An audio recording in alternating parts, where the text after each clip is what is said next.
The story begins with a disgruntled young girl, Chuji Tang, asking the guy why he was silent and what he was doing here, while the other kids from school were going to go to a cafe.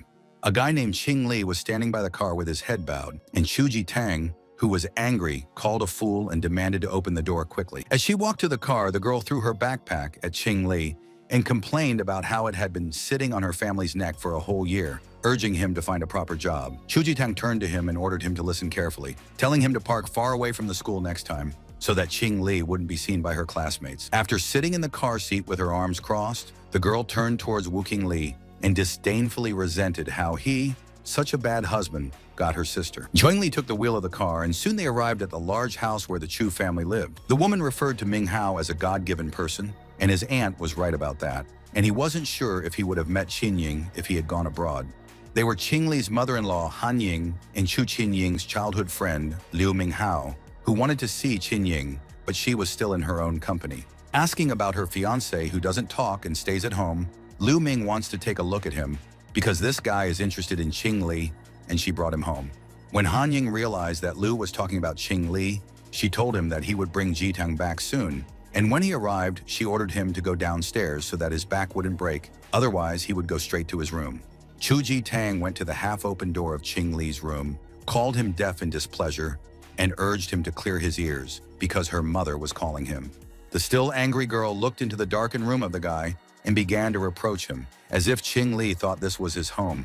The next moment, she screamed violently because she saw the guy sitting on the floor in his underwear, and there was a strange light around him. Cursing harshly, Chu Jitang covered her eyes with her hands and ran back, shouting to everyone that this young man was sitting there completely naked. Meanwhile, something incredible was happening in the room where Qing Li was present, as if a very strong energy was emanating from him.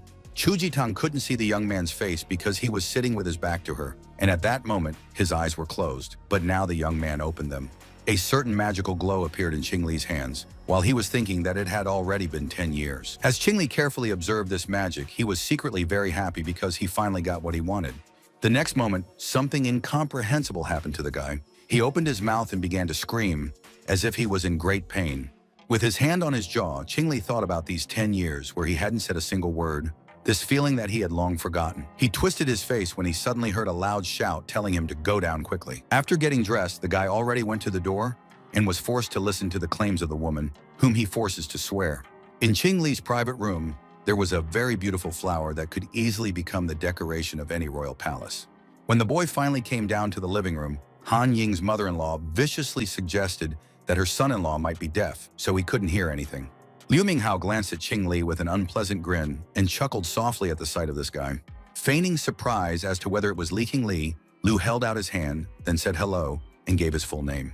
Calling Qing Li a complete jerk, Liu told how he was whispered about the youth's dumbness and also considers the poor fellow to be a hanger-on to Qing Ying's house. The villain demanded that Qing Li not deceive himself. Liu allegedly sees through the guy and is sure that Li proposed to the girl because of the wealth of the Chu family. Angrily, he thinks that his opponent is no match for Qin Ying, so he is willing to pay him 10,000 to keep him out of the house. And unexpectedly for himself and everyone else, the impudent guest screamed in sudden and intense pain. It was just that Qing Li had squeezed his assailant's hand to such an extent that he hadn't expected it and was now experiencing a very unpleasant feeling. The young man seemed to be looking at the evil Liu Minghao with a bit of excitement, but he greeted him and said his own name. Both Chu Jingtan and Han Ying were completely surprised to hear the young man's voice after a long time. His mother-in-law stared at the young man in amazement and still couldn't believe his ability to talk. Liu, who was still angry, kept his eyes on his opponent and aggressively pointed out that Qing Li could have spoken from the beginning. Only when Liu Minghao called the guy a fraud who pretended to be dumb, even though he could speak, but was deceiving Qin Ying, did he cry out again in great pain. While Chu Jingtan was watching in amazement, Han Ying shouted at the boy to stop this mess immediately. But then everyone's attention was turned to Chu Jing's smartphone, which rang out to the entire room where the hosts and guests of the house were. When she answered the incoming call, the girl screamed in horror as the police arrested the lady's sister. Qing Li didn't turn his head, but looked at Chu Jingtan out of the corner of his eye, and he didn't like the information she gave him at all. Grabbing the girl's hand, the guy wants to know the reason for what happened with Qin Ying. Chu Jin immediately pointed out some business of the company, and the girl herself was detained by the police. Upon hearing this, Qing Li let go of the girl and cast a displeased glance at the people around him in the room. When Han Ying thinks that the guy is leaving, He thinks that the guy immediately goes into the bushes at the first difficulty, doing it like those rats fleeing from a sinking ship. Liu asked his aunt what was wrong with Qin Ying, and according to the woman, the girl's firm is in serious trouble. The police have surrounded the office and are demanding the lady's immediate arrest. Asking his aunt not to worry, the guy reminded her about the extensive connections of his not the last family in the city, but he needs to scout the situation. Ming Hao knows what to do. In the Eagle Constellation Company, one girl was shouting at another, and they were surrounded by two groups of people, and the first one promised to put everyone in jail today. An aggressive lady covered in pimples screamed at the top of her lungs, pointed her finger at people standing in front of her, and wanted compensation for multi-million-dollar damage. Xu Ying, a serious yet incredibly effective and intelligent girl, listened to all these screams. Henning suddenly appeared next to her, who strongly disliked the word multi-million-dollar. She believes that the loud one hit her head, and this amount is robbery. Liu reminded Pimple about the preference of thousands of women to buy cosmetics of their brand, and such a nuisance happened to her only, and the reason is not in the cosmetic product. Waving his hands, Ming Hao mentioned the police chief, who is an old buddy of his with an evil grin. This didn't seem to impress the pimple-faced girl named Li Wan, and she told everyone that the mayor of their city named Liu Zheng was her relative. Upon hearing this news, Ming Hao screamed in surprise. Chu Ying was surprised, and Han Ying asked him about the other bosses in the city. For a confused Liu, this changes the situation completely. He has nothing to do with the company. Liu is the aggrieved party, and the company owes her a debt as a consumer.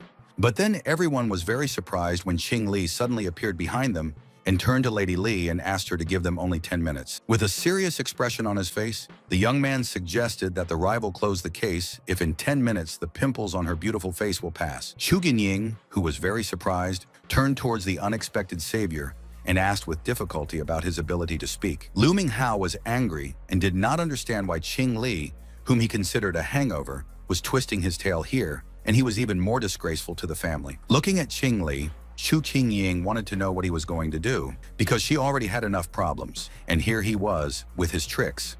Turning to the girl, the guy asked her not to be afraid. He is no longer the same as before, and it is time for him to fulfill his marital duty. The evil Liu disdainfully called the opponent a king who seems to think of himself as such, starting to say, for a villain, he is trash, building cool in front of Qin Ying.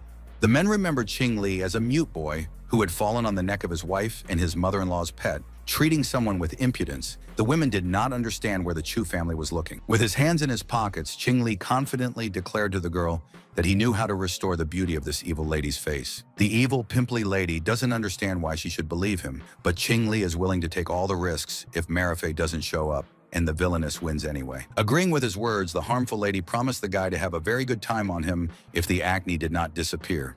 A visibly frightened Xu Ying grabbed the protector's arm, not understanding what he was doing, and thinks that the guy is trying to drive her business to the grave with his words. Turning abruptly to Chu, Qin Li called the blisters on the villainous face burns and asked her to help make medicine if Jin Ying didn't mind. The girl doubted the ability of the drug to help in this matter, but the young man himself was not particularly sure of this.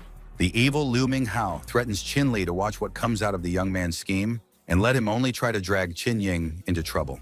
Handing the guy a package with all the necessary ingredients for the medicine, the girl asks him first to promise that her family will not suffer, no matter what happened. The family wouldn't be able to help Qin Li, who was already putting the ingredients on the table, as clear as day. And the new Qin Li is no longer the silent young man or the mute lackey that the Chu family took in. Looking at the potion he had prepared for the terrible blisters, the guy thought it was the perfect remedy.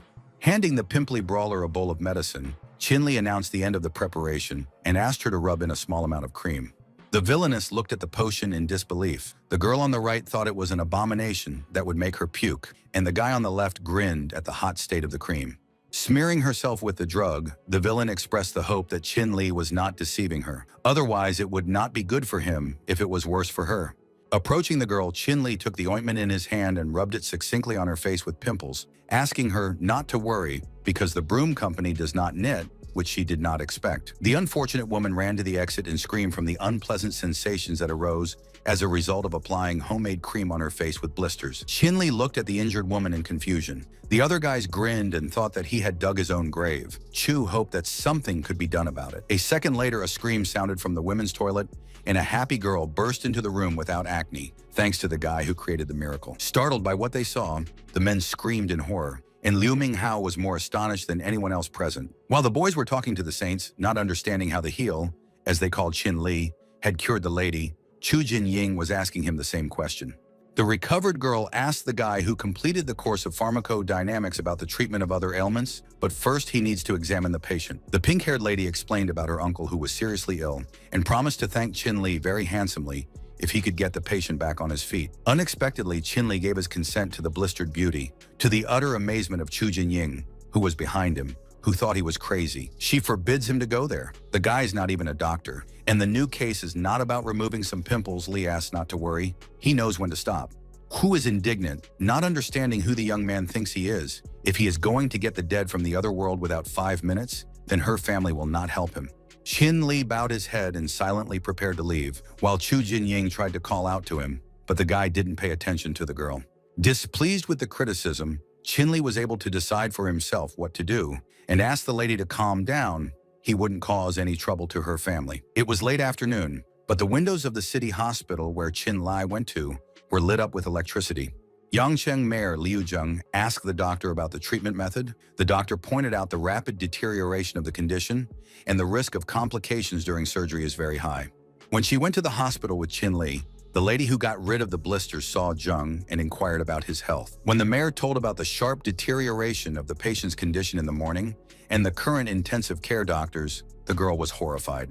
And with a smile, she held Qin Li's hand, calling him the doctor, an expert in Oriental medicine that she met today, and he would definitely cure Uncle. Mayor Liu Zheng looked at the young man suspiciously, asking if he was a doctor, and the young man confirmed the girl's words. The mayor didn't like the young man's appearance. He wasn't sure if he was 18 years old, and when he asked for a license, Qin Li said he didn't have one. Enraged, Liu Zheng yelled at the girl, believing that she was mocking him. The mayor would not allow such charlatans to come close to the ward. After looking at the guy in confusion, the girl apologized for what had happened and he, the healer, would have to leave. Suddenly, a nurse ran out of the room and demanded urgent help because they are starting to lose the patient. Startled, Liu Zheng and the pink-haired girl screamed in terror. Only Qin Li kept his cool and looked at the trio of alarmists. All of them, including the medical staff, entered the ward, and the mayor walked over to his sick father, who seemed to be unconscious. In great despair, Liu Zheng went to the doctor, hoping that he would be able to help, but the powerless medic could not do anything for the patient's recovery. The girl tells Ah Zheng about the hope of saving her uncle, but he said that it is impossible for the best doctor, and a guy without a diploma will definitely not help. Qin Li came over, and he doesn't have any extra time to think, but he can still save the old man. The mayor demanded that the guy leave. Looking at the unfortunate mayor with absolute confidence, Qin Li told him that he wanted to make a bet with him.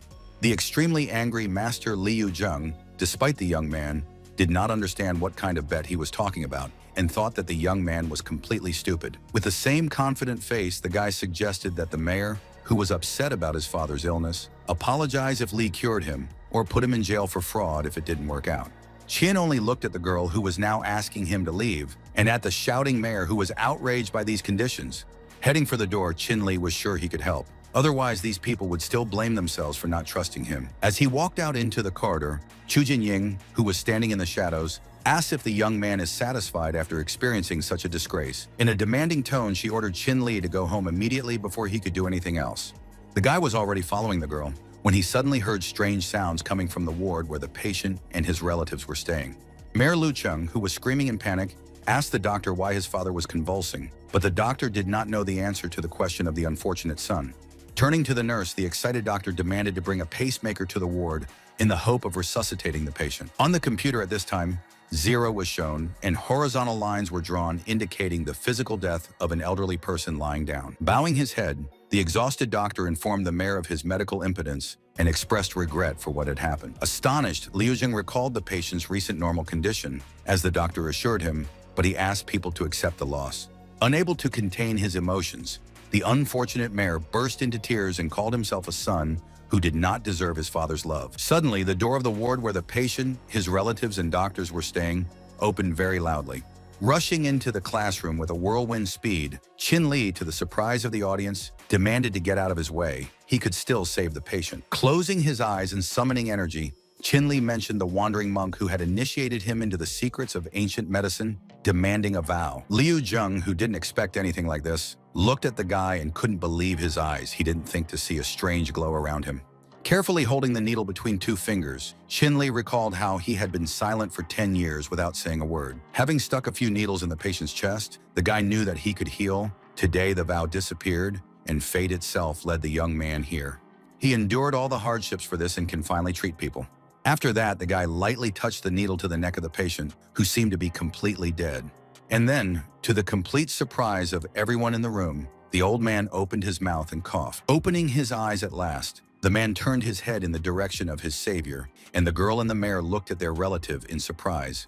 Lowering his head, Chin Li heaved a heavy sigh, knowing that he would not have been able to save a stranger in time. The hospital's top doctor, amazed, saw everything and couldn't understand how it was possible. The pink-haired girl and the mayor turned to their uncle and father, who had risen up, rejoicing in his consciousness. The man had frightened them, but they were glad to see him awake.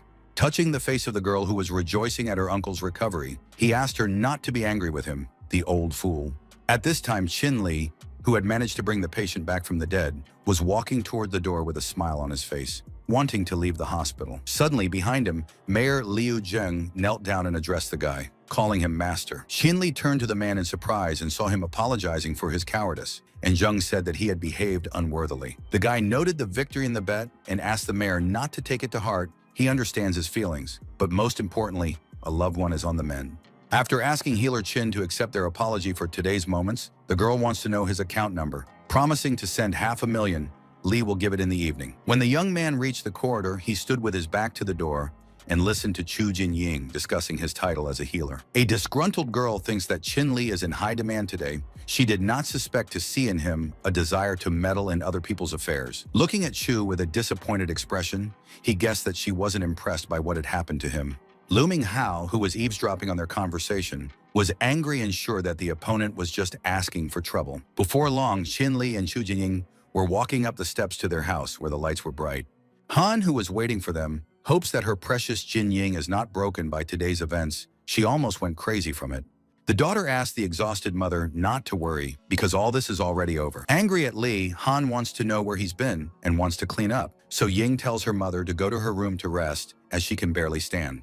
After a while, the guy went into the room where Chu Jinying was and reported on the completion of housework. To his great surprise, the girl in the reclining position was on the mat in a semi-transparent robe. Chin Li was perplexed when he heard an offer from the beauty to practice yoga with her, which he clearly didn't expect. Moving to the large sofa, Jinying was doing gymnastics and remembered the words of Jin Tang, who complained about the boy's practice of debauchery.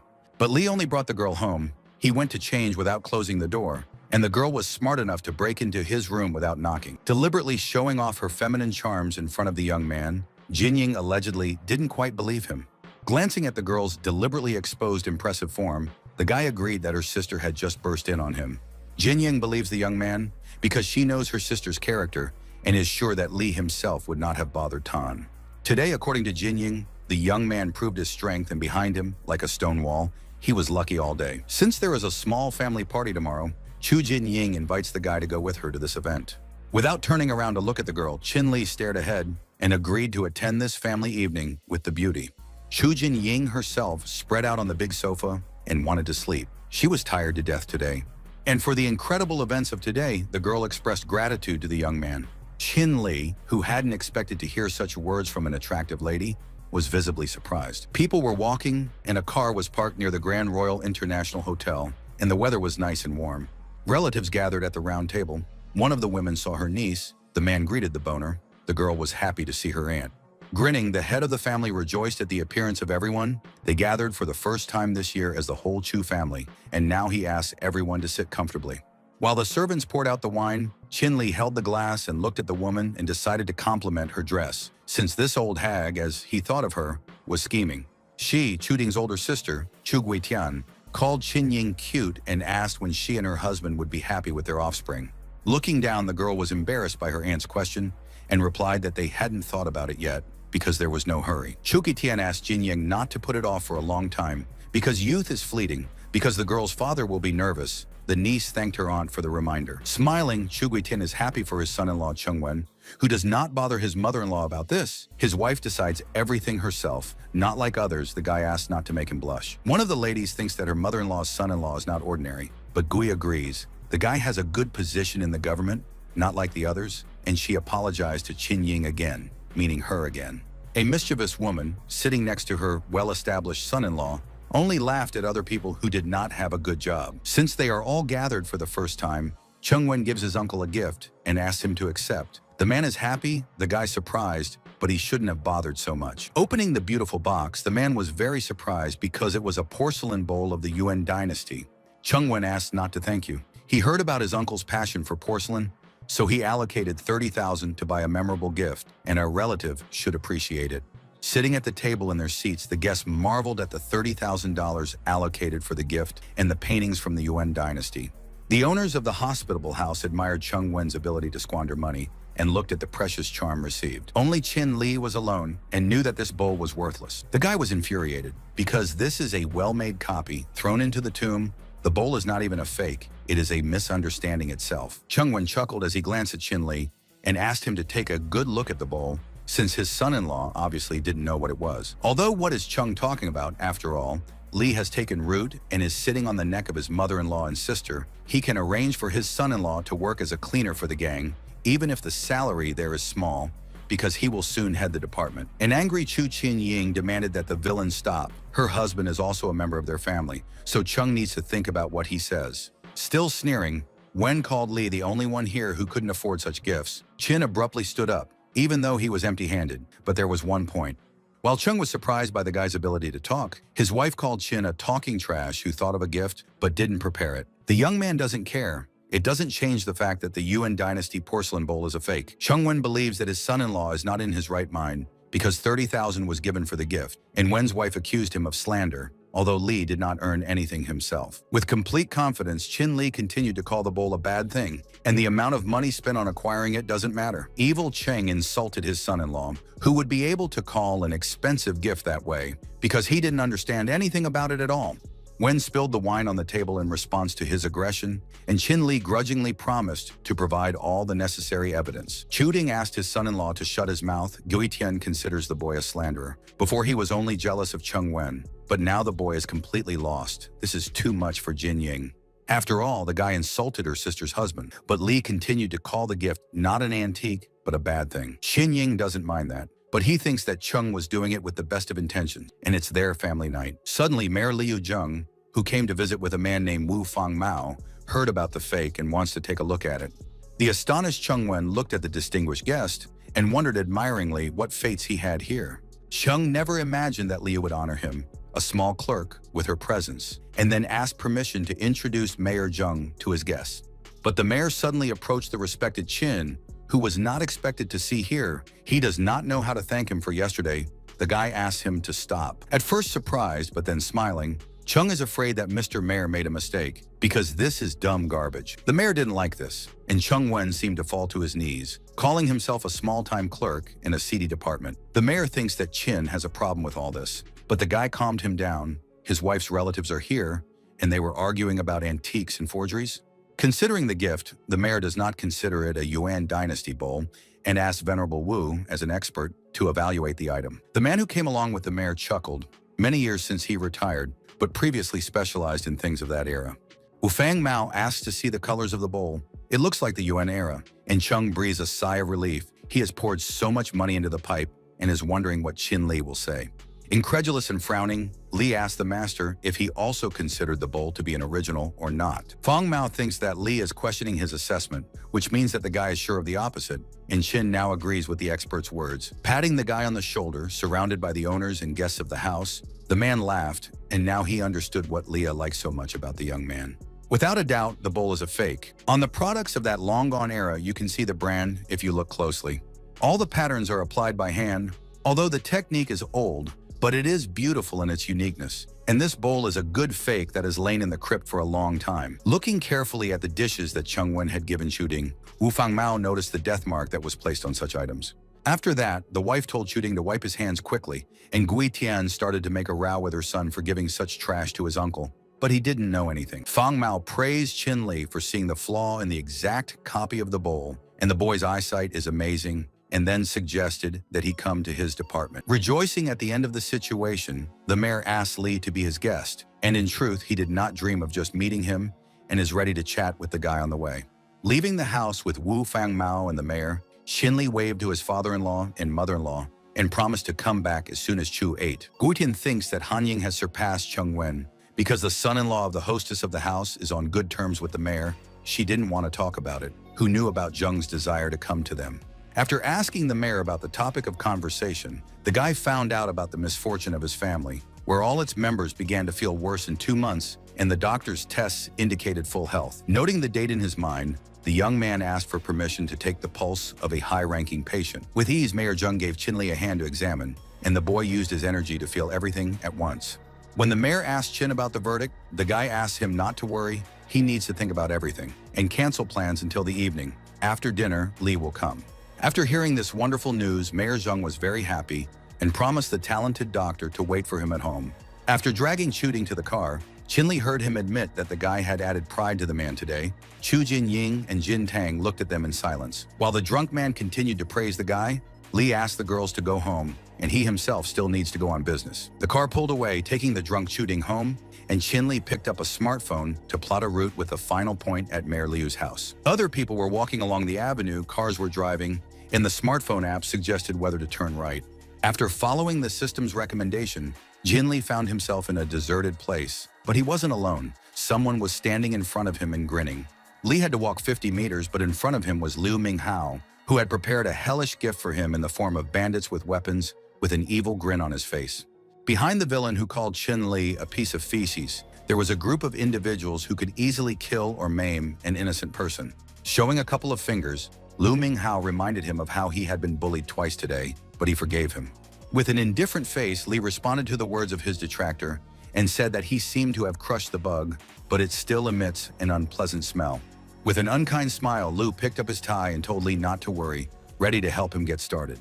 Calling for the goat to be killed, as the bandits called the unfortunate guy, they rushed with weapons at him alone. There was no fear in Qin Li's eyes. He looked at the opponents boldly and mockingly, and he had already summoned his energy to help. And then, with a powerful blow, the brave young man threw back the first villain who rushed at him. The defeated enemy let out a cry of pain and despair, but Qin struck at another opponent, protecting his life. This was followed by a third hit on another attacker who had no chance of defeating the brave young man. Liu Minghao stared open-mouthed at Qin, who snickered at the small number of people he had brought in.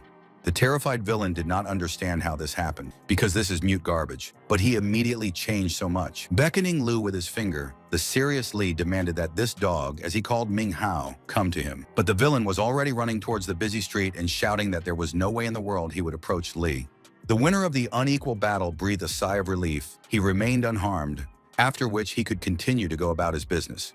Nearby, the fallen bandits were lying on the ground. Qin Li was looking at an unfamiliar area, and somewhere here should be the mayor's house. He soon found himself in a nice and quiet neighborhood with private homes and lots of soothing greenery.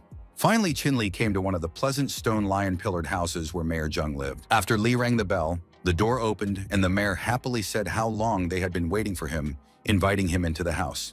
While the owner was pointing out his place, Qin Li found the situation dangerous and needed to take a look around. As the mayor and his guest walked down the corridor, a loud and painful scream sounded somewhere nearby.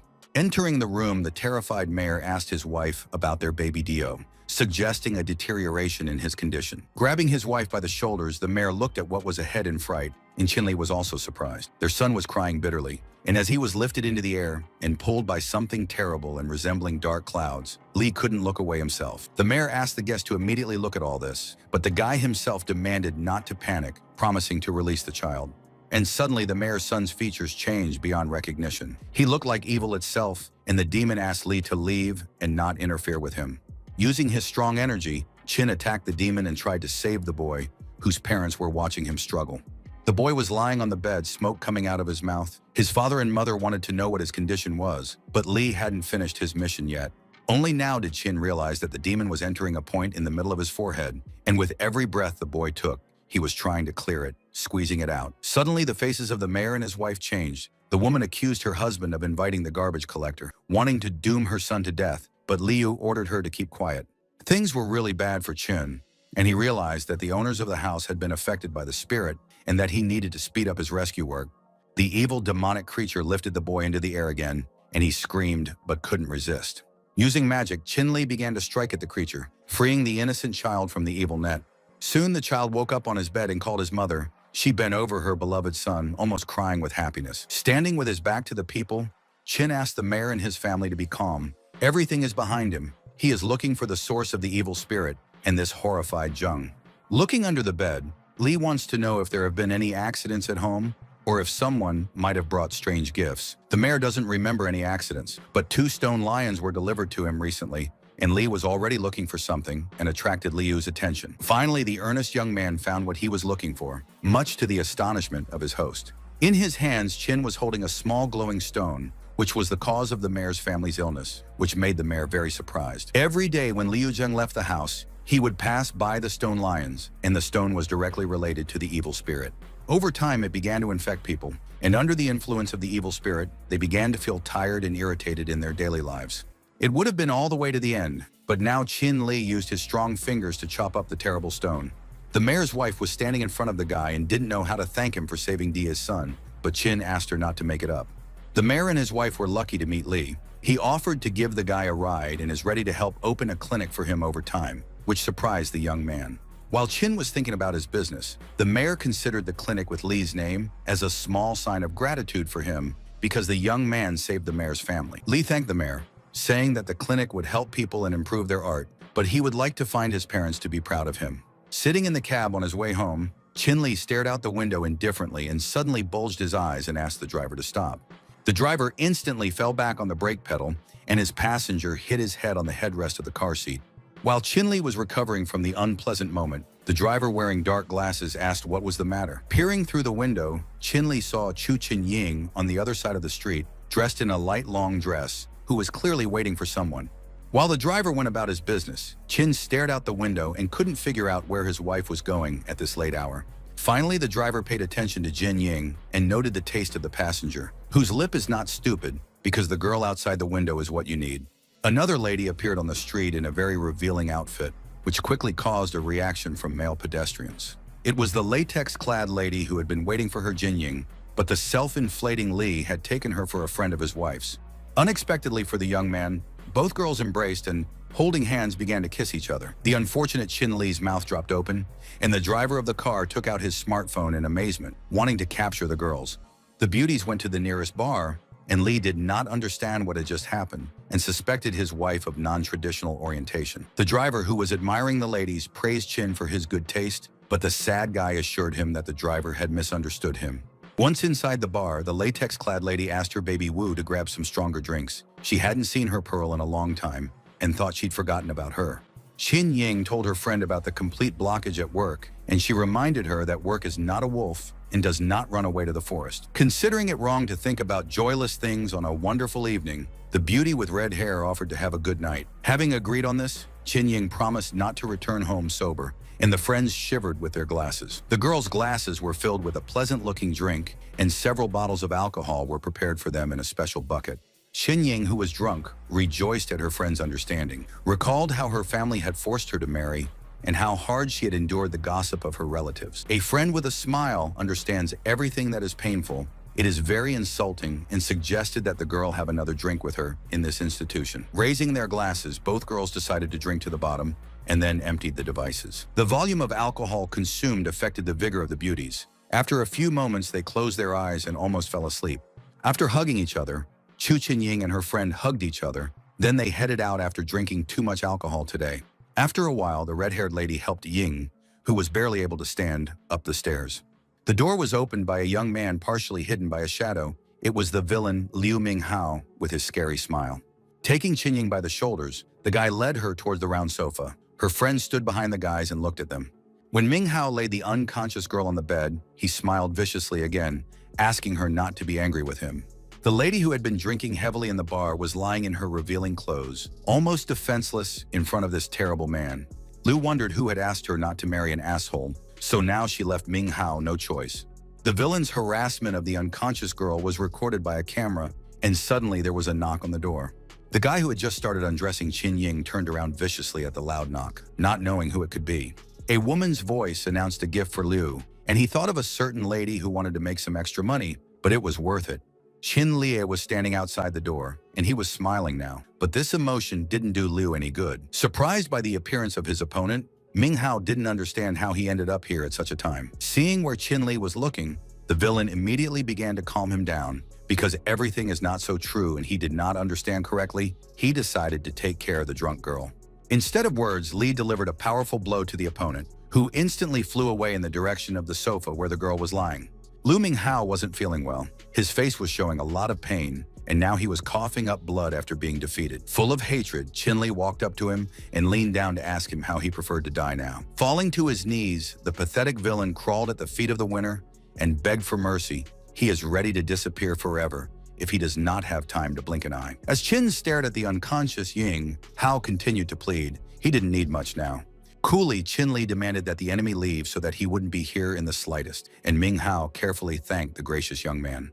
The villain seemed to be heading towards the exit, but he continued to smile maliciously, as if he still wanted to deal damage to the opponent. Throwing a knife at Li, Ming wanted to kill the one who had let the bastard go twice, but now Qin is asking Hao to take the blame. With a deft gesture, Qin Li brought the needle to the villain's vital organs and pierced them mercilessly, making it impossible for him to move normally. Lu Minghao was lying on the floor, foaming at the mouth, the knife lying nearby, and Li was going to watch the enemy sing now after such damage. With a powerful kick, Qin threw his opponent out of the room, where Qin Ying's red-haired friend was sitting unconscious near the door.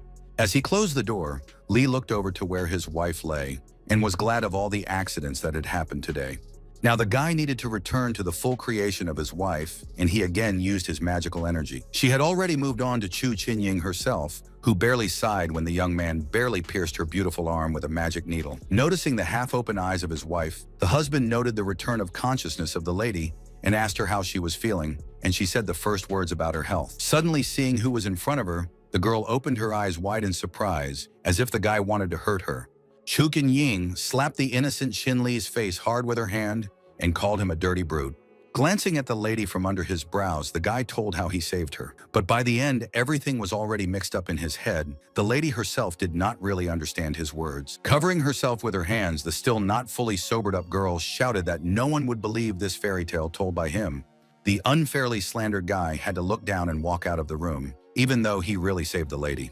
As Li opened the door to the room, he reminded her that he hadn't done anything to her, and Chu Qinying was free to believe him or not. When the door closed on the corridor side, the angry girl threw a pillow at it and continued to insult the innocent guy.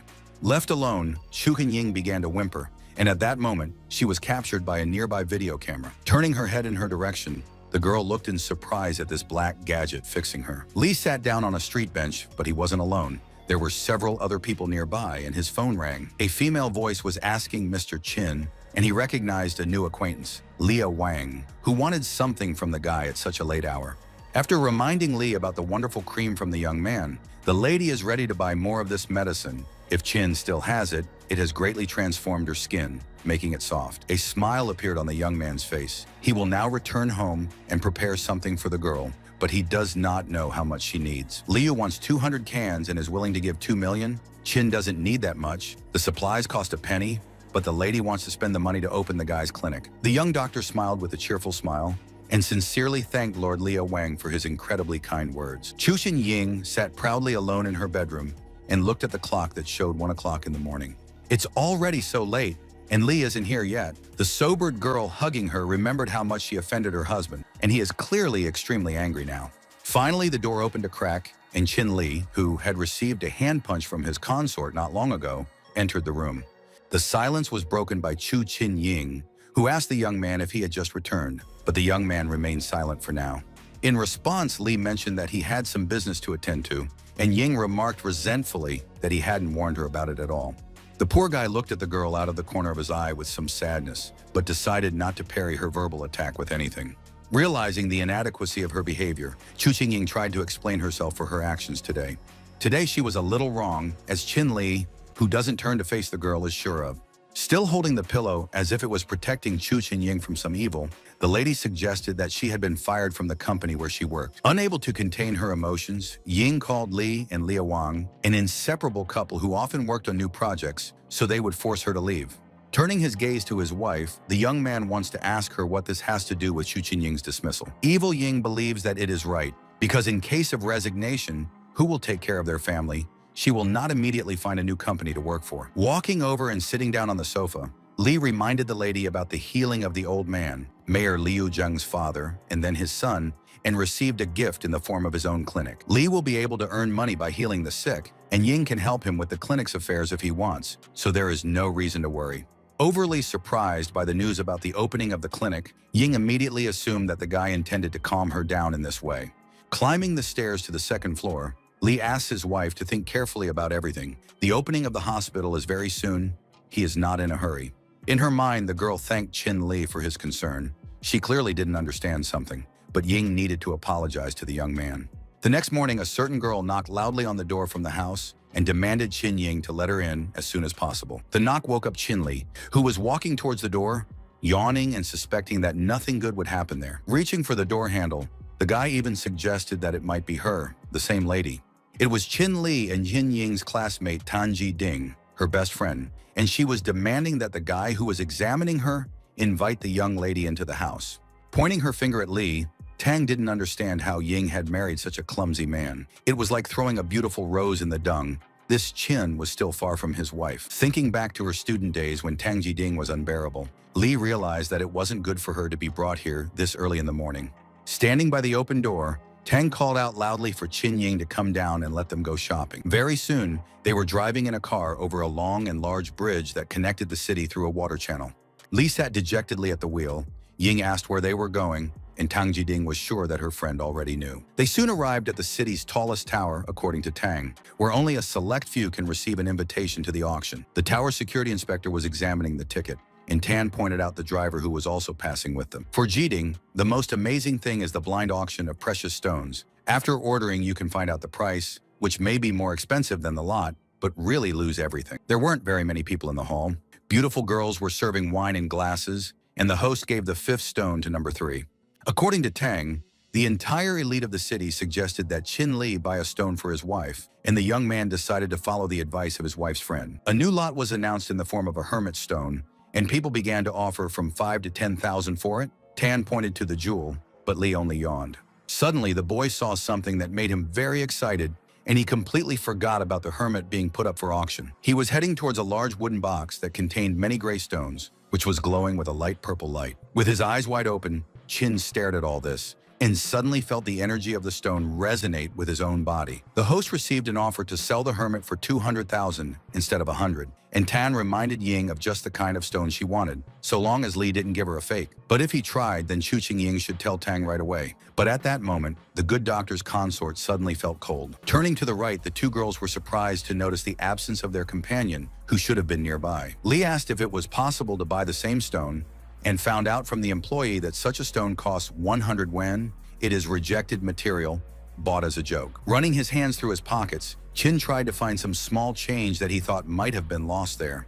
After placing the money he found on a tray for the auction employee, Li asked her to help him break the stone he needed. Qin Ying and Tang Jiding noticed the guy, and the latter did not doubt that Li wanted to pick through the waste. Holding Qin Ying's hand, Tang shouted about the pig that found the swamp everywhere, alluding to Li, who also talked about the clinic. While Tang was accusing Qin Li of trying to cheat Ying with this cheap item, the auction employee examined the emerald in the stone under a microscope. Startled by the discovery, the woman shouted about it almost to the whole hall, and Ying and Tan were equally surprised. The other customers, including the gentleman in the suit, marveled at the appearance of the emerald in the pile of discarded stones. Someone dreamed of exactly this. Someone demanded to skip it to the stones and spend their money on this product. Li, who was holding the stone, was surrounded by a girl offering 30,000 and herself, and a man offering 50,000 and any girl. The same gentleman intervened, saying the sum of 5 million. It could be the Yangcheng Jasper King, Big Boss Tang. Tang Jiding's father, a famous jeweler, smiled busily and offered the young man to give him the stone for 5 million. But Li bought the stone for his wife, so you have to ask her. Jiding has never seen such an expensive nugget. Her father does not throw words to the wind. For the first few moments, Qin Ying simply stared at the expensive gift from her husband and remained silent, as if she couldn't speak. To her friend's surprise, Ying does not mind selling the jeweler a stone. It is an honor for her. Mr. Tang is an expert in his field and has no equal in Yangcheng. Laughing, Big Boss Tang praised the girl for her ability to speak well and was willing to write a check for the precious emerald. While the others were wondering how they had missed such a value, Boss Tang asked Li how he had seen this value, since even the jeweler hadn't done it. Qin Li lowered his eyes and casually called the stone a very ordinary one, without any special features. While people were still wondering how the guy had selected the stone, Qin Ying reminded them that he had chosen this particular stone, so he didn't have to tell the boss about it. As the guests of the auction thought, the boy made a mistake, but the big boss helped him out and asked him to respect the secrets of the master, while the jeweler had the stone. Tang Jiding noted how the price had skyrocketed for the first time in a blind auction, and even though her father was grumbling for nothing, it didn't matter. And suddenly the nugget snapped in half, now worthless, and Tan couldn't believe what had happened, so she turned to her father. The big boss laughed. He hadn't made a mistake from the start and invited Qin Li to go to the goldsmith's shop if he decided to, since the Tang know a lot about stones. Turning to Mr. Tan, the guy wanted to say something, but the man interrupted him and asked him not to rush. First, think about everything well, and we'll give an answer next time. When the father and daughter were leaving, Ji Ding held his hand and thought that he had already thought of everything beforehand. Tang laughed and confirmed the girl's words. Chu Qin Ying and Qin Li were driving home together in their car at a high speed, speeding along the smooth road. Without turning to look at her husband, the girl wants to know what it was at the auction. Li reminded him about reading books and studying at the university. The outraged beauty assumes that Qin Li has deceived her before. Otherwise, why would he pretend to be mute for so many years? The guy didn't have a quick answer to this verbal attack yet. He just looked at the road ahead and didn't say anything. A long-haired old man with a gray mustache and a raincoat was relieved and coughed as if something was bothering him. He asked the glorious young man to read this book, and in 10 years' time, he would have no equal among mortals. But one must live in asceticism to cultivate the chi energy. This will forever determine the fate of the young man, and the sage would like to be with him when the young man's lucky star lights up. The old man started saying his goodbyes, and the car manager, Qin Li, told the girl that he wasn't cheating, but was actually mute. But Ying didn't want to listen to her husband, so don't let him talk if he doesn't want to. But why did he marry her? Finally, Qin Li turned his gaze slightly towards Chu Qingying and decided to remind her of everything that had happened between them before. Once Li insulted a bully and mockingly poured a bowl of soup on him, asking if he was good or not, continuing to mock the unfortunate man. Suddenly, Chu Qingying came over and broke the villain's arm, getting angry and shouting at the crowd of guys who were bullying the weak one. Thinking back to that scene in the car, Qin Ying calmed down as she realized that she really did remember everything from the past of their relationship. With a pleasant smile on his face, Qin Li mentioned how he was over the moon when Ying offered to marry her after graduating from university. But in the next moment, the poor youth's eyes became sad again, because this marriage was always just a fiction. With a strong look of surprise on her face, the girl wanted to know the reason why the guy did not hate her. With a glance at his wife, Qin Li denies it. How can he hate her after everything he's been through with her? The Chu family did not particularly offend the young man, and in his heart, he always considered Ying to be his own wife. At this time, the girl herself was looking down in embarrassment with her hands on her head, and she didn't understand why cute Qin Li was talking about this. So embarrassed, the couple rode in the car in silence for some time, not saying a single word. Qin Li, as if he wasn't quite sure, recalled the opening of his clinic the other day and invited his wife to the event. Ying was amazed, thinking that the guy was joking, and this was real, but he should understand that healing people is not so easy. Looking at the road, Qin Li called healing people his life's work and asked the girl not to worry about it. Ying turned away and angrily demanded that he get it straight into his head that no one would go to jail for him if he messed up, and Li immediately agreed with her. Glancing at the guy out of the corner of her eye, she thought he was stupid if Li didn't realize that Chu Qingying was really worried about him. At the opening of the Yin and Yang Treatment Center, fireworks boomed and a sufficient number of people gathered to wish the institution well. The interior was sparsely populated, and only a few residents of the city decided to go inside and look at everything. Calling Chu's son-in-law wonderful, the lady does not know when he will have time to examine the patients. The lady's companion agreed with her. The opening of the hospital seems to him a hoax. Chu Ding asks not to worry about his talented son-in-law, who saved the mayor's family and gave him a clinic, so you can't resist such a gift. The evil Chung Wen approached Qin Li and accused him of being vain. Allegedly, the gay turned up his nose a lot, opened the hospital, as if he was tired of living. Indifferently turning to the opponent, the guy said that he did not understand the difference between a hospital and tired of living. The villain asked Li not to forget that the land of the healer is in the Department of Vienna, and last time the guy made a fool of a relative in the mayor's office. At that moment, Mayor Liu Zheng entered the hall with his sister, who were congratulating their savior and carrying bags and packages in their hands. The man and woman who had taunted Qin Li were now amazed at the appearance of such distinguished guests in the new clinic. Chung Wen was also surprised, because last time the mayor raised a glass to Qin Li, and today he came to congratulate him on the hospital. They clearly have something in common. According to the companion Liu Zheng, Qin Li looks very good in his already clinic. The guy greeted the people who entered and offered to come to him. Chu Xinying slammed the book behind her desk and was displeased. Her husband had been singing like a nightingale before, but now he was full of water. While these events were taking place in the treatment center, near the Yin and Yang treatment center itself, someone shouted and asked to save his son. Qin Li, along with the others, were looking towards the exit in surprise, and Mayor Liu Zheng couldn't understand what kind of shouts were coming from the street.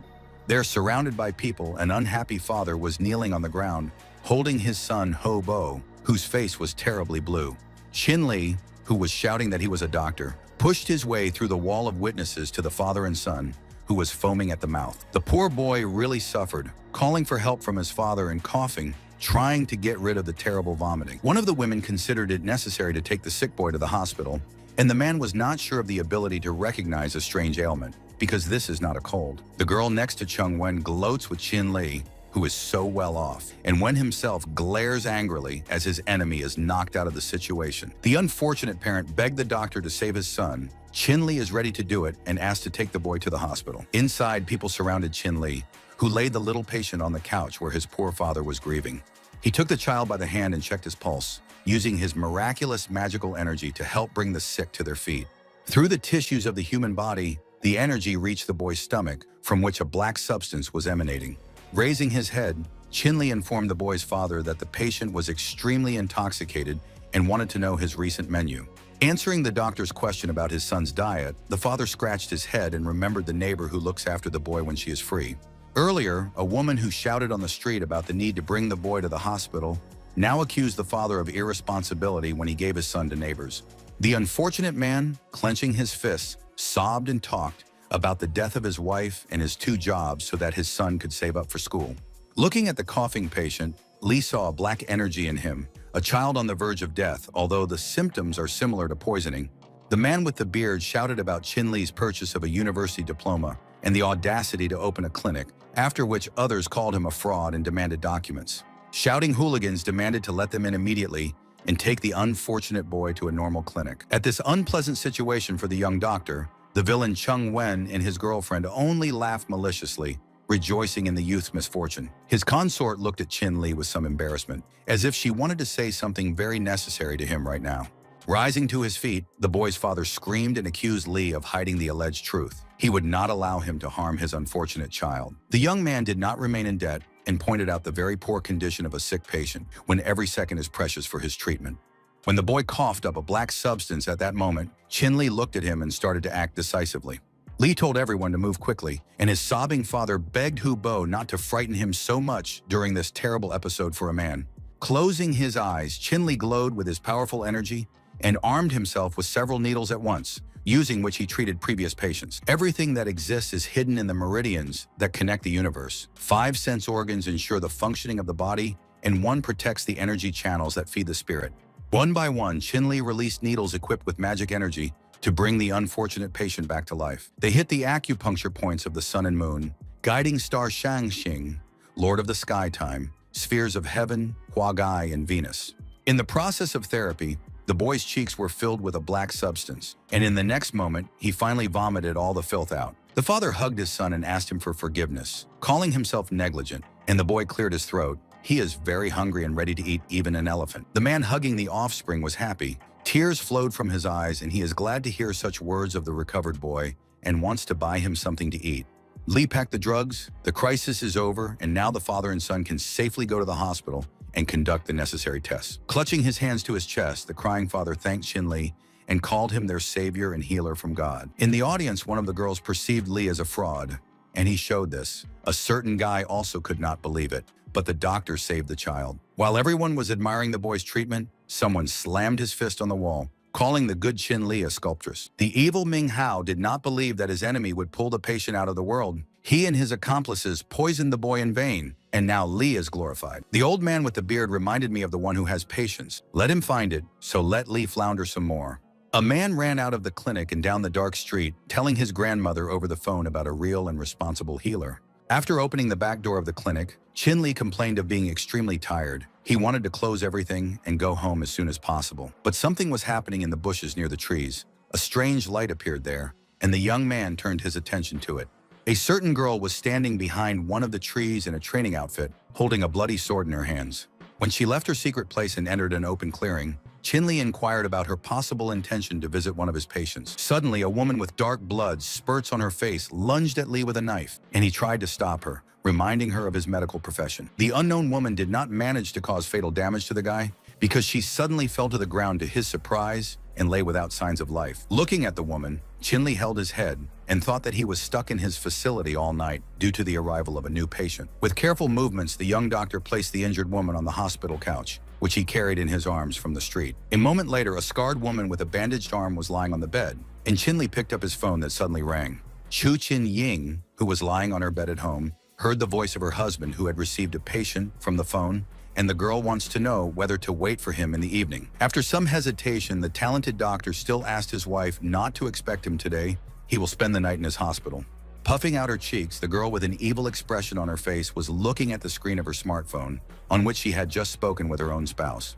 While carrying a box of medical supplies, Chin Li didn't hear his wife's aggressive suggestion to stay in the hospital. Then he picked up the gadget and wearily thought about the need to buy something for his beloved, who was now at home. The box contained the same needles, jars, and boxes of medicines, and on the iron board were medical devices. As Chin Li used the scissors to cut the rope with the amulet that was around the stranger's neck, he thought of something strange. Carefully examining the amulet with a gilded insert, the healer was very surprised to recognize it as an army badge. Chin Li was surprised and couldn't understand how a representative of the 19th Special Forces unit had ended up in his clinic. There are people in these troops who specialize exclusively in stealing intelligence. There are those who are engaged in hacking military equipment, and there are also specialists in secretly influencing public opinion. But the members of the 19th Squad are exceptional and one of a kind.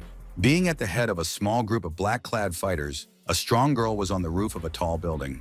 To complete the next task, they all went down, but in the process, the guys were waiting for unpleasant news. A certain man from today released the 19th Squad from service. This brought the girl almost into shock, and she did not know why they did it. When she woke up in the hospital clinic, she stared ahead in horror and then sighed, realizing that she was still alive. There was a knock from Chin Li, who was happy for her to wake up, and the patient asked the guy if it was he who saved her. Removing the miracle ointment from the container back into the envelope, Li said that in a few more minutes it would have been over, and the lady would not have been saved. Looking down at her hand, the scarred and bruised girl had to agree with him.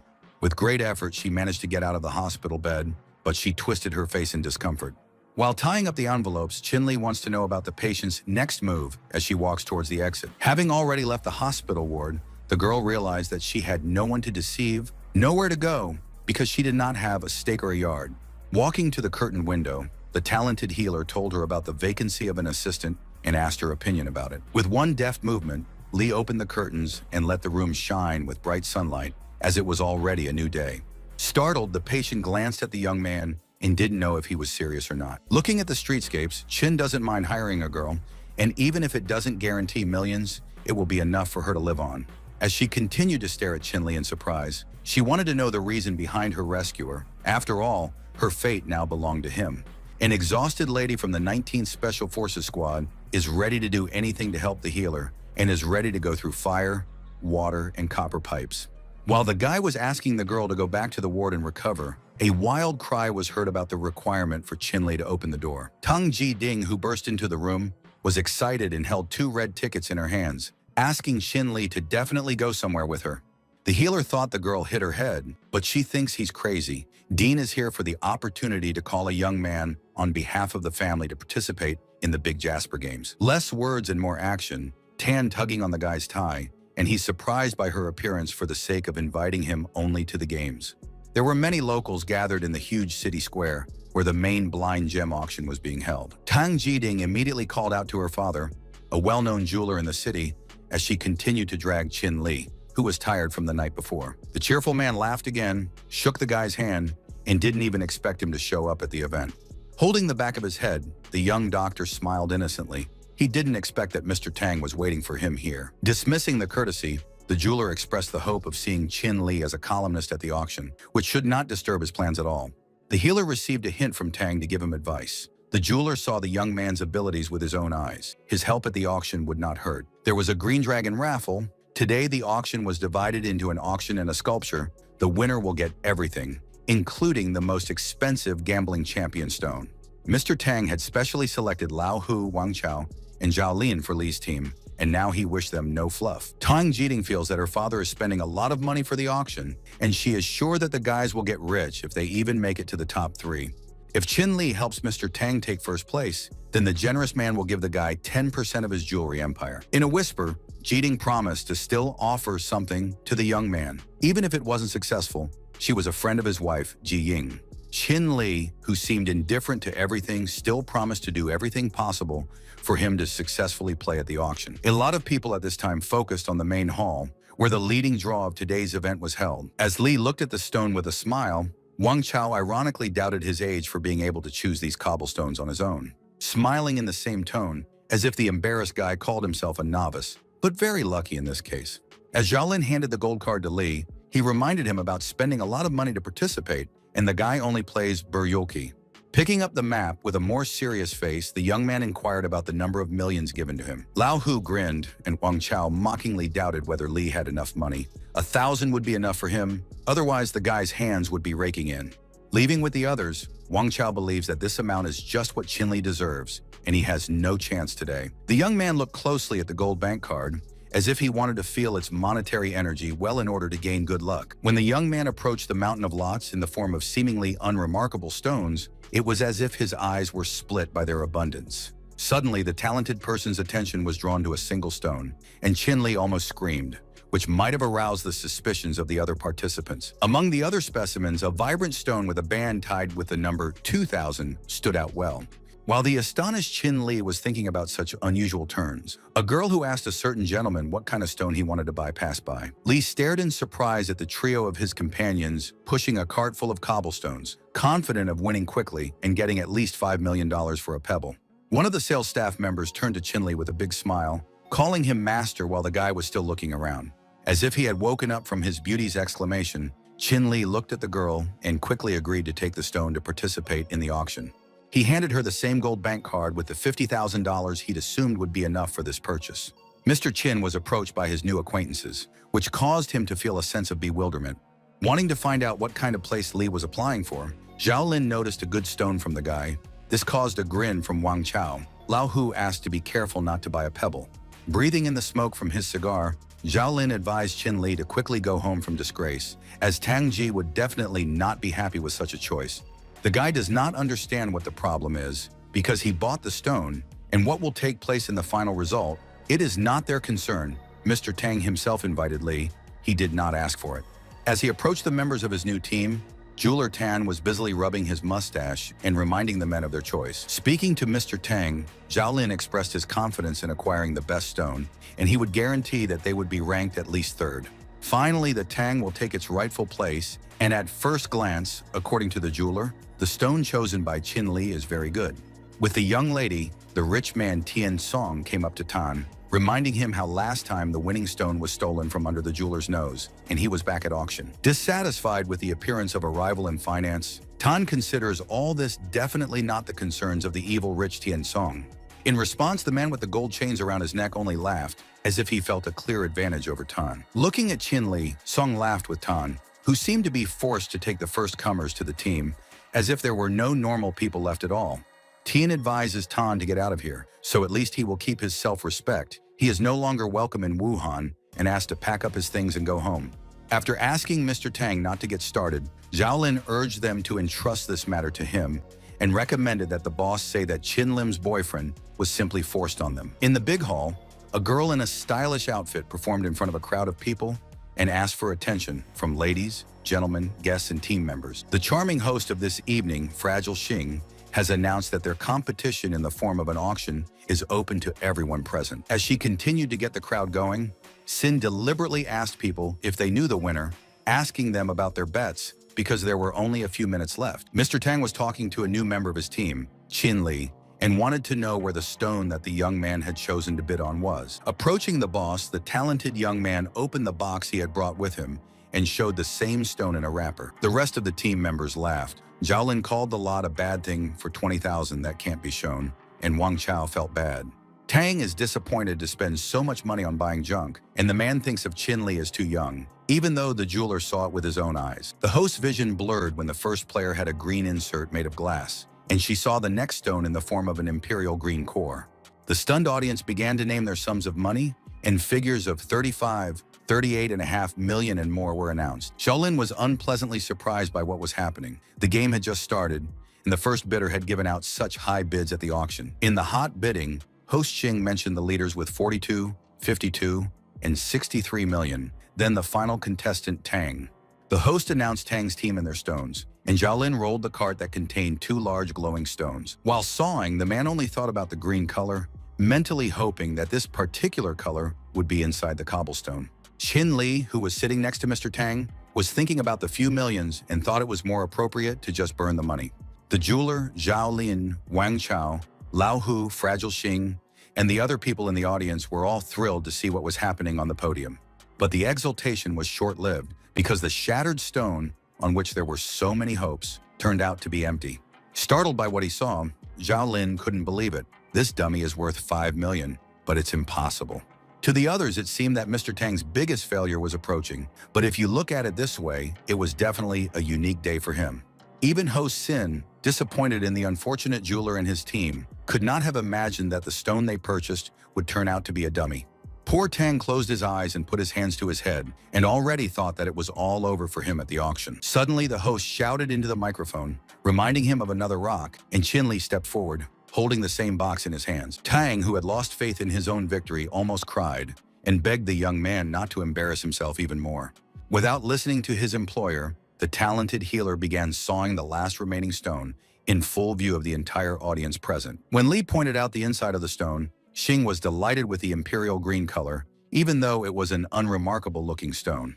The audience had written Tang off for nothing, and the three of his assistants, including Zhou Lin, were envious of Qin Li, who was very lucky with $20,000 to buy.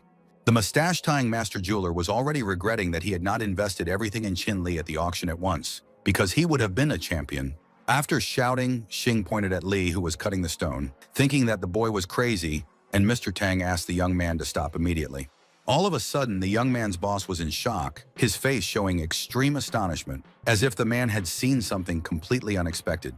The incredibly contented young man held in his own hands the two halves of a single stone that shone like the brightest star in the universe. No one could believe what they were seeing, and Qin Li was showing everyone at the auction a strange statuette inside the stone. Sin recognized the jasper statue and announced the discovery of a bloodstone in the nugget, which in the past was worth up to 1 billion. Hearing the words of the host, the audience in the hall almost exploded with amazement. All this seemed impossible to people. With a look typical of winners, the guy looked at the head of Tan, showed him the very sculpture, and he chose it.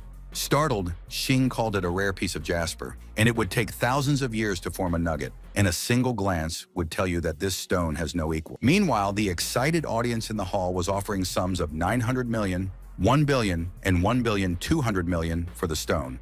On the upper balcony, a young man said admiringly that not everyone can boast of the opportunity to see such a stone at least once in their life. Behind him, an old man with long gray hair covered his mouth with a handkerchief and coughed. Frightened, the guy ran up to his grandfather, considering his symptoms more and more aggravated.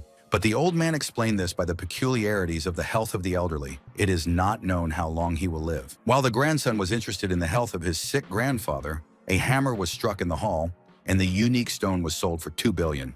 Fragile Xing congratulated Tang Ding from the bottom of her heart on the $2 billion deal and winning the title of champion of today's competition. Jeweler Tang was cheering with his daughter, Qin Li was standing next to him, and the audience could not imagine a 2 billion deal, but what happened opened their eyes to a lot of things. Mr. Tang spoke to Qin Li, who was standing with his back to him, clearly having something important to say to the talented young man. With a bow, Tang thanked Li for today from the bottom of his heart, because if it wasn't for Qin, the man's company would have been a complete failure, and asked for forgiveness for his disbelief. Smiling, the young man informed the man about the importance of his words to Qin Liao, and the young man himself did not hold any grudges against him. Twisting his mustache, Tan asked the assistant to accept the full amount of the deal to sell the jasper nugget as an apology.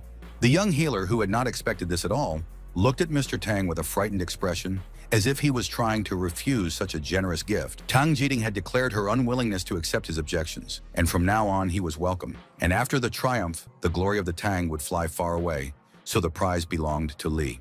Suddenly, men in matching suits approached from behind the guy while he was talking to the Tans and politely greeted him. One of them stepped forward and handed Li an invitation from the competition organizer to Mr. Zhang, who respectfully asked the young man to pay a visit to his family. Taking the letter into his own hands, Qin read the words about the invitation for him from the Zhang family in Wuhan City and Zhang Jun personally.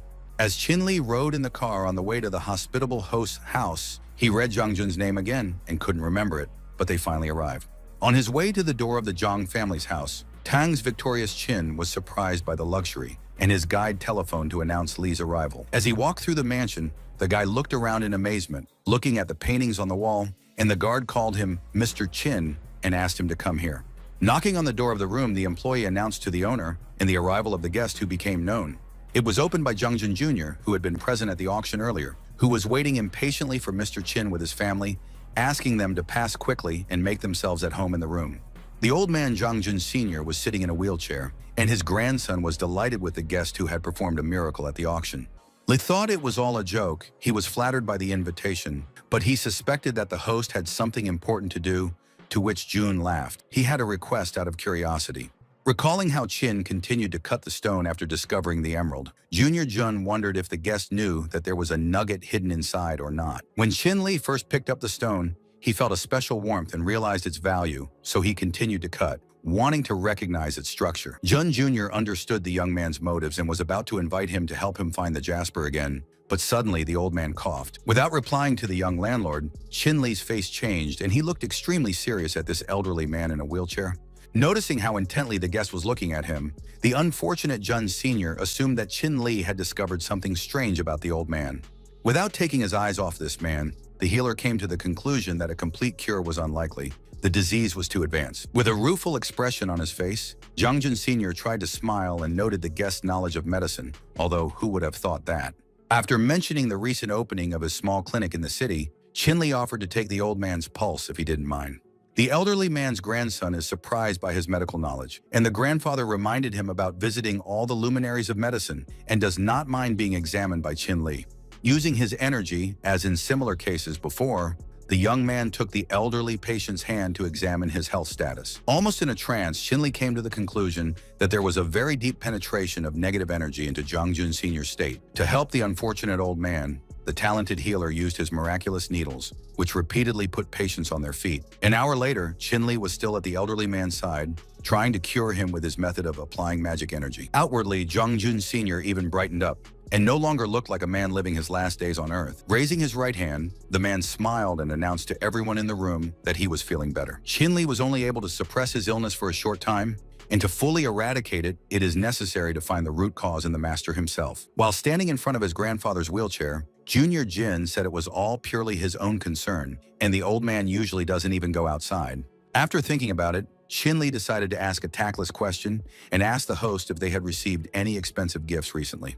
Senior Zhang Jun was almost nervous at this question, and his grandson immediately told him about one such trinket. Lin pointed to a jade stand that had been delivered directly from the cemetery, and prolonged contact with such things can lead to fatal consequences. Horrified, the elderly man immediately understood why he felt the cold of the grave at night, although he could not even imagine anything like this. Realizing that his grandfather's illness is caused by this, Jun Jr. now does not know how to thank the healer. He is ready to thank him, because he is already in debt, and it does not matter whether he finds the stone or not. She noted Mr. Jin's kindness, but saving people is the young man's job, and he will be happy to help find the stone. But immediately the gifted healer became serious, and holding up a finger, announced that he had one request. Zhang Jun Jr. asked the guest to speak immediately. His family will be honored to comply with the young man's request. Showing the owner of the house a picture, Qin said that it shows his parents, who disappeared 10 years ago, and still nothing is known about their fate. Thinking about it, Jun Jr. began to understand the guest. Even if 10 years is a long time, they will need extra time, but the family will make every effort. The talented healer, who continues to remain serious, finds Jun's opinion of his problem very kind. At the same time, the guy relaxed and with a smile, reminding the owner about his request regarding the search for Jasper, asks not to worry and promised to start right away. Jun Jr. thanked the guest from the bottom of his heart and asked him to accept a gift in the form of a card with the amount of 2 billion. This is in advance. As soon as possible, Jian will thank him in full. Shaking hands with Jun, Qin promised to contact him immediately as soon as he found the stone, and the happy master thanked him again. When Lee left, Jun became serious and made it impossible for them to achieve their former glory. So now they only have one last chance. The next day, Lee finally returned to his clinic and rubbed his head as he prepared to provide medical treatment inside the facility. Just as he reached for the door handle, he was surprised to hear someone cheering when he, Mr. Chin, returned. The first patient was a short man with a stick who complained of persistent headaches that had recently appeared. With a good-natured tone, Lee asked the man to accompany him to the ward, where he would definitely treat the unfortunate patient. Suddenly, near the building opposite, a certain guy announced the opening of the Tang Medical Center. Their descendant, Bo Huai Tang, will personally inspect all the sick and wretched. Standing at the table, and in the company of two girls, a crier announced a personal reception from Tang, urging not to miss such a chance with a quality guarantee from the center. The patient with the wand turned in the direction of the crier and expressed surprise at his own disbelief about the possibility of Mr. Tang being the first in the city. For the screaming guy, this is beyond doubt. In their family, the gift of healing has been passed on for more than 100 years, and other clinics can hardly boast of it. Hearing these words, the patient with a wand instantly went to the speaker and asked for a doctor's number, and the doctor appreciated the choice of the first patient. In the ear of the patient, the crier reported on the introduction of people in yin and yang, allegedly fuflamycin, and 2 days ago the messenger started running, but only returned. A second later, a stern Lee stood in front of the terrified patient and speaker and accused him of slander, especially since he was already standing in front of them.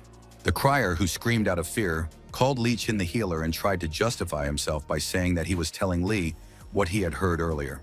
Bo Huai Tang doesn't understand what they are making a fuss about and accused the competitor of indecent behavior for a real healer, advising them to be lenient. Having been a doctor for several decades, Tang met a young girl who considers herself an expert in Chinese medicine, and this is where their world is going.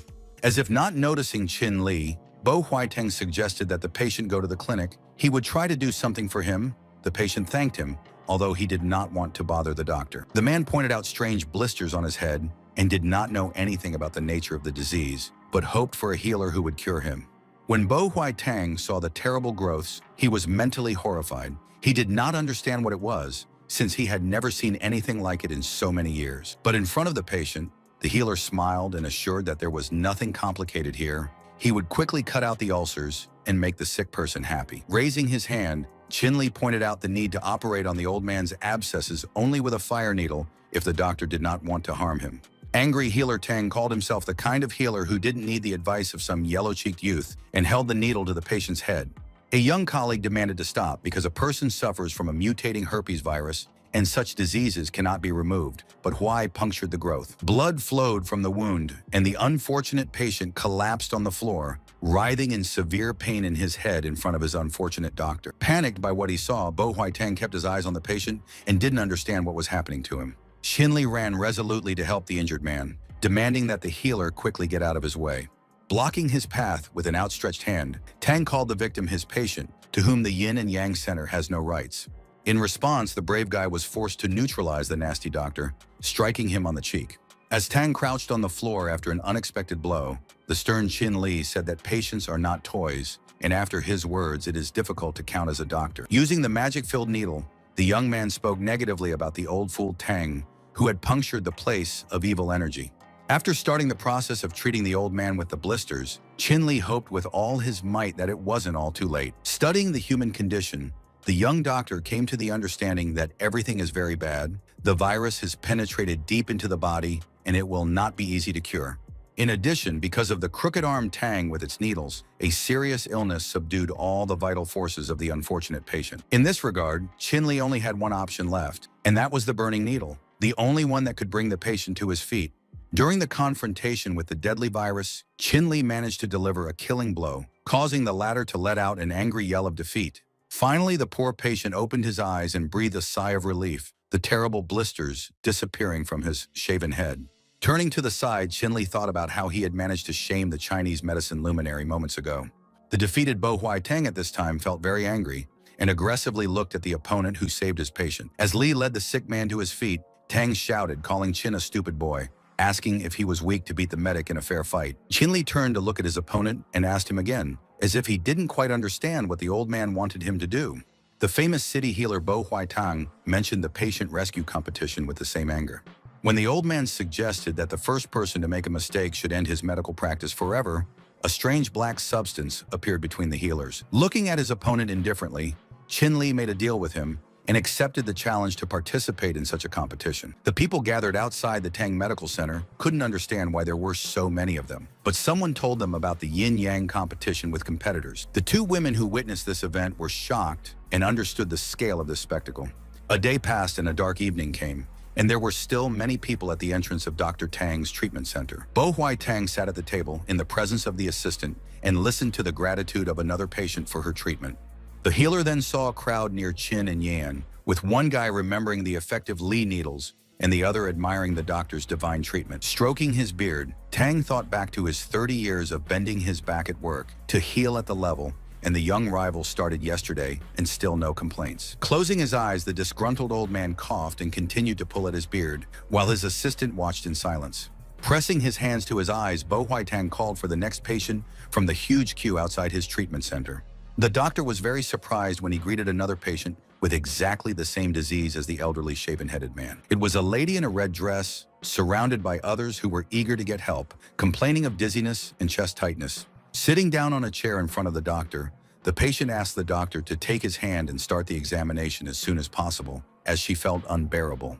Qin Li closed his eyes and told her not to worry. He needed to take her pulse first. While the young talent was using magical energy, the patient pressed her finger on his hand and asked him to examine it very carefully. During the examination process, Qin Li concluded that the lady in red's pulse was beating strongly and her internal organs were not damaged. Suddenly, a strong shout came from Bo Hui Tang's medical clinic, and Qin and everyone else were forced to turn their attention there. Tang jumped to his feet and was agitated. A certain guy was lying on the floor and making inarticulate sounds, and the assistant doctor did not understand anything that was happening. Having bent over the patient, whose mouth began to foam, assistants decided to urgently take him to the hospital because of his poor condition. Bo Hui Tang, who was very angry, was just watching what was happening, and a girl was talking about the need for an urgent examination. She suggests leaving the Tang clinic for yin and yang because the Bo Hui Medical Center does not inspire confidence. When visiting the Qingli clinic, one family talked about the inability to rely on the Tang and considered it necessary to immediately turn to yin and yang. The lady in red, who overheard these words, closed her eyes, lost control of herself,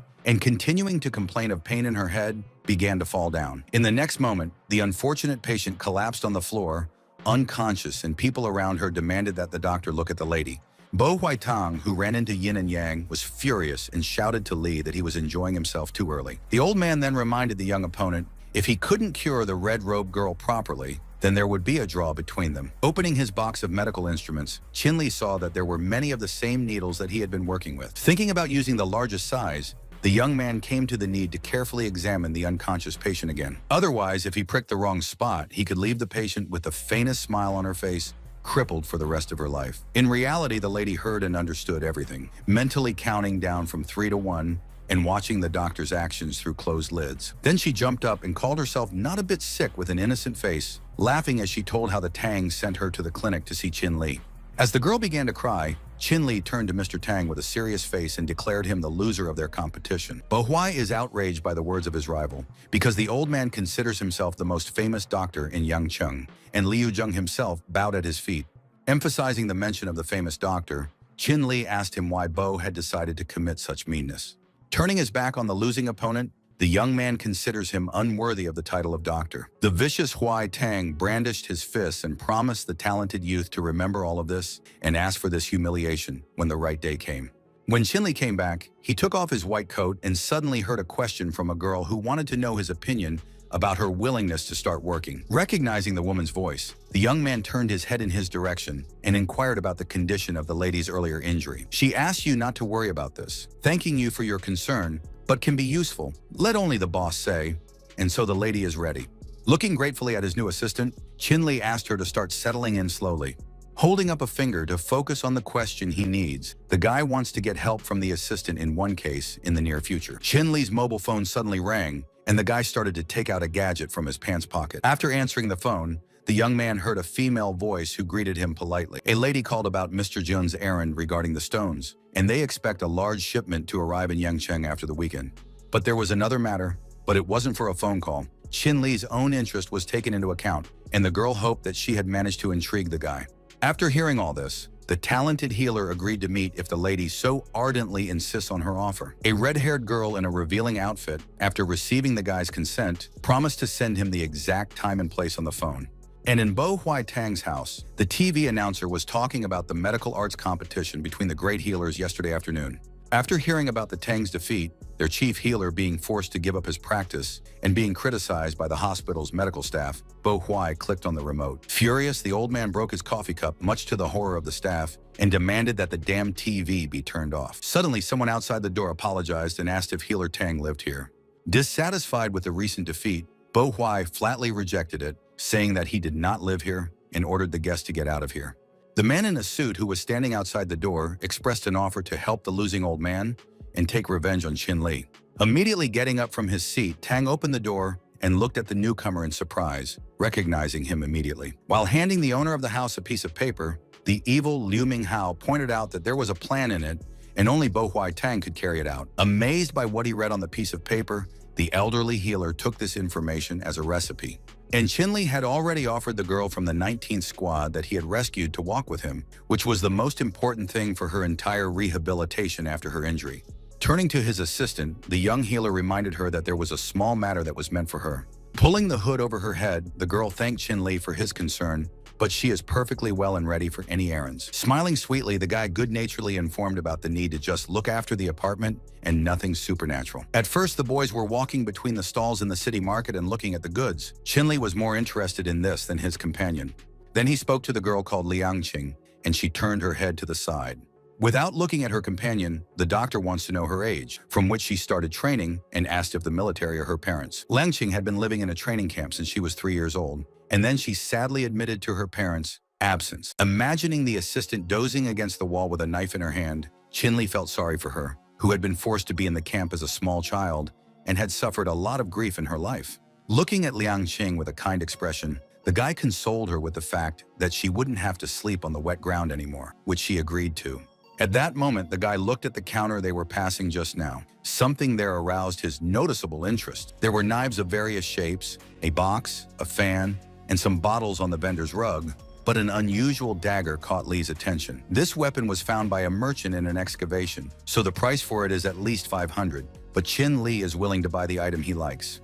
When asked by Liang Qing if it is a worthwhile item, the young man asked her to take her time, as she will soon find out. Taking out a lighter from his pants pocket, the young man singed the blade of an unusual dagger with it and seemed to become one with the magical energy. After coming into contact with the flames, the dirty substance on the knife blade began to melt and trickle down to the ground. The weapon seemed to come to life. A fiery force appeared around it in the form of an ancient dragon, glowing with its power. Surprised by what she saw, Liang Qing increasingly feels that the dagger her boss bought is not simple at all. If the girl likes it, then Qin Li is ready to give it to her, and handed the cold weapon to the surprised assistant. Liang Qing, who was not expecting this, took the gift in her hands and expressed her gratitude to the guy, somewhat embarrassed. At this time, the young healer's phone rang again, and after recognizing his wife Qin Ying, Li inquired about her affairs. A frightened girl with tears in her eyes told her husband about the abduction of her sister Ji Tan, whom Li had previously taken home from school. After giving Liang Qing the gold card, the guy gave the password and transferred the question of the apartment to the girl, and he had to leave immediately because of urgent business. Looking at the bank card, the former representative of the 19th squad, confused by what she had heard, hardly understood the order to choose an apartment herself. Forced to run to get home in time, Qin Li turned around and assured her of his full personal confidence in the girl's taste. Liang Qing could only stare at her boss, who was begging Qin Ying not to be afraid and wanted to hear the details of what had happened from her.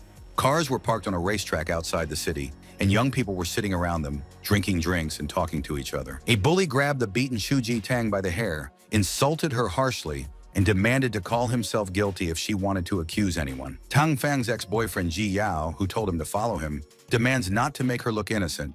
He does not need her, but he will not disdain the money of the girl's family. The unfortunate Chu Ji Tang raised her head and shouted at the villain, who, in her opinion, completely lost shame because of such actions. The guys standing in front of the villain and his victim were blinded by something and asked Fang Ji Yao to look at it, which distracted the disgruntled villain.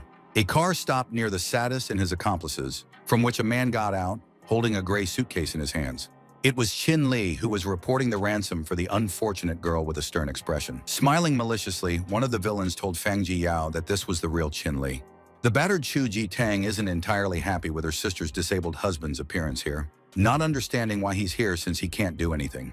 When Fang Jiyao approached the young man, he mockingly said how difficult it was for him to get here, and then demanded to put the money on the ground and leave. Putting the suitcase on the ground, Li does not want so. He demands that Fang's accomplices disappear because the kidnappers seem to have a good name. The villain was amused by Qin Li's last words, and the other hooligans also laughed. One of them thought Qin decided to make them laugh to death. While lighting a cigarette, Fang Jiyao breathed smoke in Li's face and called the Chu family real fools, and he would keep both the girl and the money.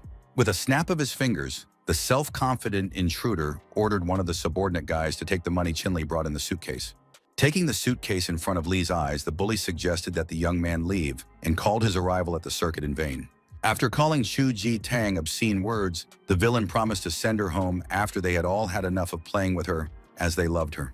In an unexpected moment, Qin Li delivered a powerful blow to the suitcase, which split into pieces, and the villains fell down from the blast wave. Fang Jiyao, a cigarette flying out of his mouth, is completely shocked by what he saw and doesn't understand anything that just happened. With loud calls to rush to the attack, a crowd of intruders armed with batons rushed at Qin Li, who was alone. The brave guy met his first opponent with a strong punch to the face, instantly disorienting him.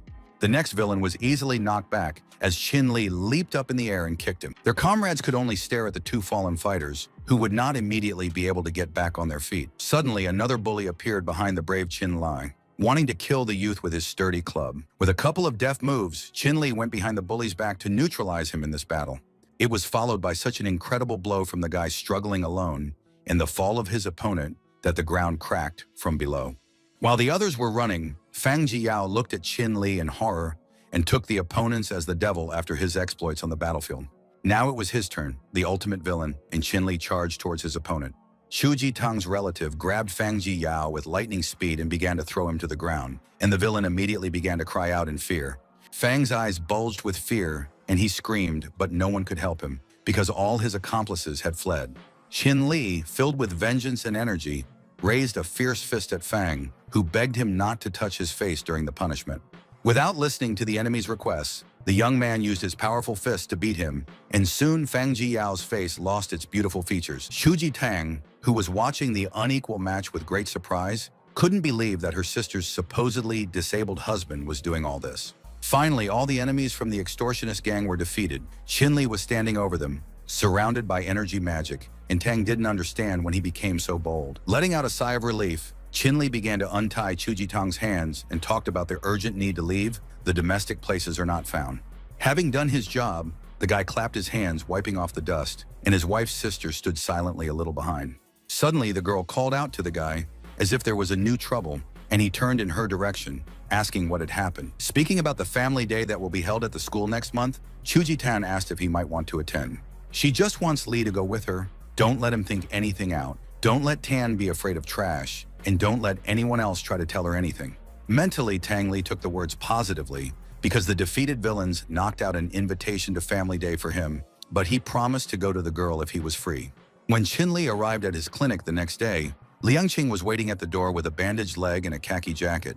She told him about completing the task, and all he had to do was contact the sales office and formally complete the deal regarding the apartment. Qin Li was very pleased when he heard this because the assistant completed the task quite quickly. Thinking about all this, the talented healer decided to tell Qin Ying the news about the house right now. Otherwise, it's not a good idea to live with his father-in-law and mother-in-law all the time. Offering Liang Qing not to waste valuable time, the young man asked to go to the office right now, which the girl was forced to agree to. In the car that was taking them to their destination, Liang Qing sat in the back seat while Qin Li sat in the front, and at one point, his phone rang. After answering the phone, the young man heard the voice of Mr. John, who has such news for the doctor that he can't even guess. While watering the flowers in the garden, Jinjin explained about the purchase of 10 buildings for Qin Li clinics in Wuhan, and all the documents already have the doctor's name on them. Qin Li coughed in surprise, repeating the words about 10 buildings aloud, and the businessman asked him not to be surprised. Besides, repairs have already begun there. Overjoyed, Qin Li now doesn't even know how to thank such a generous Mr. Zhang for his sumptuous gift. For a rich man, there is no gratitude. He and his family are already forever in debt to Qin Li. Jen is very much waiting for the talented doctor to move to Wuhan. After asking the young doctor about the time of his departure for them, Yin Jr. mentioned the presence of a small villa to house Chin Li there. The guy doesn't need such real estate because he has already bought a house for himself and it's not worth spending extra money on it. Soon they arrived at the office of the company that was going to sell them the very apartment that Liang Qing had previously arranged. As the boys entered, the girls at the entrance bowed and greeted them politely, while Chin Li and his companion looked around. A lady in a stylish uniform who was greeting customers was surprised by Ms. Liang's quick return and thought that Chin had not accompanied her. Displeased with Manager Yang's ignorance, Liang pointed at Chin Li, calling her boss, and he was also the #1 buyer of Paradise Villa. Looking at Li in his tracksuit, Manager Yang didn't believe that this country bumpkin with a 9-year education could buy a villa. He was a gigolo and was pretending to be rich. But at the same time, the employee of the company also remembered about the Zhao family, who were also looking at this villa, and they paid Yang to keep the house. In front of Liang Qing and her boss, the woman apologized and shocked them with the news of the villa's sale, but if they paid the amount in cash, the deal could be replayed. Rightly outraged, Liang Qing recalled how she was the first to deposit the money for the reservation. The unfortunate girl yelled at Manager Yang, not understanding her motives for selling Villa #1 to completely different people. Responding to this question from angry customers, Yang spoke about the trust she received from the Paradise Complex, the most elite villa, and this house deserves a respected and well-off owner. To Chin Li, who seemed unconcerned, this is nothing, but he doesn't know if this is how the Rai housing complex treats its clients. Confirming this, Yang believes that the guy is nervous and thinks that he doesn't have the money for such purchases, and in general, he has an idea of how much it costs to live in their complex. Suddenly, a certain girl in a short red skirt walked up to them, who liked the words the company manager had just said. The head of the complex, Zhang Jun's sister, Zhang Chu-shui, informed Yang about the well-off people living in their housing sector with a position in society. The employees of the company instantly bowed to the boss, and the embarrassed manager Yang replied that she couldn't see Director Zhang approaching. Slapping the guilty employee on the cheek, Zhang Chu-shui called Mr. Chin Li the most welcome and most respected guest of their family. While shaking hands with the guy, Chu-hui introduced herself as the owner of this mess and saw Li's photo at her brother's house, and also called about the stones. Chin Li stared at his new acquaintance in amazement and couldn't really speak due to the unexpected ending of the situation in his favor and Zhang Chu-shui's showiness. Manager Yang immediately offered her sincere apologies to Mr. Chin for the inconvenience, but the guy asked to forget about such small things. The employee of the company, who continues to be on the floor, pressing her hand to her cheek, realized with a smile that she was looking at a good friend of her hostess. Leaning over to Yang, Li asked her not to cause any more problems, not to try to sell his villa, and no matter who his friends are, the woman agrees with the inadmissibility of her behavior. Turning his back on the company representatives, the guy got ready to go home and, feeling that he would not wait for the documents, began to say goodbye to them. Initially disappointed by the client's words, Zhang Chu-shui now smiled, and after being asked to forgive Yang's carelessness, she is ready to arrange the paperwork herself. But Chin Li didn't listen to the friendly company boss anymore and headed out with Liang Qing, and they were bowed out. Jen Chuhua, who had lost customers and financial benefits, snapped her fingers and 2 people walked up to her. The guilty manager Yang was captured by 2 men with a frightened face, and the cold-blooded Chu Hui doesn't want to see the employee at work anymore. Police and townspeople stood around Yin and Yang, complaining about the drugs from the clinic that had disfigured their faces and calling the owner a charlatan. Chin Li, who is approaching his hospital, is surprised by what has happened, but still does not understand where this large crowd came from. Soon, the townspeople, dissatisfied with the young men's medicines, surrounded him and Liang Qing, calling them a poison merchant and demanding that they immediately capture the healer. One of the victims was a girl with red blisters all over her face, pointing her finger at Li, calling him a peddler fufflemycin. Chin, who didn't understand anything, looked tiredly at the ill-wisher, not knowing what kind of fufflemycin she was talking about right now. An angry woman pointed at her own face, calling it the result of a cream purchased at the young man's clinic. Chin thought about it. He couldn't figure out what kind of cream he was talking about if previously 200 cans were only made for Liu Wang. Pointing her fingers at the owner of the Yin and Yang clinic, the woman told the police officers about Li, who was ready to do anything for profit, and asked them to take him to the jail. After taking out the handcuffs, one of the city's law enforcement officers suggested that Chin Li go with them. Suddenly, Liang Qing intervened, covering her boss with her hand and dissatisfied with the actions of the police. Law enforcement officers who do not deviate from their position consider themselves right. They simply lead a suspect in fraud to the interrogation. Seeing how Chin Li Yi is thinking of taking out possible weapons from his pants pockets, the law enforcement officers demanded not to do anything stupid, but to raise their hands up. Picking up a smartphone, the young man asked the police not to panic. He is just going to contact the person responsible for these crimes. The police wanted to pick up the phone that Chin Li handed them, but they didn't understand what kind of person he was talking about. After calling the specified address, the Guardian reported concerns from the Yangcheng police regarding the incident with the cream sold in yin and yang. The red-haired girl who picks up the phone can't believe what she's hearing because she's the only one using the cream from Dr. Li's clinic. Soon, the same lady who had previously bought a wonderful mixture for her face arrived by car, and now she suggested that the doctor prepare a new batch of cream. Chin Li, who was feeling sleep-deprived at this moment, clarified about the completion of the drug batch from the girl and reminded that he had given everything to her without a trace. The grinning girl, pointing at her face, had already used it all up just to look at her skin and assumed that Li had yet to come up with a new one. On the other hand, the doctor's suddenly serious client wants to know how all those who are now with blisters were able to get a wonderful cream.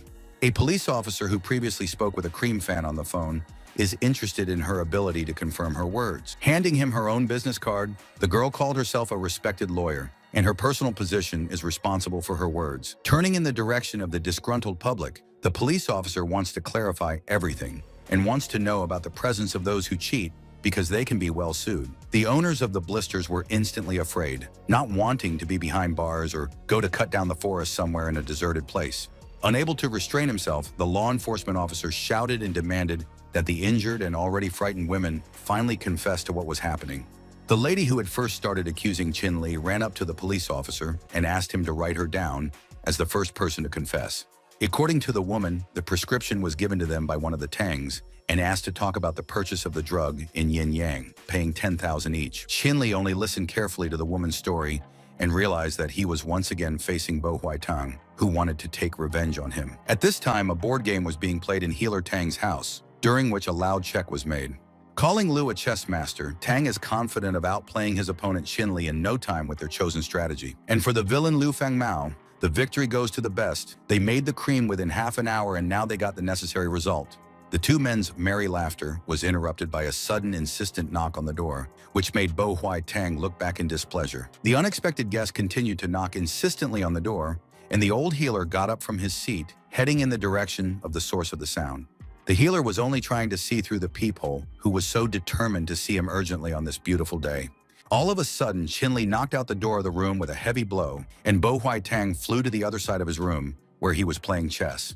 The evil old man landed on the floor, hitting the wall, and his chess partner, Liu Fengmao, stared in amazement at the intruders. Surrounded by magical energy, Chin Li, with his hand in his pocket, entered the room to talk with his rivals. A young man walking with Liang Qing ironically inquired about the injury of his old colleague and offered to help. Liu Fengmao, who was hiding his hand in his trousers, glared at the guest and wanted to know the reason why the guy is not currently behind bars.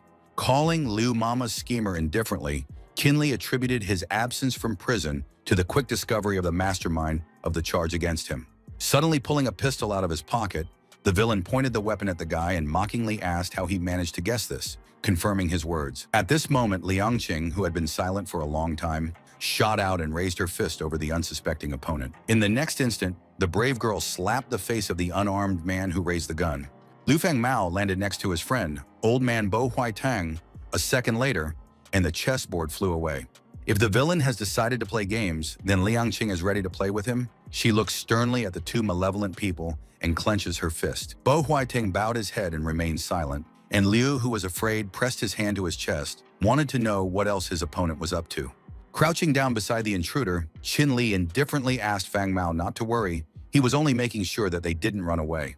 After putting Tang and Liu in handcuffs in the car, the police said ironically that today was not their day. They wanted to deceive a good person, and they would think better of it next time. As the car with the law enforcement officers and villains left, Chin Li's phone rang, and he looked to see who wanted to talk to him. In the message, Jian Shuyu announced that the issue of the villa was closed, offering to move in at least now. She would be happy to meet him in Wild Orchid. Since the guy now has important things to do, he passes Bo Huai Tang and Liu Fengmao to his assistant, which she immediately agreed to. Soon the guy came to a large building, in the walls of which there was a local restaurant. Once inside, the young man did not pay any attention to the guests of the establishment and continued to go ahead with his business. After knocking on the door when it opened, Qin Li saw a friendly Jian Shui standing in the room, asking for a guest to come and settle in. Pointing to the table, the girl urged the young man to sit down quickly. They were delivered a special red tea from France, and Li is obliged to try it. The company manager then picked up a folder of documents and suggested that Qin Li finish the paperwork. As Zhen Shuk handed the folder to the guest, she informed him about the last payment available, after which the villa would finally belong to him. Introducing a relative of Jiang Ji, the owner of almost everything in Yangcheng, the lady explained his desire to cooperate with Li after he learned of Qin's visit. For the youngest doctor, these words came as a complete surprise. He does not understand what kind of cooperation is. After greeting Qin Li, Zhang Ji introduced himself and gave his name, as well as manager Chu Shui. He reports to Zhang Jr. The man talked about how he was recently sent to Yangcheng to optimize the family's entertainment facilities, and he was happy to express his appreciation to Li. As Qin Li shook the guy's hand, he noted his kindness to himself and then turned to manager Zhang, reminding her of what she had said about certain papers. But first, the guest and the friendly host started drinking tea, and Mrs. Jian Shui was pouring new red tea from France into cups. Speaking of Qin Li's invention of medicine, which completely cured the scary face of Liu Zheng's niece, Ji is willing to sign a contract with Li to produce this drug. Jinny is confident in the unprecedented commercial success of Qin Li's medicine, and this is thanks to the resources of the family company and its honest name. After the launch of the project, the post of head will be taken by Qin Li. Holding a cup of tea, the talented healer smiled when he heard such a suggestion. He and immediately the head of an entire project. Absolutely right. Zhenjai suggests that a new friend create a cream, and the company will carry out production and sales. Li will get 80% of the shares, and Zhang's the rest. Adjusting his glasses, a relative of the housing management company, Jianji, asked Li's opinion in a serious voice. The way Jai openly mentioned Liu Zheng's name, their corporation has long-term plans in Yangcheng, and Qin decided to set the stage where cream will play an important role. But Qin Li didn't say anything out loud and pretended to think about the entrepreneur's offer, as if there was something about it that the guy didn't like. Surprised, Genji looked at the guest and inwardly resented his hesitation, as if the financial offer was not enough. The young businessman coughed to attract the attention of Chu Hui's relative to help him with Qin Li, and she nodded. Wanting to make up for the guest's misunderstanding, she and Cheng Sr. agreed on everything, presenting the rights to the gentleman's club with a yellow ticket as a gift. Jian Zhishu held out a folder of club documents as an invitation and humbly asked Qin Li to accept it as a gift from the owners. After pushing back the invitation, the healer refused to accept it. Chu Shui is already kind to him, and he has already forgotten yesterday, so he can't accept the expensive gift. The girl thought that Qin had forgiven her for the misunderstanding yesterday, and he didn't want to accept the gift. Now Junior Jian would call Shui guilty of refusing the guest. Putting the cup down on its saucer with a bang, Qin Li pointed out that it was impossible to have a proper tea party if manager Zhang was pushing him so hard. Lowering her head sadly, Jian Shui was forced to withdraw her own offer since the young man was unwilling.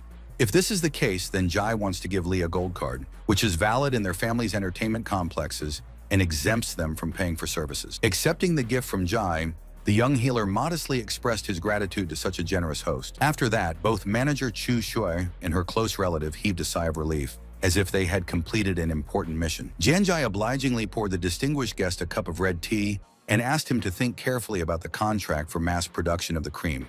Recalling the Zhang's willingness to provide production facilities and distribution channels, Li agrees to 50% if his wife becomes the head of the project. While Chu Shui was still wondering about the agreement from Li, her relative, beaming with happiness and joy, promised to prepare and sign the documents by tomorrow. At this time, her mobile phone rang in the girl's pants pocket, and she was forced to urgently answer the call.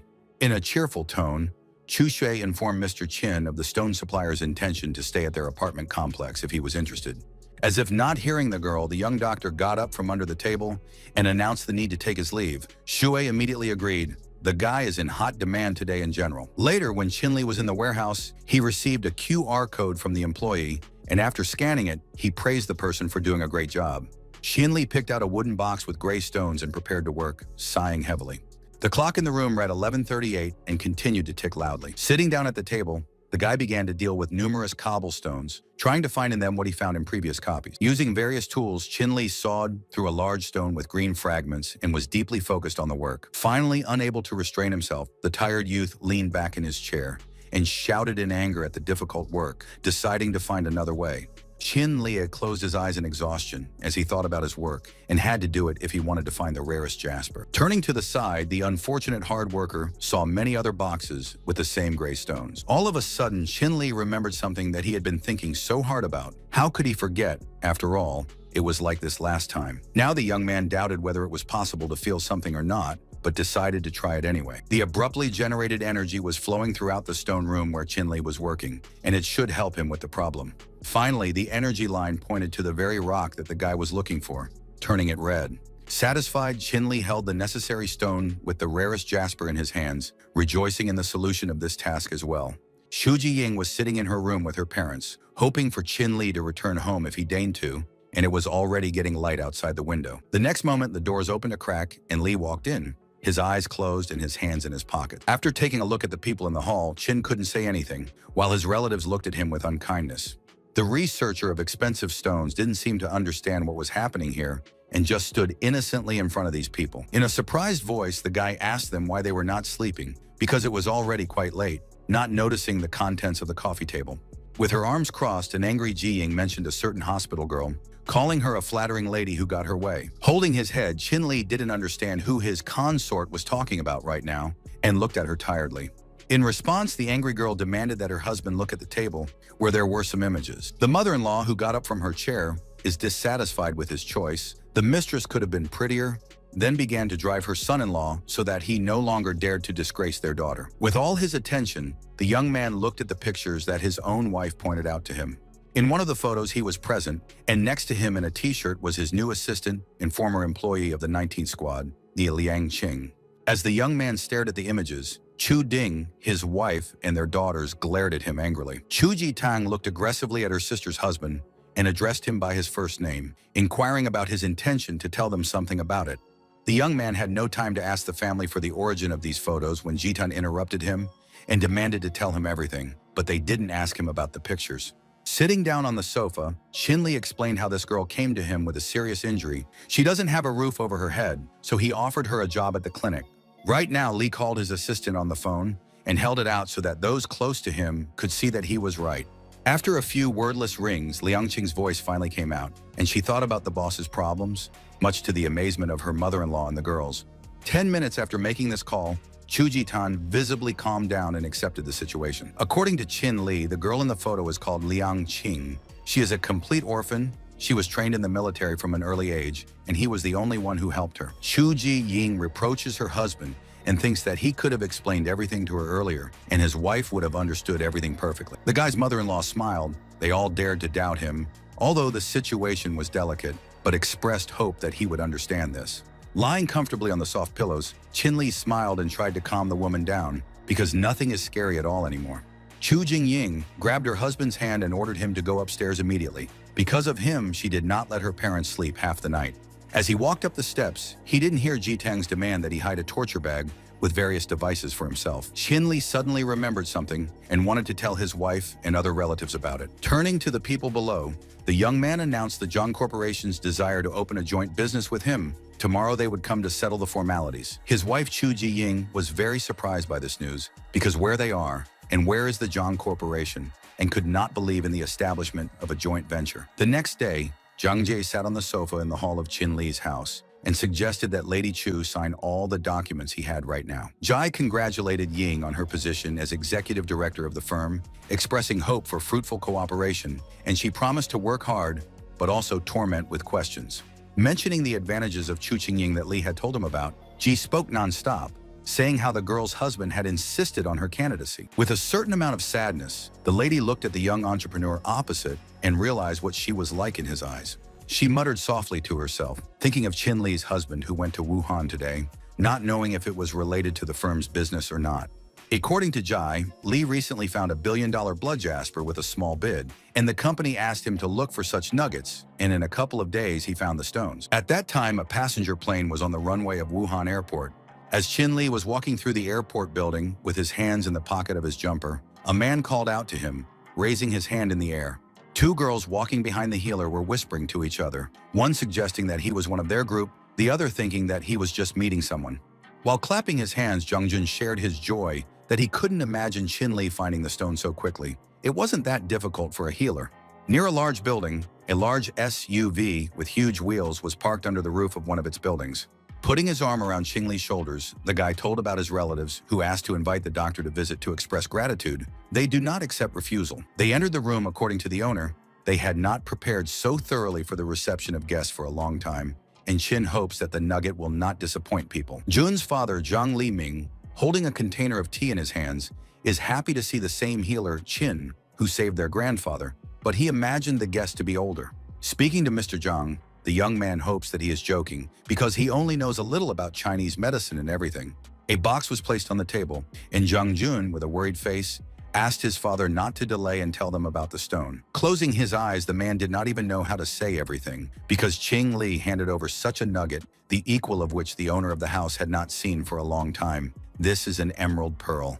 His son was very frightened, and saying out loud the name of the nugget, remembered the value of this jewel in hundreds of millions. After agreeing with Zhang Jun, his father didn't even think about getting a chance to see such a rare item again. Frankly speaking, it was all a very long time ago. Thinking back to the long-gone years, Zhang Liming kept in mind the incredible stone at the auction with its fabulous value. Qing Li is considered by the owner of the house to be a true guardian angel of their family, and he has rendered these people an invaluable service. Hearing such kind words, the talented healer himself was very friendly and glad that his clients were satisfied. As the youth was walking along the corridor of their big house with Zhang Jun, the young master remembered something. They could only stare at this man in disbelief, who remembered how Qin had asked for a favor last time. As Jun handed the envelope to the guest, he explained the existence of information about Qin's parents, and Jin took the liberty of collecting a small dossier. Being unsure of the accuracy of the information gathered, the person recommends that Qin Li look at the contents of the envelope for himself. While Li was reading carefully, Zhang Jun again reminded him of the nebulous nature of the information he had gathered, so he wasn't sure if he could trust it completely. But there is a piece of news that Jun didn't put in the folder, and it concerns the healer's parents, whose trail was found in the capital, but only once. Hearing these words, Qin Li was very surprised. He wants to know if the information regarding his parents' stay in the capital is verified or not. Jun received the data before Li's visit. The authenticity is not confirmed. When the results of the verification are completed, Jin will contact the doctor, and he hopes so. Then the events unfolded in a hotel complex, where a very tall building stood out in particular. When Qin Li and Zhang Jun went inside the restaurant, the businessman told them about his sister, who owns the restaurant, and the guest is obliged to try the dish from the chef. Suddenly, a certain girl who was behind the two boys called out to Zhang Jun loudly, and both of them looked around in surprise as they looked at her. It was Jun's sister, Zhang Zhan, who had reminded a relative of the agreement to go shopping with her, but her brother was still missing. The man had spent the entire evening talking to Qin Li about the pearl yesterday and couldn't sleep a wink all night, so the shopping trip had slipped his mind. Jun introduced Qing Li to his younger sister, Zhang Zhan, who turned her head away in displeasure, disappointed in her brother. In a magazine, the doctor saw a picture of Zhang Zhan, and there is talk of how she became a business shark in her 20s, opening a restaurant and now running bars in Wuhan. Qin Li extended his hand and politely greeted the girl and said his own name, but the proud beauty didn't turn her head to look at him. Surprised that the guys are standing still, Jin yells and demands to go to the restaurant. Jun tricked her with the shops, and now he is waiting for a special invitation. Leaving with the guests, Jun explained his sister's flaw. She doesn't like to deal with men, and asked Li not to take the shouting personally. After that, Zhang Jun became even more angry and thought her brother started discussing her, and Jun was very afraid. Suddenly, a man in a business suit called out loudly for Director Zhang due to an urgent matter that appeared. A disgruntled girl demands that he, the manager of Newbie, behave properly now, because the hall of their restaurant is full of guests. When Newbie told about the employee's attempt to jump off the roof and the evacuation of the building, Zhang demanded to stop this and transfer the situation to her control. The girl ran to the elevator and was going to immediately turn on the emergency alarm because it was happening in the main restaurant. It was awkward for Zhang Jun, who wanted to treat Qing Li to lunch, but he couldn't even imagine what was going on here. Reminding the guy of his words about Qin Li as a member of their family, the healer asked not to apologize to him, offering to understand the situation in the cafe. If you need help, then they are ready. On the roof, a policeman tells a lady who wants to jump off the roof about the arrival of Zhang Zhan and her willingness to do everything for her, and the cook asks the girl to move away from the edge. The unfortunate woman had already raised her right foot over the abyss, but she was still on the roof surface. Zhang Zhan, who appeared at the right moment, asked the employee not to make any sudden movements and said that she was ready to do everything in her own power. Let her just say it. The huge eyes of the restaurant worker lit up with an eerie red light. She is surprised by the hostess's intention to fulfill all requests. After summoning the magic energy, Qinli could sense the evil eye and the black aura in the girl, and it wasn't for nothing that she decided to fall down.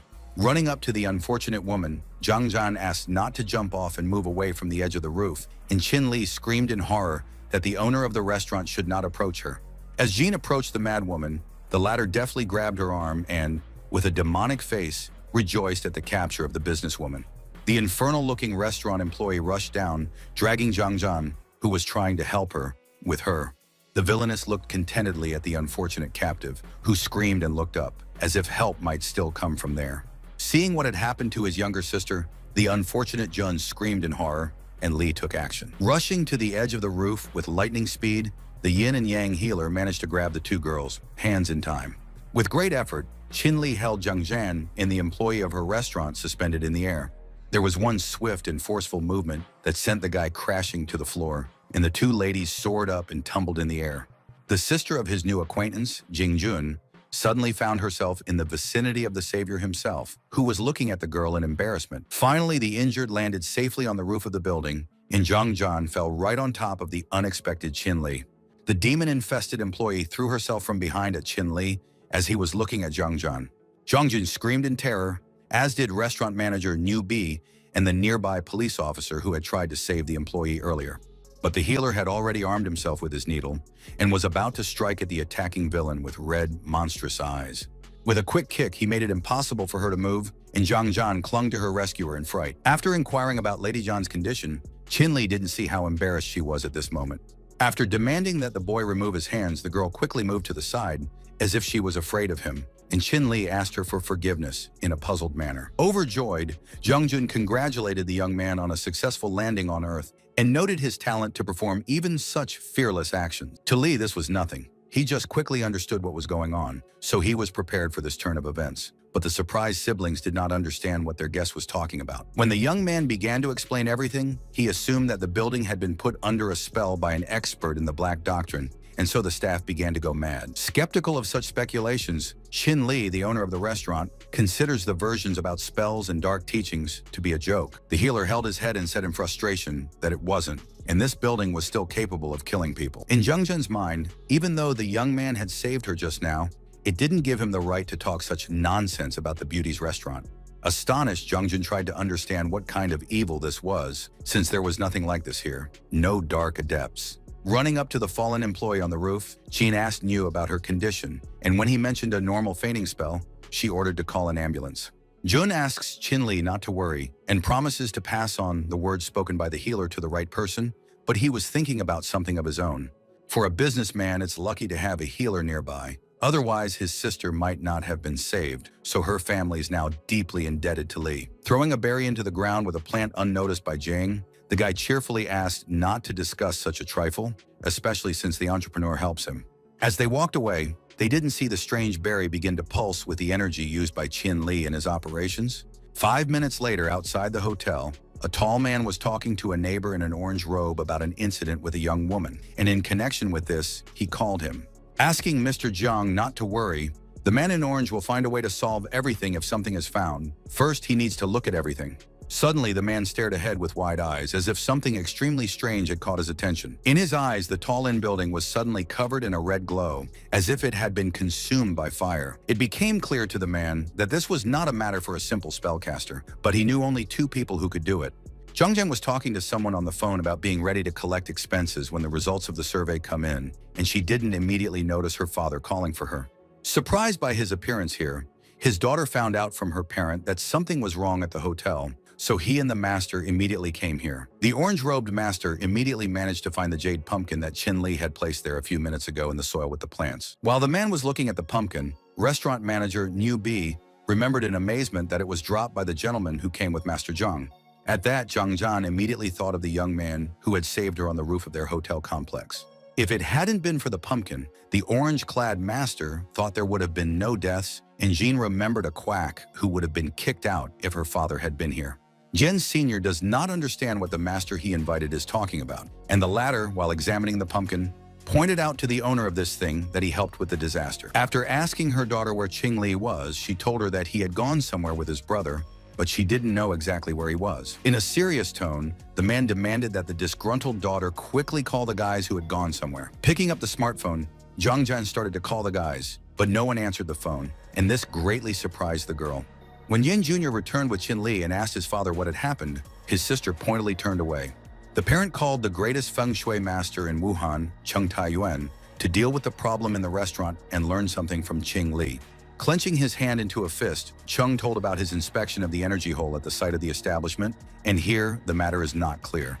And then the master found the small green gourd that Qing Li had surreptitiously planted in the flower. Qing Li, who came up unexpectedly, wanted to ask if he was the one who put this jade gourd in the flower pot. A visibly nervous Jian Li Ming turned to Master Cheng, asking him to explain what kind of pumpkin they had. Tai Yuan laughed and didn't think Li was so young, but he was glad for this generation of metaphysicians. And if he hadn't hidden the pumpkin, it would have been a massacre. In Yen Li Min's opinion, Qin had successfully plugged the energy gap and the devilry could have ended, but the guy called his actions a temporary solution. When this energy caused the restaurant employee to be thrown off the roof of the building, Qing Li decided to leave the pumpkin to contain its flow. Once again on the same roof of the hotel complex, the young healer called this place the place where this energy is most vulnerable. After asking for permission to disturb Master Cheng, Li wanted to borrow a few coppers from him, to which the man easily agreed. When the guy received the coins, he threw them up sharply and used his magic line to solve an important task. Red, ghostly notes flew to and fro. Qin Li recognized them as the malevolent energy that was bursting out strongly.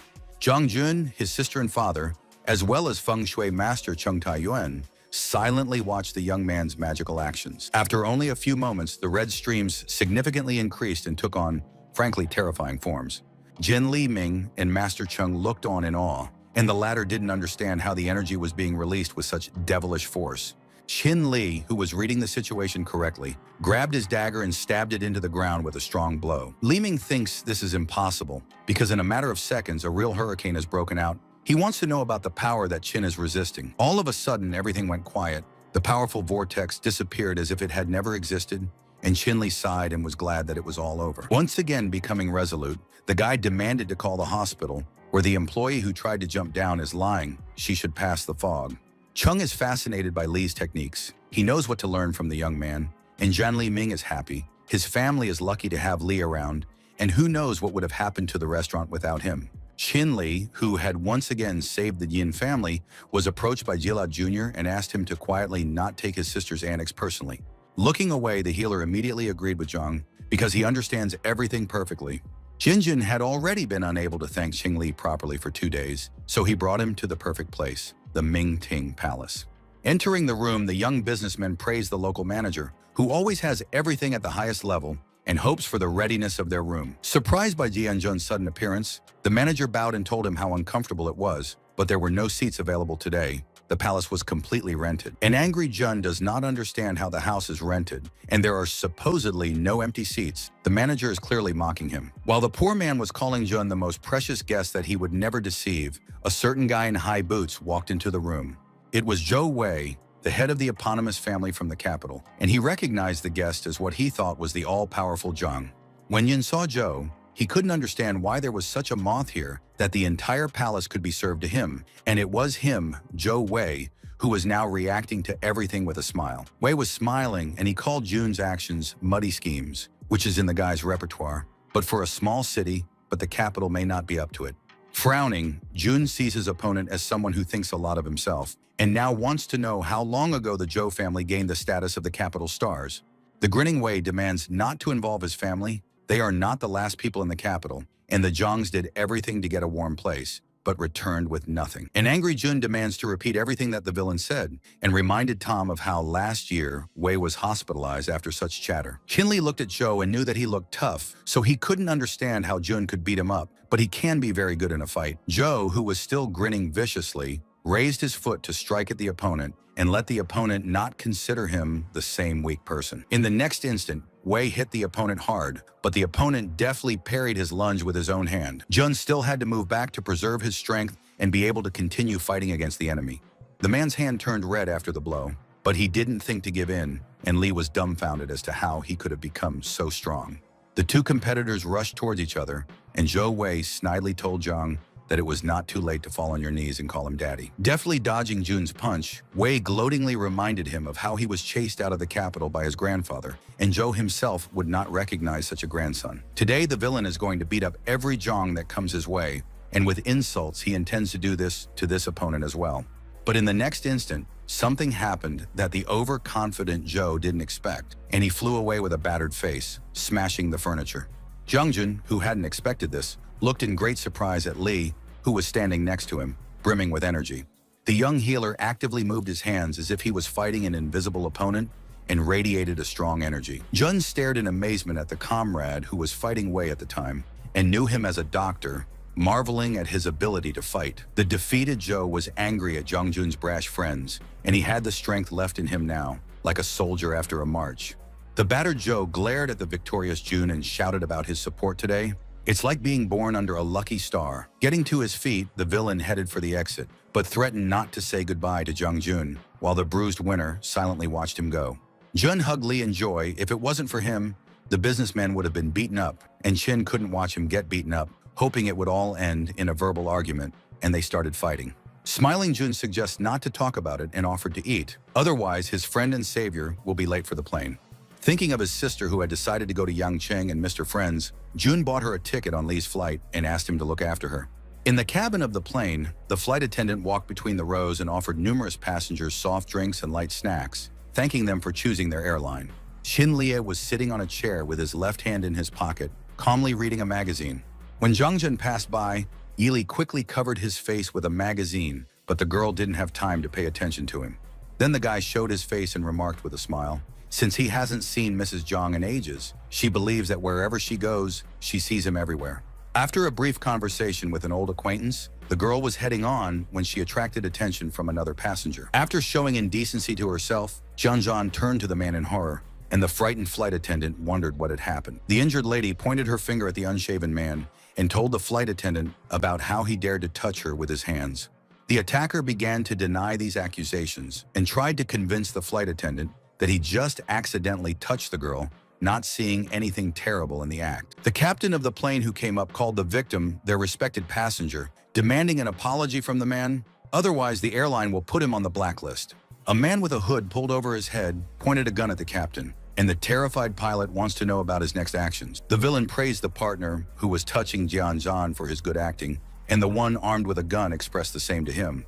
Threatening with the weapon, criminals declared hijacking of the plane and demanded money and valuable things from people. In the opposite case, they are ready to let bullets in them. The deathly frightened passengers jumped up from their seats in an attempt to escape, and only Zhang Zhan stared at the bandits as if spellbound. Suddenly, someone came up from behind and grabbed the unsuspecting girl, covering her mouth with his hand so that she wouldn't scream.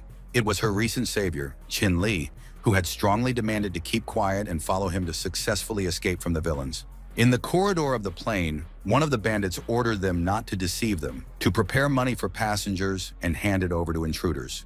Hiding in one of the points of the liner, Qing Li asked Zhang Zhan to wait here in safety and asked to slam the door behind him, and she did not know what the guy was up to. Leaving the young man with a satisfied smile on his face, informed the girl of his intention to eliminate dangerous robbers. And he was skeptical of her call not to get involved with the bandits, but simply to give up his wallet and phone. Otherwise, he would still bring people to the grave with his partisanship. The same villain who touched Zhang Zhan walked through the ranks and rejoiced at the loot they received. They have been fishing for a long time, and they have not received so much wealth yet. In the cabin of the plane, the child of one of the many passengers began to cry, letting out bitter tears.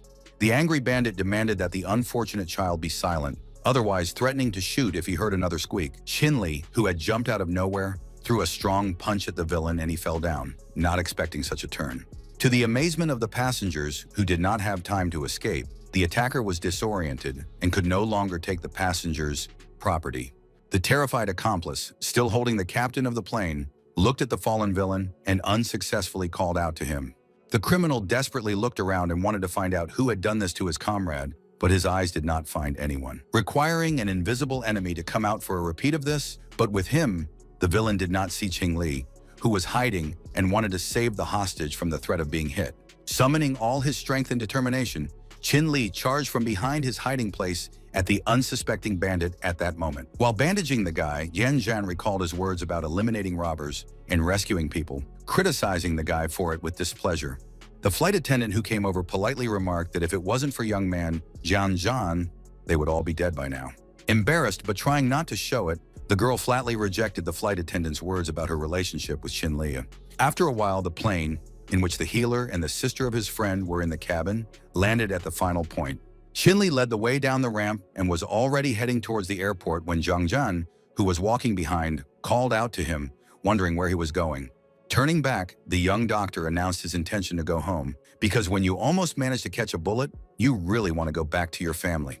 Considering him obligated to help her because of Li's friendship with Zhang, the girl would call him to her house tomorrow for protection, and Qin understood why Jin was always so detached. Back at his home yin and yang clinic, Qin Li listened to Liang Qing's words of admiration, as she did not expect her boss to fight the bandits with her bare hands. In her opinion, not every elite fighter would have been able to navigate in this situation, and Li admitted that he had never carried a weapon with him before.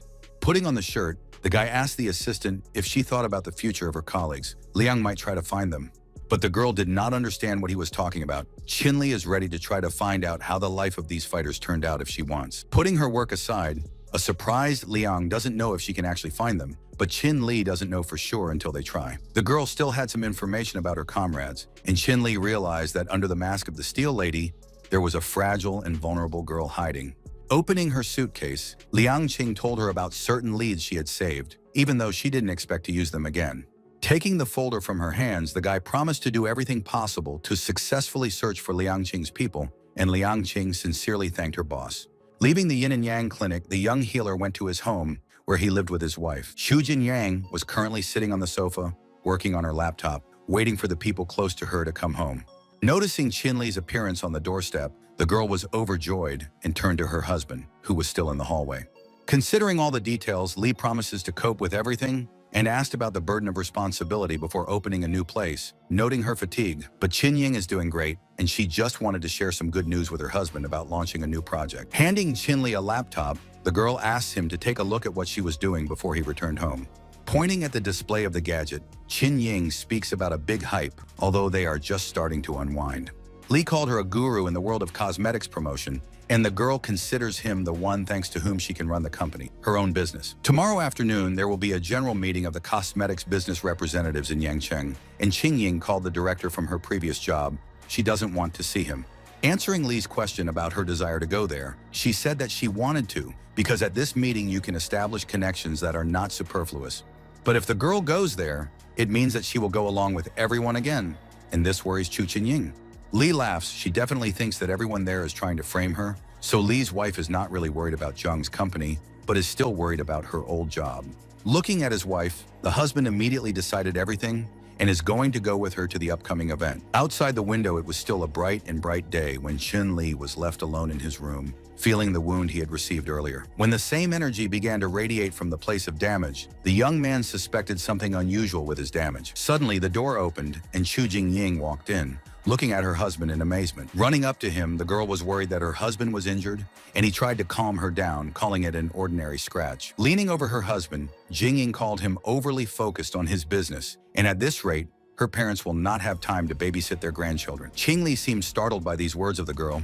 He hesitated, became embarrassed, and reminded that the topic of grandchildren had supposedly been closed for a long time. Turning to Jingying, Li asked about the girls, thinking that his wife was no longer interested in them. But at the same time, he thought how wrong he had brought up this forbidden topic. Before meeting Li, Jingying had one boyfriend, which almost led to her death, and since then, the unfortunate beauty has sworn off falling in love with guys. She wasn't his only victim. The villain is now in prison, and Ji Ying herself tried with the girls. They betrayed her, and Li knows all about it. Suddenly realizing that his wife's heart was broken, Qing Li asked her to remember that she would never let anyone hurt her again. Looking at her husband with sad eyes, the girl considers herself a fool after everything that happened to her. As if an unexpected thought had occurred to Jiying, she cried out and looked at her husband, as if waiting for him to support her. She said that everything that had happened earlier had long since passed, and Qin Li couldn't take his eyes off his beloved. Jingying almost lay down on the sofa, looking at her lover, and almost couldn't say a word because of the overwhelming emotions. Qin Li grabbed the lamp string with his hand to turn off the lights and make their bedroom dark. Night soon fell, and the crescent moon shone brightly, and a breeze blew on the street outside the house where Qing Ying and Qin Li lived. Feeling her husband, his wife recalled the injury he received, but did not feel it today and at this moment. The street was quiet and peaceful, and Qing Li reminded her again about the scratch and told her not to worry about it. The janitor who was cleaning the roads in the morning remembered what a stormy night it was yesterday, so he needs to work half a day today. In the house, the smiling Chu Jingying asked Qing Li to wash his hands and sit down to breakfast. The guy is ready to do it in no time. Now, the guy is interested in the mood of his beloved, and he can give her a signature relaxing massage. While eating breakfast, Qing Ying turned her gaze to the side, and as long as she was willing to do without a massage, she was fine. Then the guy suggested that they go get ready, because they have to get to some congress where Qing Ying is supposed to be present. As they were walking, Ying reminded them of the need to go to the convention, and they were in the store. Li started talking about a lot of things to do. It was inconvenient to drive in his parents' car, and you need your own. At the car dealership, they approached the new car, and Qing Li asked his wife's opinion about the car, reminding her of her love for crossovers. As soon as Li opened the door of the vehicle a crack, there was a shout about the inadmissibility of climbing into the cabin and a complaint about the booth from outsiders. Pointing out the price of the car, the employee promised to cut out a kidney if he left a scratch. Otherwise, they can only look and break it. To the disgruntled manager, Qin Li informed him that he wanted to see the car first and wanted to know if it had a test drive. Admitting it, the seller says about the deposit and the presence of everyone who goes, but does not buy cars, and whether the selected model is from the limited version and it is taken care of. Qin Li inquired about the cost of the car, and the gloating manager put the amount at 800,000, but the buyer, judging by him, at least found 600. With a certain amount of surprise, the young healer suggested that the deposit at the dealership was almost equal to the full price of the car. Replying that this has long been a common practice and he still makes a discount, the seller mentally called Li a beggar who wants to test drive, but will see how he starts changing his shoes. Taking her husband's hand, Chu Qingying pointed out the salesman's manner of speaking, as if the customers still had something to thank him for. She suggested that the doctor go to a nearby salon if they didn't know how to do business properly, to which the young man immediately agreed. Looking back at the people leaving, the employee of the automobile store did not believe in the girl's words about the neighboring salon, considering it a fairy tale.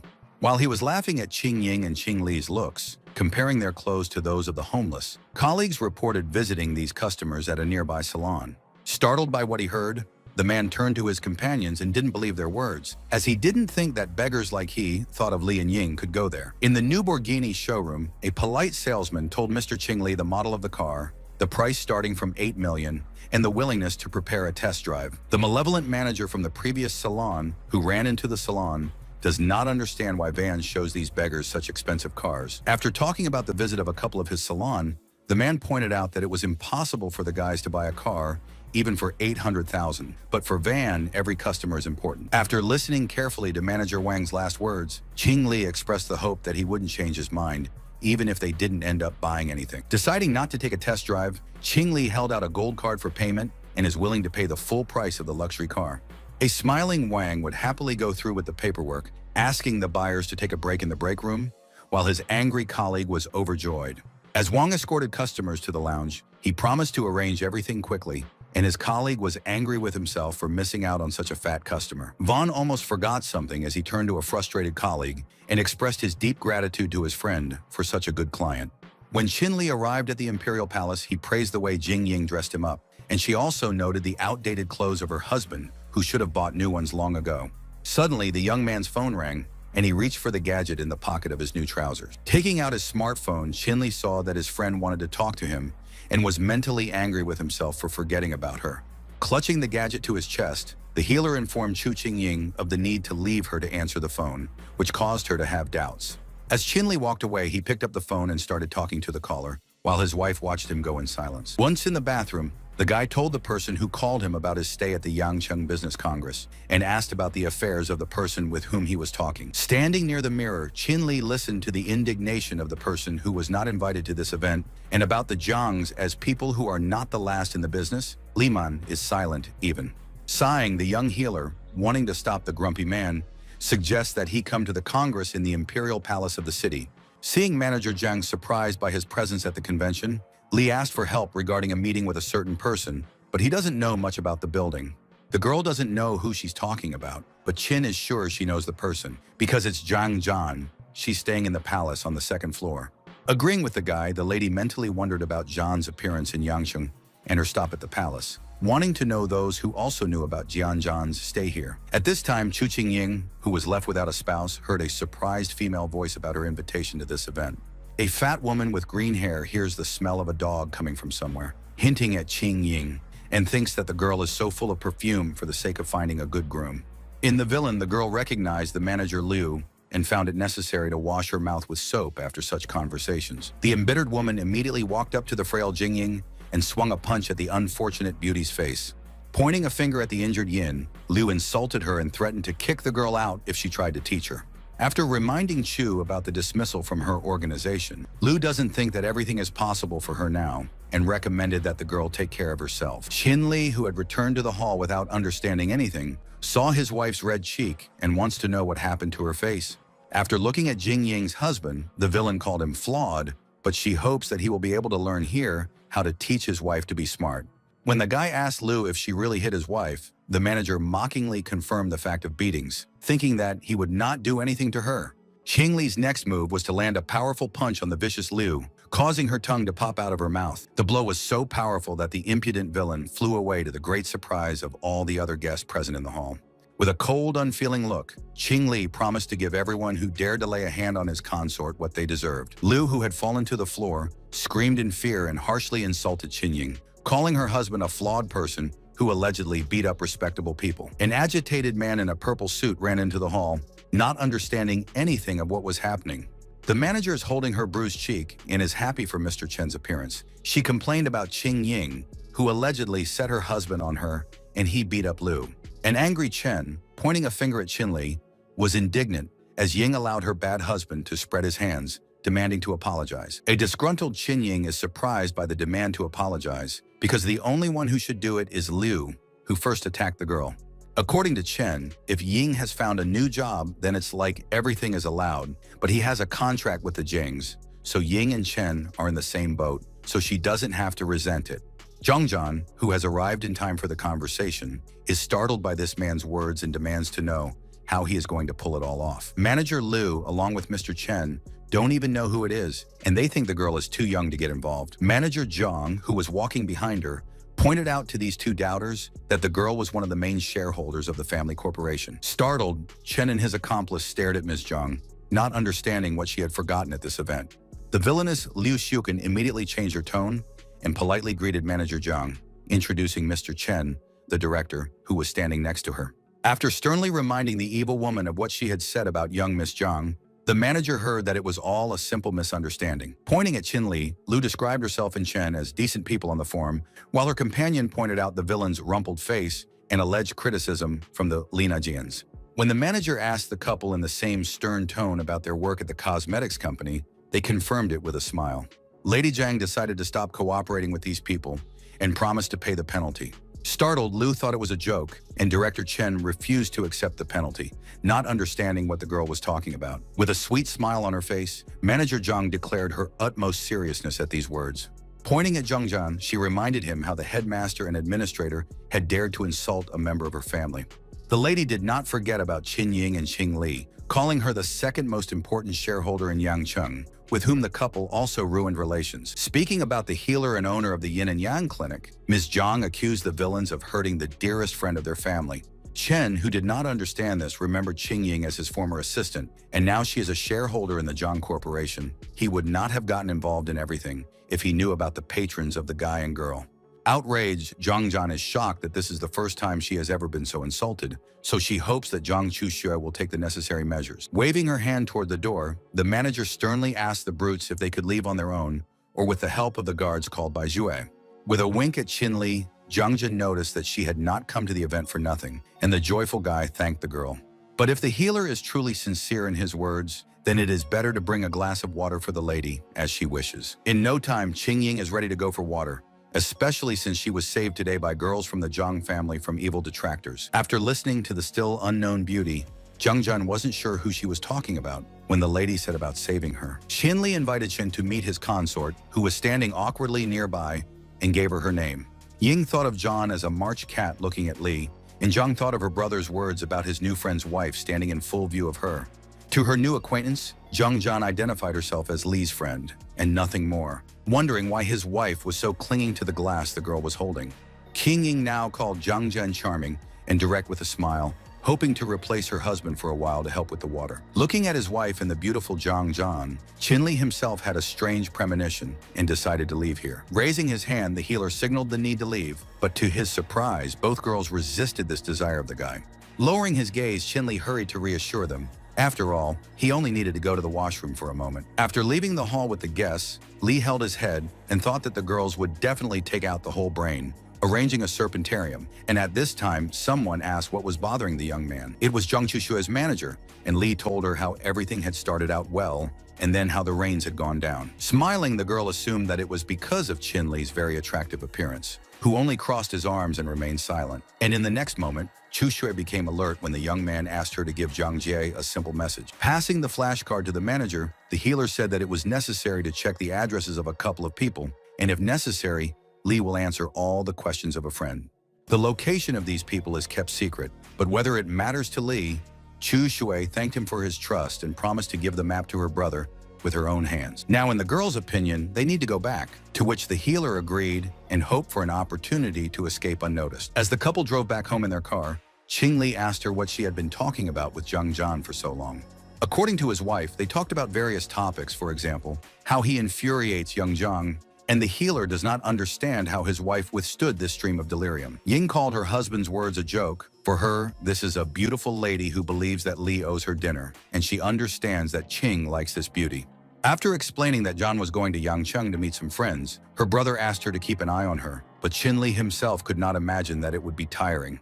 This was what Qing Ying told Zhang Zhan when Li went to confide in manager Zhang. And the young beauty also asked his wife about the development account in Wuhan. Li is interested in his wife's response to this proposal, but she doesn't know yet, although she doesn't want to spend her whole life in Yangcheng because there are more prospects and opportunities in Wuhan. After asking his wife to think about it, Qing Li promised to talk to her about the business proposal when she made a final decision. When Qing Ying suddenly asked her husband about himself, the healer didn't understand what she wanted from him. After asking if he would go with her, she learned from Qin Li that he was ready to close the clinic and start packing his bags for departure. The couple drove home in a car, and Chu Qingtan was waiting for them on the doorstep, resting in the evening silence. Not even noticing the arrival of the car, the girl dressed in a sweatshirt with long arms was looking ahead and seemed to be worried about something. Finally spotting the car, Chu Tan jumped to her feet and rejoiced at the return of her beloved sister. In the large house where Qin Li and Qin Ying lived, the lights were bright and the crescent moon was shining in the dark sky. Tan was delighted with her son-in-law's purchase of a new villa. She really likes it because no one has such a villa, even the richest people in the city. Qing Ying herself did not like her sister's bold behavior, and she slapped her on the head and demanded that she treat Li with respect, since he was older. When Tan called him Mr. Son-in-law, the boy cried with emotion, hearing a girl call him that for the first time, but it sounded great. To Tan's questions about their rich life and where he made so much money, not on the cream, Li reminded of his hard work, but wants to know the reason for Tan's presence. Holding a cup of tea in her hands, Chu Qingtang reacted wonderfully to this question, because if Li hadn't asked, she wouldn't have remembered. Tang reminded Qing Li about the offer to go to a school party with her, but he didn't say anything, and the girl couldn't find her son-in-law at home, so she came to them. Remembering the offer with an innocent smile, Li thought vexedly that he shouldn't have agreed, and Tan begged him not to say that he wasn't coming because the villains would attack her again. Then the guy advised Tan not to go if she was afraid, but the girl refused because she didn't want to be known as timid at school because they would think bad things about her. Qing Ying turned to her husband, recommending that he go to school with her sister for the evening if he gave her his word. Looking at the two girls, the healer who regretted his frivolous promise only had to agree. Turning her head to the side, Chu Ji-tang seemed to be displeased with her son-in-law, while her sister was looking at her good-naturedly. Jiden continued to ignore him with her gaze, as if she was trying to remind him of something from the past and was worried that he wouldn't interrupt her. Seeing Li go to the kitchen, Tan is happy about the upcoming rib cooking. He asked her to show herself by helping her son-in-law. Qing Ying is also ready for kitchen work. 1 month passed, and Qing Li continued to treat sick patients in his Yin and Yang Medical Center. Visiting the institution, Chu Qing Ying only watched as her husband helped people feel better again. Lang Qing is working like an ox, and Li still has no news about his assistant's comrades in arms, and now he doesn't know how to talk to her without hurting her mentally. Finally making up his mind, Qing Li coughed and the girl excitedly asked if anything had happened at their clinic. After telling the assistant not to worry about anything, Qing Li announced the arrival of a group of Chinese medicine healers in a couple of days. Then the guy carefully added the details of her co-workers. He passed on the information, and when there was news, Qing Li and Liang Qing would be contacted immediately. As if the memories of the past weighed heavily on her, she modestly thanked her boss for his concern. After handing over the keys to his villa to Liang Qing, the guy asked her to make herself at home there, and as soon as he and his wife settled down in Wuhan, they would immediately go after her. Emotionally, Liang began to refuse the gift and called herself his eternal debtor, but she would rather stay to guard the clinic. Qing Li called the lady a friend. She didn't owe him anything. While the head of the clinic was communicating with a subordinate, Chu Qingying's voice was heard from behind, asking her dear spouse to hurry up. They are late for the flight. After waving his hand at Liang Qing, the young man was about to leave, but asked the girl to call him immediately if there were any questions. Left alone, she could only stare after her boss as he left, grateful for his kindness. After a while, the young couple arrived at the Limen villa they had purchased in Wuhan. At the same time, businessman Zhang Jie led a group of workers who unloaded and brought boxes into the house, demanding to carry them carefully because there was no firewood on their hands. Shaking hands with Qing Li, Ji is happy about his friend's decision to move here. The healer reciprocated. He also missed his friend Zhang. Qingying praised manager Zhang for helping with the relocation and settling in. It's good for Jai to have a lot of siblings, but sometimes it's tiring. But the main thing for Jai is their equality as partners in the Zhang Corporation, and the man asked his comrades to always remember this.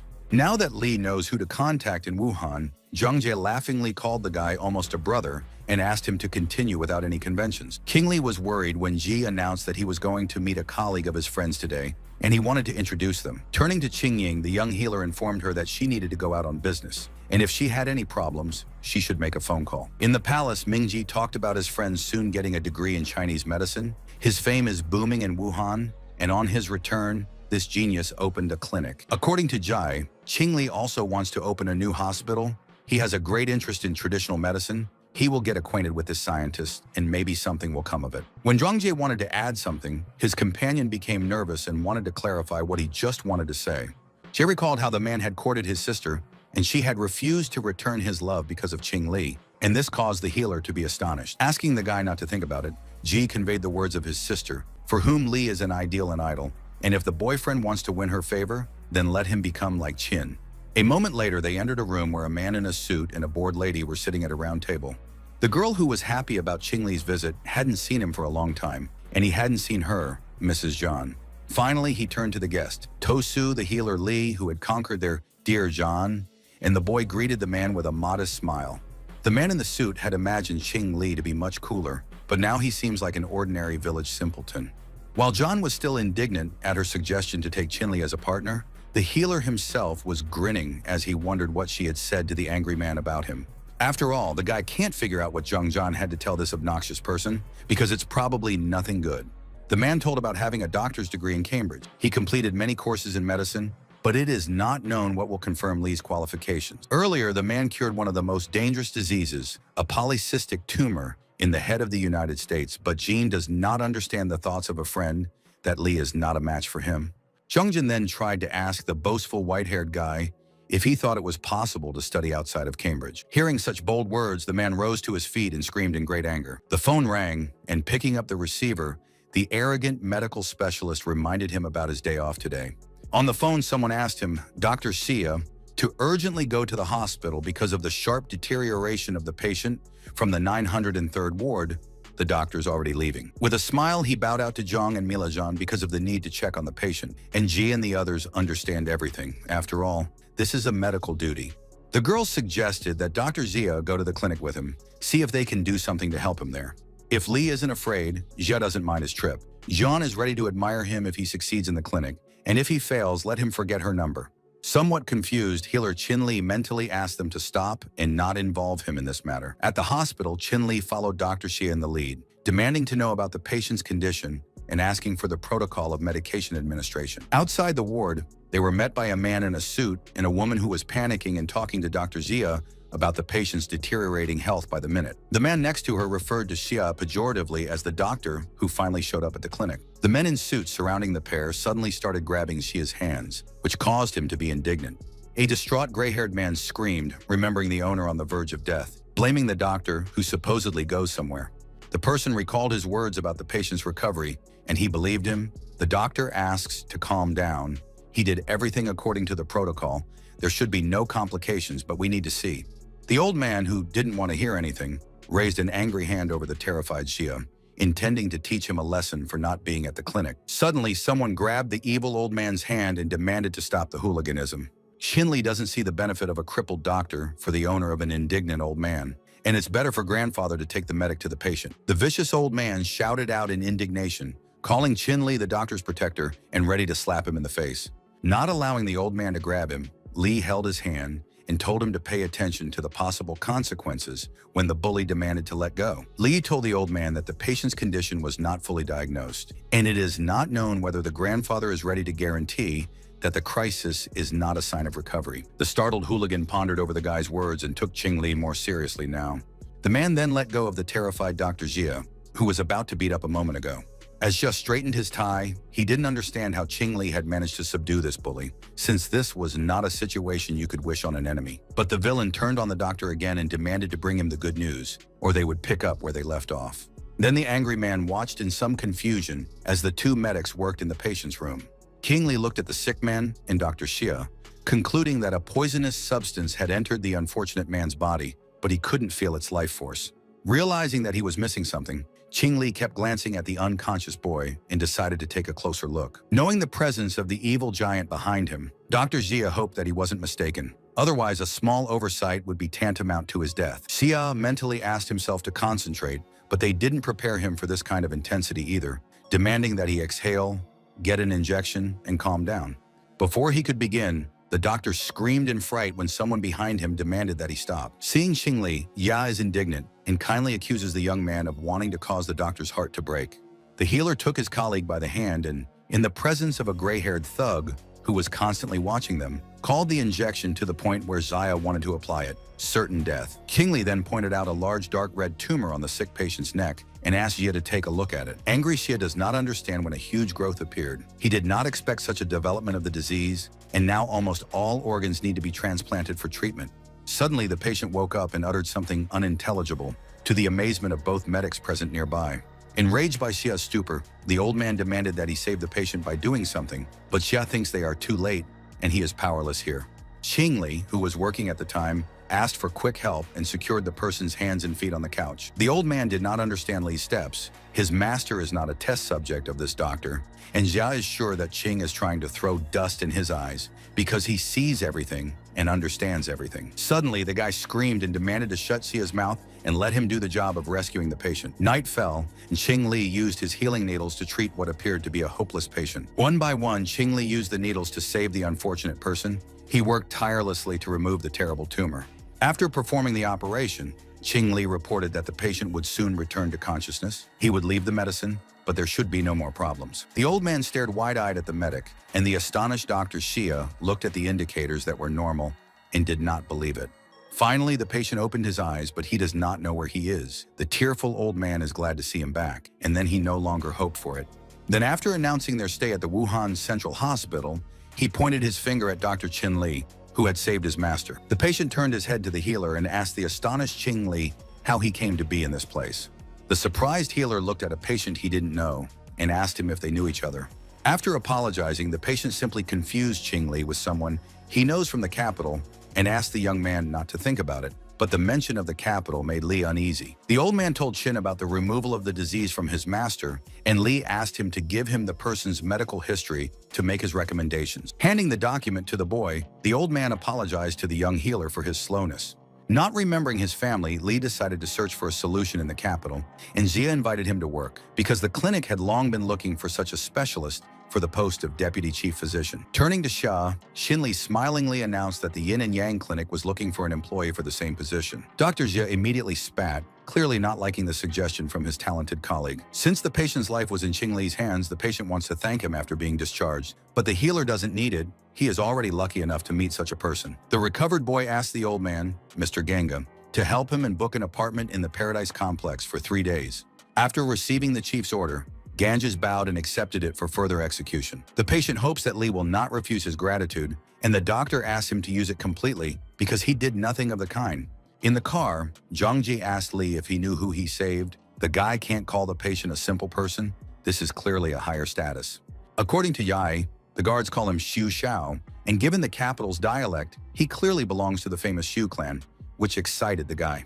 Jun went on to describe Zhang and Xu as the two oldest families in the country's capital. It's strange to see Xu here. Jie reminded him of the request for Li to find a blood jasper for a surprise at the festival, but there was bad news regarding grandfather Zhang's health. Using everything, the family again turns to Qing Li for help, and the latter recalled Jun's words about how they became like brothers to each other. With a hunch in his mind, Jie excitedly turned to Li, but Li promised to do everything possible to heal his grandfather. Thanking Li warmly, Ji explained how his siblings had contacted the General Cosmetics Company, so Qin didn't have to worry. 3 days later, Qing Li, who had cured Xu Xiao, came to the Paradise Entertainment Complex, where the residents of the city were having fun. Xu, who had recovered, pointed at Qin Li and told the guests that he wouldn't be able to go out today if it wasn't for this healer. Raising his drink glass, Xu Xiao made a toast, offering him a toast to the great healer Qin Li. Calling the progress in recovery positive dynamics, the healer urged his patient not to lean on alcoholic beverages. Xu, who had been drinking heavily, waved his hands and asked the healer not to think about it. As long as Qin Li was around, Xiao would have nothing to worry about. Xu asks Li to secretly reveal his opinion about who Xiao really is, but for the guy, this person is just his patient. Giving a thumbs up, Xu became satisfied because that was exactly the kind of friend he was looking for. A guy approached them and offered to join them for a party held in honor of Xu Xiao. At this time, behind both guys, someone hit another person hard and he fell to the floor. The arrogant guy with the gold chains asked if it was his man, as he spilled his drink on him. The victim who invited Qin Li asked this intruder not to directly blame him for everything. Xu Xiao approached the brute and asked if he might have any complaints about his friend. Speaking unflatteringly about the person he hit, the villain with the golden chains considers him a violator of the serious gang rules and offered him to leave if his health was expensive. Someone in the audience was startled when they heard about this. Xu Xiao opened his mouth and looked at the bandit, surprised and Li, and they all didn't know about Sirius. It seemed that the entire province was controlled by the Zhang family, but most of them didn't know about the existence of a powerful underground empire. This is exactly the Sirius gang. Even the Zhang family is wary of it. Although the group remains in the shadows, its influence is felt everywhere. The power of the Sirius gang is legendary even in the capital, because there are no better warriors than them. The word warriors speaks for itself. They are called Wuhan strongmen. They know the secrets of dark matter. Ordinary people stay away from them.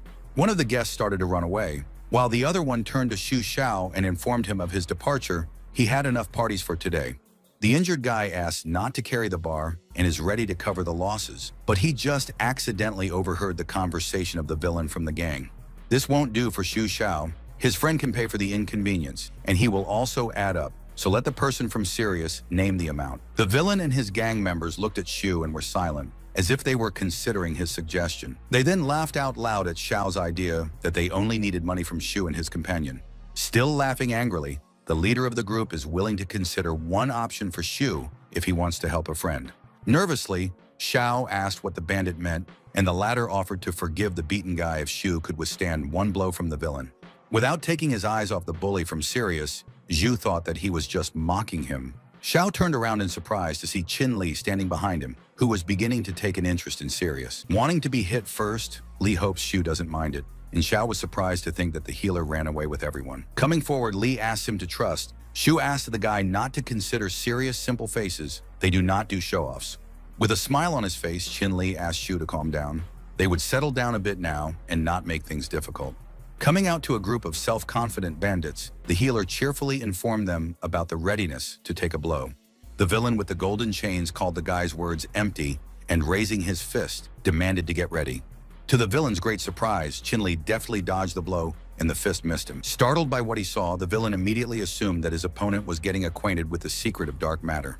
Clenching his hand into a fist, the bandit with confidence in victory again tried to hit Li, who supposedly won't be able to dodge forever. But this time too, Qin Li was able to masterfully repel the attack, coolly fighting the enemy. Not considering Qin Li now a native of ordinary people, the villain demands not to wait for mercy and is ready to fight on. From the healer's fist came his sparkling energy, and this was the mercy that the villain was talking about. Qin Li, under the tiger sign and the bandit under the dragon symbol, came together in a harsh confrontation in an effort to win. Wanting to stop this, Xiao called himself the scion of the Xu family, which is unlikely to want anyone to cross the road. But the villain is more interested in where he got this action movie. After stopping the fight, the serious member agrees to hush up the matter if Xiao is not interested in the conflict, especially since he did not immediately guess who was in front of him. For Shu, this is not an introduction without a good fight, and since he is here incognito, he will be grateful to Sirius for keeping it a secret, and the villain asks not to worry about it at all. Glancing at Qin Li, the bandit spoke respectfully of his skill, not expecting it, but wants to know where he studied. The guy called himself a simple healer and just sometimes trains, nothing more. If he doesn't want to talk, then to his recent opponent, then let him say so. The fighter with chains invited Li to Sirius if the guy wants to change his field of activity. Delighted, Shu took Dr. Qing by the shoulder and marveled at his skillful handling of his own body. According to the healer, the opponent from the group was simply not ready for bloodshed this time, so he retreated. Laughing, Shu called the healer too modest and thought about the remaining couple of days before returning to the capital. And he invited Li to his place if fate brought him to those parts, calling the guy the most welcome guest in the house, promising to have a lot of fun. Night had fallen, the crescent moon was shining in the dark sky, and Qin Li's house barely had any lights on in the windows. Opening his desk drawer, Li reminded the person he was talking to on the phone about planning to visit the capital together. Looking at the green stones, the guy talked on the phone about the 3 days until Monday, the very respected Zhangs in the capital, and the need to think everything through to the details. Qin Li and the person he was talking to then decided to discuss everything tomorrow, when the healer would pick up a friend at 8 in the morning. After finishing the conversation, Li looked at the stones again and allowed a trip to the capital tomorrow, but he hadn't seen Junior Zhang so excited yet. Leaving the stones behind, Qin decided to focus. Today he met a person with similar skill. He could sense that Li had not meditated for a long time. Sitting down on the floor, the healer recalled the bodywork techniques that his teacher had taught him, and they had brought Qin a lot of money. But only now does the healer begin to think that the teacher had a completely different purpose, hidden from the student. The boy wants to find out who forced his parents to run away and learn about the power from which they are carefully hiding, but so far there is no hint of a solution. Right now, Qin Li is going to put his strength in order, and the Zhangs are helping him, but still the young man is afraid of never meeting his parents. The next day, Zhang Jun drove up to Qin Li's house and expressed his willingness to help if he wasn't ready yet, but the guy was already heading towards him. With a smile, the businessman looked at his friend, who brought a lot of boxes and put them in the trunk of the car, not understanding his actions. According to the guy, these are clothes and food that Qinying had previously purchased for him in Wuhan. Remembering something, the healer then became embarrassed and asked Ji to wait. He forgot his shoes and now goes to get them in the house. Jai, who doesn't want to waste time, is absolutely against waiting any longer, so let everything stay, and they will buy shoes in the capital. Flying over the metropolis, people saw a tall tower that rose above the entire city. As Zhang Jun drove through the city, he told Qin Li that he needed to take him to the main pedestrian street for a walk and buy things. Once in one of the stores, the healer looked at the price tags and was horrified by the huge cost of clothing. A sales assistant came up to him, politely greeted him, and gave him the price of the item in question at 114,000 won. After going to the store, Qin Li and his friends visited one of the restaurants and began to study the menu. Studying the cost of food, provincial Qin Li continued to be horrified by the price tag of metropolitan life. Looking with interest at the menu of the institution, the healer is sure the cost in the capital is definitely not affordable for an ordinary person. Jun chuckled. It all depends on the location, and soon he will take Li to another place, and the guy is wondering which one. It was already evening when the friends found themselves in front of a large building where the lights were shining brightly. The girl sitting on the pool table reacted enthusiastically to the appearance of young Master Zhang, who had not changed since their last meeting. While walking into the bar with Qin Li, Ji reported about today's visit to the capital and wants to know the availability of seats, to which the girl asked the guest to enter. Taking a cue for playing billiards, the guys went to one of the halls of a huge institution, and the girl followed them with her eyes. After Jun and Qin Li left, the girl picked up her smartphone and started calling Zhou Wei, asking for his location. The guys were playing pool at the same time, throwing balls with dexterity into the net of the table. Wondering why Li hadn't played pool before, Jun called him gifted at the game, while Qin was modest and considered himself not someone who was interested in the game. Not believing his friend, after losing to him 30 times, Jun offered to play again. Li is ready for another time. Tomorrow they will go to the birthday party. Zhang Jun sighed after saying that, as if they had a very difficult road ahead of them. Qin Li does not understand this reaction of his friend. Jun is not talking about the holiday. It will not be so easy for them to go back. When Li asked if there were anyone inside who could stop them, he got a positive response from his friend. Once Zheng's father was betrayed, and one of the family members was involved in an accident, so the head banished them. Even if the villain who betrayed his father is caught, Jung-jun doesn't have the chance to explain everything to his grandfather, as the young man hopes. Tomorrow, Chin-li would have the opportunity to examine him and learn about the sick old man's health. The unsuspecting healer promised to do just that, not noticing how the door suddenly opened a crack. The previously beaten-up Zhou Wei entered the room with a team of uniformed men and greeted Zhang without thinking of ever meeting him. Zhang became angry when he saw his opponent, who came in the company of law enforcement officers and their boss. A cheerful Zhou pointed out his friends to the chief of police and told them about the alleged debauch and property damage. The vicious local police chief immediately ordered his subordinates to detain and interrogate Zhang and Qin-li. Firmly asking Qin-li to step aside, Ji announced the arrival of the Zhou family for him and asked his friend to find his father, and he would help in this matter. While asking about the strength of the Zhou family, Li learned from Yong that the Zhou family has a lot of influence in the capital, even though they are not at the top. Qing-li immediately remembered the Shu family with its influence, and Zhang wants to make sure that his friend is talking about those who live in the capital. Clenching his fist fiercely, the man knew about the strength of the Zhou family, but the Shu family was still a long way off. Not understanding why Li would ask such a question, Jun found out from a friend how he met a guy in Wuhan. In front of the astonished police officers in Zhou Wei, Qin picked up his smartphone and decided to call this new acquaintance. Villain Wei started laughing, calling Qin-li a villager who was here for the first time and was already preparing to call for reinforcements. Half an hour later, Zhou reminded the guys that they were waiting for their reinforcement, but he wasn't there, so he thinks they're just unstalling for time. As Wei gloated over Zhang, he didn't expect to see such an act on his part, and even if he didn't try, it wouldn't do any good. In the capital, the Zhou family doesn't care who Zhang Jun is, because even the Shu family is afraid of the villain Wei. Suddenly, the door opened and Xu Xiao appeared on the threshold of the room, who heard the words of the guy and now wants to clarify what he said. Zhu was very afraid of Xu Yingran's appearance, because this is the young leopard of the capital. If you cross the road, you will be in big trouble. When Xu reminded him about his family's fear of Zhou, he said that he had imagined that the Zhou family respected the Xu family. Xu put his foot on top of the man lying on the floor and asked, too, if he was having fun deceiving Xiao himself. Xu is willing to forgive the brute for his delusional words this time, but he also slandered Lord Xiao's savior. Watching the incident, the head of the police squad did not think to run into Xu while helping the Zhou family. Then a disgruntled Xu turned to the head of law enforcement Zhao, who immediately responded, preparing to listen to the guy. Asking Zhao about his possible desire to apprehend Xu himself, the policeman waved his hands. He didn't think anything of it. They were just joking. Pointing the finger at Zhou, the boss accused him of threatening him and promising to harm his family if Zhao didn't help, and Wei now considered him duplicitous. Hearing the voice of the defeated opponent, Xu once again kicked him, because no one allowed the villain to talk. Then turning his head in the direction of the entire crowd, the young man rudely demanded to leave and did not want to see them again. People were running away at high speed, with Zhou Wei leading the way the fastest. When the three of them were alone, Xu Xiao called Zhang Junyi his friend, if he was the comrade Qin-li mentioned. Surprised by Li's arrival in the capital, Xu never received a message from him. Qin only flew in with a friend and thanked him for today's help. In a friendly tone, Xu Xiao asked the healer what his current business was in the capital. According to Li, he and Zhang came to present gifts to the old master and check on his health at the same time. Speaking about the rumors that are circulating in his family, Xu Xiao is sure that the old man is not just ill. The Zhang family's home in the capital was crowded, with citizens queuing up to purchase certain items. Junjing's father asked his son about the readiness of a gift from their family. The guy asked to relax, everything is ready.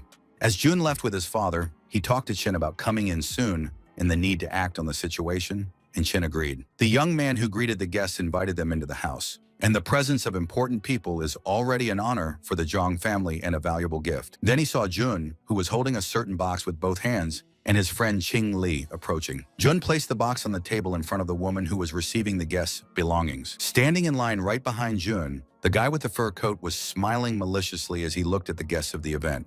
Jun suddenly turned around and aggressively asked him, Zhang Ziyang, what he wanted, and the latter, suspecting that they had a new gift, called Jun's annual gifts bad. The eldest son of the head of the Zhang family, Ziyang, suggests that Jun leave and not be disgraced if he hopes for the help of such garbage to return to the house.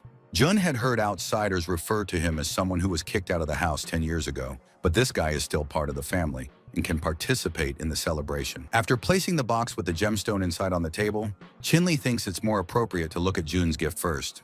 The smug Ziyang doesn't expect to see something good there. Is Li sure that this gift is necessary for the head of the family? At that moment, the man with the mustache and the suit looked back, as if interested in the conversation between these people. Grabbing the box with the jewel, the man began to carefully examine the red stone, surrounded by other guests. A dreadful surmise struck this gentleman, who guessed what he had just seen carefully. Calling the stone brought by Qin Li the magnificent blood jasper, the man threw everyone present into complete shock. The guests asked Mr. Zhang to sell the stone to them in case of need, and Jun's father did not think to see this thing. The family spent a lot. Surprised by what he heard, Ziyang was well aware of blood jasper and its ability to grant its owner longevity. Zitiang noticed that many people were looking at him and asked them to calm down. He was just trying to make fun of Jun. Still, according to the eldest son of the head of the Zhang family, this stone is an expression of warm feelings of people, so it will have to be accepted. Jun wants to know if he and Li can come in after all this, and Ziyang waves his hand and lets him keep the jasper. Once inside the decorated house, Jun realized that the Zhang family in the capital was one thing in words, but quite another in reality. His father ran up to the guy and suddenly slapped him on the back of the head, demanding not to shout, otherwise someone would hear him from other guests. The man asked Li to look for a place to sit down, and they would greet the head. Qing agreed and would wait for them there. Taking the empty seats, the young man began to look at the numerous guests who were walking back and forth, drinking wine.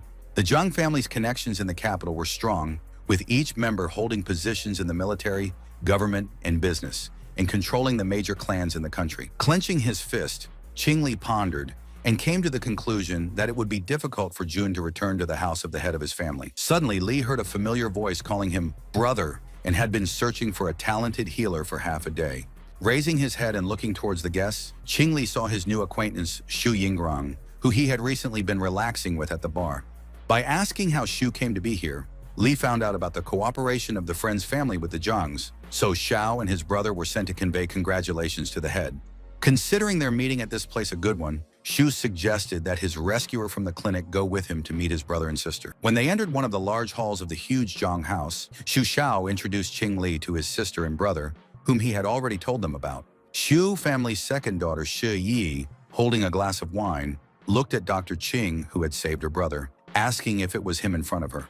Politely, the young healer confirmed what Xu Xiao had said, and it was a pleasure to meet this girl. Xiao then introduced his friend to his older brother, Xu Chang, a man in a military uniform with shoulder straps. Turning his head, Xu Chang shot a stern glance at his little brother's new companion, who was standing in front of him at this moment.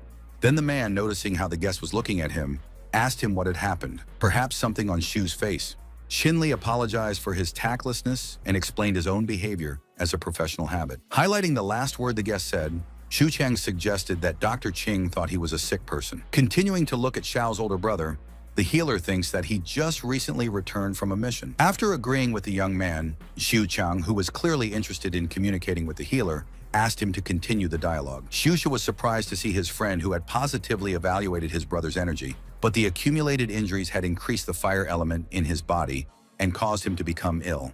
Continuing his verdict on the man, Qing Li does not recommend that a soldier in such a state go on dangerous missions again. For Xu Xiao and Xu Shiyue, the news about their brother's poor condition was almost a shock. In an absolutely serious tone, Qing Li warned of the incurable disease for Xu Chang if he neglected his health again. Grinning, the man repeated the doctor's thesis about the incurable nature of the disease and suggested that it was a swindler throwing words. With a tilt of his gaze, Qing Li refused to continue telling Xu Chang about his condition if he didn't want to believe him. Xiao started to tell his brother about Dr. Qing's skill and offered to see him by Dr. Li, but Xu demanded to keep quiet and not tell him what to do. Knowing how closely the Xu family is being watched by other clans, Chang doesn't want to admit that he has a medical condition. When Qing Li was ready to leave, he reported that he didn't want to disturb the family, and it was nice to see Xu Xiao. Only as he took the first step toward the door did the healer hear someone call out to him from the audience. Turning around, he saw Xiao, who had asked his comrade not to take Xu Chang's words to heart, declaring his behavior to be a character trait. The healer doesn't mind, but he does suggest that Xu Chang may have some sort of health motive of his own. After calling Qing Li cool and offering to see him next time, Xu Xiao thought about his brother's possible reluctance to be treated for personal reasons. Outside in the fresh air, Qing Li looked around, and after noticing Zhang's prolonged absence, he hoped that nothing had happened to him. Suddenly, something strange caught the young man's attention, and he turned to the side, wanting to understand what had happened. On the left, an incredibly powerful key was gushing with strong energy, striking the eye with red radiation. Qing Li walked towards this huge stream and didn't think to sense the cursed place in the depths of the Zhang family's home.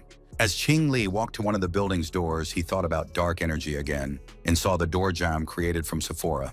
When the guy approached the window, he saw something strange there, which instantly captured his attention. In the room, the healer saw a certain person, familiar to him, who was lying on the bed, engulfed in red energy. Quickly opening the lock on the door with his needle, the guy rushed into the room with the desire to save the unfortunate person. Realizing how bad things were here, Qing Li sensed the presence of an evil spirit in the room. And in the next instant, all the evil forces in the room rushed at Qing Li alone, wanting to devour him. Armed with his life-saving needles, the guy began to repel the attack of the evil spirit, striking at it.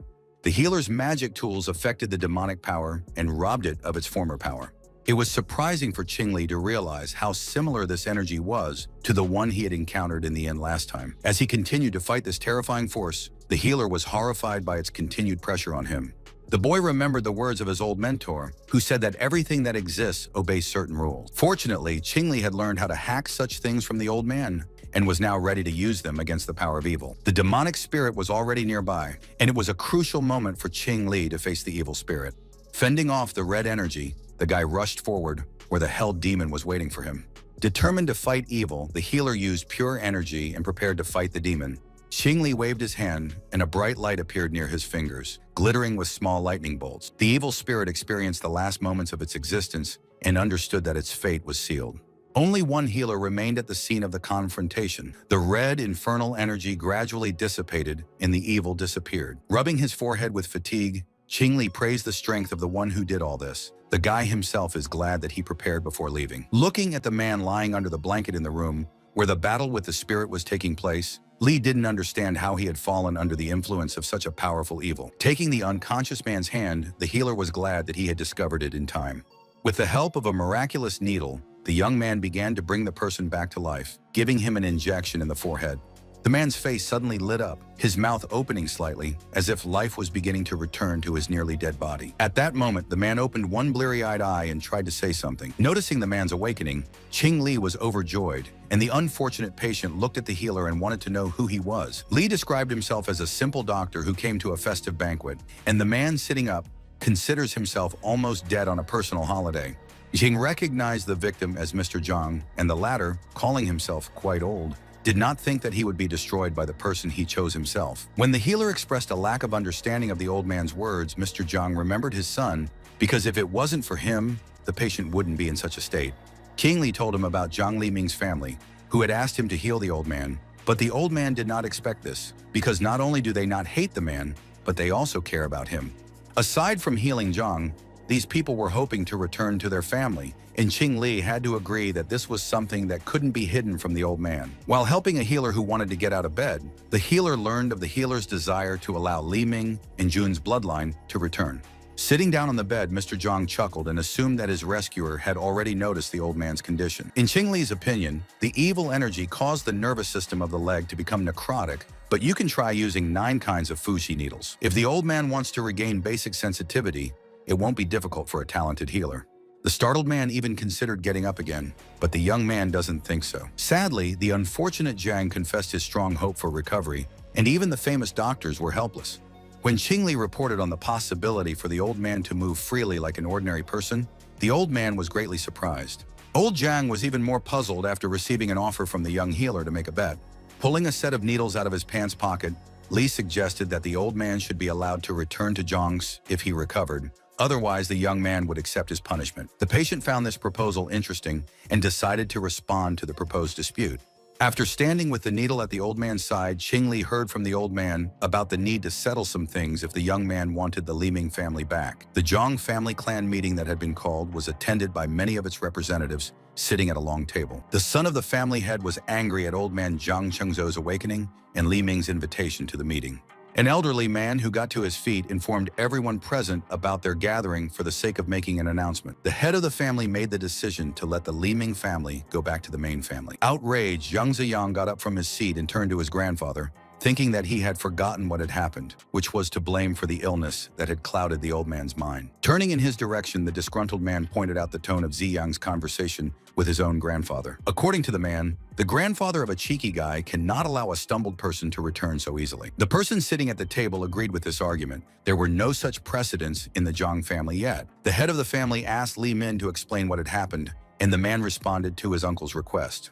Li Ming invited the other people at the table to look at the documents related to the accident that Jun would distribute. Representatives of the Jiang clan began to actively study and discuss the contents of the papers handed to them.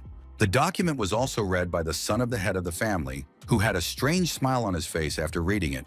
Turning to his father, he also said that he wanted to bring back the Li Ming family, but the senior members do not trust these papers. Also present in the meeting hall, Qing Li apologized to everyone and started taking out papers from the folder, completely forgetting about his report.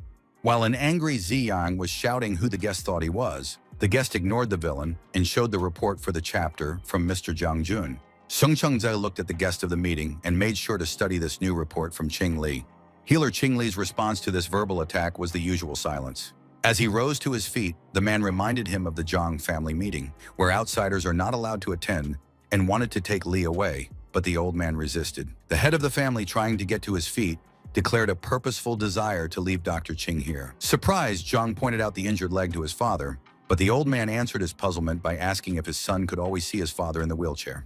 With an insincere smile, Jiang assured his old parent that he was only too happy about his improved health. The old man whispered in the evil son's ear about his knowledge of his dark deeds and advised him to carefully study the documents in Healer Qing's hands. Having received the documents from the guest's hands, the man mentally insulted his own father and thought that he had been pretending to be a fool all this time.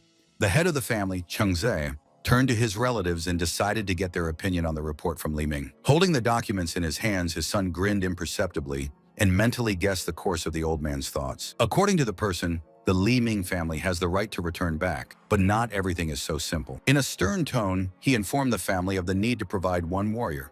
One of those present recalled training sessions that had not been held for decades, and another allowed getting to the top of the clans if there was a warrior.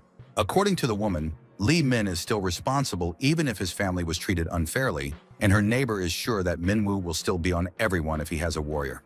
After listening to the opinions of his relatives, the head of the Jiang family pondered over their words regarding Li Ming. It is said that if an ordinary person wants to reach the first step of the warrior path, they must be gifted and trained continuously for more than 10 years. Turning his gaze in Li Ming's direction, the old man inquired about Jiang Jun's current level. The man reminded his uncle of the need to spend dozens of years to become a warrior, even if Jun had youth and strength. Putting his hand on his father's shoulder, a flustered Jun can't understand the reason why they are still messing around with these people, even though they are only getting in the way.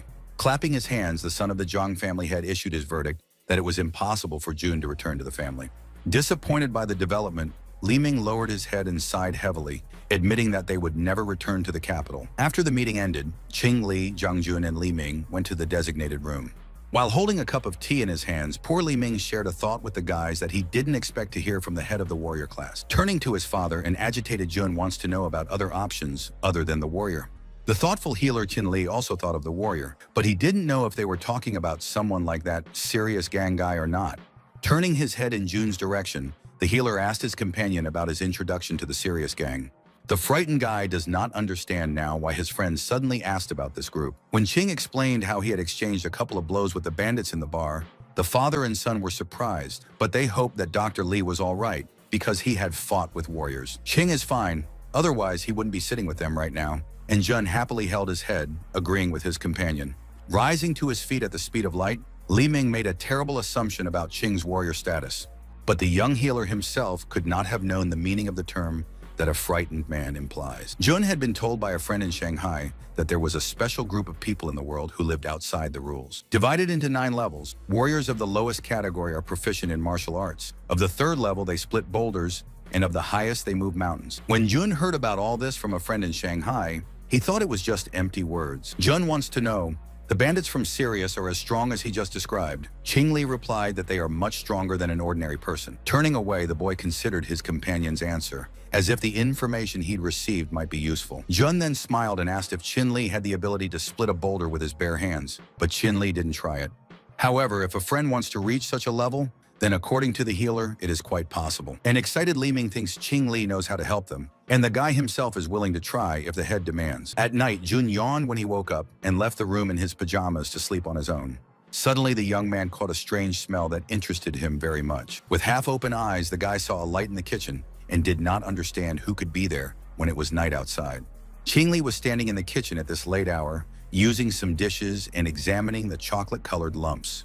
The healer concluded that the smell and color were the same, all matching the words the old man had spoken earlier. Jun rubbed his sleepy eyes and asked his companion why he was staying in the kitchen at this late hour.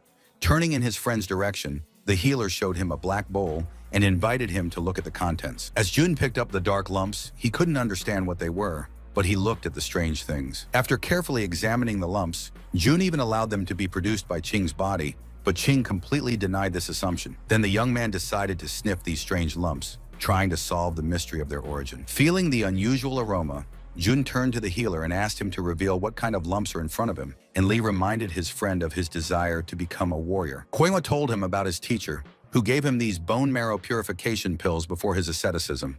After hearing this information, Junya swallowed the magic pills with great fury, wanting to gain great power.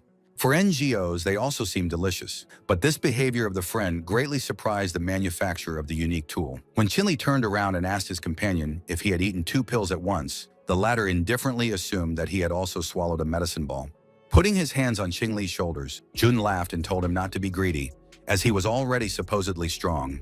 But the talented healer spoke of this dose as very large for one time. Pills must be combined with others. Yi Jun stared in amazement at his companion, who was ready to talk about the likely consequences after taking a large dose of medicine. Morning came. The roofs of houses and trees were neatly covered with snow, and snowmen were standing near the buildings. Li Ming, who had woken up, wandered around the rooms in concern and couldn't figure out where Yun had gone so early in the morning. When he sees Qing Li coming out of his bedroom, the man wants to know if the young man has seen Jun. With a smile, knowing exactly what was going on, the young healer prepared to respond to his unhappy father. According to the miracle pill inventor's deep conviction, Jun must still be training. In the room where the athlete was, he announced the unexpected power of the pills. That night, the unfortunate Jun almost died. Jinli asked his friend not to make the pills guilty. He just shouldn't have consumed them yesterday.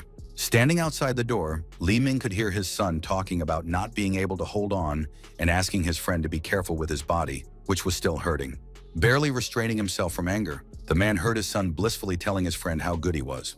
It's too much for a poor parent to rush into the room in broad daylight and do something so shameless. Li Ming suddenly stopped and watched Qing Li massage Jiang Jun's back as he lay on the bed. The surprised athlete does not understand what his father is talking about because Qing Li is cleaning his friend's channels. A very confused Li Ming was already standing in the doorway of the room and asked the guys to continue if that was the case. According to Qing Li, the other party's body was fully leveled up, although it was difficult to use external force to remove the heat. In his joy, Jun suggested that he could soon achieve his goal, but Qin pointed out the importance of training since pills simply help to change the body, and that's all. Wondering what they would expect then, Jun briskly suggested that the healer go and do some training. While the medic was doing a massage, his phone rang, and Qing Li reached into his pants pocket for the gadget. Jun got up from the bed and looked warily at his companion who was talking on the phone.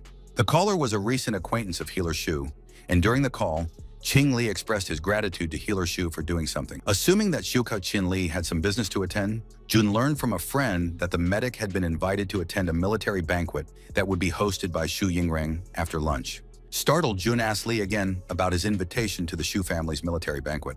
After confirming the invitation to see his former patient, Qing Li looked at Jun, not understanding the reason for his strong surprise. According to Jun, the military banquet is actually a late-night competition between several large clans in the capital. He then asked the medic if he knew why Zhou Wei was so afraid of Shu, and Qing assumed it was because of Shu's family.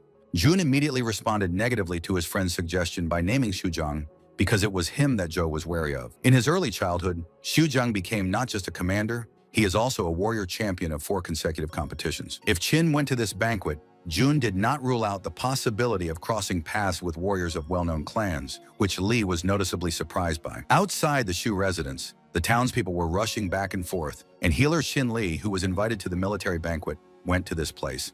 For Xu Jiang, this was just another duel with his participation, and the man was clenching his fist, preparing for a decisive counter to the new opponent. But unexpectedly for himself and many others, a fighter with great experience flew to the side after hitting his opponent in white. Xu Gang hit the ring wall with all his might, to the great horror of the screaming siblings. A terrified Xu Zhao and Xu Shiyui ran up to the beaten man and tried to find out if he was okay after being injured. Puzzled by Xu's loss, the fighters noticed that he didn't last even a few rounds, although both opponents were level 4, and therefore the place of Commander Xu is questionable. Surprised by what he saw, Qing Li pushed through the crowd of people in the fan zone who were shouting, honking, and waving their arms.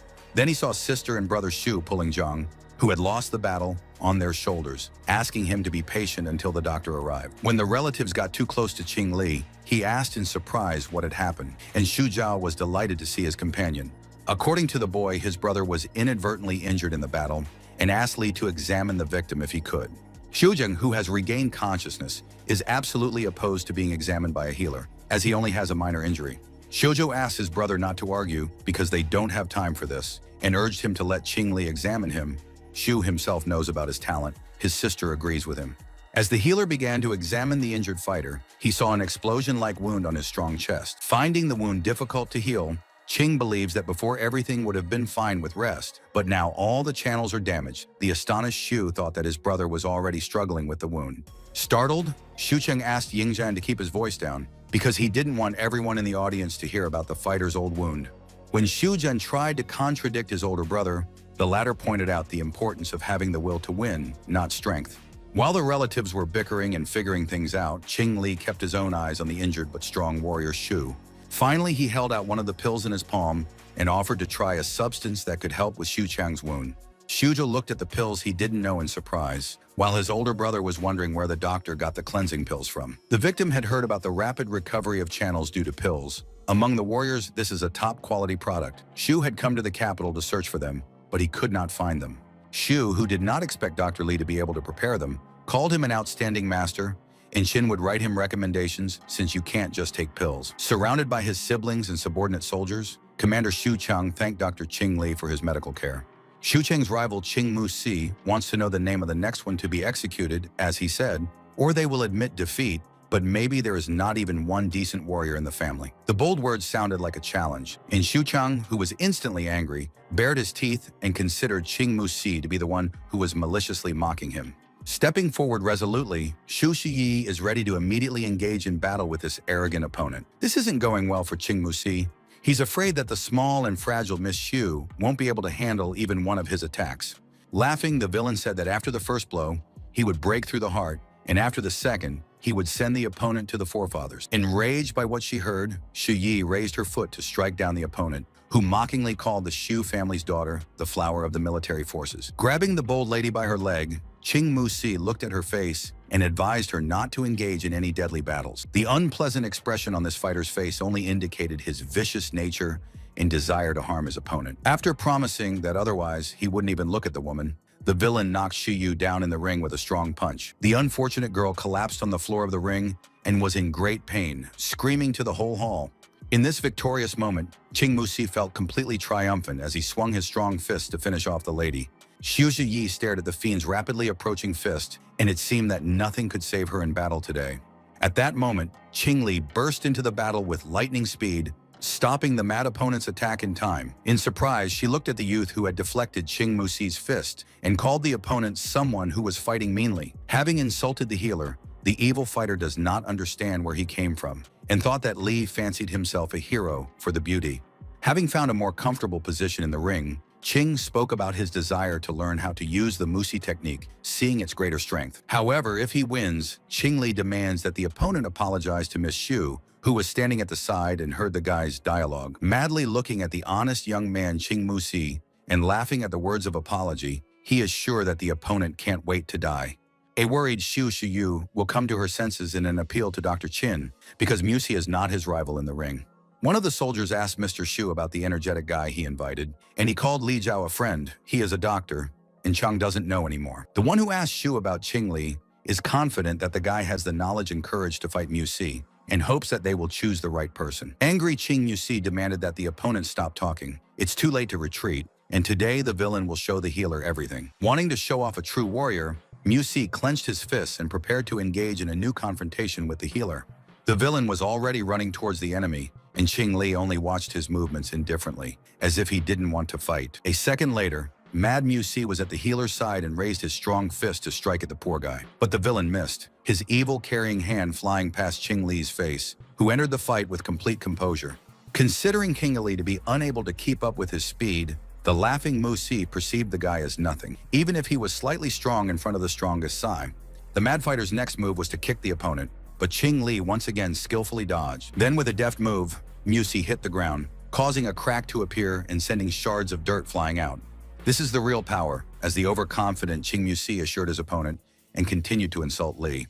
One of the guys in the white uniform considers Ching Mu-si to be a fighter who is not a fourth-level fighter for nothing, and the other is sure that he lives up to the name of the Ching family. In the next attack, the vicious fighter intended to finish off the healer with a single weak blow of his fist. This time, Ching Lee calmly repelled the opponent's attack, much to the opponent's annoyance. A split second later, Ching Mu-si was already flying backwards with a battered face after being hit by a powerful healer. The people outside the ring could only watch as the cocky Mu-si flew around the ring a moment ago. Finally, the finely trusted fighter collapsed in the ring, having suffered a complete defeat from the one who practiced medicine. Not only did Xu Zhang look on in amazement, but his three companions also opened their mouths in surprise. A man in a purple-haired military uniform who was talking to Xu about Ching Li thought of the guy's performance as interesting. Without taking his eyes off the events in the ring, Xu Chang now wanted to know very much who this Qin Li was. Walking down from the ring, the young man heard all the applause in his address and the shouts of excited people, and Xu Zhao called him an unrealistically cool guy. Admiring Xu Chang did not think to recognize the healer as a warrior because Zhao did not mention this, so the man is sure that the young man was trained by a talented master. While Qing and Li was telling Xu about his loneliness and lack of membership in any organization, a certain person approached them. The same uniformed man with purple hair, adjusting his glasses, asked the winner of the ring about military affairs. It was the advisor in the capital's general military headquarters, Wang Shouyi, before whom the entire Xu family stood at attention and greeted him with a salute. Speaking good-naturedly to Qing Li, the military advisor suggested that Qing Li should find a use for his power since he already had it. This suggestion came as a surprise to Qing Li, and he asked Wang Shu about it with great surprise. After confirming everything, the military advisor reported on the search for a person for a command position if Qing Li still showed interest. The bewildered young man stood and looked at the man he didn't know and wanted to know who it was. Shuge introduced Qing Li to the chief of staff of the Yangxia main military region, Mr. Wang Shuyi. After bowing, the young healer greeted the man politely, then thanked him for the offer, but he wants to remain a simple doctor. With a smile, the soldier asked the guy to think well about the offer, because not everyone gets such a chance. Walking closer to Qing Li, Wang Shouyi reminded him of how the youth, being an outsider, had helped Xu defeat Mu-si in front of everyone. Now Van Shaw is wary of that moment. When the family of the losing fighter finds out about what happened, it will be difficult to figure it out for himself. Unable to understand, Qing Li asked the high-ranking military officer what he was getting at. Wang described the military banquet as a chance to select new soldiers, and after defeating Mu-si, Qing Li is suitable for the post of commander. Once under the patronage of Xu Qian, he will become a member of his family. Calling himself used to freedom, Li considers the service a responsibility. Wang has considered everything. The young man's life in Wuhan is inconvenient, but he will not send him on mission. Pausing for a moment, the healer looked at the chief of staff of the capital district and decided that he had already thought everything out in advance. Wondering at Qing Li's silence, Wang Shouyi even thought that the guy didn't want to serve in Yanxia because of the supposedly too low position. Smiling in response to the man's words, the healer only imagined the hard service to the motherland. While not agreeing with Wang's suggestion, Qing Li noted how the military man thought things through well, so the young man can't disagree. The chief of staff snapped his fingers in silence, and a girl in a white uniform approached them, carrying a certain box in her hands. Handing the young man a box with a gold-plated badge, the pretty beauty congratulated him, calling him Commander Qing. While Qing Li was looking at the token, Wang Shouyi reported on the completion of the task and expressed hope for their meeting soon. The chief of staff and his subordinate left, and the guy looked at the badge and didn't understand what Wang was talking about when he announced a new meeting. Xu Xiao called his friend a tough guy and remembered Qing Mu-si, who couldn't get the same badge for a long time, asking to see the badge. Li now considers the techniques passed down to him by the old man to be the art of the warrior that everyone is talking about, but nothing is clear about the destiny that he mentions. The healer also remembered Xiu's mention of a certain Dr. Qing, who looked very much like the yin and yang healer himself. Holding the badge of honor in his hands, Xu Zhao called Qing a member of their family and suggested that Qing stay in the capital. He had to turn back to the healer, who was silent and looked away absently, as if he were lost in the clouds. After Xu Zhao waved his hand at Li's face, the latter woke up and told him about the mention of Dr. Chen by a friend who might be from this Qing family. Xu doesn't think so. In fact, he only met this mysterious medic once. At that time, Xu Zhou's family, thanks to their connections, found this doctor to help cure Xu's brother, who later died. Understanding his friend's feelings, Qing Li put his hand on his shoulder, wanting to comfort him, but Yu spread his hands. It's okay. It's in the past. Kogali asked his friend to tell him something more about this doctor, Shujo thought about it and remembered his unusual clothes. That doctor looked like a warrior. Chuckling, Shu-ro recalled how he had never heard of this strange man after that time. Xiu-qing came up to them and suggested that Healer Li use his badge of honor if he wanted to find out more about Master Qing. The doctor stared at his companion's older brother in amazement and didn't understand what he was talking about. According to Xu Chang, there are 4 levels of such insignia in the armed forces: iron, bronze, silver, and gold. Holders of the silver level badge and above have free access to special places in the military circles, which interested Qin. Mentioning Taiping Street in the capital, Xu Cheng mentioned a bar for soldiers there, and you need to be a warrior with a certain status to enter. The fighter also heard how high-level warriors sometimes exchange experience there, but the man had never been there. Thinking about what Xu Chang had told him, Li thought about going to this bar and getting information so that he could find Master Qing later. A few days later, when it was night outside, things started happening near a bar called Warrior. Qin Li, who was approaching the restaurant, was forbidden by the security guard to enter here and ordered to go back. The healer took out the same badge of distinction from his pants pocket and expressed the opinion that now he could go to the bar with this item. The guard opened his mouth in great surprise because he had just been shown the command badge. When Qin Li asked about the possibility of breaking into the establishment, the security guy pointed at the entrance with a sweet smile. After passing an unusual visitor, the employee began to wipe the sweat from his face. It was the first time he had seen such a high level, even though he had been working here for how long. Once outside the windows of the bar, he heard someone praising a certain Xiao Ma, and a second person called this fighter a famous warrior. Going inside the drinking establishment, Qing Li saw both people who were engaged in weightlifting and people who liked to drink beer and have fun there. Xiao Ma lifting a barbell caused a storm of emotions in some viewers. The second did not see anything wrong in his action, because all this is within the power of the second level. Qin Li, hands in his pockets, silently walked past this group of faces and walked towards the wall where the photos were hanging. Approaching one of them, the young man saw images of various people, and among them a picture of a guy in a white uniform. While the healer looked at the photos, people continued to have fun around. But on the balcony, the blonde man noticed Li. The healer immediately looked familiar, and Qin also recognized this bar customer as an old acquaintance. Going down, the blonde guy approached the guest and, calling him by name, asked what fates it was here.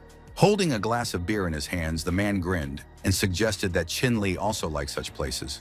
The blonde is perplexed with Qing Li, thinking that he does not remember him. The healer looked at the guy and recognized him as the man from the serious gang. Taking a glass of wine from the waiter's tray, the blonde man handed it to Qin Li and introduced himself as Gao Lei from the same group. The healer accepted the drink container and thanked him, but this was his first time here, and he didn't expect to encounter a bandit in this place. As Gao Lei shook hands with his new comrade, he congratulated him on winning the commander's position and defeating Qing Musi. At the moment of their handshake, a certain red energy seemed to appear. Li felt uneasy, and Gao remembered the rumors about Qin's strength and considered them true. Sensing the boy's power, the serious bandit concluded that the healer's strength had increased since the last time they met. In the eyes of the strong Gao Lei, Qing Li seemed to have grown several times larger due to the feeling of his power, and this speed of development is simply incredible. It was as if the blonde was facing something powerful that he couldn't handle at all. When Qin Li let go of Gao Lei's hand, he waved it tiredly and noted the firm handshake of his new acquaintance, and immediately thought about joining Qin Li to his serious gang, because in this case there will be one more strong fighter in the group, but there is a nuance. The hand that the healer was shaking was again showing a lot of pain and red spots, which caused the bandit to start cursing. After informing Gao Lei of the need to leave, Qin surprised the serious representative, who didn't understand who his new acquaintance wanted to find.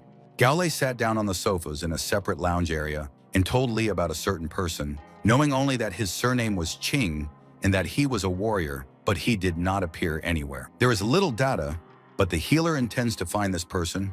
Gao does not consider this a problem.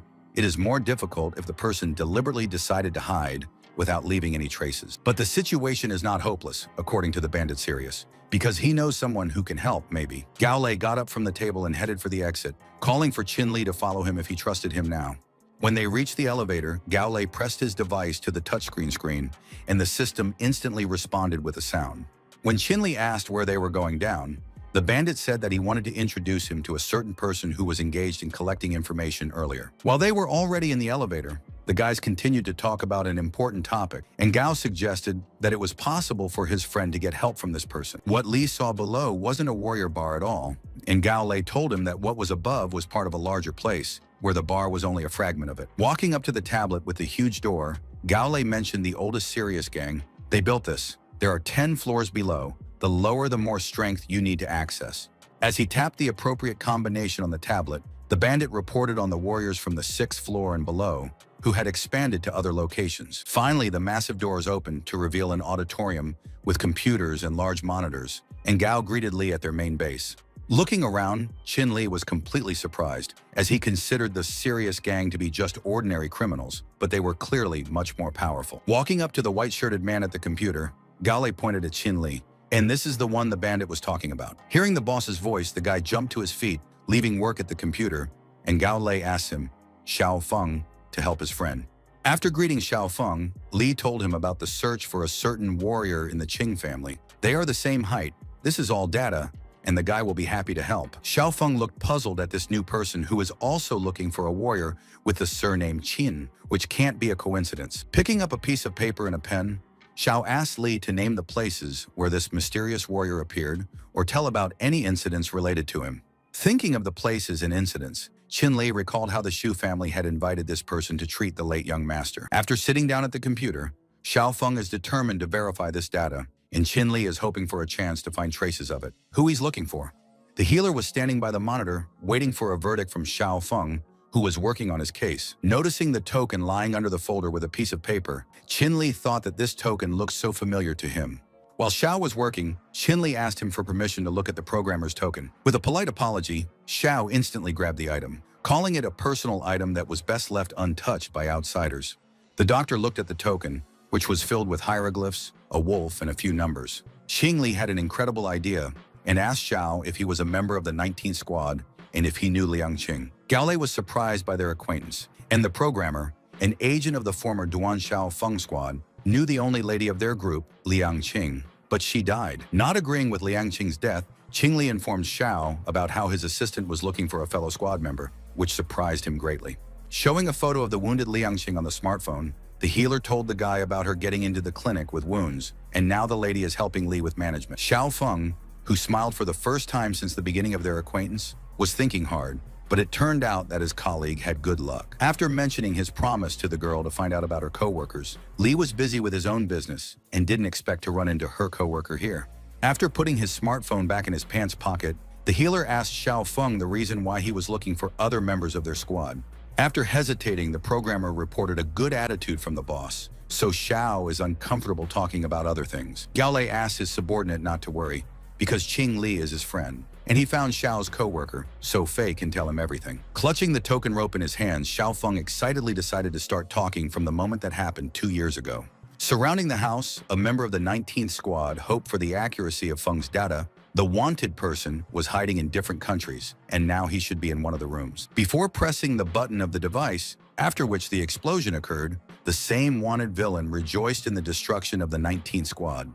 Recalling that tragic incident, Xiao Feng continued to hold the token and told how he miraculously survived and managed to meet the boss, Gao Lei. Hitting the equipment, the angry guy spoke of a great desire now to find the traitor, capture him, and restore the honest name of the 19th Squad. However, due to the secrecy of the mission, the only clue is the leader of the operation, the owner of the 9th rank warrior Qing. Qing Li was also searching for this mysterious person all the time, and the download of data on the computer was almost complete. Suddenly, the computer on all the screens indicated the appearance of an error and the inability to produce the result expected by the guys. Xiao Feng, who tried hard to deal with the errors of the system, it is possible that the person wanted by Qianoi is not so simple perhaps. They are looking for the same person. All information about it is protected by a high-level system, so a programmer will not be able to quickly crack it now. Without knowing anything about the system, Qing Yu Feng told him about the secret technology that is under the control of the Yangxia military forces, and it is difficult to crack it from the outside. The healer was interested in this strange man hiding something, that information about him is so secret. Qing Li also found out today about this person's connection with the military, and this is already some information. While Gao Lei admits that Xiao Feng is right, he doesn't argue about the difficulty of cracking the security, but that doesn't mean there are no other ways to find the person. Having pulled out an item from the technique, a member of Sirius considers their grouping not so simple. Otherwise, their name would mean nothing. After Gao Lei pressed the button on this remote, a large technology stand with the Sirius Information Network appeared. As Gao explained, this is all an internal Sirius information system with data about different people. Now, Qing Li was once again convinced of Sirius' big role. It wasn't just a criminal gang, but a talented underground organization with fighting power. Gao Lei was surprised to hear his friend's question about the condition, because he was so willing to help him in this difficult task of finding a person. Smiling, the representative of the group also decided to be frank if his friend asked directly. Honestly, Gao Lei could not call this a condition, but he hoped for Qin's entry into Sirius, which he agreed to, although he did not know the bandit's motive. But the healer considered Gao's attitude towards Xiao sincere. If you suddenly need something, and it will be within the law, then Li will help Sirius as much as possible, and Gao Lei happily extended his hand to his companion. Shaking hands with the healer, a delighted Gao Lei warmly welcomed him to the Sirius group. Li pointed out the late hour. He has already spent a lot of Gao's personal time, but Gao asked not to worry. He will contact his friend when there is news. When the healer left the underground audience of the organization, Xiao Feng asked his boss how much Li had earned his respect. By pressing the button on the booth call panel, the boss wants to know the employee's opinion on how Gao achieved his position, which he called strength and awareness. By agreeing Lei is willing to respect Qin as much as Yishu does, they will need a powerful backer in the future, and while Gao was studying the data on Li on the stand. When Qin returned to the bar, he passed a fighter who was suggesting that the second one should fight, thinking Guo was scared, which Guo didn't agree with. Without paying much attention to the surrounding bar patrons, Jin Li wrote Liang Qing in a message about the discovery of a person from her squad. As he left the soldiers who had joined the battle behind, he thought about how happy his assistant Liang Qing would be to hear this news. Suddenly, seeing a familiar girl in front of him, the healer missed the smartphone and believes that she is now very much running into trouble. The clever lady did not let the gadget fall to the floor and break, instantly grabbing the phone to the surprise of the young man. As Xu Shiyu handed the device back to Qing Li, she asked him what she was doing here. But the girl was just looking for this particular young man, who immediately thought of something bad that had happened. After looking at the hall, Xu Shiyu refused to talk in this place and suggested that an acquaintance follow her. And the guys immediately went outside, while all the other customers were engaged in fun and sparring. In the open air, where the crescent moon shone brightly, the girl recommended Qing Li to leave the capital. Xu Shiyu explained her family's unwillingness to be entangled in problems after being humiliated by Qing Musi by a healer in the ring. The healer asks Shiyu not to worry. He will not let the villain affect her family, but the girl is confident in the strength of the Qing clan. Otherwise, they would not have become big in the capital. He looked at the young man, and the lady seriously expressed her concern about him. In response, Qing Li reported that he had his own affairs in the city, so he couldn't leave for the time being. Xu Shiyu looked at the healer who saved her brothers with displeasure, but decided not to say anything. Realizing the impossibility of convincing the guy at the moment, the girl reluctantly agreed with him and is not going to dissuade him if he decided so. Holding the long needle behind her, Yu suggested that Li go back to Xu's house, but at that moment, Xu Xiao's voice rang out, not expecting to see a friend here. The girl immediately became nervous because her brother approached them not alone, but in the company of a lady who looked like her, complaining about the inability to reach Li. The startled healer looked at the two girls who were exactly the same, much to his surprise. No less astonished, Xu Xiao almost fell into a stupor when he saw his supposedly second sister standing there. Xu Xiao, who was looking around in confusion, couldn't understand why there were two girls at once.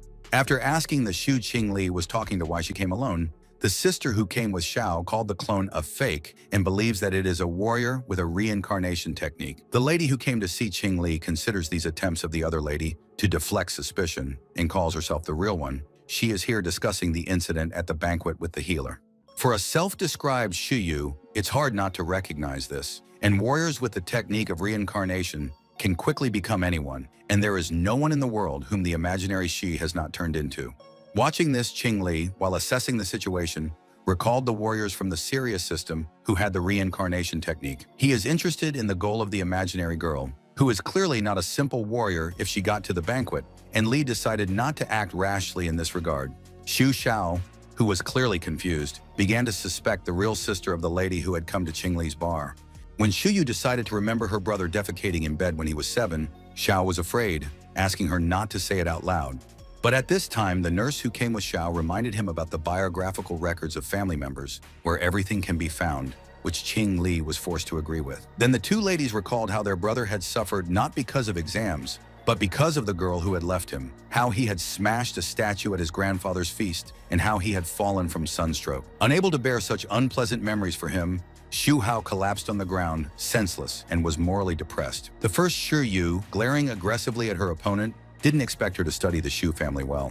The second girl, clenching her fists, is not going to forgive all this to the opponent, no matter what she is trying to achieve. Finally, the two opponents, unwilling to give in to each other, threw themselves into battle to prove each other right. Qing Li, who had entered the battle as a peacemaker, managed to stop their fists in time, preventing them from delivering dangerous blows. It was not an easy fight, as if Qing Li was facing off against the incredible energy fields of two martial ladies. Continuing to resist the girls' desire to kill each other, the guy decided to use the latter option if they couldn't be distinguished before apologizing to Xu Yu. Xu Xiao, who was watching the fight, asked Qing Li in fear what he wanted with the needles that Qing Li didn't know about yet. Sensing his friend's magic, Xiao noted the absence of pain, as if a flood of warmth enveloped his body, and they wouldn't have guessed the fake if Xu Yu hadn't damaged the channels at the banquet. Holding the hand of the young girl who had asked him to leave, Qing Li pointed out the impossibility of anyone faking a person's individual injuries. Hearing these words, the girl smiled unkindly. She understood the defeat of her plan to reincarnate and deceive the young man. The villainess only wanted to force Li to leave the capital, and she didn't expect him to make the effort to see such a detail, even if she thought he was lucky. Still holding her hand, Qing knows that they don't know each other very well, but for him, Xu Yu is more reasonable in making decisions. Laughing at these words, the fake Xu Yu agreed with the healer, but she has something for him. After shouting about the available way out for herself, the villainess tried to stab the Qing Li healer in the face with a needle. With an excellent reaction, the guy raised his hand with the deadly weapon above him, avoiding the blow. Then with a deft movement, the young man threw his opponent back so that she moved to the door. Quickly finding herself on the roof of a building, the villainess predicted Li would have a long way to go if he hoped to survive in the capital with his current strength. She flew up, and Qing was thinking about strengthening himself if he wanted to learn more in the capital, and his friends were looking at the opponent, not expecting her to escape so quickly. Fearing that there were only a few warriors with such strength in Yansha, Xu Yu allowed their connection to the Qing and reassured Li, who thinks that this power is better than his and hers. After returning to his normal state, Qing Li asked Xu Xiao how they found him, because something might have happened. According to Xu Xiao, the older brother had an urgent matter to see the healer, and the guys couldn't contact him, so they came here. After opening the car door, Xu Yu pointed out a late time and suggested that she go to her brother's house tomorrow morning. The fake Xu Yu was watching from the tree at that time, not expecting to see the boy, as she called Qing Li so attentive. Thinking back to Qin stopping her punch, the reincarnated girl appreciated how Li had opened her up with the descending power technique and reached the 7th level. The villain decided to help the healer leave the capital, if only he does not want to do it himself. The next day, Xucheng asked Qing Li about whether he had learned anything yesterday, but the guy needed time, but he had something. If Qin needs help, Xu asked him to contact him at any time. The healer thanked and quoted Ying Zhao's words that the older brother is looking for a healer. So it is. And Xu asked Li to look at him to see if Qing would recognize the change or not, but the guy only assumed that Xucheng didn't have enough sleep. But that's not what the commander wanted to hear from the guy, so he demanded to take a closer look. It was the first time Xu Yingxiao, who was watching them, had ever seen his stern brother get so close to an outsider. While reading Xucheng's energy profile, Li thought about wanting to tell him about the results of taking the pills. It looks like the improvement will pass soon. The Yin and Yang healer had a thought about how soon Senior Xu would surpass the 4th level, but that wasn't what the man meant. He was pointing at his face, where there was a scar that had healed overnight. Not understanding this disorder of Chang's, if healing is good, Li learned from the fact that partners return all drugs immediately after entering the market. Recently, a new drug has been sold in the capital, and the effect of it is great. It has almost captured the market. Last night, Xiu Cheng also purchased this medicine and applied it to his own wound, receiving today's result. Since Qing Li is a doctor of Chinese medicine, Xiu was looking for him to help study the composition of the medicine and improve their branded product. By handing the box over to the healer, Xu Cheng is willing to allow him to use everything available here in the future and receive a reward if he completes the task. After thanking the commander for his kindness, Li wanted to strengthen himself for training thanks to the Xu family's expensive and effective drugs. Picking up the box, the young man began to examine the contents of the container Xu Teng had handed over. When Qing Li opened it, he was surprised because he suspected that he was holding his own ointment from the clinic. The commander was surprised by the words of his comrade when he told how he personally created the recipe for this ointment and before leaving for the capital, passed its production to his wife. If the young doctor's guess is correct, then this cream belongs to the company of his own wife. If he is able to make a high-level medicine like cleansing pills, then Xu Chang is not surprised by such an ointment created by a healer. Warehouse worker Xu Yingxiao was surprised when he heard about Qing Li's wife, and Xu Yu was also surprised because her friend was still so young. Still holding the tube of ointment, Qing Li talked about meeting his wife at the university, Then they got married, so he is the son-in-law of the Chu family and lives in his wife's house. Not expecting to hear such unexpected news, Xu Chang spat out the water he was drinking from the cup. Coughing, the commander didn't understand how a guy with such abilities could live in his wife's house, and Xu Yu called her happy. Qing Li pretended to listen carefully when Xu Sr. decided to make a humble request to him if Li had already created this ointment. The medicines produced by the Xu family for the army are not as effective. Like regular drugs, so Chang asked Li to advise their company, and he can set conditions. If Li's wife wants to enter the capital's cosmetics market, Zhu will help her, and Chang promises to fulfill 3 conditions of the doctor that do not contradict the norms of morality. Those who want to increase their strength and find Master Qin will have to stay in the capital, and his wife Ying will be happy to come to the capital for business development.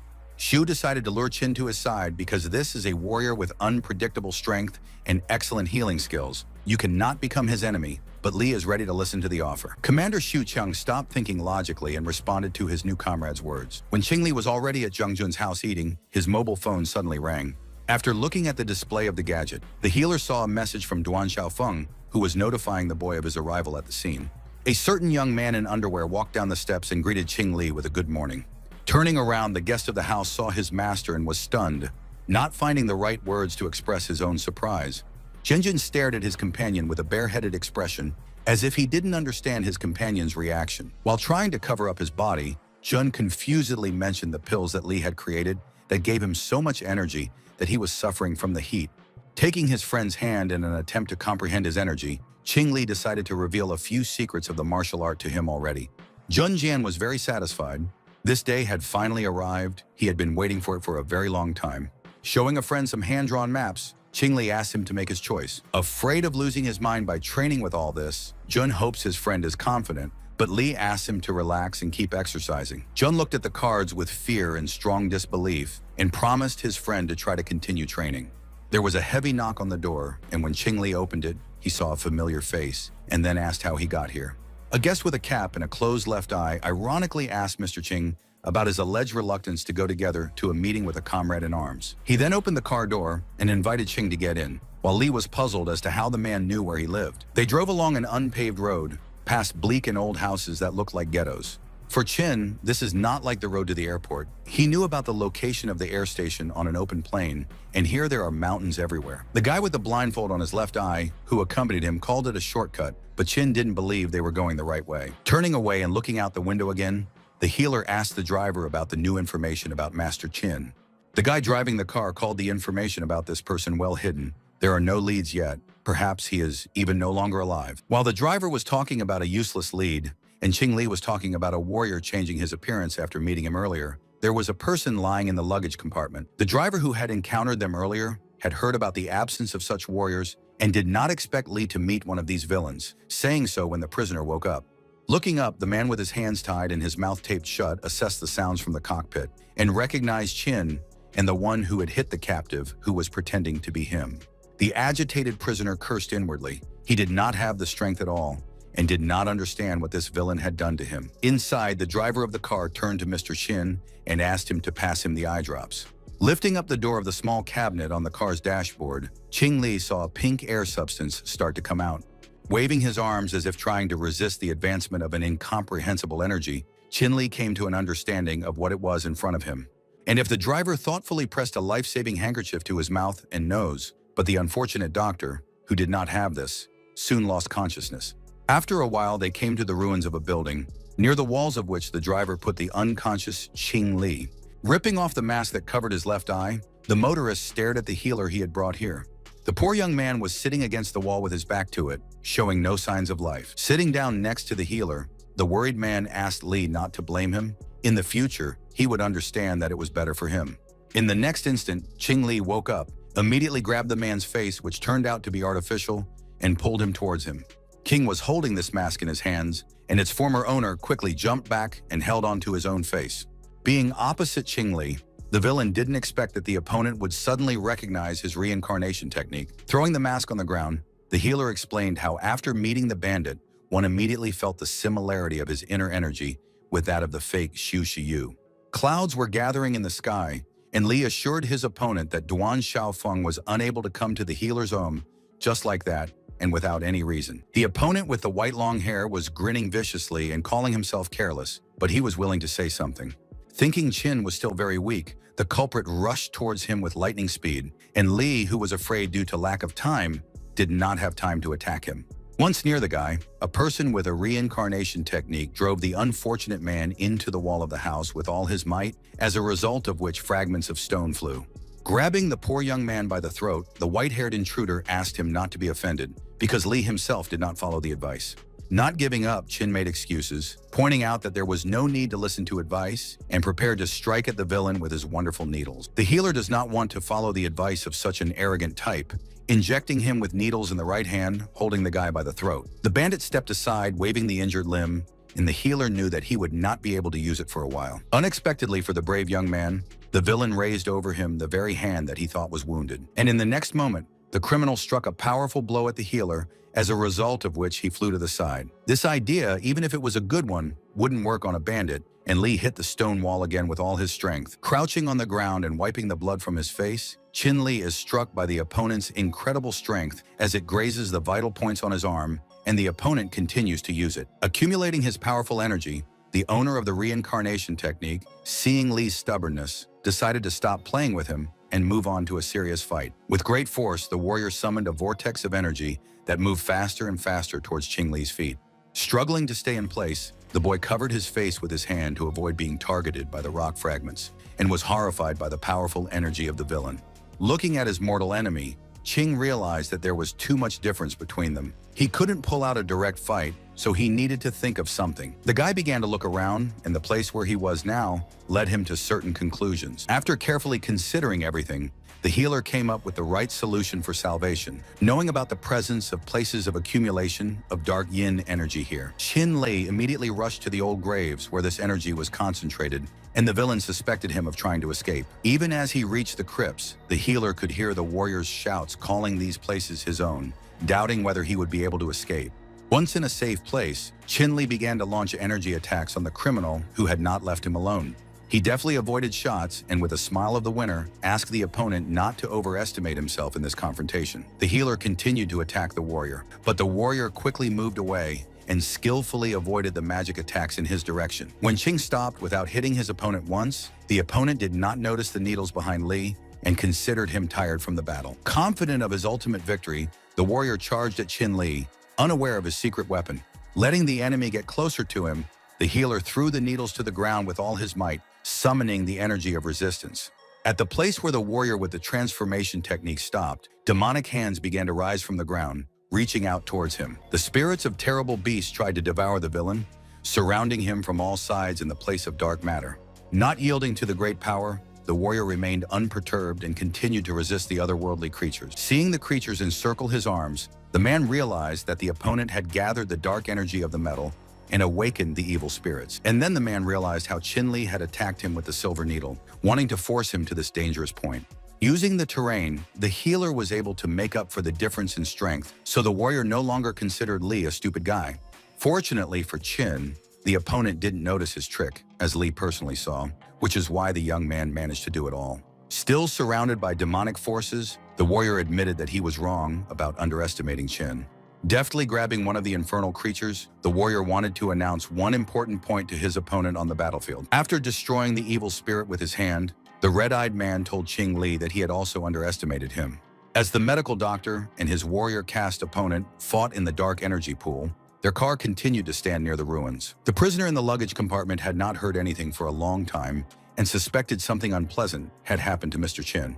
With his hands tied, the unfortunate guy reached into his pants pocket, wanting to quickly think of a way to tell him what was important. His smartphone was in his clothes, and with great difficulty, the prisoner took it out to quickly get in touch with his comrades. Meanwhile, on the battlefield, a warrior with a reincarnation technique was shouting how much Ching Lee had underestimated him. Mercilessly flattened in the rock-hard hand of the demonic spirit, the warrior stared mercilessly at his ground opponent. Noticeably nervous about all this, the healer couldn't believe his eyes from the things the villain was doing. After executing a lightning-fast throw towards the guy, the warrior wanted to force him to fight to the limit, considering this the only way to achieve results. Ching Lee resisted as best he could, but without destruction, there is no creation, and this power is not the same as before. An incredibly powerful blow from the warrior followed, and the healer flew away, unable to stay in place and continue the fight. The villain attacking him wanted to show the guy what a real warrior is today by attacking again. Qingli felt his opponent grab his arm and didn't let go, not understanding why he did it. Then there was a deafening explosion, and the field became as bright as day from the exhaust of a huge amount of energy. After giving his opponent a stern look, the warrior reported the damage to his Tanjong point, so now the young man will not be able to collect Qi energy. The guy who was losing the battle was on his knees and coughing heavily as a lot of dust floated around him. After casting a tired glance at the formidable opponent, the printed Qingli realizes that the latter is capable of killing him right now and coming out victorious from a deadly duel. Clenching his fist, the young man tried to gather some more energy and asked the enemy why he still hadn't destroyed him. It was as if a warrior with a reincarnation technique floating in the air considered Qin to be in a state where he was still able to maintain a clear mind.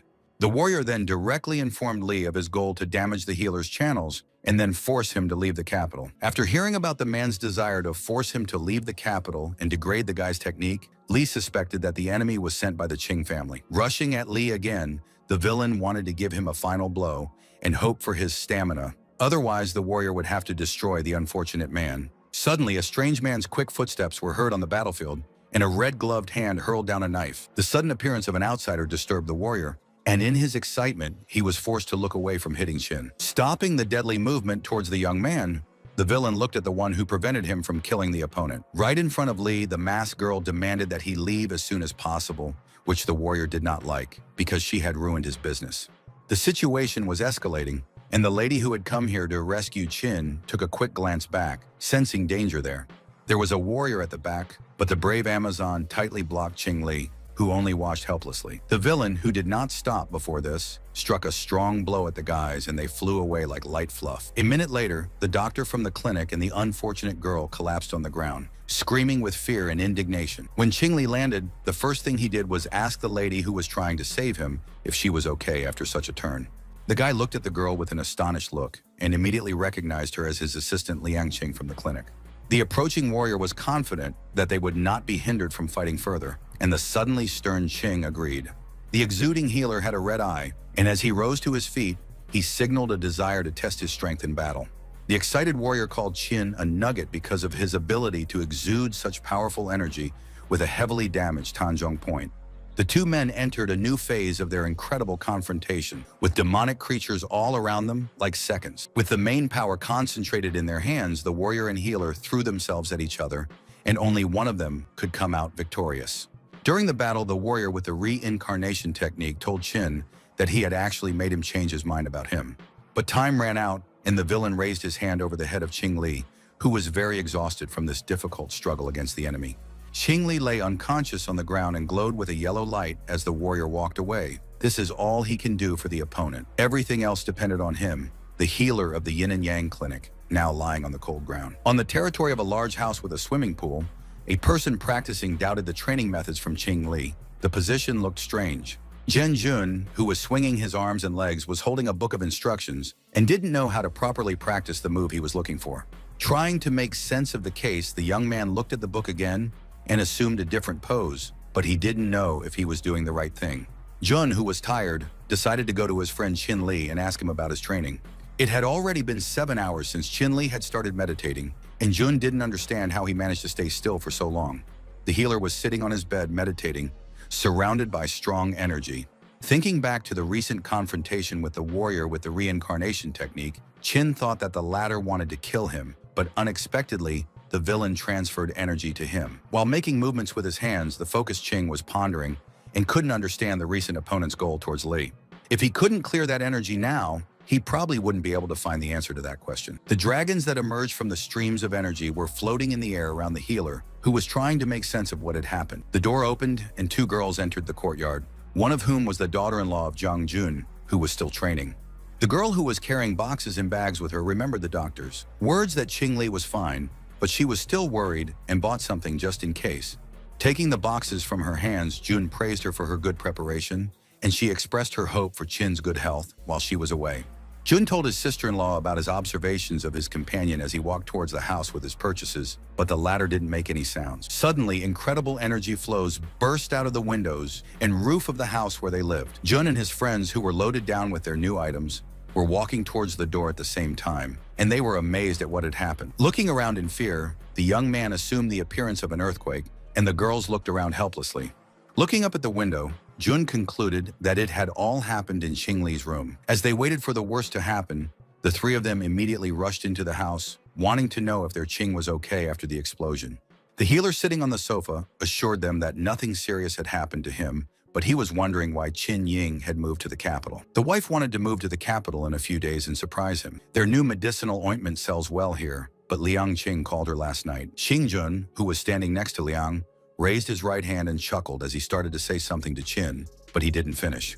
All of a sudden, Assistant Qin dragged along the surprised Jun, who was shouting without understanding anything. When the couple were alone, Qin told her about his busy schedule, which was why he could not come to his wife. She was angry that he did not tell her anything. Turning away, Chen Ying believes that her husband did not think about her at all, and Li tried to object to his wife with a smile. But the guy didn't have time to finish, because suddenly he put his hand to his heart, feeling very bad. Terrified, Qin Ying took her husband's hand and asked him how he was feeling, asking where he was hurting.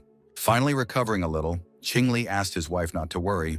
Now he will check everything, and she agreed.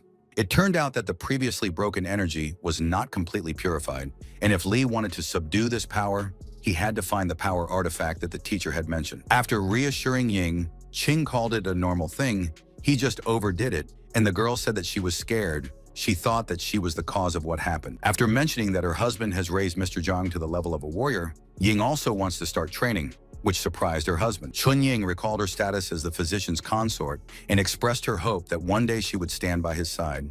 After carefully looking at Qin with a deep gaze, the girl explained how she had decided since last time that her life is Qing Li. Agreeing with his wife, the young man offered her, who was looking at her husband tenderly, to try it. A cozy atmosphere, a quiet night with a crescent moon in the sky, and two small birds on a tree branch showing tenderness to each other. When Qin Ying fell asleep on the bed, Qing Li, who was dressed, carefully walked out into the corridor and closed the door behind him. As he walked down the steps, he saw Liang Qing dressed in front of him and wondered why the girl was still awake. She exchanged data with Xiao Feng and considers the case of the 19th squad not easy. Qin asked not to shine in the capital. They did not perform well in the eyes of the military. After accepting Qing Li's statement, the assistant was mentally grateful for his concern. Silently, the healer headed for the exit, which surprised the assistant, who does not understand whether he is leaving or not. When the boss announced her intention to go to the place that is related to the old man yesterday, Liang Qing volunteered to go with him. When Qing Li refused the girl, he had a plan with him and was going to find out after checking whether they had something to do with him or not. At night, outside the house, a certain person ordered his subordinates to keep their eyes peeled because the entrance to the cache is forbidden for everyone except the head of the Qing family. Inside the Qing family's hiding place, Healer Li was alone studying the contents of books in several cabinets in the darkened room. After learning about the fifth head of the Qing Si Lu family who participated in the God Creation program, Li came to the conclusion that there was no warrior higher than the fifth level in the family. As he flipped through the pamphlet, he decided that the old man really wasn't related to the Qing family. Unexpectedly, on the last page, Qing Li found a piece of paper folded in half which contained a certain entry. The surprised youth remembered Master Qin, thinking that he was the one who had prepared all this beforehand. In the note, Master Qing promised to answer all the questions when the warrior's technique reached the limit, but Li didn't know about the existence of holders above the 9th level. Suddenly, a light appeared in the room and someone from behind the doors from the street began to tell the head of the family. Li had heard the young man ask his father about discussing the participants of the military competition with Counselor Wang, but the latter had said no. Suddenly, the man stopped moving, prompting his son, Xing Musi, to ask a question. Casting a suspicious glance to the right, the man noted the books lying out of place from the cache, deciding that someone had already visited here. Qing Li was worried that he had been noticed by this person, but he thought that he was talking about someone else in this room. Approaching the cabinet where the healer was hiding, the man suddenly heard his son's confession about his presence in the room. The confused guy told how he came yesterday, wanting to find those books that could help him with training. The father demanded that the guilty son look less here in the future. There are many things here that he should not touch. With relief, the young man looked at his strict father and took his wish into account. After picking up the painting, the father asked his son to give it to Counselor Wang tomorrow so that he could also learn about the warrior competition. Bowing, the guy wants to say something to his father, and the latter looked at the offspring with bewilderment, not understanding him. His son had heard that Dell had left some potion in the past that could quickly raise a warrior's level. Qing, who heard their conversation, took them as his own pills at the mention of the cultivation-enhancing drug, and the man told his son that his grandfather had such a drug before. If the medicine is strong, then the son wants to try it, but the father mentioned its strong side effects, since the drug was not fully prepared and the grandfather destroyed it. Looking slyly at his parent, Ching Mu-si didn't believe in destroying the potion. He knew that his father was hiding it from everyone. The door of the room opened, and the father and son went to the courtyard, from where they appeared here. Finally, the street door slammed shut, and healer Ching Li was left alone in the big house again. There was a light on in the corridor, and the doctor asked the second guest about his search for something, and he answered positively to the guy. The girl around the corner didn't expect Commander Ching Li to be able to detect her. After all, the lady was hiding so well here. When he came out to meet her, he suddenly smelled this smell that reminded him of Ching Mu-si. The lights came on again, and the healer rushed to the girl, asking her forgiveness in advance. Taking her hands in his, Ching earnestly asked her to be quiet.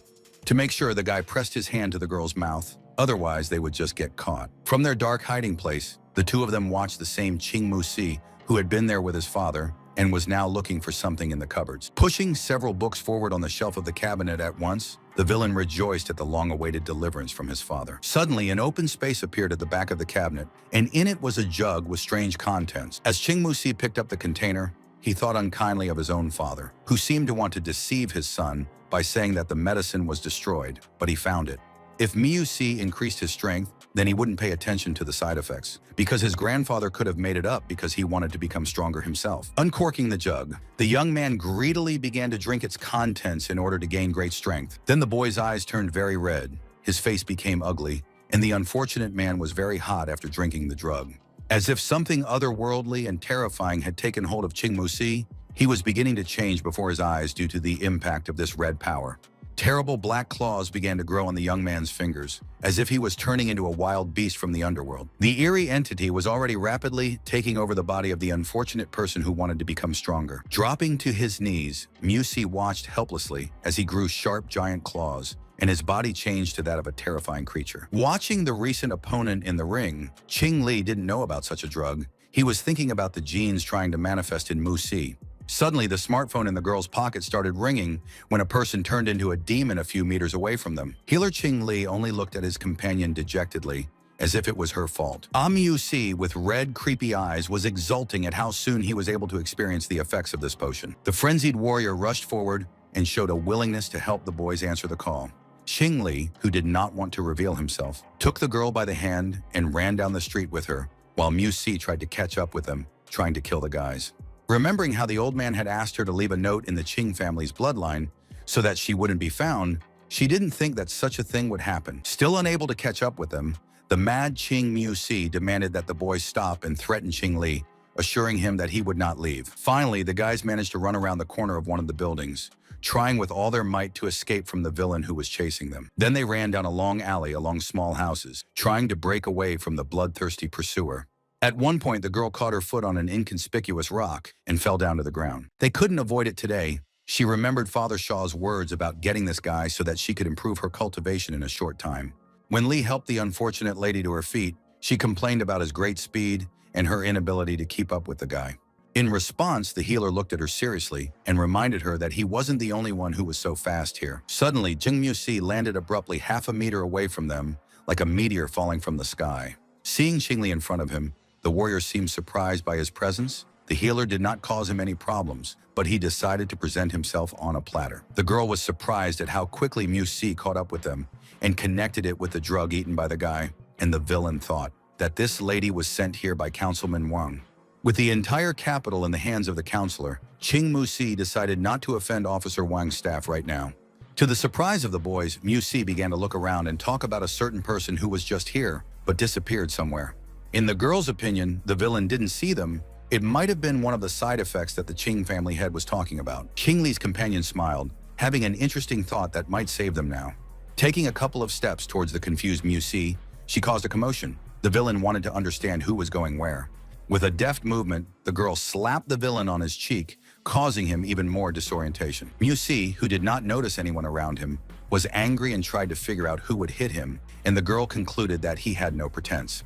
Finally turning to the left, the maddened villain thought of his opponent's escape in that particular direction. After that, the person who swallowed the drug with side effects ran into the darkness, demanding that the invisible opponent return and fight. As far as Lee could remember, the girl was one of Officer Wang's confidants, but she thought it was best that he didn't know, so she didn't tell anyone about their meeting. If she says so, then Lee doesn't intend to insist that the girl likes him, Commander Ching, because of his intelligence. Then she stared at the youth who was standing warily by her side because of such a look. But at one point, the girl's phone rang. Picking it up, she saw that her own father was trying to get in touch. After announcing her return, the girl heard Commander Ching mentioned by her father and promised to invite him along. After stopping the phone call, the girl told Chin Lee about Officer Wang's invitation to him and expressed her hope that he would be willing to go with her. Standing on the roof of a nearby house, Ching Musi glared at the children as they left and vowed to pay back all those who crossed his path with interest one day. At night, the courtyard of the military district, where the healer and his companion went, was sparsely populated. When Ching Li opened the door and entered the room, he was surprised to see Mu Si, who had recently been going crazy from taking the medicine. The red-eyed villain who had jumped on the roofs a while ago was now smiling casually and enjoying the visit of Commander Chin, whom they had been waiting for half a day. Li's companion, Wang Shou's adopted daughter Zhou Shunyi, asked about the changes in her pursuer's face, and he put it all down to hitting mosquitoes, not calculating his strength. Laughing, Wang Shou asked his daughter not to tease Mu Si, and since they were all here, the soldier was ready to get down to business. Now the guys are the strongest people in the capital, so the commander-in-chief chose 4 of them from the city to participate in military competitions. Lai was surprised to hear about the military tournament, but Wang Shou confirmed that it was the biggest competition in recent years, with high standards. In Shaw's opinion, Commander Chin's strength as a captain would bring them victory in the competition, and he was surprised at Wang's knowledge that he wouldn't refuse. So the military authorities decided on these representatives for the upcoming competitions from the capital. Xiujiang thinks the first place is special this time. According to Wang Shou, he recalled the previous tour when the guys had enough training, but now they need to win. When Shaw mentioned the award, namely the Fire Lotus, which is a panacea for everything, Li remembered that this is an artifact that can help him with power. The boss, noticing Chin's worried face, thought something bad, but the young man immediately smiled. He had never heard of Lotus and was just curious. After calming down after the subordinate's response, Wang Shou completely forgot about Commander Chin's other specialty, which is doctor, so his interest is not surprising. Walking up to the guy, Zhou Xinyi wanted to say something to him, and Li was ready to listen to the girl with whom he was running away from the madman today. Calling himself the weakest member of the third-level team, Zhou wants to get guidance from Li, who will find time together to study everything and discuss it. Wang Shu turned to Commander Qin and asked him to take care of his daughter. The boy promised to fulfill this request. As Zhou Xinyi surreptitiously glanced at Qin Li, she thought about how sooner or later he would be her man. In the morning, a girl who was interested in the commander knocked on the door of the house where Qing Li lived during his stay in the capital. The lady who came to the young man in a revealing robe was knocking urgently on the door of the dwelling.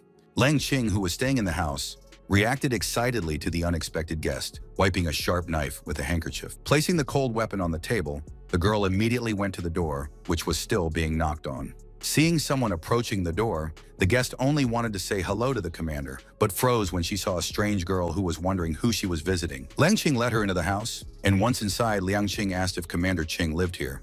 Instantly recalling her previous career in the 19th Squad, Liang Qing thought uneasily of his new position. Casting a glance in the direction of Liang, the guest peered at her, and the girl's face suddenly seemed familiar to her. Turning around and looking at Liang Qing, the lady who came in once again asked Qing Li if the commander lived in this house.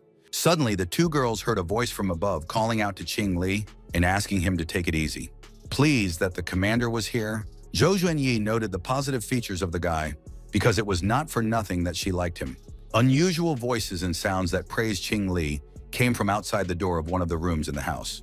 In it, Li used his feet to massage the back of his wife, Qin Ying, who was lying in the bathtub, promising to endure everything while her husband was afraid to hurt her. Suddenly, the doors clicked open. The husband looked at his wife in surprise, and Qin Ying screamed in anger that someone was interrupting them.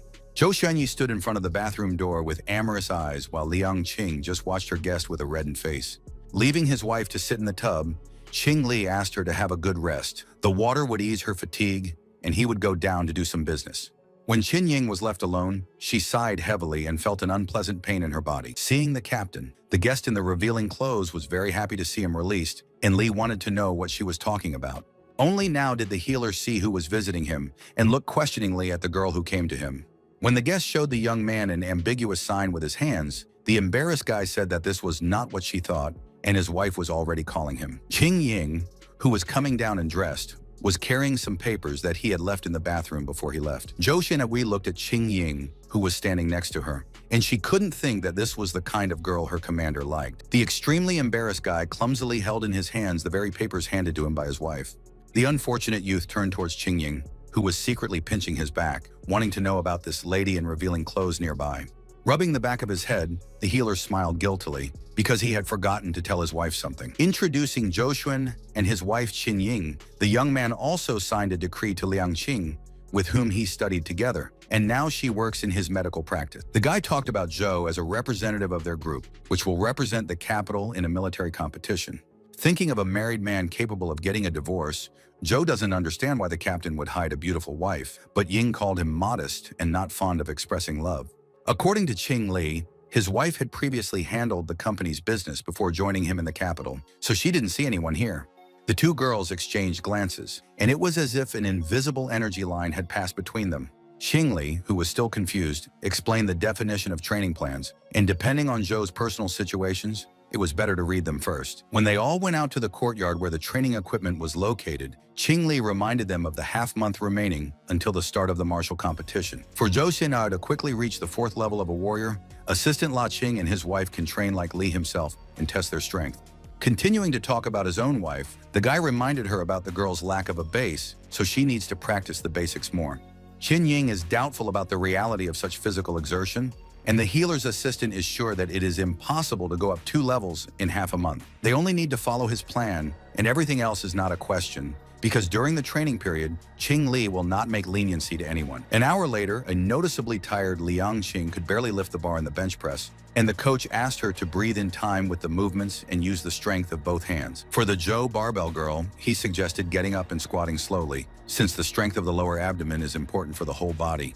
Qin Ying was strengthening her muscles on another exercise machine, and as she felt her strength drop and her body ache, she couldn't take it anymore. Finally, the bar came crashing down, and so did Zhou, who was complaining to the captain about not feeling the flow of inner strength he was talking about. Qing Li doesn't believe in such a thing. Perhaps something is wrong, and Zhou reminded the guy about his medical practice and asked him to examine her. Taking the patient's hand, the doctor began to study her condition, using his miraculous energy. Calling out to her husband, the healer was approached by an exhausted Qing Ying, who complained about her husband's method, which caused her body to throb with pain, asking for help. When the unhappy wife shared her problem with her husband, he turned his attention to her and soon became visibly agitated. He had prepared the most basic exercises for her, but strange things were happening to her now, and he couldn't believe it. Engulfed in a life-saving energy force, Qing Li placed his hand on his wife's head and analyzed her health after training. Now it was as if Qing Li was alone in the endless darkness, with swamp-colored spots glistening under his feet. The young man's hands were filled with energy flames, and to his surprise, he didn't find any signs of illness in Qin Ying's body. Turning around, he saw green energy approaching his back, which confused him at the moment. Qing Li looked at the strange flow and didn't understand the origin of its appearance here. But this energy could interact in the same way as his internal energy. After taking a few steps forward, the young healer suddenly stopped moving in front of another puzzle. There was a massive green deity in front of him, and Qin Ying was floating inside in an unconscious state, which surprised him. With a ball of his energy, Qing Li approached the green power and tried to reach it with his hand. When he did, the alien energy seemed so familiar at that moment. Suddenly, the young man felt a strong rush, as if the energy was pushing him away, perceiving the guy as some kind of evil. Qing Li still couldn't stay on his feet and was being saved by his own energy as he flew backward. Abruptly opening his eyes, the young man realized how he had just been swept away. If only a little more, then his consciousness would have been absorbed by an unknown force.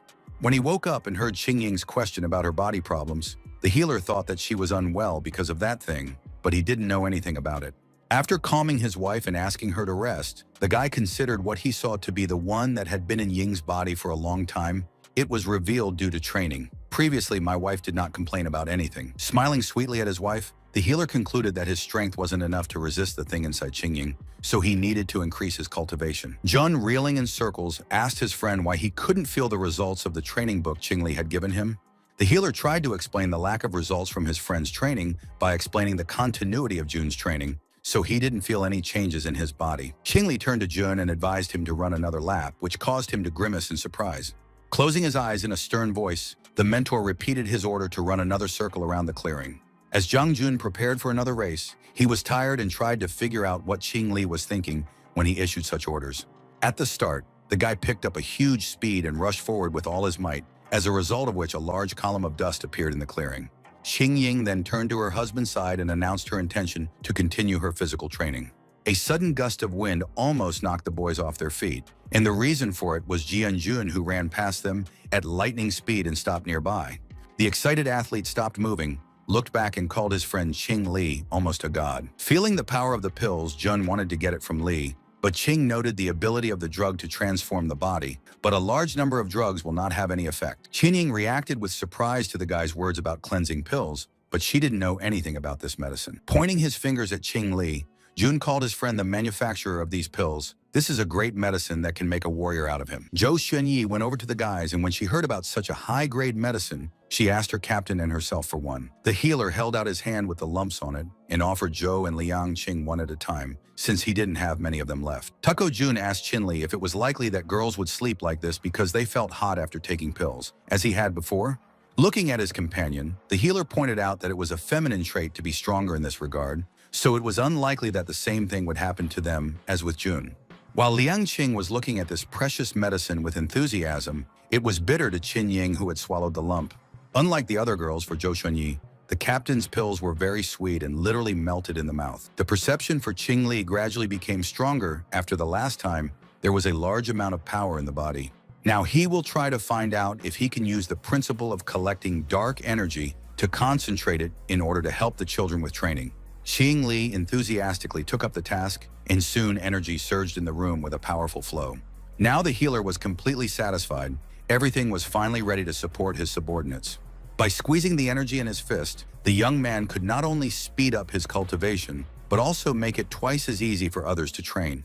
Leaving the sleeping Qin Ying alone on the bed, Qing Li dressed and went to the door where someone was knocking. Opening the door, the young man saw Zhou, who was barely able to stand up, addressing him at such a late hour.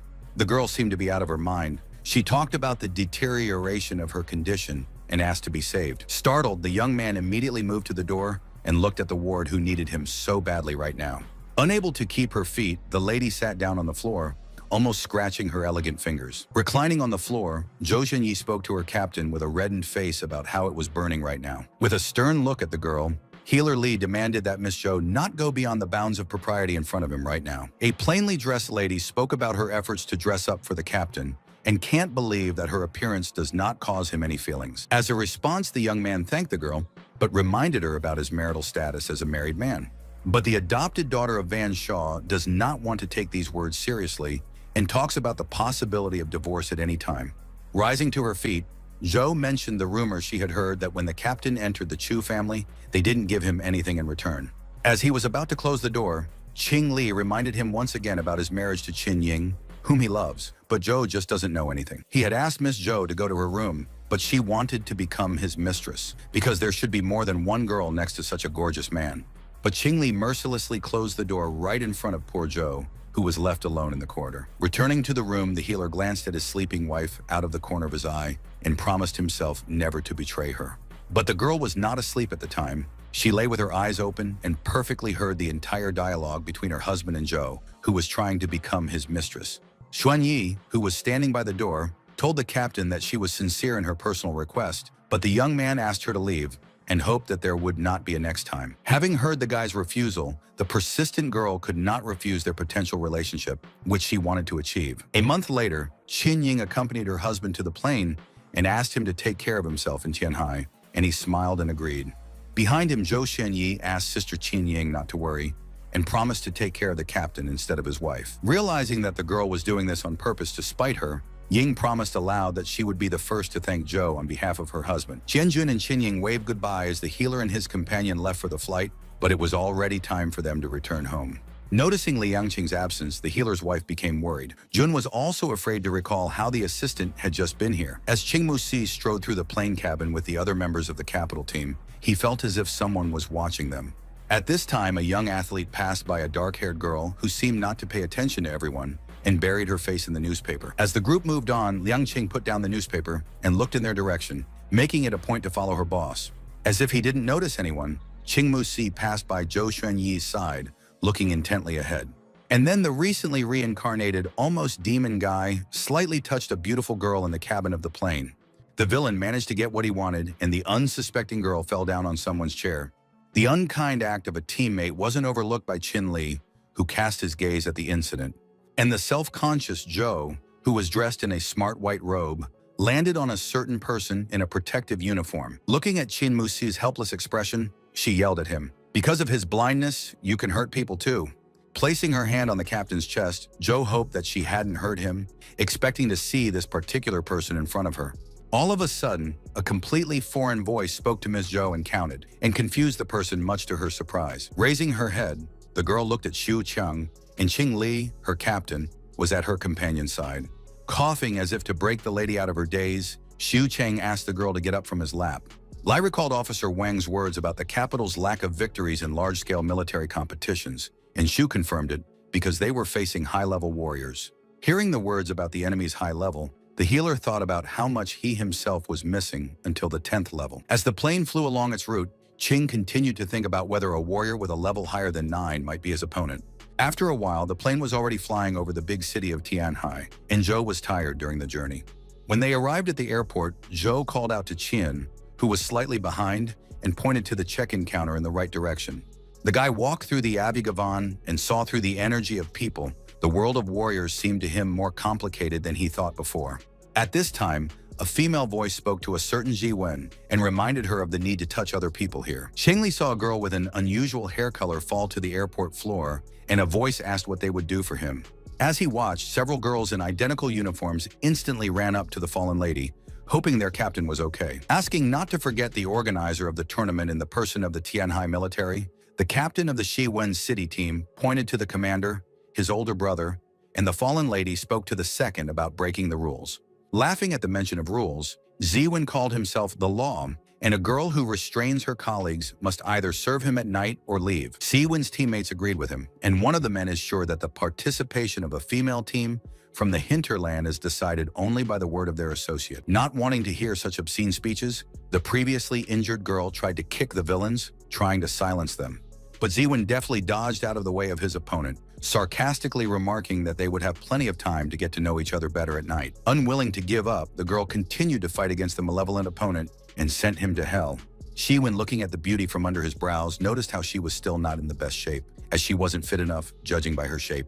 But the fight between the two opponents continued, neither of them willing to give up the slack and leave the battleground to the losers. While they were fighting, the man told the lady that it was impossible for the dragon to defeat the snake, which took third place in the last tournament. And the woman believes that the girl is waiting for a cruel fate. While they were training for the competition, Zi Wen took the opportunity to punch a girl who had stumbled in the face with his fist. And after that, as the old man passed on his art to Qin Li, his ability to cultivate increased, and his ability to predict the opponent's move emerged. When someone reminded her about a left-handed block and a right-footed kick, Wen's opponent asked her not to advise her if she knew anything about it. But suddenly, the girl's body began to follow these instructions, causing Xi Wen to be unable to hit the beauty. King Li asked Feng Shi to hit the spot, and she hits the opponent with her right foot, swinging straight at his face. After that, the arrogant athlete collapsed on the floor of the airport and could not understand how this happened to him. The lady stared in amazement at the defeated opponent and could not believe in her own victory. The representatives of the team from the capital who witnessed this confrontation began to leave, but they were asked to stop. An excited girl ran to the children and hopefully begged them not to go anywhere when people were looking at them. The girl thanked them for what had happened and asked them about coming to the tournament to watch it, but Joe informed them of the boys' intention to participate in it. Looking at her rescuers in surprise, the winner of the duel thought that the three of them had come to a military competition. Zhu Qiang, who heard these words, turned around and reported the 4 members of their team, but all of a sudden, Healer Li noticed that Qing Mu Si was missing. The missing teammate of the Moscow team was already in the local alley and picked up the bottle that he had previously asked for. The person who gave him a new portion of the potion asked him not to use it rashly, a portion for one time and only as a last resort. After promising this, Mu Si might have been holding a possible poison in his hands, but it was enough that he would advance his cultivation, and the Fire Lotus was almost his. When Officer Van Shaw emerged from the shadows of the gateway, he was thinking about how this warrior would not disappoint the commander-in-chief. At the airport, Zhou Xuanyi reminded them that they had only been on the plane for a few hours, so she didn't think that Musi's kidneys were weak. Thinking of this guy as the captain, their new acquaintance heard a rebuttal from Zhou, for whom Musi is no match for their real leader.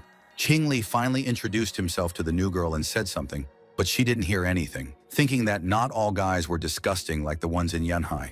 While the two of them were looking at each other like they were madly in love, Zhou Xuanyi was trying to attract the captain's attention. When the Yanhai team captain woke up, she called herself Tang Yi, and Qingli told her about this first competition for him. He must have been acting ridiculous.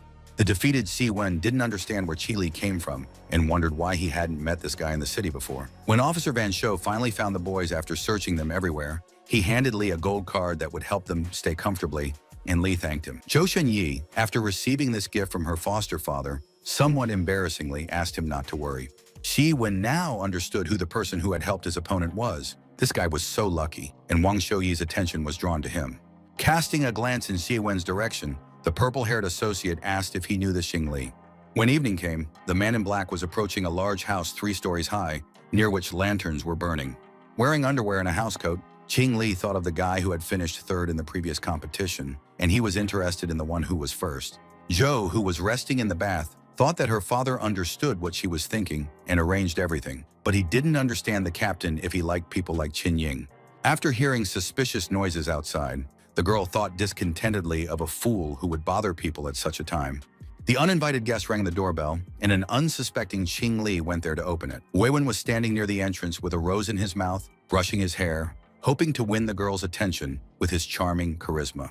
Standing near the window, the guest looked at his own reflection in the smartphone screen to understand in what form he will appear before the lady.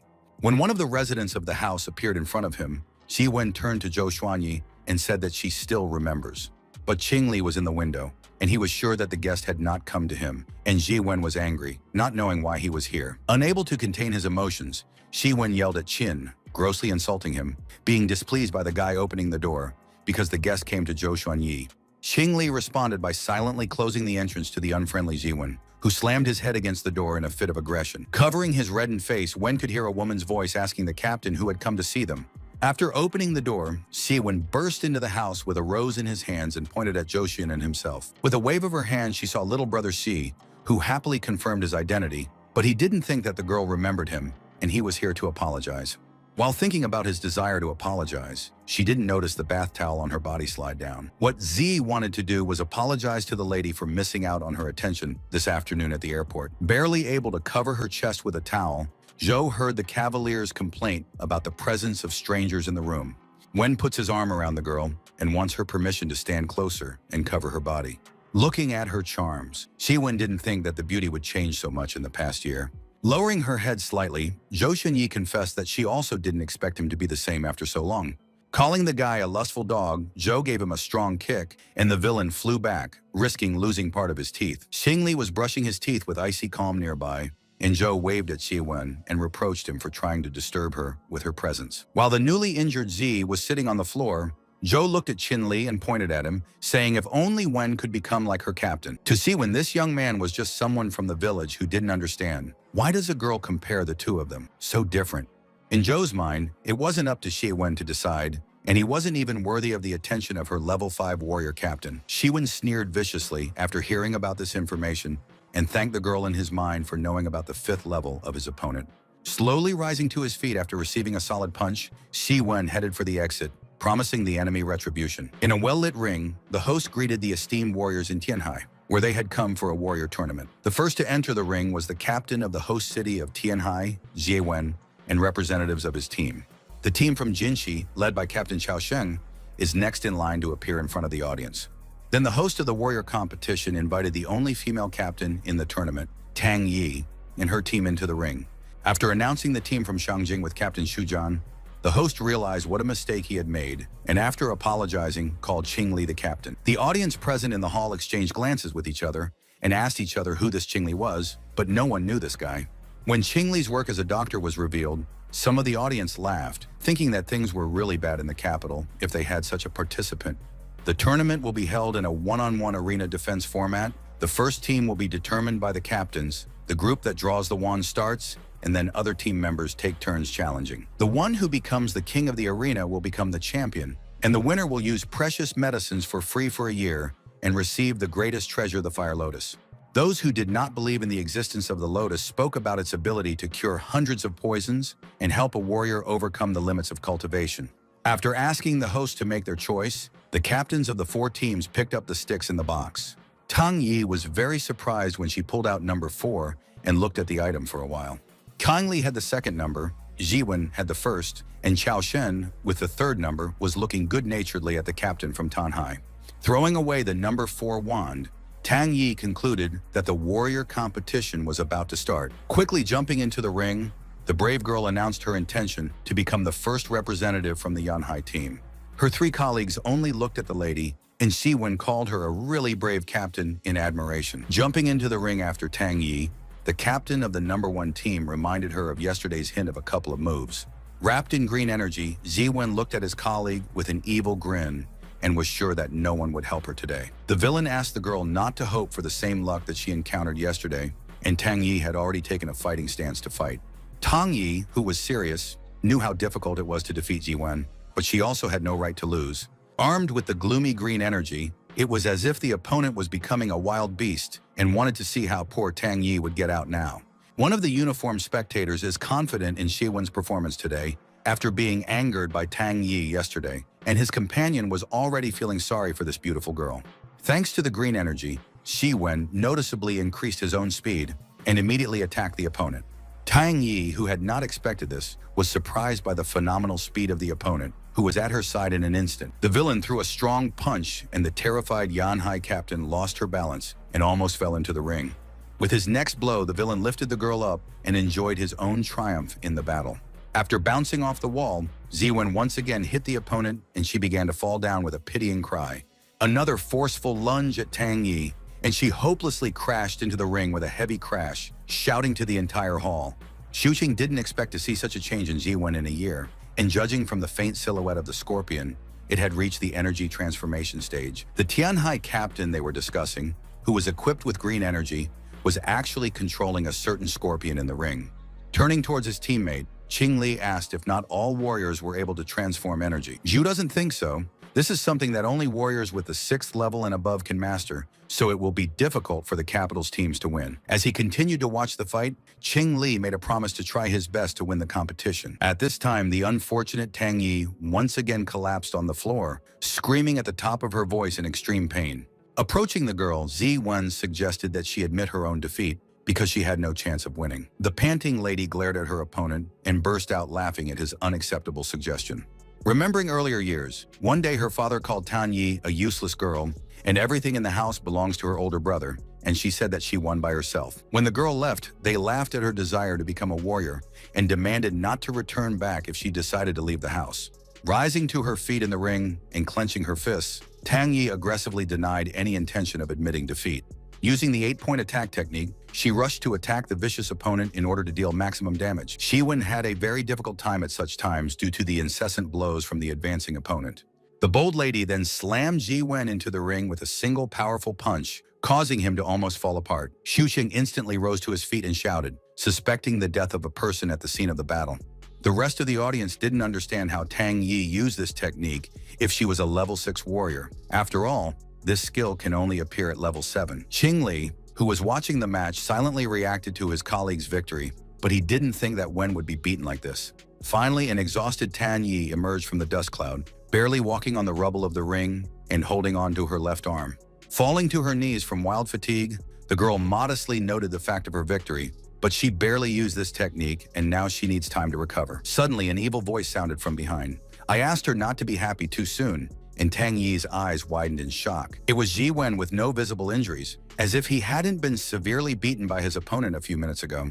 The green energy, which has taken on the shape of a giant scorpion, helps Jiwen again, for whom Tang Yi blows are the same as tickling. As Wen flew up in the air to deliver a fatal blow to the girl, he was already saying goodbye to her, and the unfortunate woman thought that she was finished, and the body did not move. The subordinates from her team, frightened, were already running to their captain in the hope of saving their lives. Qing Li stared intently at Xiwen, who was about to run over the girl who couldn't move with his foot.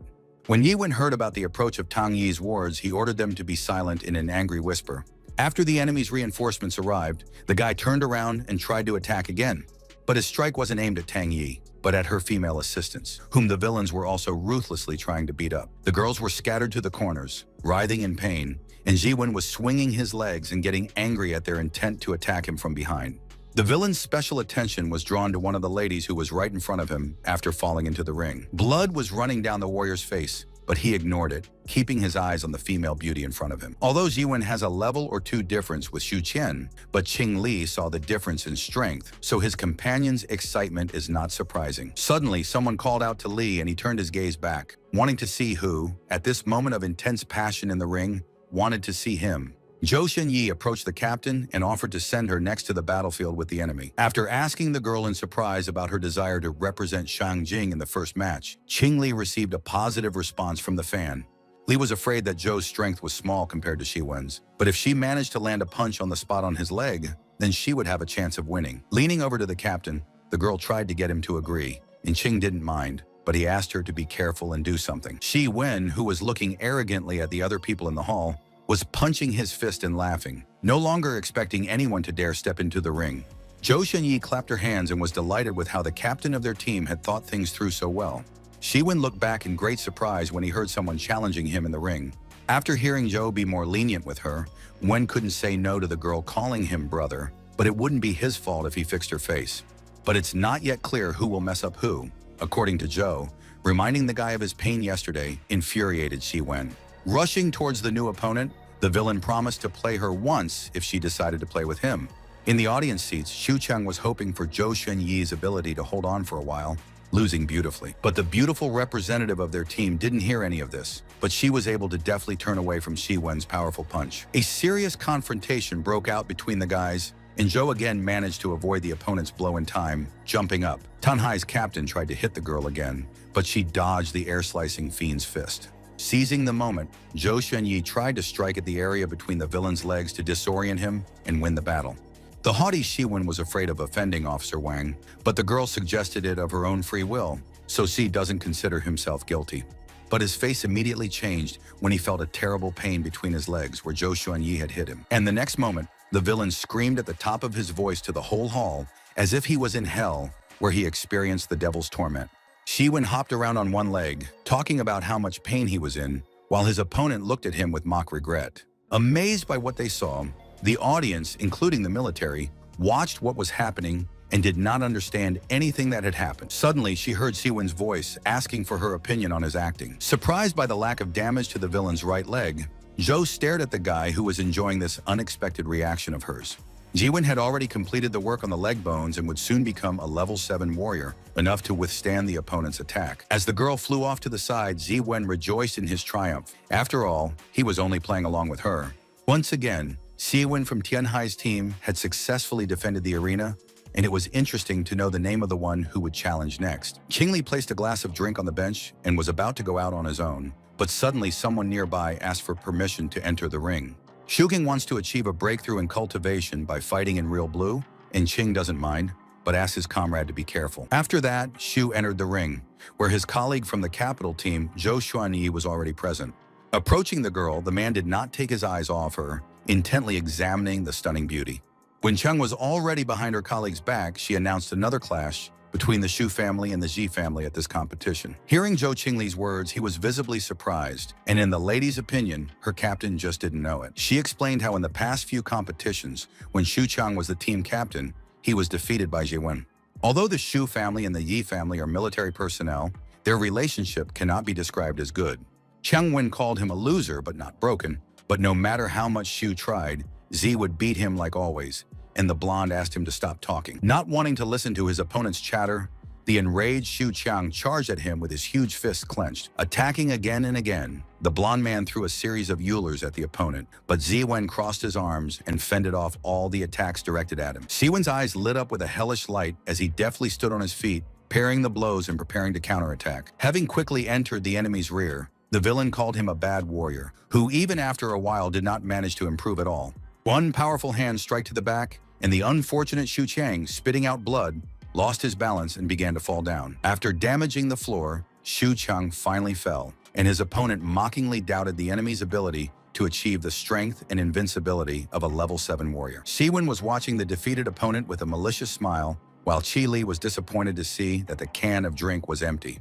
With green scorpion magic, Siwon prepared to attack Xu Cheng, who was trying to get back on his feet, calling for him to be replaced as commander. Suddenly, the villain was prevented from performing his dirty work by 2 drink cans deftly launched from the audience seats. Angry, Ziwen turned around and waved his fists, wanting to know who threw the dishes at him. Qing Li, who was sitting on the chair, calmly raised his hand and identified himself as the one who did this, as if he wasn't afraid of a strong opponent at all. Pointing his finger at the guy, Siwen took this action of Qing Li's as an extreme measure, which he decided to take in connection with the loss of Xu Cheng.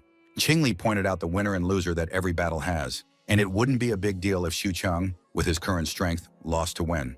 As the healer approached the ring, he explained his desire to find out if Wen below was truly indestructible.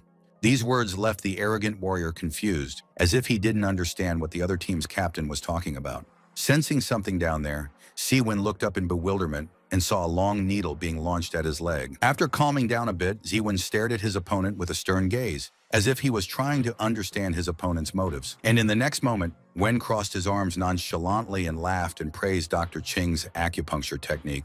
On the podium, the audience also stirred and took Qing Li's act as a joke, but then took it as the truth. Tang Yi didn't think it was a joke. From Ziwen's strength, it's hard not to guess who can defeat him. It's possible if the enemy's strength suppresses him. Left with bruises, this girl did not expect to meet someone with such great strength this year, and a sympathetic colleague is sure that the taste of her defeat is bitter. Xiaoxing, who came up behind the girl, thinks that she just fell under the hand, because no matter who comes out against Tianhai's team, they will definitely lose. Tang Yi asks not to think that the collusion of the Jinshi team with colleagues from Tianhai, as in the past time, will give him Shang an advantage. Fearing that a team from Jinshi might fall under the distribution this year, the girl asks the guy not to doubt it all, but he believes that the lady does not know how to admit mistakes. Entering the ring, Qing Li made a promise to Xu Qiang to replace him, and the injured fighter asked his captain to be careful. Looking at his new opponent, Siwen chuckled and mentally already dealt with this warrior of only the 5th level. When Li asked Captain Sai to start, Captain Si allowed him to throw the first couple of punches, since this was Qing's first contest in office, considering his defense to be non-punchy. Qing is surprised by the suggestion, and his opponent immediately notices his opponent's strange reaction and promises to increase the number of punches. To the outraged audience, Li looks like the loser, even though the fight hasn't started, but no one asked him to go up against Ziwen. Without objecting to his opponent's suggestion, the healer decided to wear gloves for his own safety. Surrounded by guys in uniform who admired the girl, Zhou asked the captain not to do the villain any favors, and one of the officers noted the beauty's complete confidence. Zhuanyi fully agrees with him, the foster father, and wants to know if she is letting Wang Shou down with his intuition. One of the young soldiers heard Zhou call out their superior's name and was surprised and even thought that he had misheard just now. In front of him, the soldier saw Chief of Staff Wang Shou, who sternly watched what was happening in the ring. Not knowing this man, the fighter asked his identity from a nearby colleague, and he named Officer Wang from Shangjing. Wang Shou didn't expect Xi Wang to deal with several opponents so soon. His strength had increased compared to last year. In Zhou Shenyi's opinion, her parent is too worried, because the captain doesn't even need 10 strikes to defeat the opponent.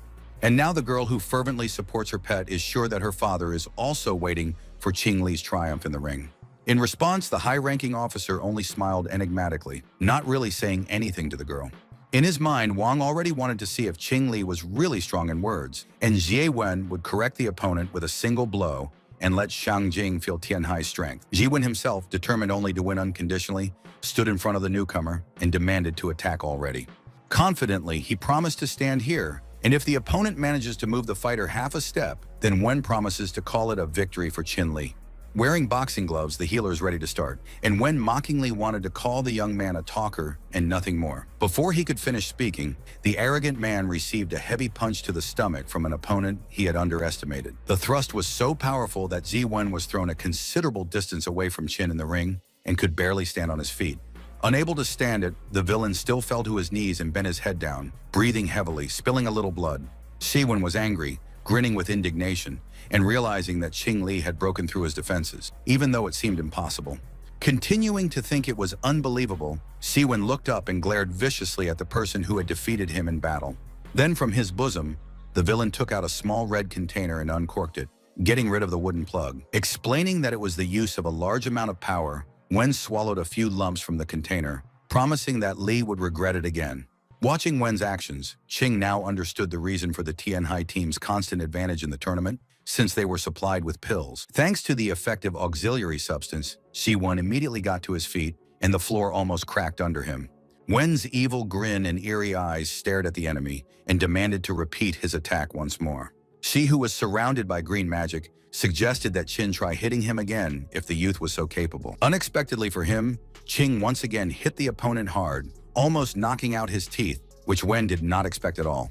During the match, the spectators in the stands shouted tirelessly and demanded that the stronger continue beating the weaker. The military and other fans were surprised by Xie Wen's lack of fighting, not understanding when he had become so weak. A visibly battered Wen stared at his enemy in amazement and recalled his time at the 5th level, which he was beginning to doubt. As Qing Li approached his opponent, he suddenly ducked down, causing Xie Wen to be surprised now.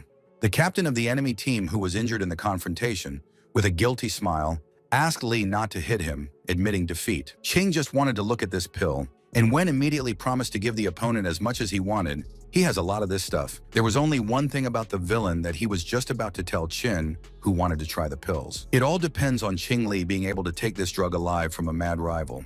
The healer seemed to be in a completely different place from the ring, but he didn't know where, but he felt a strong concentration of evil energy. Someone tried to call out to the guy, but he didn't seem to hear anything. All this deadly environment dragged him further and further. In the kitchen, a man in a suit was sitting at a table reading a newspaper, and a woman was asking the frozen boy to go eat. Qing Li, who was standing behind the boy, seemed to be invisible, hidden by the energy, not understanding what was happening to him now. By some necessity, the child stretched out his hand to take something from the table or ask his mother for it.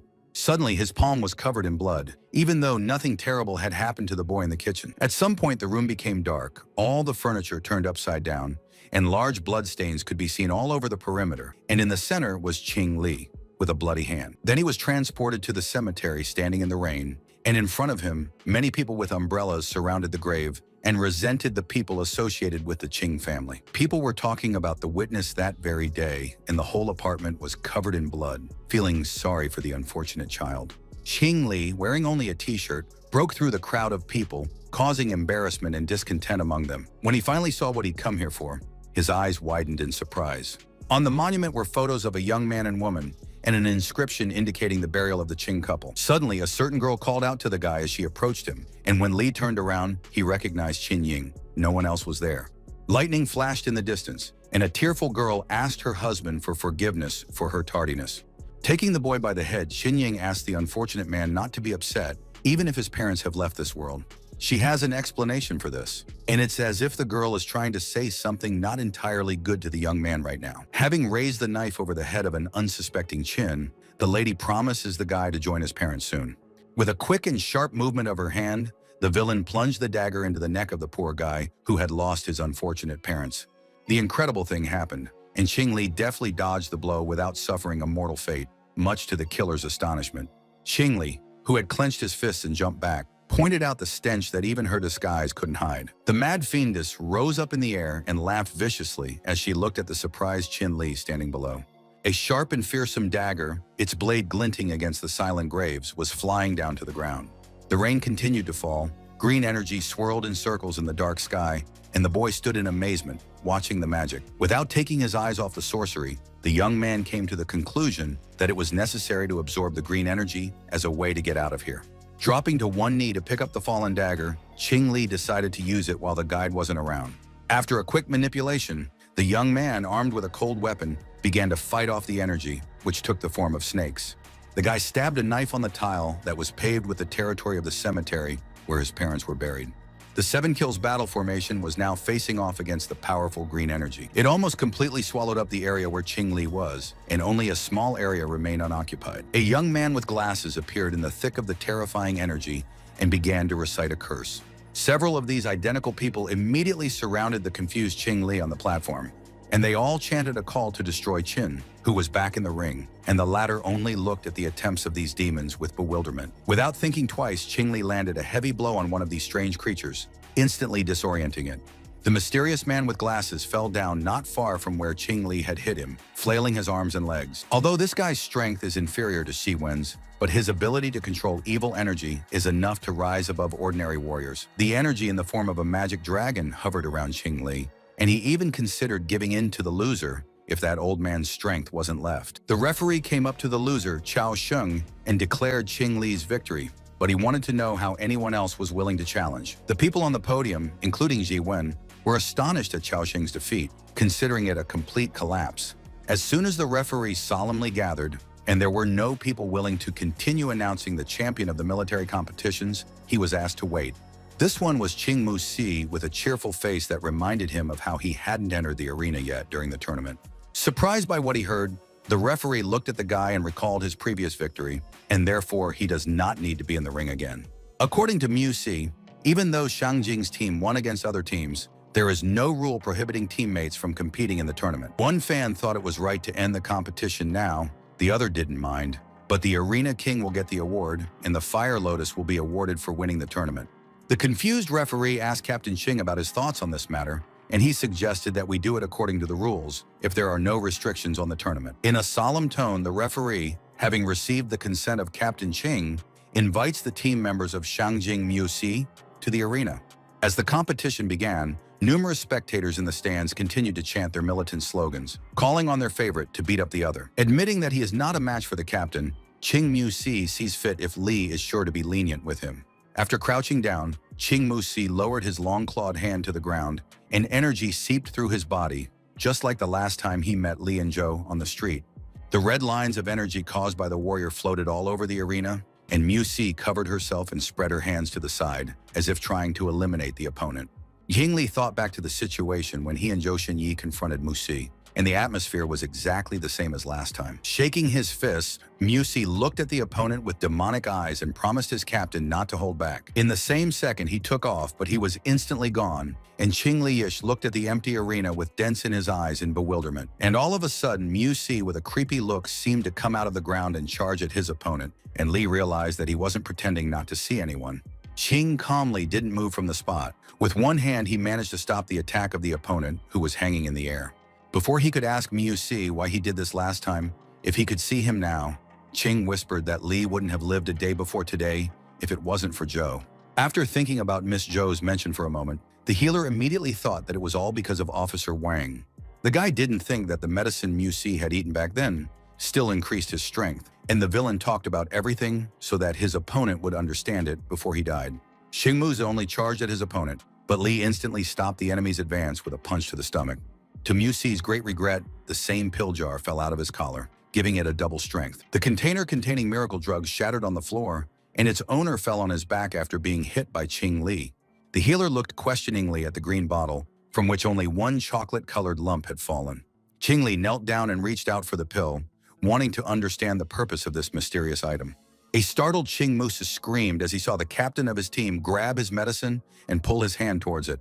Unexpectedly, the last remaining pill crumbled in an instant as Qing Li picked it up with his fingers and tried to examine it more closely. Confused, the guy looked at what he had done with the drug that helped Musi fight with more power. Seeing the destruction of the last pill, Musi was completely horrified, remembering the officer's request not to use pills rashly and only as a last resort. Now, the unlucky fighter has only to swear and get angry because of the loss of the last pill. In a split second, when he was at Qing Li's side, Musi stretched out his hands towards the broken bottle, as if he was hoping to save some pills. Frustrated by the loss, Musi began to lick his fingers after touching the fragments, wanting to save the remnants of the drug. Numerous spectators in the stands were in disbelief from what was happening, marveling at the behavior of their colleague. Qing Musi once again raised his strong fists in victory, hiding his smile from everyone as if he was the one who was triumphant. Rising to his feet, the warrior screamed in an inhuman voice. A strange, thick fur appeared on his arms, and a powerful red energy shot out from his body. But just a moment later, everything was covered in darkness, and a terrifying magical energy radiated from Musi in powerful streams. The terrified Zhou Xunyi didn't understand what was going on, but she was in a state of shock, just like many others around her. Officer Wang Shou did not take his eyes off Musi and concluded that the drug was starting to take effect. Engulfed by the red energy streams, the distraught Musi once again launched an aerial attack on Qing Li, wishing him dead. Staying where he was, not trying to move to a safer place, the healer held out his arms protectively, crossing them. Musi still managed to kick the opponent, but the opponent didn't flinch and the villain didn't manage to deal any damage to the youth. After jumping back, the red energy wielder confirmed that Qing Li had the strength to fight. Qing Li looked at his opponent suspiciously and thought about the medicine he had crushed himself. But this drug managed to turn Mu Si into such a terrifying creature that resembled a werewolf. A warrior with burning red eyes and smoke from his mouth breathed hatred for the healer and threatened to kill him.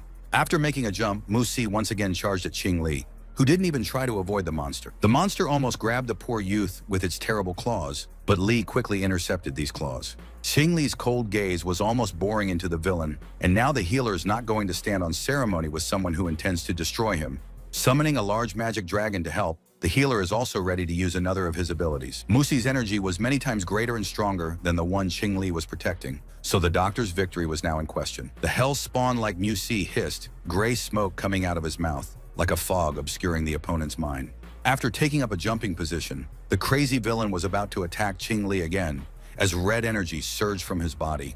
Mu Si's crazy red eyes and fangs inspired fear, but Yi Qingyi had no choice but to fight the opponent. Looking at Mu Si, the healer recognized the deterioration of the situation. Now this energy in the body of the villain is growing rapidly, and soon it will break through to the Renying point. The fighter's energy penetrated such vital organs of the body as the heart and brain, and the development of events was difficult to predict. Feeling this incredible change in his own body, Qing Mu Si shouted with an inhuman voice. Qing Li decided that the effects of the medicine had already spread to the Baihui and Tianju points. It was strange to imagine further developments if it wasn't stopped. Seeing the enemy jump in his direction, the healer decided to try to seal the points with needles in such a situation and prevent the development of the medicine. Standing with the officers at the side, Zhou Xunyi remembered Qin Mu Si's loss of vision the last time they left the villain's family's hiding place. In the ring at this time, both opponents moved at the speed of light and each tried to get out of the duel as the winner. Once again, Mu Si, who was growling with indignation, rushed at the unruffled Qing Li, trying to kill him. And the healer realized that right now he needed to act in order to stop the tireless opponent once and for all. Qing Li suddenly leaped forward and released several of his magic needles in Mad Mu Si's direction at once. This made it possible to cool down the ardor of Mu Si, who had gone mad because of the pills, who was pulling his hands up, but he couldn't reach his enemy. Floating in the air thanks to the energy, Qing Li completed his task of returning the opponent to his previous human form. Indeed, after being exposed to the healing needles, the young warrior began to change for the better, and the evil red energy left him. Qing Mu Si collapsed on the floor, writhing in extreme pain, but there was still a trace of murderous energy left in his body. The startled referee thought this guy was going to explode, and now they suddenly put him on the floor, but the countdown from 5 has already started. When the number 4 was called, the military on the podium became agitated and looked at the ring where Mu Si was still lying. Officer Van Shaw was also staring at the battlefield when the referee called the number 3 on the countdown. No less excited were Xu Chang and Zhou Xuanyi, who were waiting for the outcome of this situation. The referee called the number 1, but the defeated Qing Mu Si only glared at his opponent, but could not get to his feet. The referee solemnly announced Kim Li's defense of the arena and asked if there were any people willing to challenge. Shiwen pushing his men forward was a reminder of how they usually brag about their strength, but they couldn't match the captain's power and would only make fools of themselves. In the absence of daredevils, the referee announced that Shangjing team captain Qing Li had been awarded the title of champion of these military competitions. The loser, Mu Si, could only watch Captain Qing's congratulations on winning the Fire Lotus competition prize. Looking at the red substance, Qing Li admired this pure and rich qi energy. Even when he was close to it, he could feel the increase in his inner strength. When a familiar voice nearby complained of severe pain, the tournament winner couldn't help but look away. Qing Mu Si continued to writhe in the ring after the defeat, and Qing realized that the effects of the dangerous medicine had turned against the warrior himself. Still on the floor, the warrior who had lost the battle was saying something about the Fire Lotus that he had longed for so much. With an incredible desire to win the grand prize, Mu Si got to his feet and shouted for the Fire Lotus. Qing Li knew the Fire Lotus as one of the power artifacts, and it was hard to imagine the effects of combining it with the pills in Mu Si's body. Immediately getting to his feet, Officer Wang Shou gave the order to immediately stop Mad Mu Si. Mu Si, who had run up to the Fire Lotus tray, was knocked back by a strong fist strike from Qing Li. With no intention of giving up, the demon-like warrior continued to emit red energy. When Qing Mu Si ran to the stands, he saw Wang Shou there and accused him of being the officer who made this fighter like this. Turning his attention to Vaughn, the red-eyed demonic Mu Si threatened to destroy the show. Qing Li only silently watched his teammate's next confrontation with Officer Wang Shou. Understanding Wang Shou's imminent mortal danger, the Shangjing captain still didn't react in any way to the new attack. But a second later, Lee blocked Mu Si's path to the officer and decided to try to stop his pulse with needles, because the medicine had spread throughout his body. The young man was right. The body of the crazed warrior was shining brightly with red energy, and bright yellow spots appeared in some of its points. Reaching out to Van Shaw, the villain almost grabbed the officer, and it seemed that nothing would stop him from killing the unfortunate man.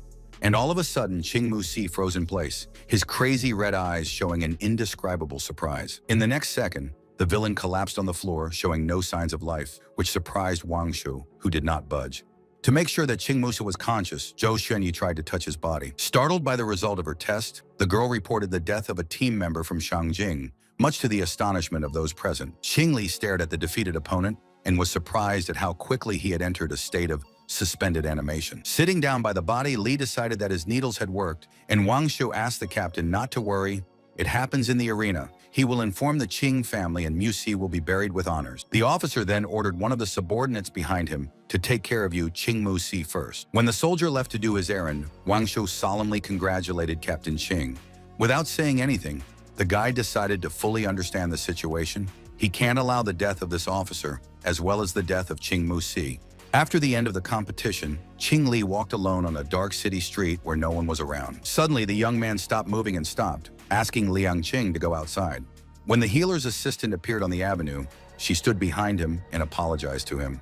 The assistant was only afraid that her master would be in danger, so she quietly came to Tianhai to pick him up. Thinking about Liang Qing's words, Dr. Li also remembered that there were many warriors in Tianhai, so the lady's worries were justified. Smiling, the guy asked the girl not to worry. He was just going to meet Officer Wang, and there was nothing dangerous about it. The lady looked in surprise at her boss, who, since she was here, was asking her to take care of something. Inside the car in a dark alley, the guy listened to the officer, who knew that he had a lot of doubts. While handing Xing Li the green glasses, Wang Shou suggested that he put them on to go meet one person if the captain wanted to know everything.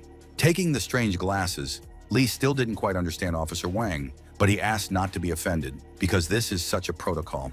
With a smile, the military man called this place absolutely secret for people from outside without permission from above. After putting on his glasses, Qing Li mentioned how he just didn't like the color, so Officer Wang Shou didn't understand it so easily. Taking his companion's words as a joke, Van laughed, turned on the headlights, and their car started down the road. Qing was sitting in a chair with his glasses closed. Officer Wang was present next to him, and the silent driver was driving them.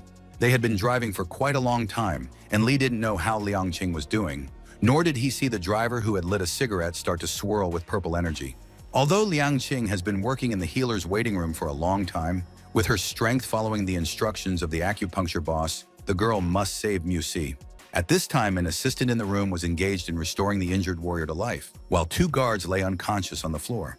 Using one of the magic needles, Liang Qing gave a small injection of tools to the head of the unconscious Mu Si. As a result of the operation, the red energy that turned the guy into a demon began to dissipate.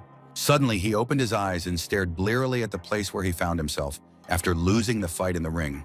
Holding his head, Mu Si asked where he was, not thinking straight, and Liang Qing is sure that the guy would have died if it wasn't for her boss.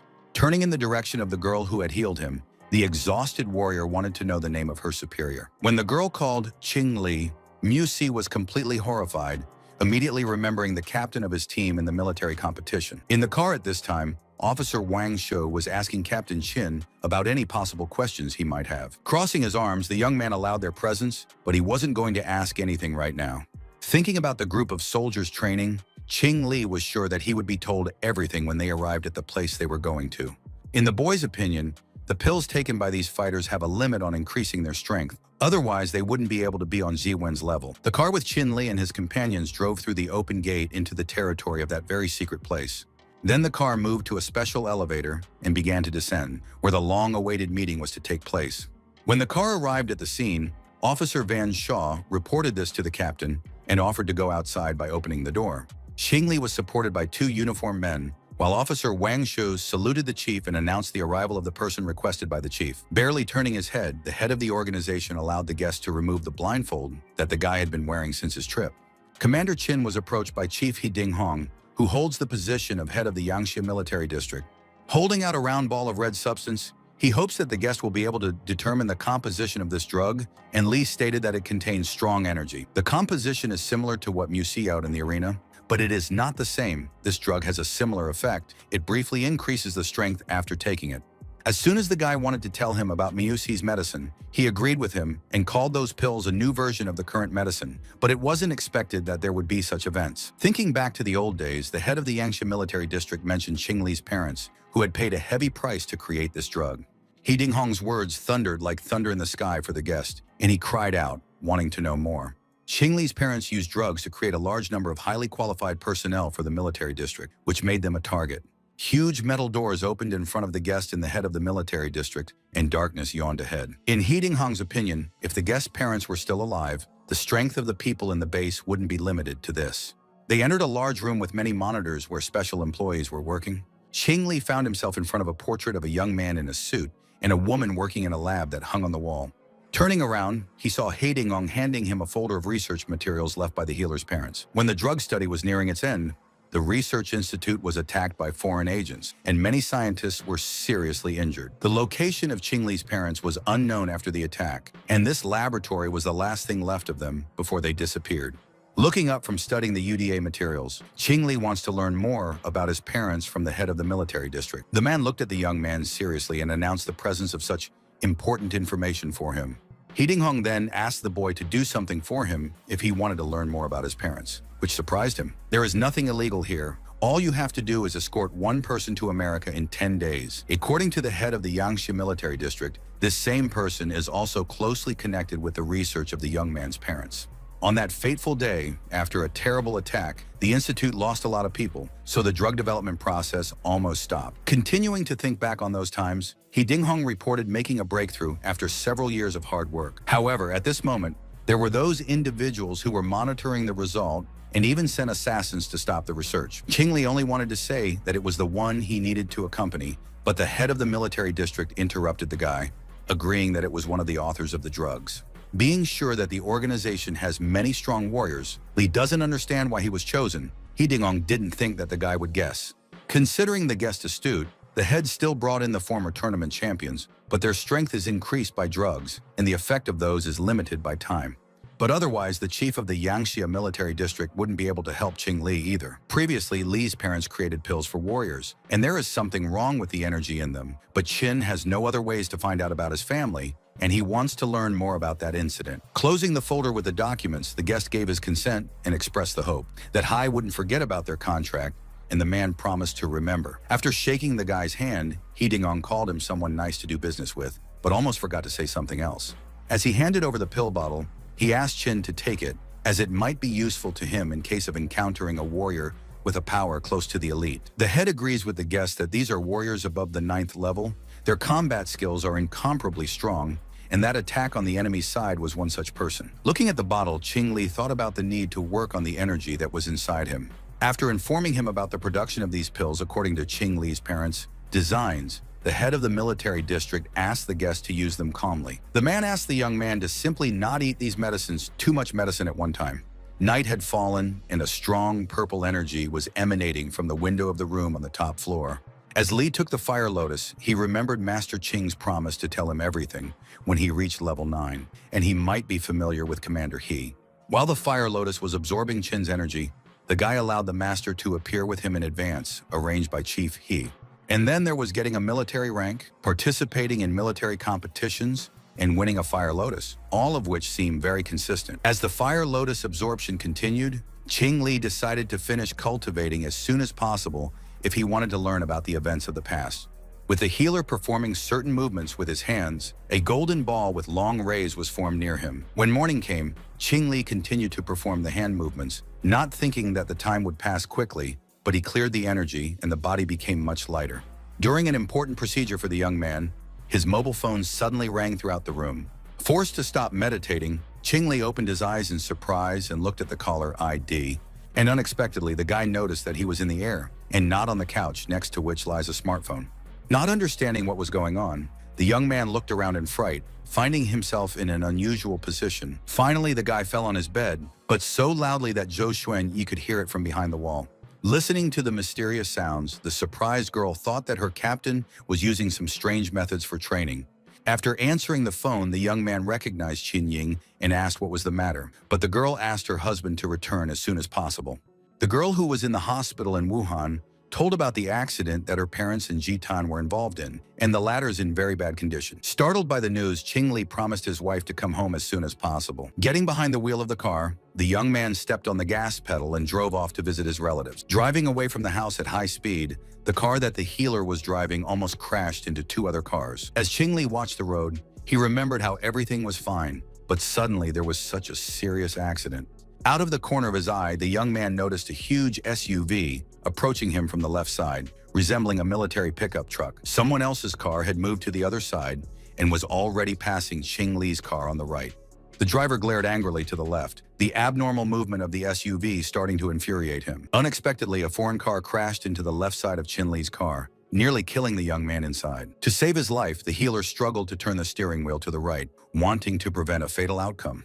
Ching Li's transport finally managed to break away from its pursuers as it spun along the road in zigzag lines. While the guy was trying to stabilize the car, his pursuers did not understand where the doctor was in such a hurry. Really someone's life. Deciding to get out of the car, the young man heard how someone doubted his ability to catch somewhere today.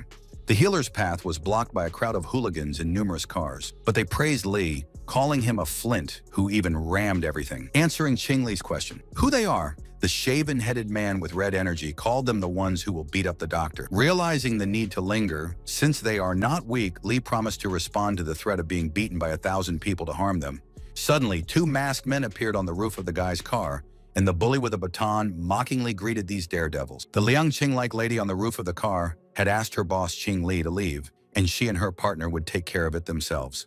Li had just warned the boys that these people were not ordinary warriors when a villain with a baton tried to knock the doctor's assistants down, trying to kill them. The bandit did not have time to finish the crime because he received a blow from the guy from Liang Qing's partner. The villains were horrified beyond words when their comrade flew down to the muddy ground as a result of the collision. Thinking of the only way to deal with this quickly, Li guessed the identities of the two defenders, but they asked him to leave. Otherwise, the guy would not have time.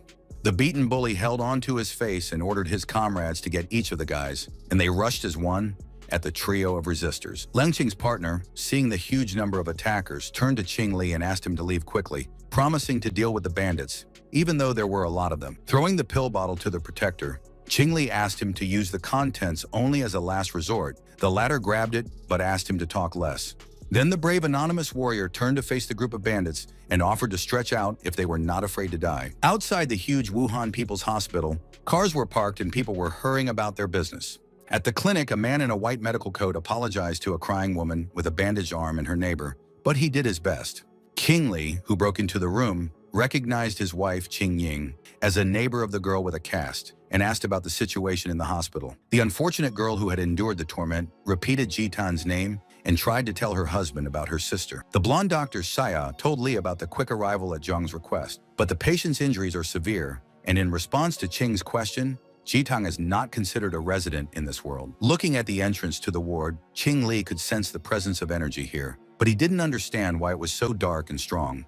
Rolling up his sleeves, the young man was about to go into the ward and check everything there, asking to watch the door so that no one would come to them, but he was stopped. The mother-in-law with a cast is against it, because even foreign doctors could not help. Jitan has suffered enough, and the woman will not allow her son-in-law to torment her. Taking her hand, Qing Ying asked for Li's permission to take a look, and Dr. Shi pointed out that there are no options, but it is impossible to give up and Qin better look at the patient. When the guy went to the ward, the wife asked to save her younger sister, and no matter how, to which Qing urged his wife not to worry.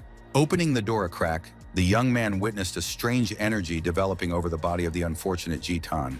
Wearing medical gloves, Qing Li rejoiced at the timely appearance in the ward. The girl can be saved due to the presence of her vital energy. The doctor looked in amazement at his wife's sister, having discovered some extremely important factor related to her health. Now the healer was very interested in how she could have caused such an injury and what could have happened then.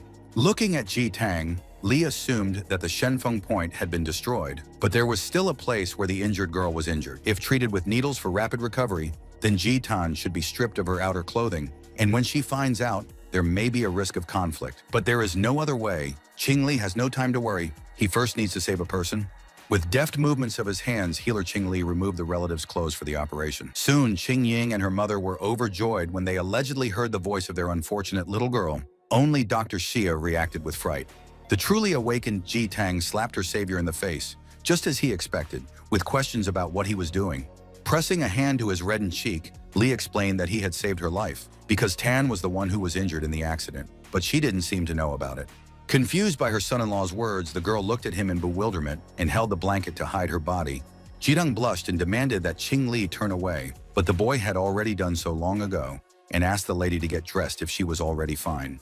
At this time, the healer's smartphone rang again when he went to the door of the ward after performing the interventions. According to Jitan, the ringtone installed on the guy's device is already old, and Lee does not even think to change it to some more modern one. She lay back down on the hospital bed, thinking back to the incident with Xin Li, wondering how he had gotten off so easily. The caller Liang Qing reported to the boss about Chao Sheng, who was responsible for the fight with hooligans. He is now in Wuhan and wants to return back to Tianhai. A large black SUV with darkened headlights was driving along the road, carrying several people at once.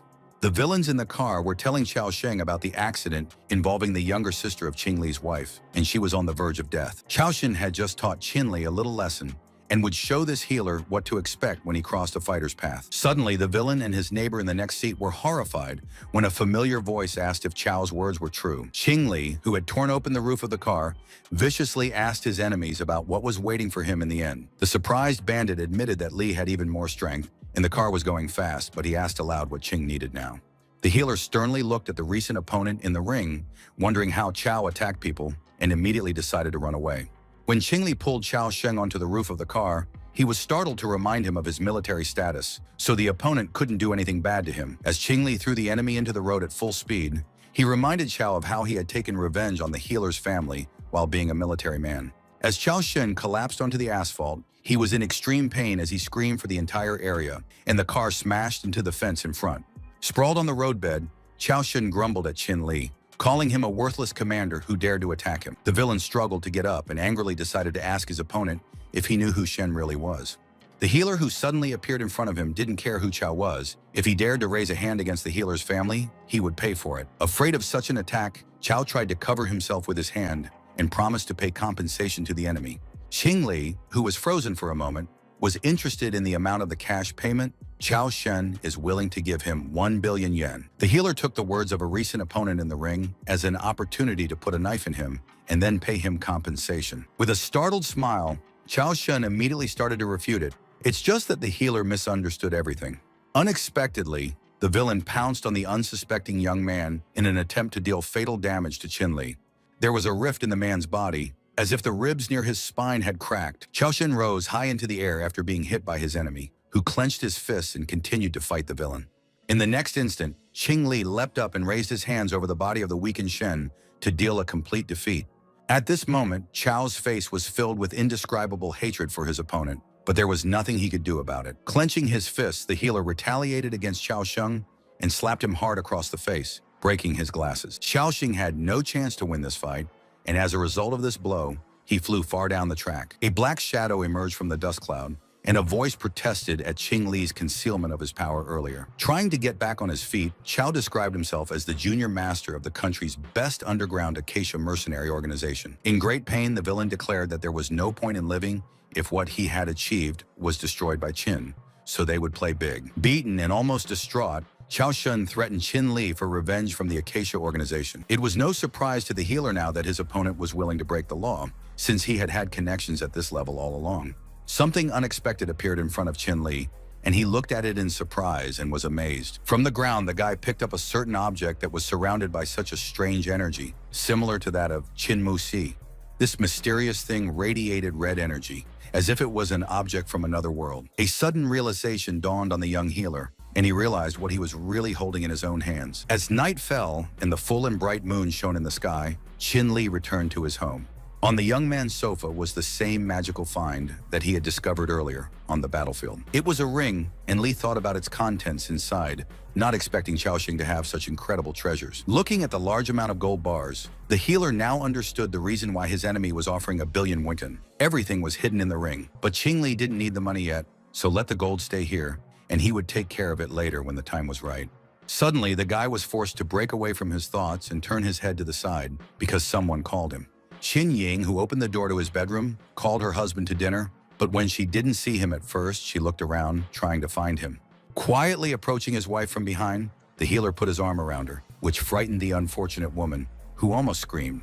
In response to the girl's complaints about how he scared her, the healer playfully tried to hug his beloved again. When Ching showed her the ring and told her how he was inside it, she thought he was delusional about it, what I saw in my dream.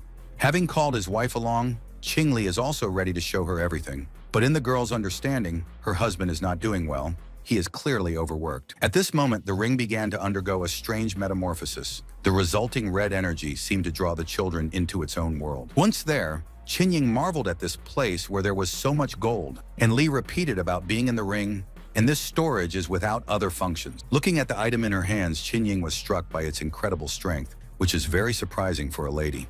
The healer only looked at his wife, who decided that other people would not be able to enter because of the lack of doors. After agreeing with Qinying, he thought about the possibility of trying to study the thing inside his wife in peace, since no one would disturb them here. Since there was such a chance, Qing Li turned to the girl and informed her of his desire to examine her body again and received the lady's consent. Qing Li held up 2 fingers on his palm and began to summon his positive violet energy. While the guy was using his hand to work with his wife's forehead, she perceived his face as so serious, so she allowed herself to have an incurable disease. Qing Li thought that he had already fully mastered that power, but he wasn't sure if he could handle that thing inside Qinying. Pressing 2 fingers of his hand to the forehead of his consort, who was silent with her eyes closed, Qing Li continued his treatment session. With absolute seriousness about his work, the guy focused his personal attention on his wife's health. To the healer's great surprise, he suddenly began to feel a strong pull forward, and it was inexplicable now. Qing Li then almost ran into a completely foreign woman who appeared in his path in this world inside the ring. The puzzled healer wanted to find out who she was, but for some reason the guy suddenly thought that somewhere he had already met this woman. In response, the mysterious lady simply turned her gaze to the side as if she hadn't heard anything said about her. Qing Li recognized her as the same person from the previous vision, and he had the feeling that the lady was waiting for him, so he decided to go up to fetch her. Trying to catch up with the silent stranger, the healer continued to ask her questions about who she was. From a woman who was walking on some fragile water, Qing Li inquired about the reason for her being in his consort's body. They were walking up the steps to a small landing where a tall magic sculpture was floating above, and Qing Ying was standing in it. The worried guy wanted to know what the connection between this stranger and Qing Ying was and what was really going on. He then asked for the reason for his invitation here from the woman, but she remained silent and silently approached the green deity. Suddenly, the mysterious maiden turned towards Qin Li and said something inarticulate, but he didn't understand anything. The stranger did not expect to feel such a strong increase in the power of the seal because it blocks the interaction of the virgin with the outside world, and it is not clear what to do. Expressing great surprise on her face, the girl began to show strange signs with her own hands. Qing Li stared thoughtfully at this strange companion and assumed that she had a desire, so that he would guess from her gestures of desire. Recalling how the maiden couldn't talk because of the round thing, Qing Li pointed out that she had a seal. After 10 minutes of silent descriptions, the healer found out about this maiden's connection with Qing Ying through the spirit bond, and if the seal wasn't lifted, the maiden would disappear years later and his wife would die. Startled by this, Qing Li looked at the maiden excitedly and tried to find out from her how he should destroy the seal. Instead of answering, the girl took the guy by his hand, as if only now decided to try to convey something to him. It was as if she was trying to pull him along, and Qing Li felt a very powerful and evil energy coming from her companion. The maiden then released the boy's hand and handed him the book, while Qing Li covered his face with his hand. Picking up the book, the guy read the inscription on the cover about the knowledge of mastery and lifting the ban, as well as the secrets of the heavenly rank. Qing Li woke up again in the bedroom and saw his wife not understanding what was going on, but for him, everything is quite complicated and confusing. With her hand on her chest, Qin Ying didn't even think that such an unusual thing would suddenly appear in her own body. If she asked Qin Ying not to worry, the healer would quickly deal with that seal, but it was better not to rush into practicing such things, and in the meantime, she could make a solid foundation out of her body. Someone asked where her sister and Qing Li had gone, and then the girl recognized the voice of Ji Tang, whom she had completely forgotten about. The couple sat at the table, and Ji Ying asked her husband to try the dishes prepared by Ji Tan. As a thank you, he would definitely be ready for it. Ji Tang, who didn't agree with this, was just cooking and just called them over, but she was amazed that the couple had appeared so stealthily when they weren't there a moment ago. Good-naturedly, Qing Ying patted her sister's head and thanked her for everything, calling her a good hostess, promising to eat every last crumb together with Qing Li. After praising her sister for the dishes, Qing Ying asked her to eat a delicious chocolate dessert, but Tang, who was upset, called the food a pie. Qing Li was currently praising the sweet and sour ribs, thinking they tasted great, but his expression said otherwise. Chin-Ying took a bite of the same dish, but immediately spat it out on the floor. After asking about the taste of the ribs, Chin-Ying found it so sour, but her husband liked it. Embarrassed, she looks away and doesn't mind if her husband likes it. A worried Ji Tang informed her sister that she wanted to go outside because of boredom at home, but Chin-Ying is afraid to let her go alone. But after lunch, she has to visit her parents. Xing Li almost choked when his wife recommended that his sister go for a walk with him. The delighted girl, who had recently been in the hospital, hugged her sister and happily thanked her for such support. A smiling Ji Tang was walking around the mall, asking Qin Li to follow her faster, and the guy who was pulling a lot of bags was barely able to keep up with the relative. Noticing a new display case in front of her, the girl stopped in amazement and could not take her eyes off what she saw. She was standing in front of a brand store, and its employees were greeting new customers and inviting them to come inside. Noting the customer's really good taste, the saleswoman pointed at the watch, calling it a store treasure, and found out about Ji Tan's desire to choose a gift. An extremely smiling employee of the store asked the girl about the color scheme that she likes.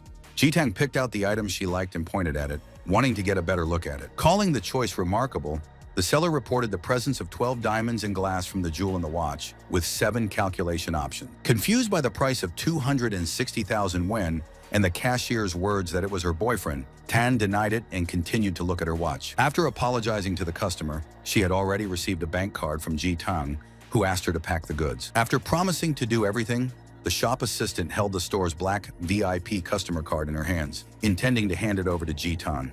The employee was busy arranging the sale of the watch. The customer was happily watching it, and Qing Li was looking at the smartphone screen. After placing a terminal with a card inserted on the display case, the seller asked Ji Tan to enter a PIN code. The lack of funds on the card left all 3 of them at a loss, especially Ji Tan, who was mentally trying on the watch on her hand. The frightened and confused girl asked for forgiveness for the unpleasant incident, but she apparently reached the limit on this card. Instantly angry, the sales assistant called Tan a schoolgirl and advised her to study without taking up the time of busy people and not to play with her without money. Just as the unfortunate Ji was making excuses to the rude woman, Healer Li placed his gold card in the display case. Who said that they didn't have any money? And the female employees of the stores looked at the map in amazement, and Qing Li remembered the good use of his spatial ring. The second sales assistant smiled, and calling everything a misunderstanding, apologized for the mistake made by her colleague. A delighted Ji Tan thanked the girl when she promised to make a discount on the watch as a sign of their regret. As soon as Tang asked Qing Li to take the money for now, the frightened boy rushed to the relative's side, urging her to take care. At the same time, a second woman with a huge dagger tried to stab Ji Tan, who was dragged back by her sister's husband in time. The villainess had originally planned to capture his wife's sister, but she didn't expect to be one step ahead of Qin Li himself. Admitting their failure now, the salesperson wants to know from the guy about his ability to take care of other people around him as well. When Qing Li asked the villainess if she was part of the acacia tree, she immediately confirmed the client's guess. Raising her head, the woman agreed with the failure of the attempt on her enemy's life, but this is all just the beginning. Filled with red energy, the villain demanded that the guy expect endless retribution from the acacia group. This woman's face has suddenly started to show some terrible things, as if she has gone mad and is ready to join Junior Master. There was a crowd of people on the doorstep of the store, all of them looking at the scene in fear, while Qing Li tried to break through to the villainess. On the evil saleswoman's arm, the healer noticed the name Acacia and was surprised by the organization's ruthless methods. A law enforcement officer came in and asked who had called the police, and Jitan raised her hand. Holding the handcuffs in his hands, the police officer indignantly approached Qing Li, considering him to be an assailant of a shop assistant in broad daylight. But after noticing the acacia tattoo seen earlier by the healer, the police officer was horrified about the killer of this organization. According to the law enforcement officer, Qin was very lucky. If the villain was healthy, then he could have been lying on the floor, and Li agreed with him. Then the law enforcement officer asked the store customer to go with him to fill out the protocol if the guy was all right after the attempt. Several cars were parked near a large multi-story building that could have been a local police station. Li Jitang, who was walking behind Qin, didn't know how to start a conversation with him, and the guy didn't know if she would agree if he did his plan. The girl, after the terrible incident in the store, looked confused and did not know how to start an important conversation for her. Finally, the guys decided to turn to each other about the need to say very necessary words. And almost simultaneously, each of them asked the other to start their conversation first on the topic they were concerned about. Blushing, the girl wanted to confess something to Qin Li, but she didn't say anything. and the young man thought that she was feeling bad right now. Just wanting to say something about some sympathy, Jidin remembered that Lee was her son-in-law, but the words stuck in her throat and she couldn't say anything. This behavior annoyed the unfortunate beauty, who was holding a purse from the store where the attempt took place. Remembering how she had scolded him for being a parasite and keeping quiet, Ji-tan held her head, but she had previously been disgusted by the guy. The lady also remembered how she slapped him in the hospital. Although Ching talked about saving her, and he, as her son-in-law, a girl can't talk about something serious. Looking at his consort sister, Qingli noticed that she was talking unintelligibly, even though it didn't sound like her at all. Tang turned away, as if she didn't want to say anything, and was waiting for the guy to say something, and Qing even thought that the relative had hurt her head in the accident. Then the healer asked the girl to show her own patience and listen to him carefully now. Ji-tung was completely surprised by what she heard, not expecting anything like this from her sister's husband. His intention to send her to study in America caused Ji-tan to open her eyes wide in shock. The people who hurt her are ruthless and strong, and Lee can't take care of everyone around him yet, while Tan cares about her parents. Qin's plan is to help them recover as soon as possible, and when the time comes, they will join Ji-tang in America. But it's not safe here right now, and temporarily leaving the country is the best option, which Ji-tan agreed to. After asking about her sister, she found out that Qin Ying had some matters to deal with, but she was Lee's wife, and he was willing to protect her with all his might. Tan pretended to agree with the guy's reasoning, but mentally called herself pathetic and remembered fate really playing with people. Taking Ji-tan by the shoulders, Lee asked her not to worry and promised to bring her back as soon as possible. Rejecting Qin's hand, the lady also doesn't ask for it to be returned. She has long wanted to leave the country. When Ji left the healer, she asked him to remember to send her money for small expenses every month, which he had to agree to. As Qingli followed the girl, he reminded her of wanting to say something to him, but Ji-tang had already forgotten all about it. There was a bright crescent moon in the night sky, and the lights were on in the Chu family's large house. When Qingli and Ji-tang returned, Qingying set the table and asked her relatives to wash their hands and sit down to dinner. Instead, Tan informed her sister that she was tired and intended to go to her room to rest. Surprised by Sister Ying's demeanor and not understanding why she was so downcast, her husband revealed his desire to send Ji to study abroad. This revelation surprised Qin Ying as much as her younger sister, who looked at her husband who made such a statement without understanding it. But then the wife hugged her husband, who sat down at the table and asked him not to worry, and expressed hope that Ji-tan would understand his idea. Although Qingli had temporarily resolved the issue of his family's safety, he still needed to deal with the seal in his wife's body. When he was alone, he looked at the book and thought that it wasn't the heavenly ranked secrets that the girl had given him. The pages of the publication turned out to be empty, and in this regard, the young man suspected of cheating on the part of a woman. As he continued to turn the pages of the book, the young man saw blank pages everywhere. Disappointed, Qingli flipped through the book he received, but he still couldn't find the information he wanted. Trying to find something on the pages of the publication, the healer even suggested passing the book of special processing. It was as if the book had first passed through a strong fire, and then it floated in the icy water of a vast ocean. Sitting on the bed, Qingli continued to stare at the book, and without words, he began to perceive it as a useless and meaningless thing. While studying the binding, the young man's mobile phone, which was on the table, rang. As healer Qingli answered the phone, he heard a familiar voice cheerfully announcing how he had done it. In the morning, Qinying straightened her husband's clothes and promised to join him as soon as she was done with her parents, thanking him for seeing Ji-tan off to the airport. There was a bag and the same book on the bed, and when Qinying asked if he had forgotten something, Lee replied that everything he needed was packed. As the couple walked down the steps, Ji-tang was glad to see them, as she thought they would have to pack their things until tomorrow. Qinying was surprised by her sister's words, and healer Lee looked disappointed at the relative who said whatever she wanted. When Qinying asked her sister to remember to call and take care of herself and tell her everything when she came to America, Tang promised her all this with a smile. When Qingli spoke about the need to go because it was too late, the girls didn't hear him. They hugged each other and didn't want to part. Finally, an angry Ji-tang turned her attention to the young man and said that she knew everything without him reminding her. The look of anger on her face changed to extreme surprise, as if something unusual had just happened. Seeing her son-in-law touch the handles of her suitcase, Ji-tan viciously demanded not to touch them if the guy didn't like her things. The future American girl walked in front with a suitcase. Qinying looked at her questioningly, and Lee did not understand the girl because everything was fine. There were a lot of white clouds in the blue sky, and a large passenger plane was flying against them to distant America. Qingli was standing in front of a house with a rickety gate, not understanding anything, and a huge stream of smoke was rising from the courtyard into the sky. Without taking his eyes off the dwelling, he immediately thought of Acacia's crime. But if her people attacked the Zhang family, they wouldn't stand a chance. And an unexpected hunch struck the young man, and he guessed quite clearly what might have happened here. After dropping the suitcase on the street, Ching Li immediately rushed to the gate of the house where the accident occurred. Opening the gate with all his might, the guy burst into the house territory, fixing his gaze on what was ahead. As Ching Li deflected the fist of the person in front of him, he recognized the man as an old acquaintance. The person who greeted the guest spoke about his thoughts regarding the ability to defeat a champion like Ching Li with a superficial knowledge. It was Jun Jin who hadn't expected his friend to show up, but Li was now more interested in these permissions that might have been triggered by his friend's actions. According to Jun, who was confused but not disappointed, everything was out of his control for a moment, and he did not expect such a turn of events. Looking at their clenched hands that were engulfed in energy, Ching Li asked Jun not to move and wants to see what happened to his cultivation. The cheerful Jun didn't object, and the healer continued his important work. Realizing that the comrade had only reached his previous initial stage, Li thought of the ambiguous events that would have ended his cultivation. The delighted Jun hopes that he is also cool now, but Ching reported that he has a third level. He is on the same level of strength as Shu Xiu. The healer's companion could not even think about the possibility of quickly reaching the third level, so he is not surprised by the transfer of the position of the head of the family from his grandfather. Ching Li was surprised when he heard the words about the transfer of the family head title from Dell, but Jun solemnly raised his finger and confirmed it all.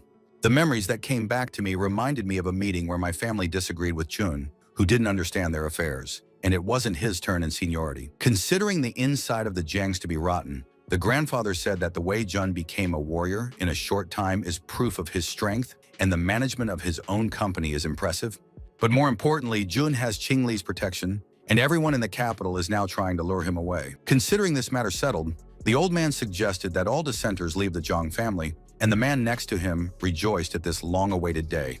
Remembering this story, Jun, serving a guest a cup of tea, owes it to him the place of the head of the family. In a solemn tone, Jun asked Ching Li to accept this tea as a sign of the host's respect for the young man who has come. Li recalled how Jun had become his first friend in Wuhan, helping out back then, and Jun considered the healer humble and would remember his kindness no matter what position he held. Junyi has already heard about his friend's business with Acacia, but he doesn't know what Li will do now, but Liang Qing clarifies the information. To his friend, the healer promised to track down the Acacia people after he was done with one case. Soon, events were unfolding in a place that looked more like a military training camp. Officer Wang Shouyi introduced Commander Qin to Dr. Yu, the pill maker, and the guy needs to take him to the American Center for the manufacture of these drugs. The elderly, long-haired man looked at Commander Qin and said how much he looked like him. According to Wang, Dr. Yu once met the young man's parents, and the pill maker feels as if he has gone back 20 years. To the astonished doctor, the guest immediately wanted to tell him about his mother and father, who were in those years but did not have time. All of a sudden, Yu took off and announced that it was late, then went to get his things ready and leave right away. With a wave of his hand, Wang Shouyi suggested that Qin go with him and meet with the representatives of Li's squad. The words about the squad led the guest into a kind of confusion. He did not expect this, and someone nearby noticed him, a novice. Two Pare were approaching them, and one of them was unhappy with the appearance of a newbie getting in the way, because there was a difficult mission ahead, and Li seemed to be just stupid. There was also a third guy who turned to this cheeky colleague named Chung Lin and asked him to stop being rude to others. Approaching the newcomer, the young man identified himself as Chao Gei and suggested that this was Ching Li, and the healer agreed with the person. With a good-natured smile, Chao Gei recalled Ching Li's strength at the 5th level, but for his age, it was already quite good. Wang had brought Qin into the squad as a level 5 rookie, the son of rich parents who wanted to gain experience, so Li was a trump card for the show, and he needed to act as a last resort. The officer then introduced Qin to squad leader Tan Wei-He and the rest of the group, asking them to meet them as they were leaving soon. Tan Wei-He gave Qin Li a stern look and crossed his arms, demanding that he just take care of himself, and that would be enough. Cao Gei will introduce Li to their commander, who is a level 9 warrior who can break through to the status of a young master within 2 years. Looking at Tan Wei-He with admiration, Qing did not think that he was so cool, but Chao told him that he and Chen Lin had an 8th level. He showed Gei Yi to Chu Miao, the only girl in their squad, who was level 7, but the guest was more interested in her last name. Irritated, Chu Miao reminded her of the many level 5 warriors in the barracks and counted. Cao wouldn't have gotten here if it wasn't for the help of another person. Dr. Yu came up to them with a backpack on his back and suggested that they go already to complete the task. The company flew to America on a large plane, the wings of which cut through the air clouds like a fan. During the flight, all the squad members looked at each other without joy. Cao Gei was more cheerful, and Li looked sadly to the right. Dr. Yu was busily typing away on his gadget and was very focused on the task at hand. Chung Lin, who is glowering at the newcomer, is about to explain something directly to him while Officer Wang Shou isn't around. According to Chung, the mission requires full commitment, and Li's level is lower compared to his comrades. Chu Miao considers Qin a weak and bad major, and he is only a burden. The owner of the 7th level requires the novice to follow all the instructions of the commander and not to be complacent. In case of danger on the way, the priority of the squad is the doctor, and Li's safety is not their responsibility, and the guy had to agree to this. Glancing at Qin, Chu Miao still doesn't know if her words have reached him, since majors can all be arrogant and headstrong people. Qiaoge asks Li not to pay attention. It's all because of their mission. The guys speak directly but without malicious intent, and Qing smiled, agreeing with the importance of the task. Tan Wei-he, still stern, demanded to stop talking because they were interfering with Dr. Yu's work. Qing Li, who was looking at the laptop monitor with intense interest, saw a formula that was familiar to him. According to the doctor, if you use the fire lotus here, then the effect of the drug should be correct, eats bones, but you cannot use them. King Li advised Dr. Yu to correct the energy density here by 27 and 46%, after which the simulation was created. Overjoyed, the elderly doctor grabbed Qin's hands and asked him about his knowledge of energy density, and so on.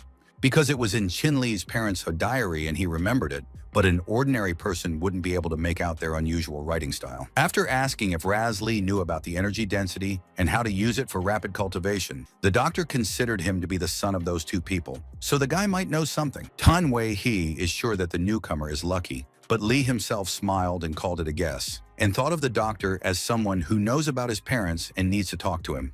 After that, the leader of the squad, Tan Wei-he, said how easy it is to deceive the enemy if they are not attentive. After asking his subordinates to be attentive, Tan reminded them that there were a lot of people on the plane and that the doctor had been sent home, but the guys were asking the flight attendant for drinks. While serving a glass of lemonade, the flight attendant asked Tan Wei-he about his desire for a drink, but the man refused. Qing Li at this time pointed out to Dr. Yu that he had made a mistake in the calculation, which surprised him, and the head of the mission also looked at them with displeasure. At this point, all the members of the group looked at the person who suddenly caught their attention. The same flight attendant who served them drinks shot mysterious arrows at Dr. Yu several times. Tan Wei-he shouted as he glared at his subordinates. He knew that it was very bad for the doctor and the entire squad. After asking the doctor to duck down, the squad leader couldn't stop the terrifying arrows from flying towards the pillmaker. Leaping to his feet, Tan Wei-he tried to resist the flight attendant and save their valuable specialist. Then he approached the doctor and asked if he was okay. Yi Yu hastened to reassure the man that he was fine. Tan Wei-he silently looked at the doctor, who was complaining about how he was scared to death. The entire group looked at Qing Li, who was looking at the needles and appreciated how the assassin took advantage of the commotion and disappeared right under their noses. The bandits are clearly prepared. After hearing Tan Wei-he's question about the secret weapon silver needles, Qing Li turned around and confirmed it to the squad leader. The doctor went on with his work, and Tan Wei. He asked the young man how he recognized the killer and the flight attendant. Qing Li then just got up to go to the bathroom, but his eyes were caught by the thing in that person's hand, and he reflexively deflected the blow. For the first time since they had started dating, Tan Wei-he smiled and thanked the young man's good fortune. Otherwise, bad things would have happened. Chu Miao explained how they searched the entire plane, but didn't find the killer, as if she had disappeared. And the squad leader reminded them of their main task to protect the doctor. While Qiaoge was looking off to the side, Tan Wei suggested that they just watch first to prevent the assassin from attacking the group. At this time, Qing Li carefully examined one of the needles that the flight attendant had previously launched and felt a familiar energy that he had seen before. After a certain amount of time, the plane with the detachment accompanying Dr. Yu arrived at the American International Airport. When they were driving in the car, they suggested that the doctor rest for a while. He hadn't slept for 2 days, but Yu had already come up with a formula.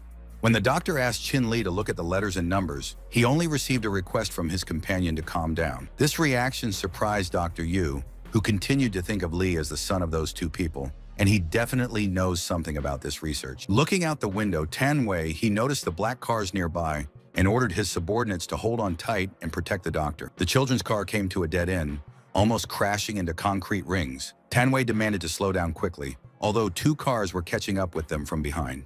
After receiving the order from his boss, Qiaoge began to slow down, and as a result, everyone in the car almost flew forward.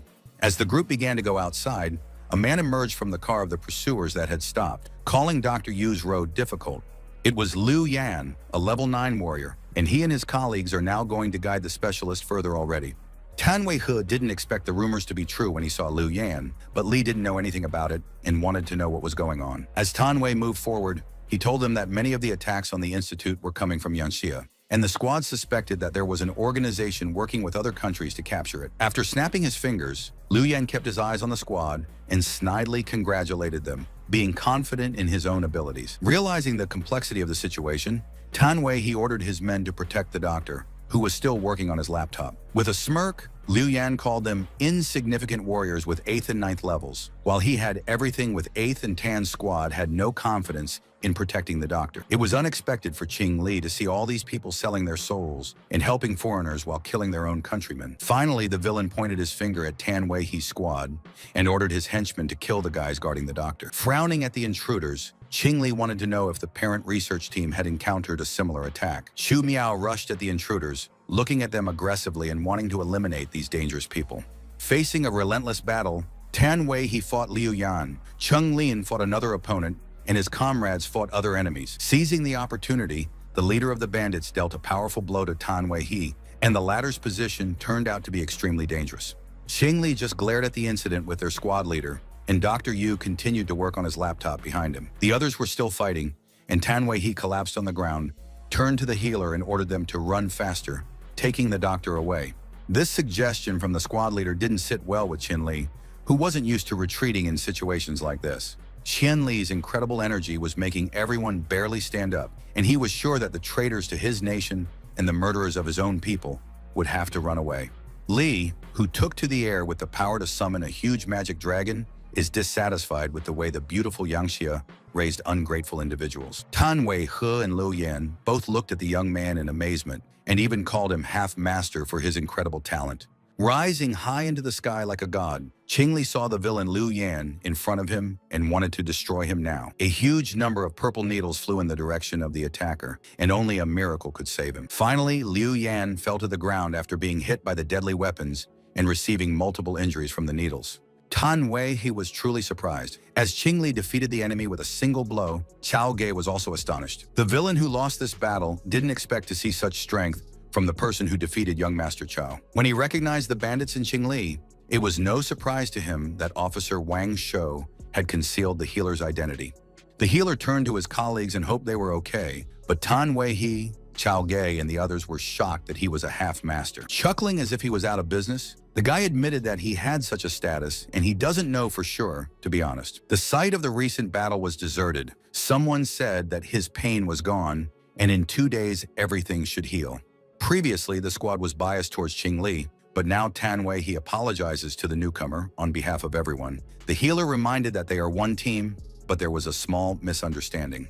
Cao Ge is very happy to have Qin Li among them. Otherwise, the mission of the squad would have ended there. If the mission is so dangerous, then Qing Li doesn't understand why it is necessary to transport research abroad. Hiding his gaze, Tan Wei hesitated and could not say anything to his subordinate, and the rest of the squad members were also silent. And they all turned to the side where Dr. Yu was sitting, starting to recall the events that happened a few years ago. The uniformed man is interested in testing the effect of the concentration pill, and the scientist told us about the stage of the test, but the results will be available soon. When handing a pill to a participant hoping to gain level 6 experience with this medicine, the scientist couldn't guarantee it, but the probability of success is high.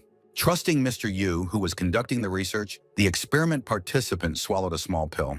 After 1 week, the situation with the subject changed dramatically. He felt completely different and released a huge amount of energy. Before, the guy was a strong stone wall, but with just one blow of the hand, the participant of the experiment broke it, causing many cracks. The scientists present at the same time are happy about this, since finally the research of recent years has yielded results, although he himself thought to grow old faster. After clapping his hands, the scientist congratulated his colleagues on a job well done and hoped that each of them would continue to help Dr. Yu with a vengeance. The man, who had grown stronger after taking the pills, grinned and was glad that Mr. Yu wouldn't let him down as he walked behind his charge. The person hopes for a stronger drug from the doctor as he wants to become a warrior of the 9th level, but the experience has not yielded results, so Yu does not yet know about the side effects. There's a research meeting in America next week, and lately more people are looking at the lab's experiments, so the guy wants to develop his strength. After listening to the person, Dr. Yu asks him to remember if there are any side effects, then let him immediately call the doctor to himself. Scientist Yu still regrets that he was not able to dissuade the ward then, If not for that drug, then nothing would have happened to the subject. Standing in front of the grave of the deceased Wang Dechuang, Dr. Yu promised himself that he would definitely succeed in researching the concentration pill. As Yu continued his experiments, he wanted to know where the mistake was made and why the probability of success was around 50%. Suddenly, a huge explosion thundered in the walls of the laboratory where the specialist worked, and the strongest flame almost swallowed the scientist. As he fell to the floor and coughed, Dr. Yu remembered making the drug according to the method left by Dr. Qing, and he didn't understand what was wrong. In an attempt to better understand the big problem for him, Yu continued to study and find new formulas. Having found out what he wanted, the scientist could now complete the study of the pill only by following Dr. Qing's instructions. But he had to go to America, to a place where there was energy. Therefore, Yu vowed to complete the study of the concentration pill for the sake of the deceased comrade, so that there would be no more victims like the Chuang. Impressed by Qing Li's story, the scholar happily told him about the proximity to the destination, and success was already close to them. A delighted Xu Miao is sure that there is always something good behind adversity, and Cheng Lin asked the doctor to let him be the first to test a new drug. The scientist only needs to refine the concentration pill, and then the squad members will be able to become the strongest masters in this world. As the doctor was telling his friends about this, deadly purple needles suddenly flew in their direction. Xing Li, who reacted with lightning speed to such an intrusion, asked his squad mates to quickly protect the doctor. Cheng Lin and Xu Miao were slain by the enemy's weapons, and Xing Li tried to fend off the attack as best he could. An outsider wearing a mask covering his face asked Dr. Yu Qian how many people he still wanted to deceive. The defending Xing Li and the scholar himself were horrified by the appearance of this person who was familiar to them. The startled pill maker pointed at the person and thought they were dead, and Xing Li was equally surprised. Pointing a finger at Xing Li, the outsider explained how he might have been dead if it hadn't been for the healer watching in amazement. The guy who doesn't understand anything wants to know what this strange man is saying to him right now. The boss wanted to use Qin to complete his parents for research. He considered how masterful he was at playing his own game, and the outsider didn't expect Li to reach the power of a half-master. Unsure of the outsider's truthfulness, Qin thanked him for his strength, but he had signed a contract with another person to protect Dr. Yu and would not allow him to be harmed. Xing Li and that masked man stared at each other in silence, their serious eyes fixed on their opponents. Finally, the mysterious man breaks his silence and is ready to do something instead of letting the scientist continue to deceive others with his words. Taking his mask in his hands, the outsider will take it off and is going to tell Qin and the doctor the whole truth that he knows. In front of them was a man with an ugly face, as if he were the living dead from an ancient cemetery.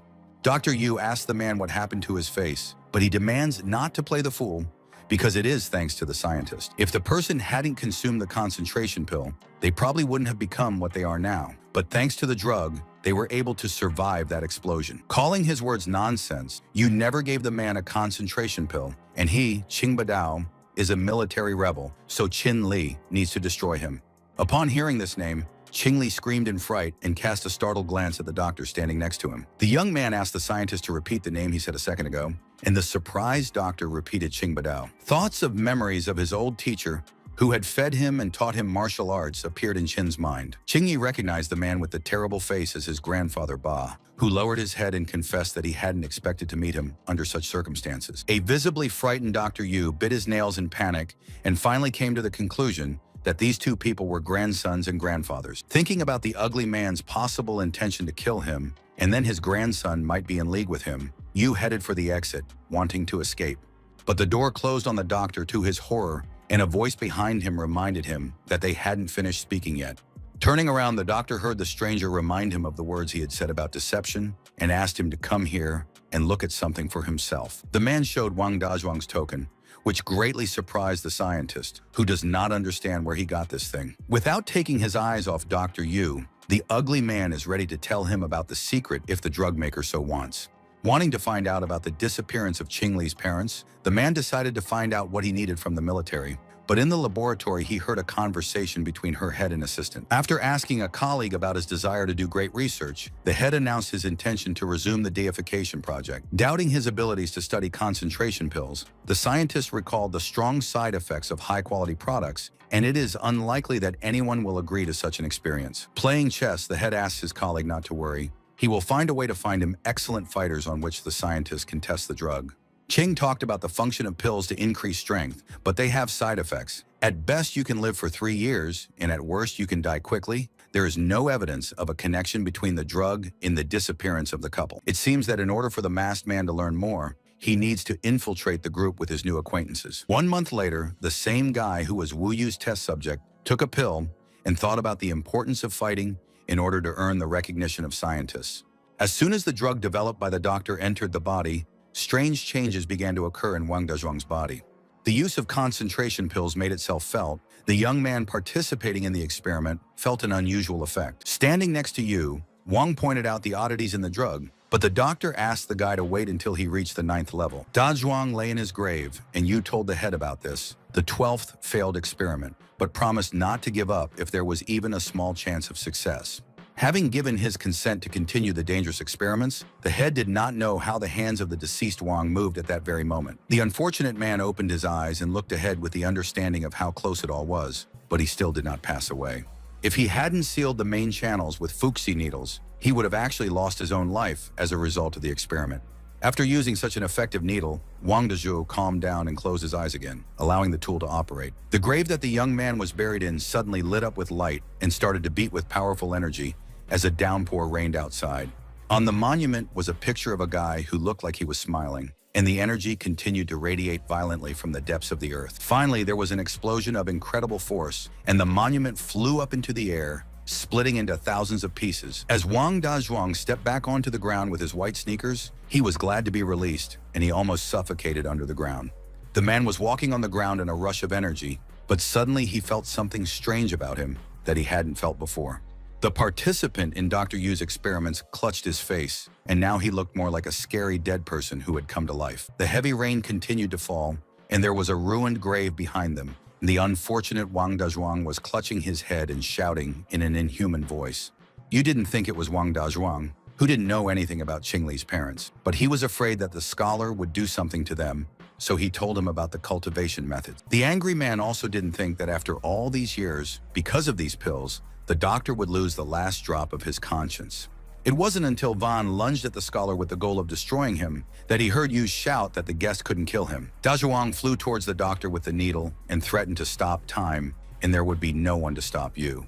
Covering his hands from the deadly weapon, the scientist reminded the enemy of his desire to find out about the location of Dr. Qing and his wife. Yu was saved from death by Qing Li running up to him in time, who is very surprised by the available information about the guy's parents. Exhaling, the scientist confessed to the guy how he kept the thing of his relatives for many years, but now he can finally give it to him. Lone Dr. Yu handed Qing Li a mysterious purple ball, which only caused Wang Dazhuang and Li to be surprised. Laughing, the doctor called it a strange object, something that was left especially for the young healer. Suddenly, a maliciously grinning Dr. Yu threw the balloon down, and a strong smokescreen appeared around the people. Qing Li felt sick and sat down on the floor, pressing his hand to his throat, realizing that this terrible smoke was poisonous. The evil old man also threw this poison saber towards his companions who had brought him here, including Commander Tan Wei-he. The man who recovered from the injury noticed the professor's actions, not understanding how he could attack his own companions. Pointing a finger at Wang Dazhuang, who was lying to the side, Yu demands to blame the person who told the secret about the doctor, so none of the witnesses will survive. Calling the scientist a madman, Tan Wei-he could hear Yu's malicious laughter as he promised them experimental concentration pills, but before they were ready, he would kill them. Lying to the side, Wang Dazhuang confessed that he had noticed earlier that Dr. Yu was only able to create poisons, not pills. After hearing these accusations from the rival, Dr. Yu shouted and called himself an alchemist, not a toxicologist. When he couldn't make pills, then the scientist would increase the dose and use powerful drugs, and it always turned out to be poison. After kicking Qing Li on the head, the doctor was angry at his previous failures, whereas Qing Li's parents were doing well, but he wouldn't accept it.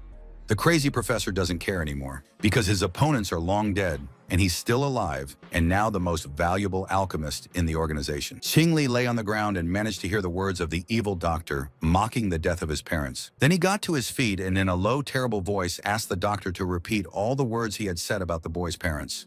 Wang Dazhuang, who was at the side, was watching Qin Yi and could see the energy surging out of him, allowing him to suppress the effect of the poison gas. When Qing Li got to his feet, he released an incredible amount of energy, and even Scholar Yu was barely able to stand still. Pinned down by the door, the doctor suddenly noticed that Li had disappeared, and this caused a rush of fear in the mad old man. The injured squad leader Tan Wei, he looked up and couldn't believe it, but Qing was completely fine right now, even though he was also injured. The young healer was actually floating in the air like a heavenly angel, much to the surprise of all the people present. With a clenched fist, Ching Li threw himself at the professor and shouted at him about the villain's unworthiness to put himself on the same level as his parents. The professor, who was trying to save himself, covered himself with his hands and asked Li to stop, but it was too late. In the next second, Chin Li's powerful fist smashed into Professor Yu's unprotected face. Ching Li was walking away from the place where he had just driven the villain into the ground with a thick cloud of dust behind him. The defeated scholar was lying unconscious, and Tan Wei was shocked by this half-master power that Ching Li was bestowed with.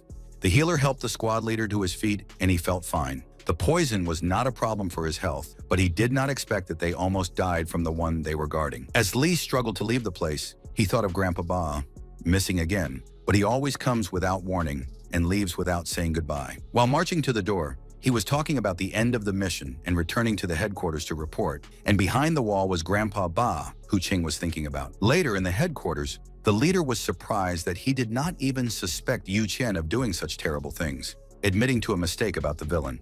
The chief took Chin Li by the shoulders and was happy to have him, a half-master, join their ranks, such an unexpected joy for the staff. Looking at the manager with a smile, Li thought that he could still think of a way to deceive the healer, but if the healer wanted to play, no Ching would respond in kind. Clenching his fist, the young man reminded him of the master stage, the next after the half-master, but he wants to know if this is the peak of martial arts. According to the chief of staff, the average soldier only knows this, but in reality, this is not the case. The master stage is divided into prophase, metaphase, and anaphase, and if you collect Chi energy from the elixir field, then you can reach the demigod and god stages. There are also rumors that if you can make a breakthrough from the god level, then the lucky one is called the original one. So the participant has the opportunity to achieve immortality, rise up, and get a chance to start living in heaven. Currently, the peak of strength in the Yangxia military district is made up of 4 genuine masters. Ching Li heard from his boss that the boy was orphaned, then became the son-in-law of his wife's family. Many people look down on him, but it's commendable when he reached the current heights. The guy reminded about the manager's agreement to help him in case the guy completes the task to provide more information about Li's parents. It turned out that his parents were not killed, but they were kidnapped by the enemy. But the headquarters saved the unfortunate people in time. A half-master from the army gave his life, and Li's relatives, feeling guilty, constantly conducted experiments. Due to the special status of the core high-skilled experts, their location was kept secret, but they could even tell Chin Li. The young man, hearing this confession of the chief, was very happy. He guessed that his parents were not dead. And 5 years ago, after completing a military exercise, the boy's parents were attacked by the Western Region Gang and the Foreign Secret Assassin Alliance. Ching Li didn't expect to hear this at all, and only stared in amazement at the manager who shared such revelations. Then the man told about the burial of his relatives in the cemetery in the suburbs of Shangjing City. Among other graves, there was a monument with photos of a young man and woman with their initial. A short time later, Ching Li and his chief of staff stood in front of the grave of their unfortunate parents in the pouring rain. Recalling the man's words about the attack by the Western Region Gang and the Overseas Secret Assassin Alliance, Ching Li asked for more information about these villains. But if the boss says so, it won't make any sense, because there are many half-masters among the bandits, and the masters are at the head, and Ching Li is not a rival. Having touched the grave of his parents, the guy did not believe that if they had died like this, then after that, they would not have left any news for him. The powerful energy summoned by the youth penetrated deep into the ground as the boss watched in silence. Ching Li's mind flashed back to his poor parents' coffin, but to his surprise, it was completely empty inside.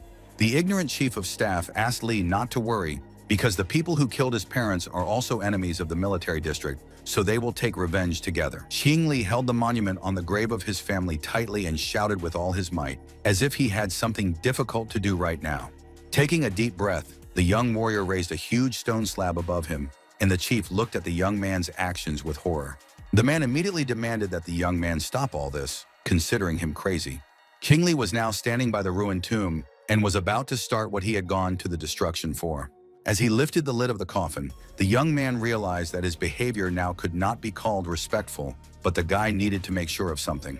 Opening the tomb, the young healer saw nothing in front of him. The corpses of his parents were not in the coffin, and he knew about it. When the bodies were decomposed, there should be clothes left, which Li was sure of, and the chief who witnessed the funeral was no less surprised. The cemetery was guarded, and the graves could not be destroyed. An unusual thought flashed through the boy's mind. Did his parents die and then be reborn? Feeling wrong for a moment, Ching Li mentally appealed to his parents. If they were really gone, then let them rest in peace. Putting the monument in place, the unfortunate son bowed to the grave and promised to find his relatives if they still exist in the world. In any case, the guy is not going to forgive those people who killed his father and mother.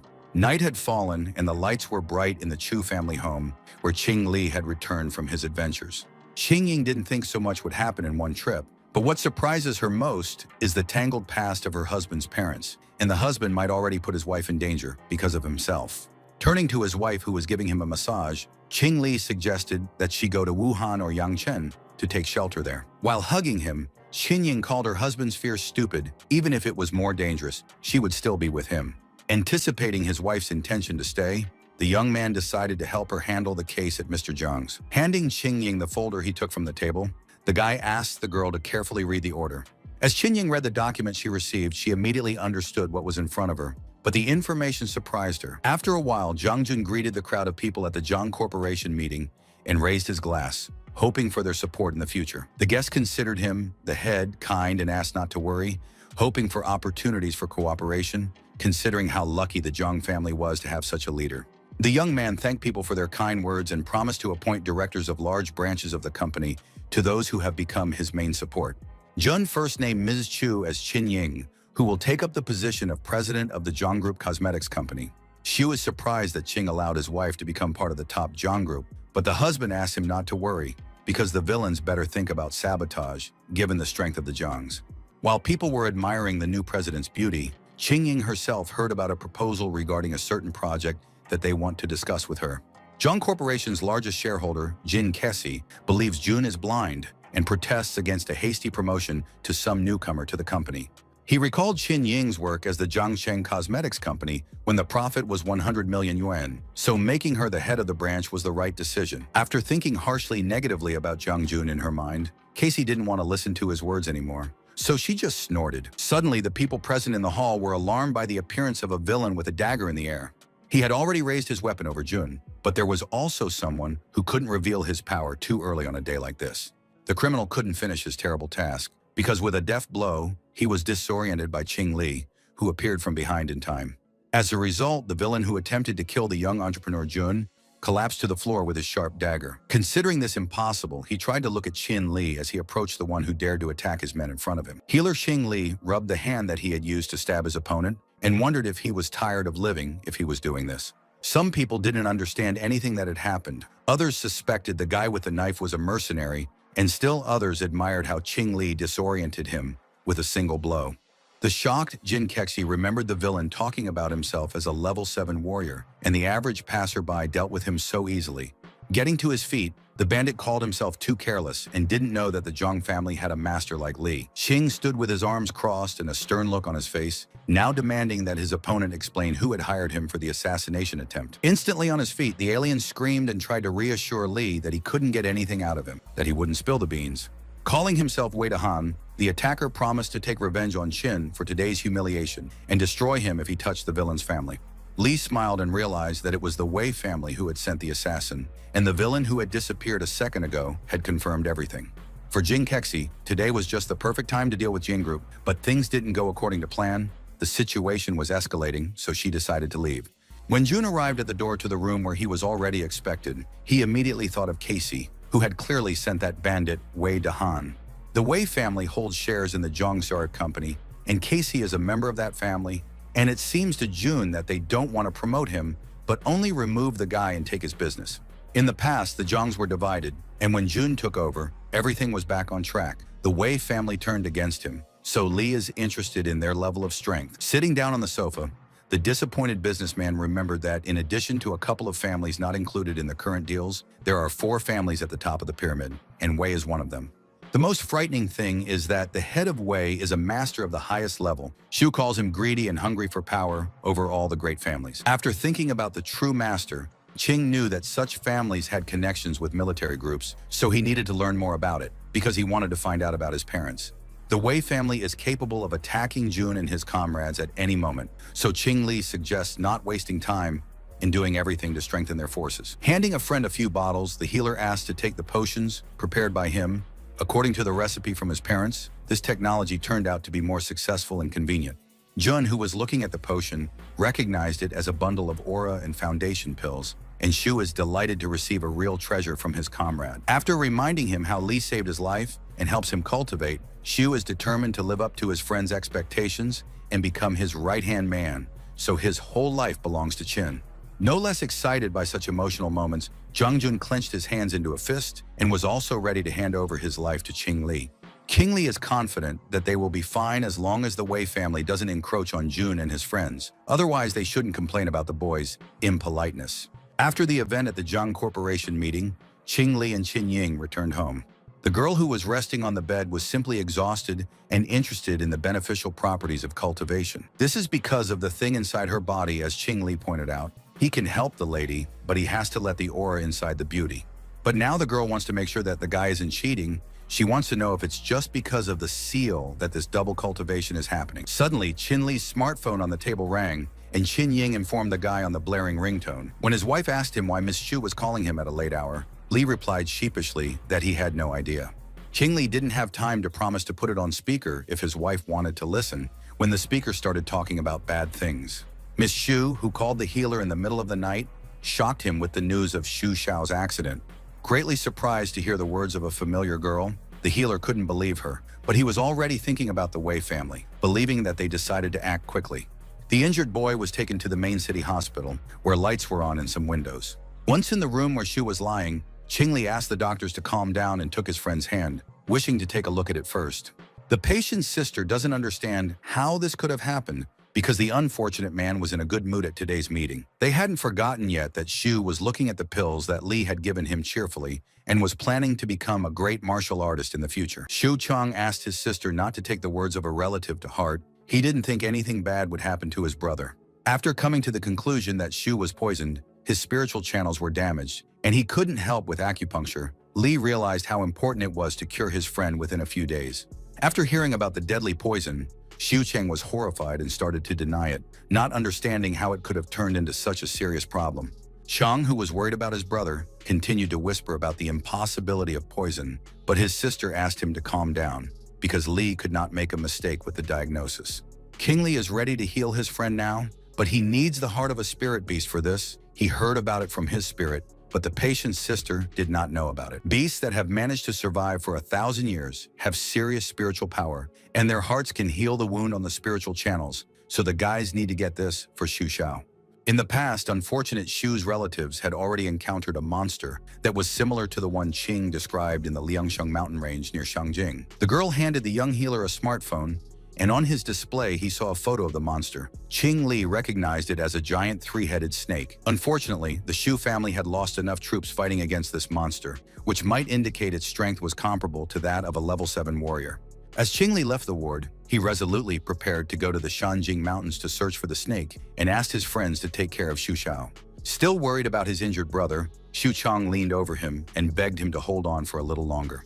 In the mountains, Jun recalled Miss Xu's words about the snake that had been living here since ancient times. The warriors who came here to hunt the beast often returned empty-handed. Passing through the thicket, Jun is sure that they are not alone here. He has received information about the Wei family's intention to take possession of the three-headed snake. Qin Li doesn't care who steps on their heels. He will take the snake's heart no matter what, in the name of saving his friend Xu Xiao. Suddenly, somewhere up ahead in the forest, an eerie sound thundered, and the guys stopped for a moment, shocked by what they heard. Unsure of what the noise was, Jun was looking ahead in fright, but Qing Li was sure that the source of the sound was right in front of them. Offering to hurry, the healer and his friend went to meet this mysterious noise in the mountainous area. Once in an open clearing, the guys saw a picture where several people were trying to resist a giant three-headed snake. Seeing the huge mouth of the bloodthirsty monster in front of him, one of the men screamed in fright, begging for salvation.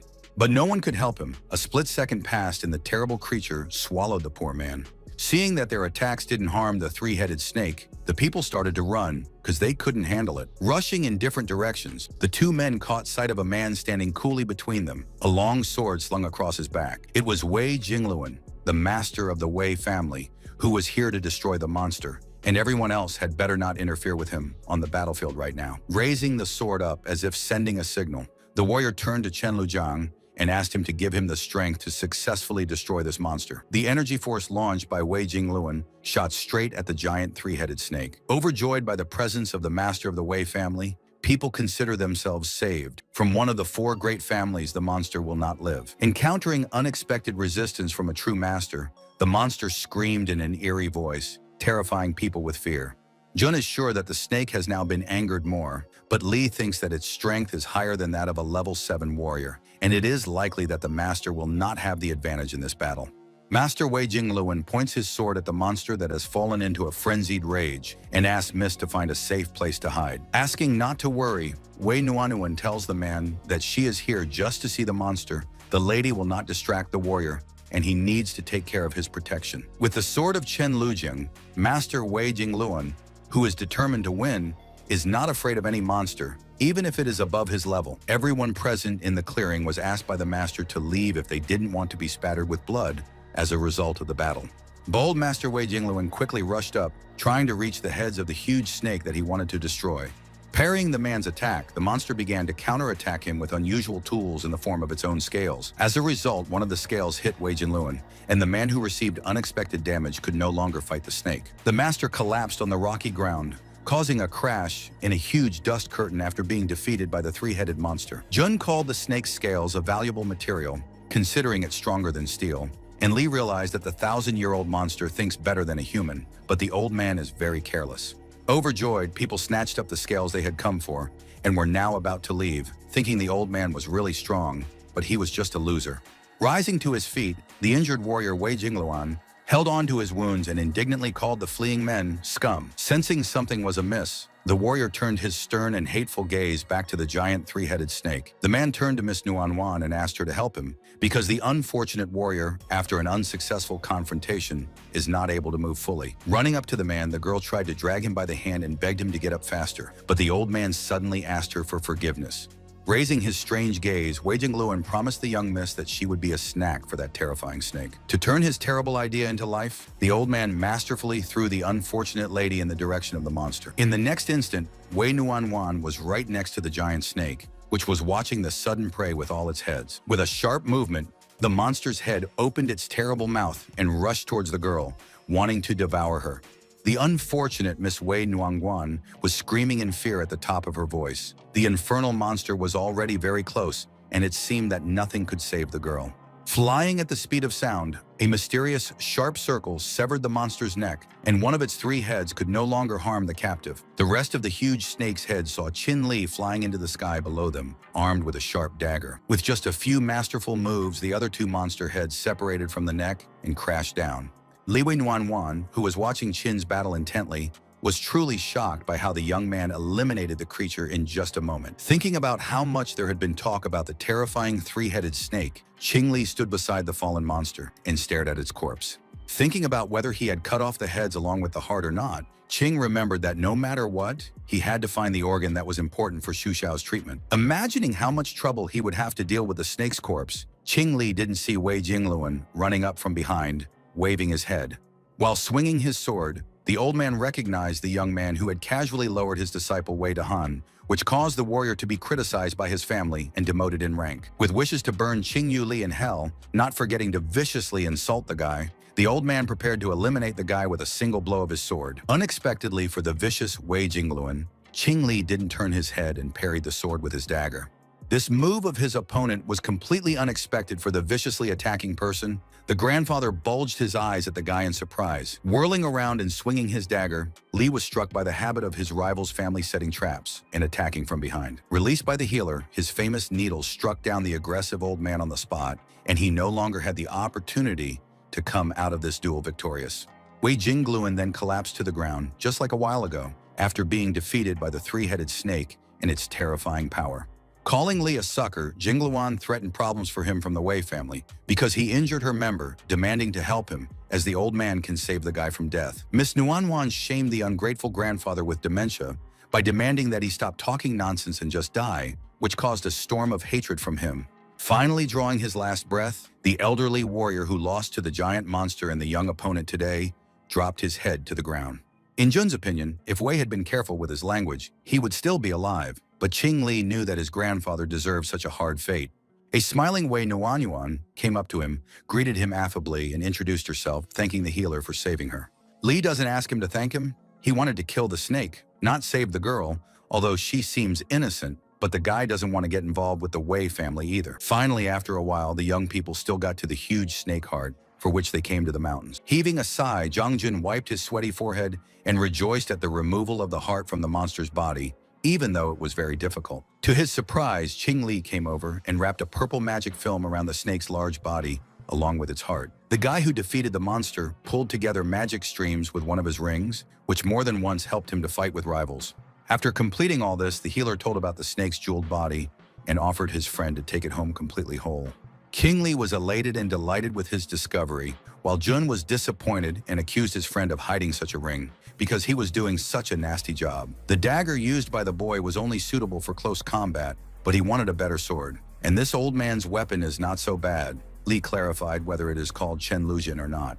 After hearing the name of the sword, Jun believes that it is the weapon of the king of the martial arts world, and now Qing Li suspects that the sword has hidden power. If it's true, then this exclusive sword will stay with Qin Li for a while for possible battles with new enemies. Li was surprised to see Miss Wei Nuongwang sitting with her back to them, looking sad, but Jun explained that it was because of the fact that he had been married at an early age. While Jun was looking at Nuongwan sadly, wishing he had found the right one, Qing hurried over to Xu Xiao, who was fighting for his life in the hospital. After a while, they returned to the city hospital, where Li showed Xu a pill made from the heart of a spiritual beast. Holding a small scarlet ball in his hand, Qing Li announced his intention to give this pill to Xu Xiao, asking his friends not to disturb him. Lai was leaning over his companion on the couch, and Miss Xu was assuring Brother Xiao that he would be fine. With Qin's help, the unfortunate patient swallowed a pill from the spirit beast for a speedy recovery. After informing Xu Xiu that her brother had successfully taken the medicine and Qing hoped to regain consciousness in 2 days, the girl only thanked her friend. After that, she turned her attention to her older brother, who was heading towards the door, asking why he was doing this. Frowning, Xu Qian informed his sister of his desire to resolve certain issues without specifying which ones. The man went to a large dark building where there were no lights in the windows and shrubs grew on the territory of the house.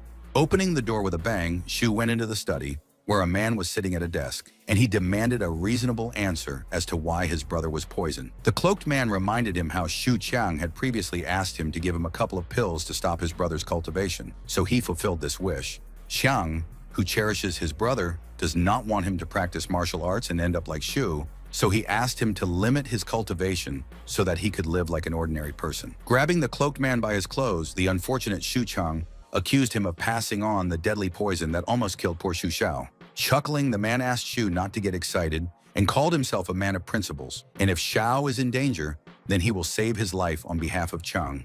Throwing him aside, Chang asked him to stop deceiving and mentioned the very poison that cannot heal a person and accused the villain of trying to kill Qing Li in a fight with a snake. For the cloaked man, the information turned out to be false. The soldiers who failed the mission reported the monster's strength at the master level, but this is a hoax, and he did not get rid of Qin Li.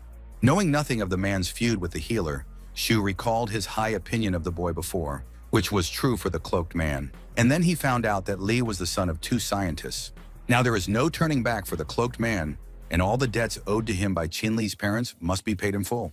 Warning the man, Chang doesn't care about his problems with Qin Li, but don't involve Xiao again. Otherwise, Xu will do anything to demote the man. Raising his hands in the air, Chang's opponent asked him to calm down again, not expecting such concern for his younger brother to appear on his part.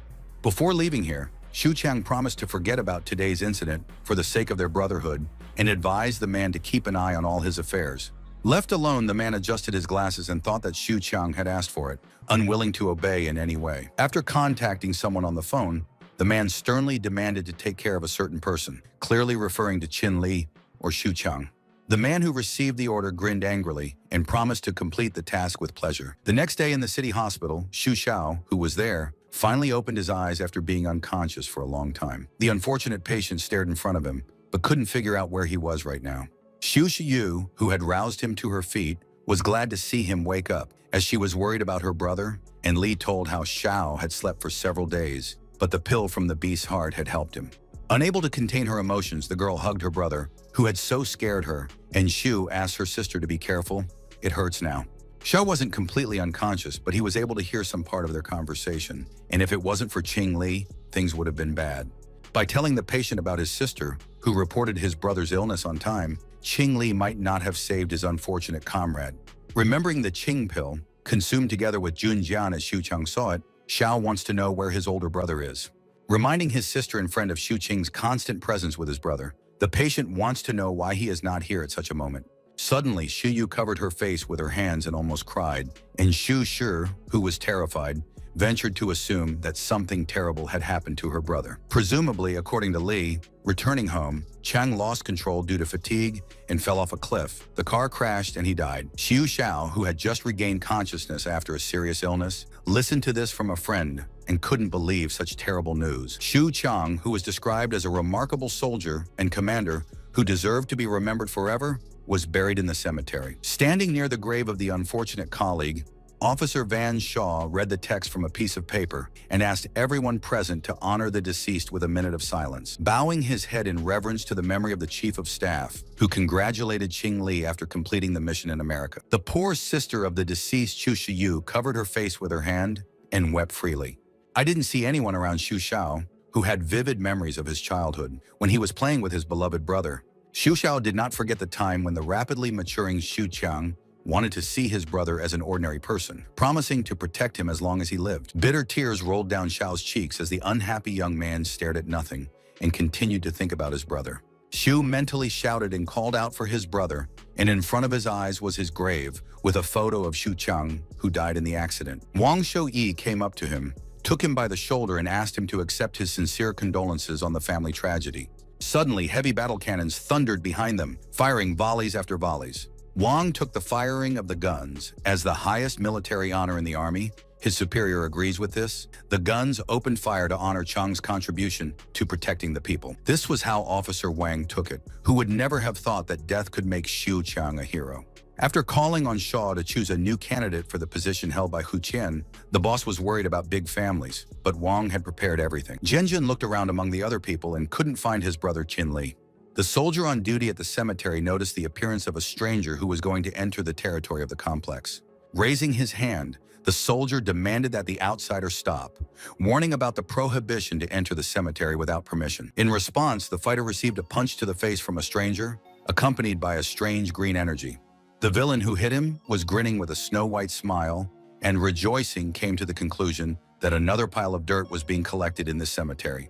Raising his hand, the man gave the order to his accomplices, who were behind him, to go on the attack and spare no one.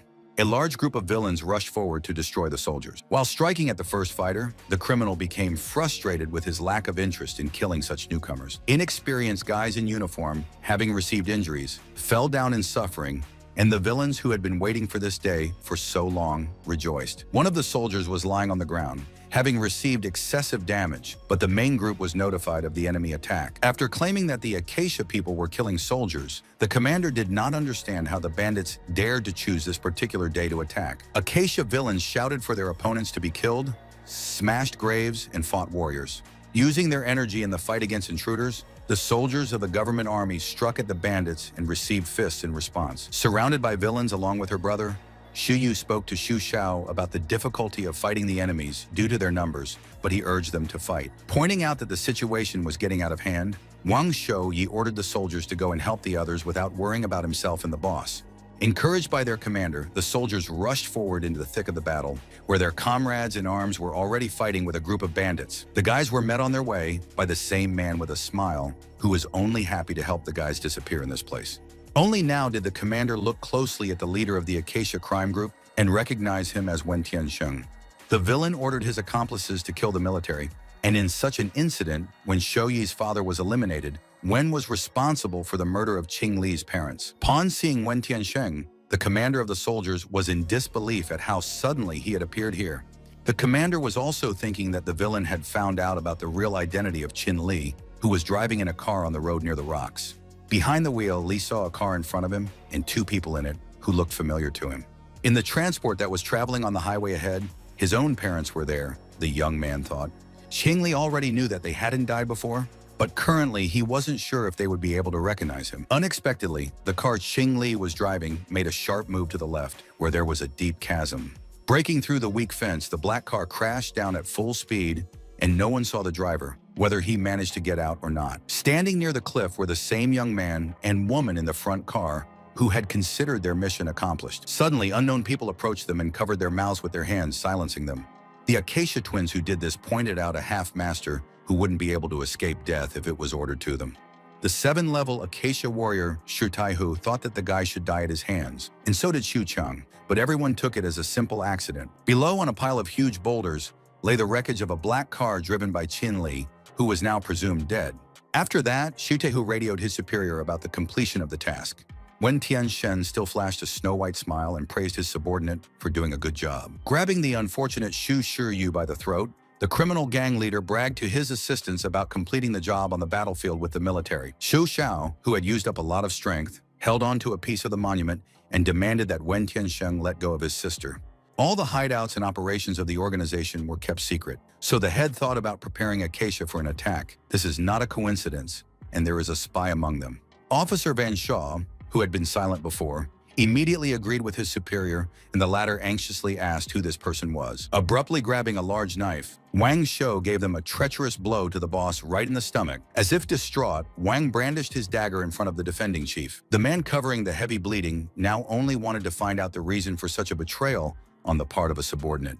The enraged officer shows up and is dissatisfied with the man's question, and he went to all this since their case is not worth sacrificing his life. While protecting Qingli's family, Wang's father died at the hands of Wen Tingshen, and the organization hid it and did not bury the deceased, so the generation of heroes turned into unknowns. Van is sure that the boss has never felt at least a drop of guilt for this in so many years, and constantly pretended as if nothing had happened. Not agreeing with the chief about the betrayal, Wang had used him to investigate Wen Tianxing's case for many years, and now he had lured Acacia here to kill them and get revenge. Surprised by Wang's determination to kill the bandits, since Wen Tianxin is a level 9 warrior, and without Qing Li, he can't be defeated, but Shaw didn't want to hear the guy's name. The chief hid the information from Wang, and he later found out that Li was the son of those two, and when Acacia came for them, Shu's father died, so Qing must pay for his death. Before, Wang had sent people to search for Qin's soul, but no one had done it, so today the officer had allowed Acacia to apprehend the guy, but he would die at Shaw's hands. Mad Wang Shou, who was holding a bloody dagger, declared the need to die here to everyone present, except for him alone. The boss, who fell to the ground with the last of his strength, pointed out to the subordinate how confused he was in his statements. Wang Shouyi doesn't hate the chief or Shu Cheng. It's just that they both got in his way, so the officer had to do it. Today, Wang intends to end Wen Tiansheng and become the head of the organization, and after that, he will erect a monument in memory of his father so that everyone will remember his sacrifice. A reluctant Shiryu begged not to be overconfident and talked about calling for reinforcements, and Wen considers this rude words, as for the last moments of a lady's life. Ten Shen, who was laughing out loud, is sure that by the time the reinforcements arrive, the unfortunate lady will be dead and the gang will have escaped. Van, who appeared in midair, is not sure about this, but the villain mockingly reminded him of the murder of his father and offered to remind him. Zhu Xiao hadn't expected to see Senior Sergeant Wang as a half-master, but if so, they were definitely saved now. Focusing all the energy in his attack, Wang charged in with the goal of finally destroying Wen Tiansheng. Using the innovative Divine Palm technique was supposed to help an officer take the life of a hated enemy, but the organization sergeant's attack failed, and the villain's fist caught up with Venoy first, hitting him directly in the unprotected face. Wang Shouyai was sent flying back after a powerful blow from his opponent, and Wen Tanshin ordered the loser, as he called the sergeant, to fall behind him. After being defeated, Wang Shouyi collapsed on the ground, hitting his face, and there was no guarantee of continuing the fight on his part.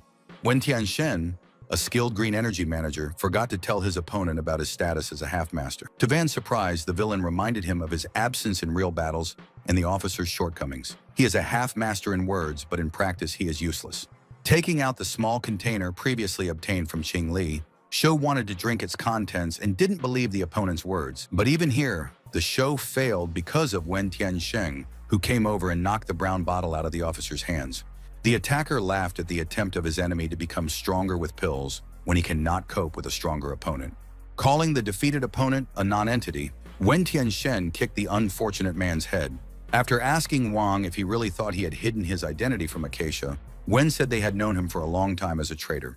Taking the officer by the head, the villain raised his fist and is going to thank him for telling Acacia about this place where the battle took place. The surviving soldiers holding on to their wounds did not understand how the sergeant could betray them and refused to believe it. Laughing, the leader of the group pointed out Wang as the person without whom Acacia would not have been able to get rid of Qing Li and Xu Qiang just like that. No longer able to offer a decent resistance to the enemy, Wang Shou, and with the last of his strength, demanded that Wen be silent. When Wen Tianxin saw the battle-scarred Xu Xiao approaching from behind, he glared at him angrily. Summoning his remaining strength, Xiao threw himself at the enemy, seeking revenge for the murder of his own brother. With a mocking smile, the villain turned towards the guy and hit him, not considering him skilled in avenging his brother. A terrified Xu Shi Yu ran up to Xu Xiao, who was falling to the ground after being hit.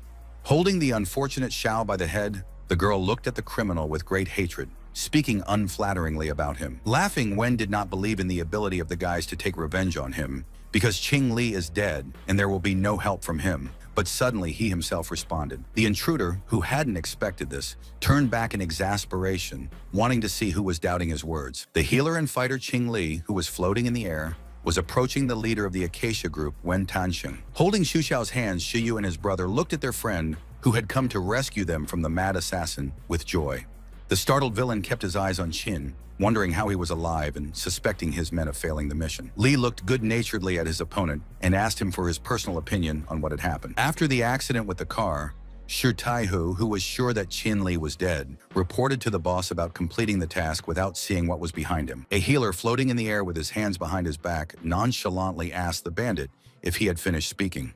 The twins were surprised at his appearance, and Shay remembered that only a few half-masters and masters could float in the air, and then Li could leave the car before falling. Grabbing the sword taken from the deceased old man of the Wei family, Qing Li brandished this formidable weapon in front of his fear-stricken enemies. With just a few swings of the sword, the Acacia twins were lying on the ground, suffering fatal injuries. The wounded Shi was smiling. Even if Li kills them, the villain still completed the task, and those present at the funeral will be buried with them. Excited by this recognition of the culprit, Qing Li decided to go back faster if Acacia was trying to get rid of the others. Already on the battlefield, Wen Tianxin was flying at the guy, not counting him as a strong warrior, but once they met, then he will show him what death is. But this battle was no longer a victory for Wen Tianxin, who was sliced open by Qing Li with just a single sword strike. After touching his dangerous wound, the villain realized his own carelessness and didn't expect how far Qing Oyi and his strength would go. While rubbing the sword, the healer decided to train more with this weapon, because it is not very comfortable to use it now. Unwilling to give up and retreat, Wen once again launched an attack on the boy, assuring him of the lack of opportunities to use the sword. After managing to dodge the bandit's punch, Qing Li decided not to be so polite to him anymore, because of Wen's too loud chatter. Since the Tianxin deserved to die, there are a lot of outsiders here, so Li won't show his full strength so early. The Acacia villain knows about the boy's parents, so Qing Li doesn't want to take any chances, but he still has a gift for him.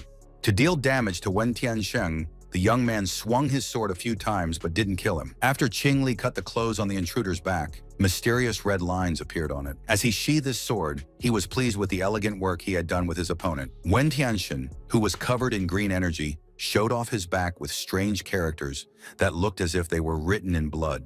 Xu Xiao, who was injured but delighted with his friend's help, clapped his hands and recommended that Qin Li open a tattoo parlor. While laughing at him in disgust, Wen didn't notice the opponent's blocking of the chi flow point in his body and decided to use pills to correct the situation. After swallowing the medicine, the villain was now going to show Qin Li how he would finish him off thanks to the drug.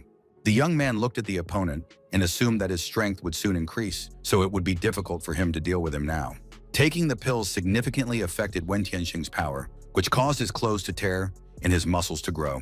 The visibly strengthened villain smiled his evil smile again and invited Qin Li to play again. The young man facing the bandit leader looked warily at the man whose strength exceeds even half a master. The surprised guy didn't even notice how the enemy strongman was behind him, aiming with his fist. Using the lightning explosion fist, the criminal charged at the opponent once again with a bestial roar. Qing Li reacted to the attack in a timely manner and tried to fend off the enemy's attack with his sword. But when Tianxing's power in her enlarged plane was affected, and the leader of the Acacia death blow shifted the opponent to the side, Wen puffed up the dust on his fist, thinking about the many hardships he had endured, and laughed at Qin Li for thinking that he could defeat him so easily.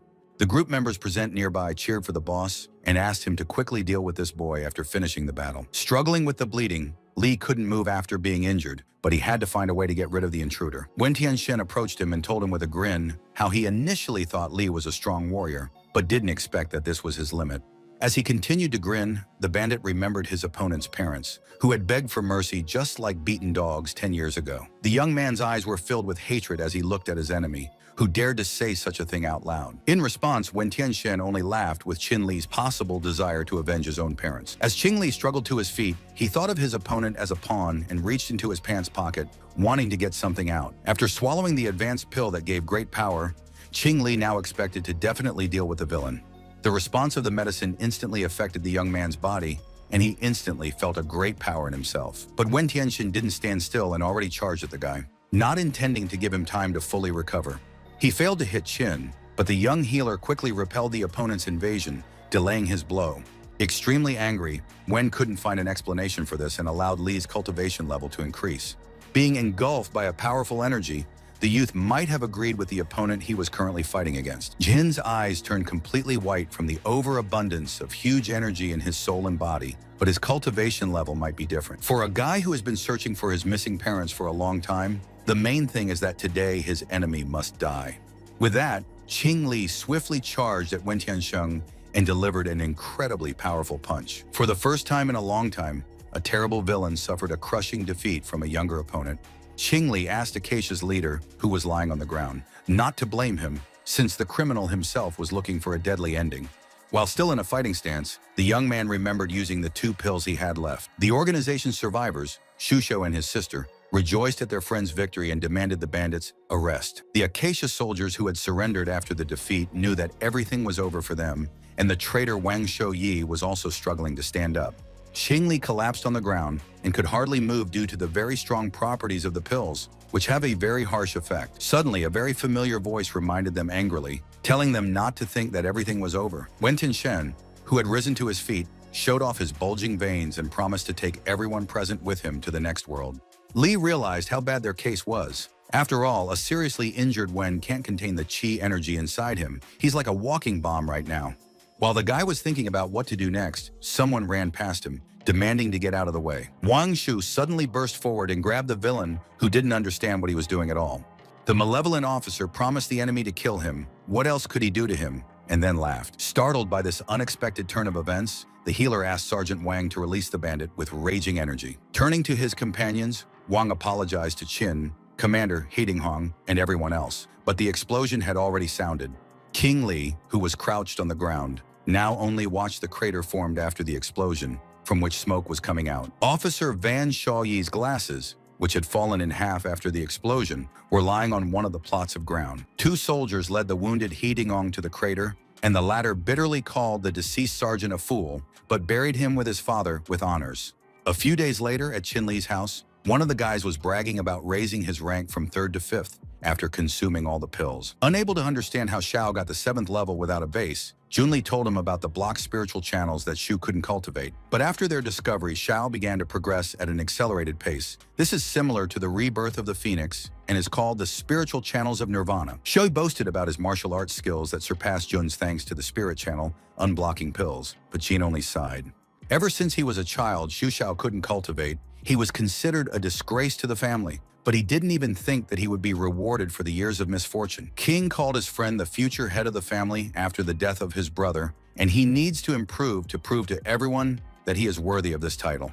At that moment, Zhen Jun and Xu Xiao looked at each other as if they had the same thought. Kneeling down on one knee, each of the boys pressed their fists to their palms and asked Brother Qin to accept their respect, much to the other's surprise. Shouting in amazement, the guy did not understand the actions of his friends, who were now talking about respect. Qin Li has done so much for them, and the guys can't even pay for it, so from now on, their families are willing to obey Li and follow him to the end.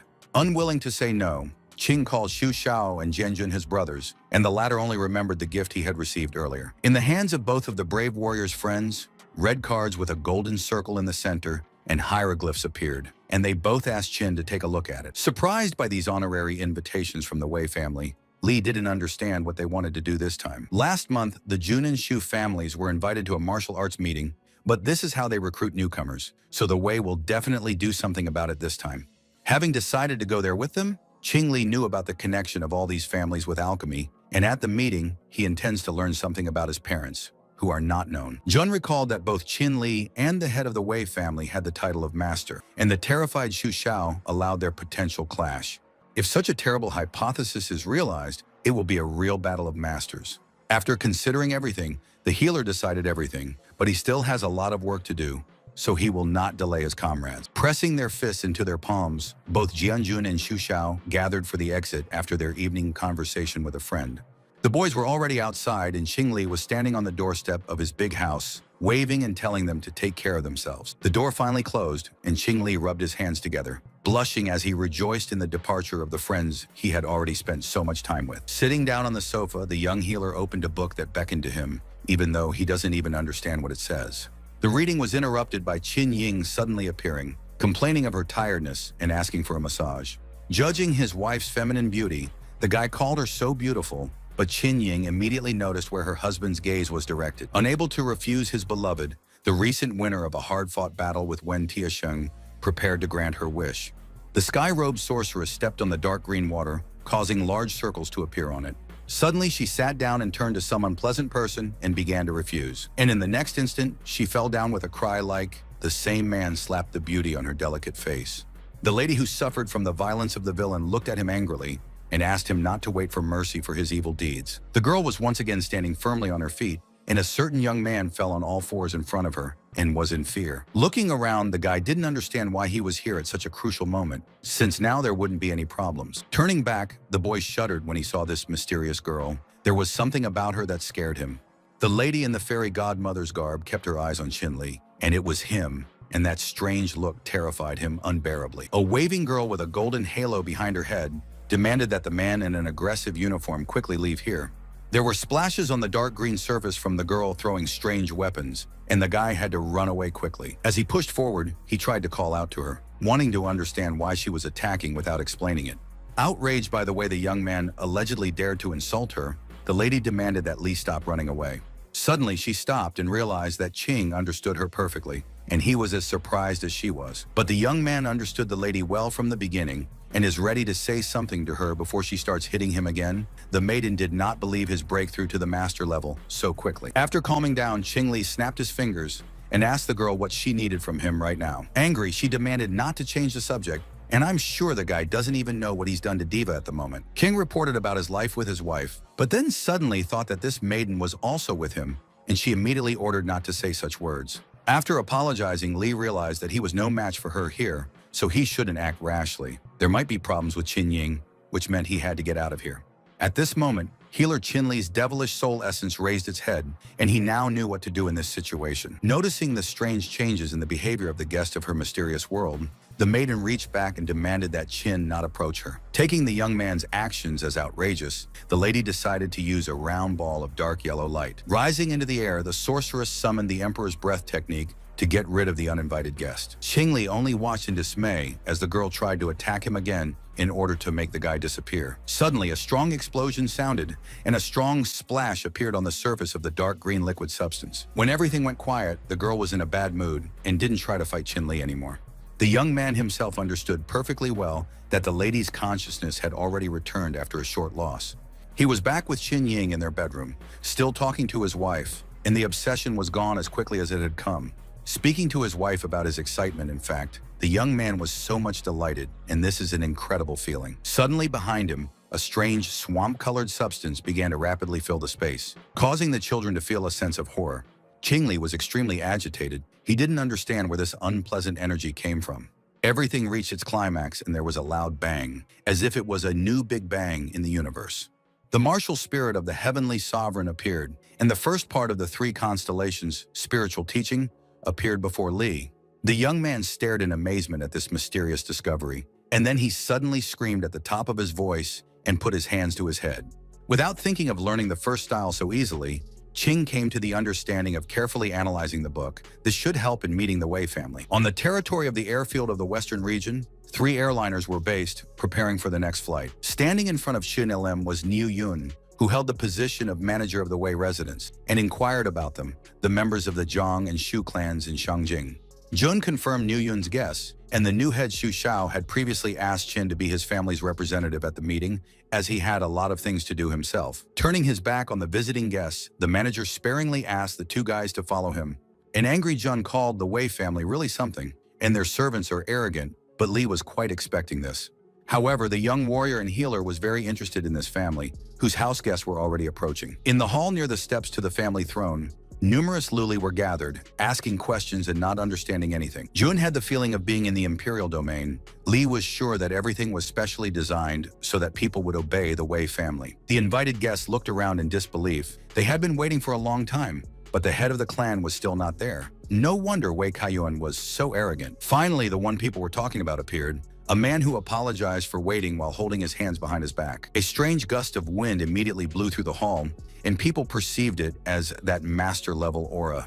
Kaiyuan recalled the time when his family and others like it submitted to the feudal lords. Feeling despised and oppressed, now Wei wants to ally with the guests to fight. Pointing out the need to put the strongest person in charge, Wei Kaiyuan asked the guests for their opinion on the matter. Understanding Wei's true desire to force them to obey him in order to become the head, the guests assumed that if they refused, they would not leave the house alive. A seemingly inconspicuous man with a dark white hairdo agreed with the people, and they were horrified when they looked closer and recognized him as Wu Tianxi. Qin thought he was young, but this man is 60 years old. Chu recognized him as the head of the Wu family, one of the strongest, who knows necromancy, but suddenly joined the Wei. With an unkind smile, Wu Tianxi mentioned the rare chance to join the Wei family. He doesn't think the guys want to become enemies of the two masters. A certain guy does not see anything good in joining the Wei, and directly told Kaiyuan that the Avon family does not recognize him as the most important leader. Wu Tianxi continued to smile, but he actually reacted viciously to the Yuang family boy, who dared to speak so disrespectfully to him. After that, the villain directed all his dark power of the master at the guy so that he would learn it fully for himself. The terrifying demonic energy quickly reached the young warrior, who was trying to block out the evil with his strong arms. Poor Avon felt a wild fear and watched the creepy little creatures that resembled worms that got on his body. The young man, who did not understand this terrible power, tried to fend it off, but the infernal beast was already harming him. An otherworldly force turned the young man's left arm into a skeleton and covered his face, while the guy himself in horror asked to be saved. But a second later, he was just a solid skeleton, still screaming, and the startled bystanders were shocked to die in an instant. Wu Tianxi asked everyone to remember what happens in such cases, and their head has broad views. The leader of the Wei family is not a kind person himself. After asking not to panic anyone, Wei Kaiyuan considers it normal for people not to want to join in, but they don't have to talk nonsense to avoid incurring the wizard's wrath. The frightened guest allowed death in case of insubordination. They have no choice here. His colleague also believes that there is really no choice. Immediately, with a bow, a member of the Wang family from Xibei announced her desire to join the Rojuwei, joining the alliance of the Feng families from Shangjin. The Wu families from Sichuan and Cheng also made statements. To Wei Kaiyuan's delight, he welcomes everyone who decided to join today. But suddenly, someone asked for a vote. Two men in the front row raised their hands and demanded that they not be included in the list of those who agreed to join the union. The jovial Qing, on behalf of the Shu family of Shangjin, said that he was not ready to join the Wei family, and the Zhang family also asked not to be included in this list. Looking at the gloomy dark magic worm, Qingli ironically asked why the owners were in such a hurry to chase them out of the meeting. Not understanding how they were showing hospitality, Qingli drew his sword, considering it impolite to leave the attack unanswered. Taking a defensive position, the guy is ready to defend himself against anyone who wants to get acquainted with his sword. Wu Tianxi, the sorcerer who had fought the young man, was unable to destroy Li as his former rival and was defeated himself. The guests are shocked by the killing of a sorcerer who has reached the highest level of skill, but in his opponent, they recognized a warrior who fought in the Battle of Shangjin Cemetery. The baffled guests of the event learned from the Wei family the end of Qin Li, a promising master ranked 5th. Angry Wei Kaiyuan now promised to avenge the death of a comrade who had been mercilessly killed by the young man. For Li, the Wei chapter's goal of becoming the leader of the opposition to the main family, which has never been involved in such feuds, is ridiculous, so it is unclear where this struggle came from. Everyone understands Kaiyuan's desire to create an alliance as a cover to gain power, but they will not be able to resist him, which has angered Wu Wei. According to Qin, the villain speaks grandiloquently, but he is looking for an excuse to kill him. But with the death of the guy, no one will fight with Kaiyuan, but he already rushed at the master. Heading towards the challenging Qinli, the head of the Wei family attacked with a terrifying flaming sword. With annoyance, the young man looked at this terrifying technique while holding his sword and perceived it as an incredible spiritual power. Crouching on his knees from the incredible fire pressure, the guy barely held the weapon he had obtained in the previous battle. As the healer and warrior struggled to defend, he only remembered his first stage of strength, but Wei Kaiyuan's power had already reached its own peak. The brave warrior's next thought was to attack, and after rising to his feet, Ching Li charged forward. Using the sky-supporting pillar technique, the brave man was trying to shake the villain Wei Kaiyuan's tenacious position. Angered by this move, the head of the Wei family didn't expect to see anyone being able to resist his fire sword. Suddenly, the man's expression changed, and he frowned and looked away from the corner of his eye, emitting a red energy. Immediately noticing such changes, the guests of the event came to the conclusion that they urgently needed to leave here, as things were bad. The building where the meeting was held suddenly began to crack, and parts of the walls and roof were already falling down. Numerous guests were fleeing outside, realizing just how terrifying a battle between people of such incredibly powerful powers really was. Among the others was Miss Wei Nuanuan, who was shocked by the fighting efforts of the competitors who smashed the room to smithereens. The head of the Wei family, who was her relative, only now noticed the girl and demanded to leave quickly. Yixing Li paid attention to the guest of the meeting, remembering very well how he had saved her recently in a battle with a three-headed giant snake in the mountains. Suddenly, the master rushed towards Wei Nuanwan, to the wild horror of the head of the clan, who demanded not to touch the baby.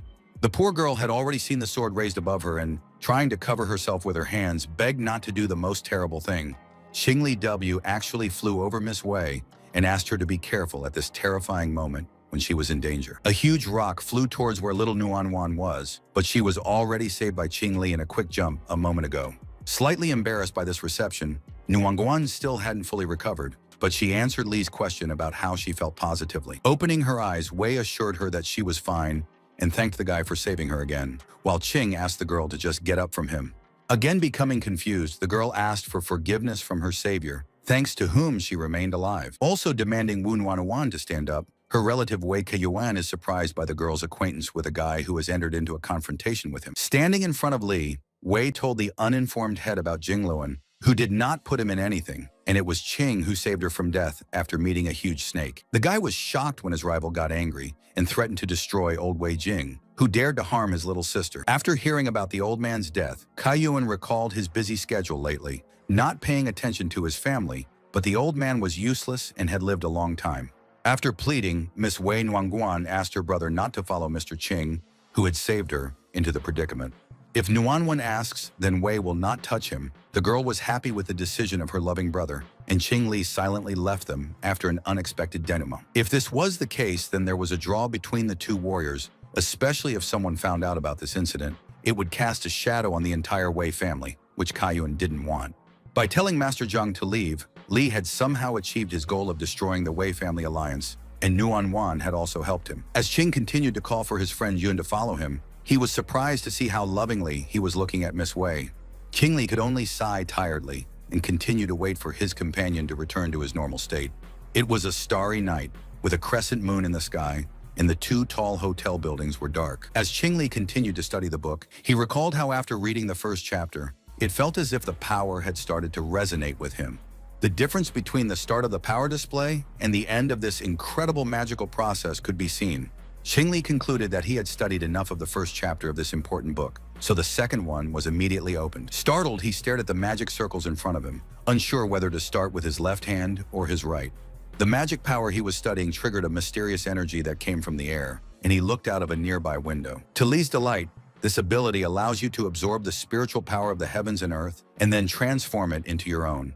At this time, in the torch-lit dungeon of the Wei family, Kaiyuan walked behind the elder and asked for forgiveness for waiting. Turning around, the hooded man chuckled at the fact that the Wei family meeting was destroyed by a boy. It was interesting. The families don't know about Kaiyuan sending people to dispose of them, but Qing Li has already reached the master level, and only Wei can become his opponent. After hearing about Qin's help to the head sister, but he doesn't want to kill the guy, although it is necessary for the common good, the elder took into account his request to deal with Li and promised to solve the problem. While admiring Kaiyuan's acting talent, the elder recalled a relative's words about wanting to deal with the Yin family, but he keeps in touch with them. After thinking hard about the elder, Kaiyuan considers his life and death battle with Qin. Wei will get rid of his grandfather by Li's hands and deal with Yin. And from the window of the room where Qing Li was present, studying a magic book, a stream of energy suddenly flew out. The young man was happy. He managed to achieve what he wanted when working with the second chapter of this magical edition. The master did not expect that the spiritual power would be able to increase by one step. For him, it is absolutely incredible. When someone shouted somewhere about the need for Qing Li to die, He didn't understand at first, but then he saw a person floating in the air outside the window. After hearing the order from the elder to fall down and beg for mercy so that he would have mercy and end the boy's life, Lee reminded Tom how bad it is to shout at night. Taking out a curved dagger from behind his back, the elder decided to get rid of the master even faster in this case. Rushing towards Chin Lee with a blazing weapon at lightning speed, the villain demanded that he accept his own demise. The guy who accepted the challenge resolutely flew towards the next opponent, armed with a trophy sword, with the noble goal of defending himself. After a moment, both experienced warriors crossed weapons, and only the strongest could come out of this battle victorious. The battle was incredibly difficult. The warriors were rushing from one point to another, and no one wanted to give in to their opponent. And in the next instant, a truly unimaginable heavenly glow appeared, as if thousands of stars had joined together. A new day has come, and the sky, where only minutes ago bright stars were burning, has snow-white clouds and the sun is sending out bright rays. A man walking along the hotel corridor received bloody wounds on his own legs, which did not allow him to move normally. That victim was Ching Lee, who had suffered serious injuries after a terrible confrontation with the elder. Trying to open the door to the room, Lee recalled the old man's strength, not expecting him to be so quick, and things would have been worse without his mastery of the second technique and the Lujung sword.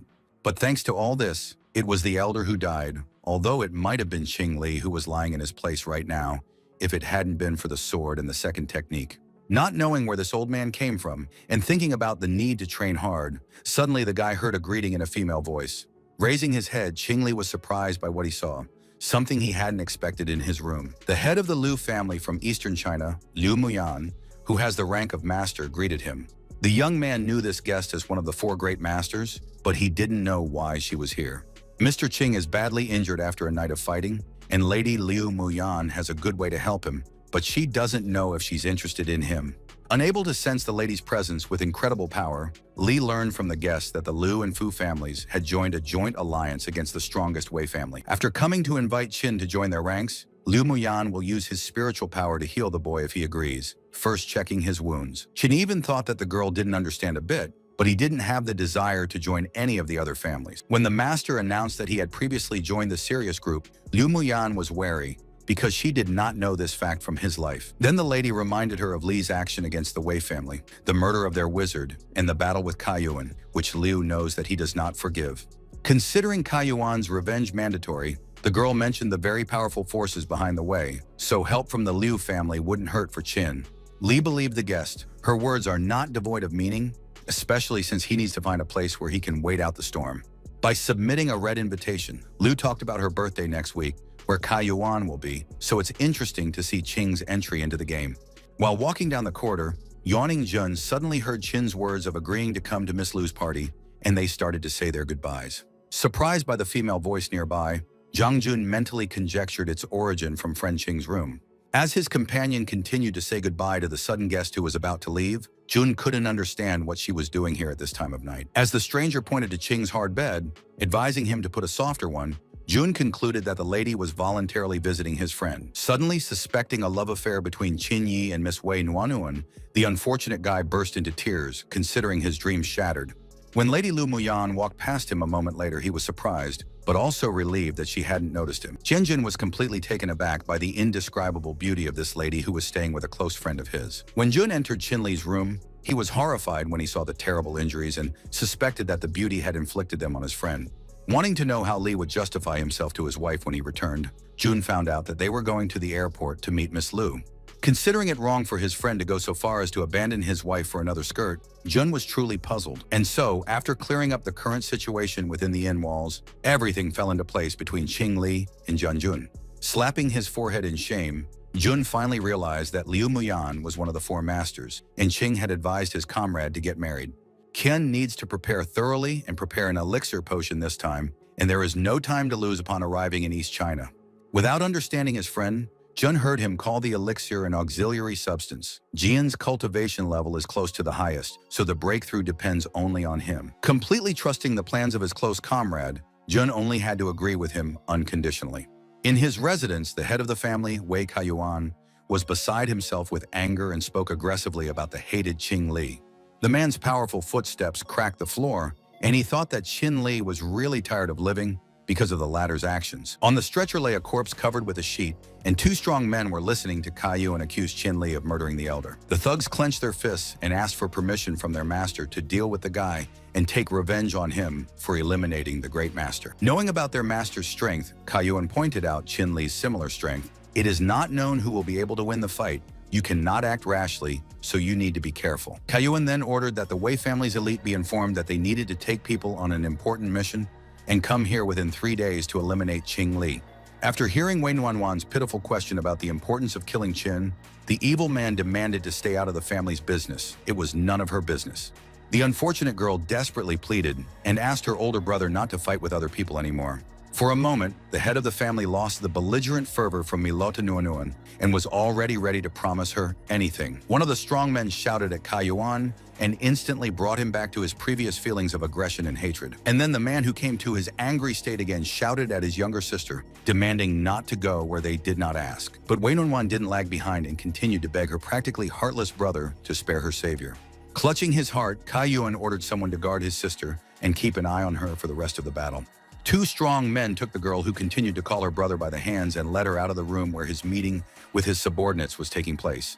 Holding his heart, Kaiyuan, who was about to cry, mentally asked Wei Nuanwan to forgive him. But this is a family matter, and you can't be soft-hearted. This time, the villain is going to use a different level of power, so Qin Li will surely come to an end in a decisive battle. The following events began to unfold in the Liu family's hotel complex in eastern China. In his hotel room, Qin Li continued to practice the magic skills he had learned through the second chapter of the book. Due to the complication of the situation, Li needed to train more to strengthen her spiritual power. But in the city, she needed to look for a place with more powerful energy to create an elixir. The guy's intense spiritual studies were suddenly interrupted by a familiar male voice calling out to him nearby. Jun Zhen walked into Qin Li's room wearing a t-shirt with a picture of Miss Wei Nuanuan in the center. With a changed face, Li was surprised at his friend's early rise. Not expecting it from him, the changed Jun himself did not think to see his friend at such a time. Both guys, having felt unpleasant sensations from the change in life images, instantly got rid of it. Qin Li coughed and informed his friend that he needed to go to meet Miss Liu due to the lack of free time. It was planned to meet the girl who is one of the strongest 4 masters in the Thunder multi-level complex. As Liu Muyan invited the waiting guests to come in, she met Jun Yiqin, who apologized for waiting for them. Jun whispered to his friend that he hadn't expected Liu to meet with anyone else, and Qin whispered that they needed to join the event. After asking Qin not to apologize, the lady stated that she and her guests had arrived earlier and introduced the boys to Fu Changkun and Fu Liuli, who were hosting a party in Li's honor.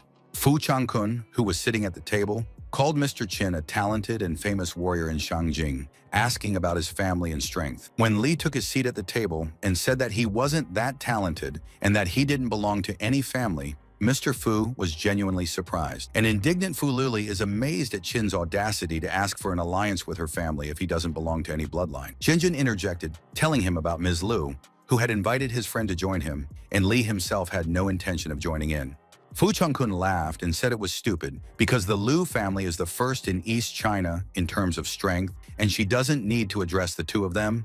They are just trash. Liu Mun really stunned the guests with her words about the truth of the Zhang family head. She specially invited the guys to join the union. After asking Auntie Liu not to be fooled, Mr. Changkun called it a disgrace to have servants without a noble background join them. While addressing her brother, Fu Liuli urged him to show what it means to be a Guankai warrior. If Changkun wants to fight, then Jun is ready to join the fight, which angered Mr. Fu, who is unhappy with the entry of a low-grade fighter into the fight. In response to Liu Muyan's calls to stop, Changkun announced his intention to take responsibility and did not care about the consequences of the battle. The brute thinks Li is a coward who hides behind his back and forgets how to move, and he was thinking of an alliance with the Fu family, but Qing didn't know anything about it. Qing Li looked at Fu Changkun with a stern, merciless gaze, not knowing why he should be so scared to join them. After that, Qing Li used his powerful energy, which caused the vicious Fu Chongkan to barely stand on his feet. Suddenly, the hooligan fell to his knees with such force that the floor cracked, which the noble lord did not expect at all. Falling to his right side, Fu Chongkan began to cry out from the intense pain that appeared in his knee, where the abrasions were visible. Qing Li approached the brute and ruthlessly demanded that he go back and tell his chief about the healer's unwillingness to join the alliance. Enraged, Fu Liuli is amazed at how the guest dared to harm her brother, promising to tell her father everything, and now Li should wait for death. Suddenly, Lady Liu Muyan slapped the insolent girl's face with her hand and ordered her to be silent. Frustrated, Fu Liuli held her bruised cheek and pitifully asked Auntie Lu why she was so protective of this guy. According to Miss Lu, she and Qing Li are both masters, alchemists, and skilled healers, and he is also the head of the Yangxia organization, and many people want him to join their ranks. The vicious Fu siblings could only shout in indignation and point their fingers at Qin Li, who had arrived. Lu apologized to Li and asked him to calm down his anger, calling the incident an unforgivable behavior of youngsters who were not related to the union of the three families. The good-natured hostess suggested that Messrs. Jun and Qin Li move to a nearby restaurant, and she would soon join them, having one thing to do right now. Looking back at the Fu siblings, she knew it was impossible to get rid of the Wei family, and these two had almost ruined everything. One guy was talking to another about the Wei elite returning to prepare for an attack on Qing Li, and they had to guard the gate, but his friend was better off guarding the lady. Suddenly, a certain girl screamed for help because she was allegedly attacked by a maniac, and two guards instantly came to their senses. Opening the doors of the room, two guards urged the lady not to be afraid. They are already here, but they have not seen the maniac yet.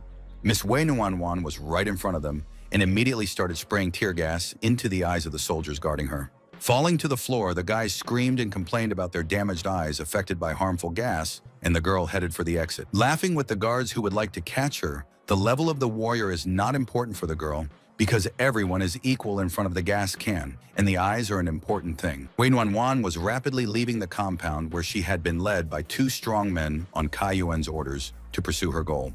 Welcoming the brothers to the walls of the Wei family, its head noted the presence of many brave warriors, and they are all sure to succeed. While encouraging them to draw their swords for the sake of raising the Wei family, Kai Yuan was mindful of the trouble Qin Li was causing. He was now in league with Liu, but the villain would deal with everyone.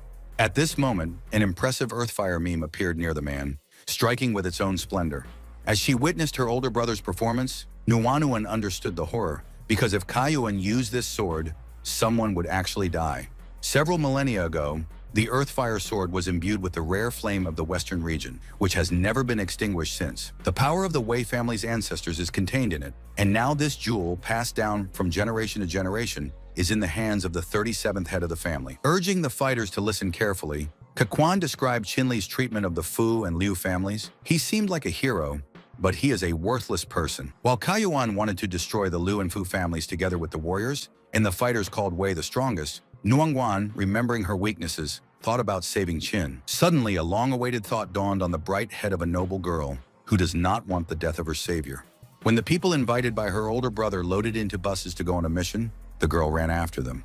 Almost when she reached the transport, she heard a man's voice calling out to Wei Nuanwan to stop. Terrified, she couldn't take it in because she had spent 3 hours disguising herself, and now the unfortunate lady had just been discovered. Someone approaching from behind suggested not to go. If she was so much afraid of death, they couldn't waste their time on the likes of the girl.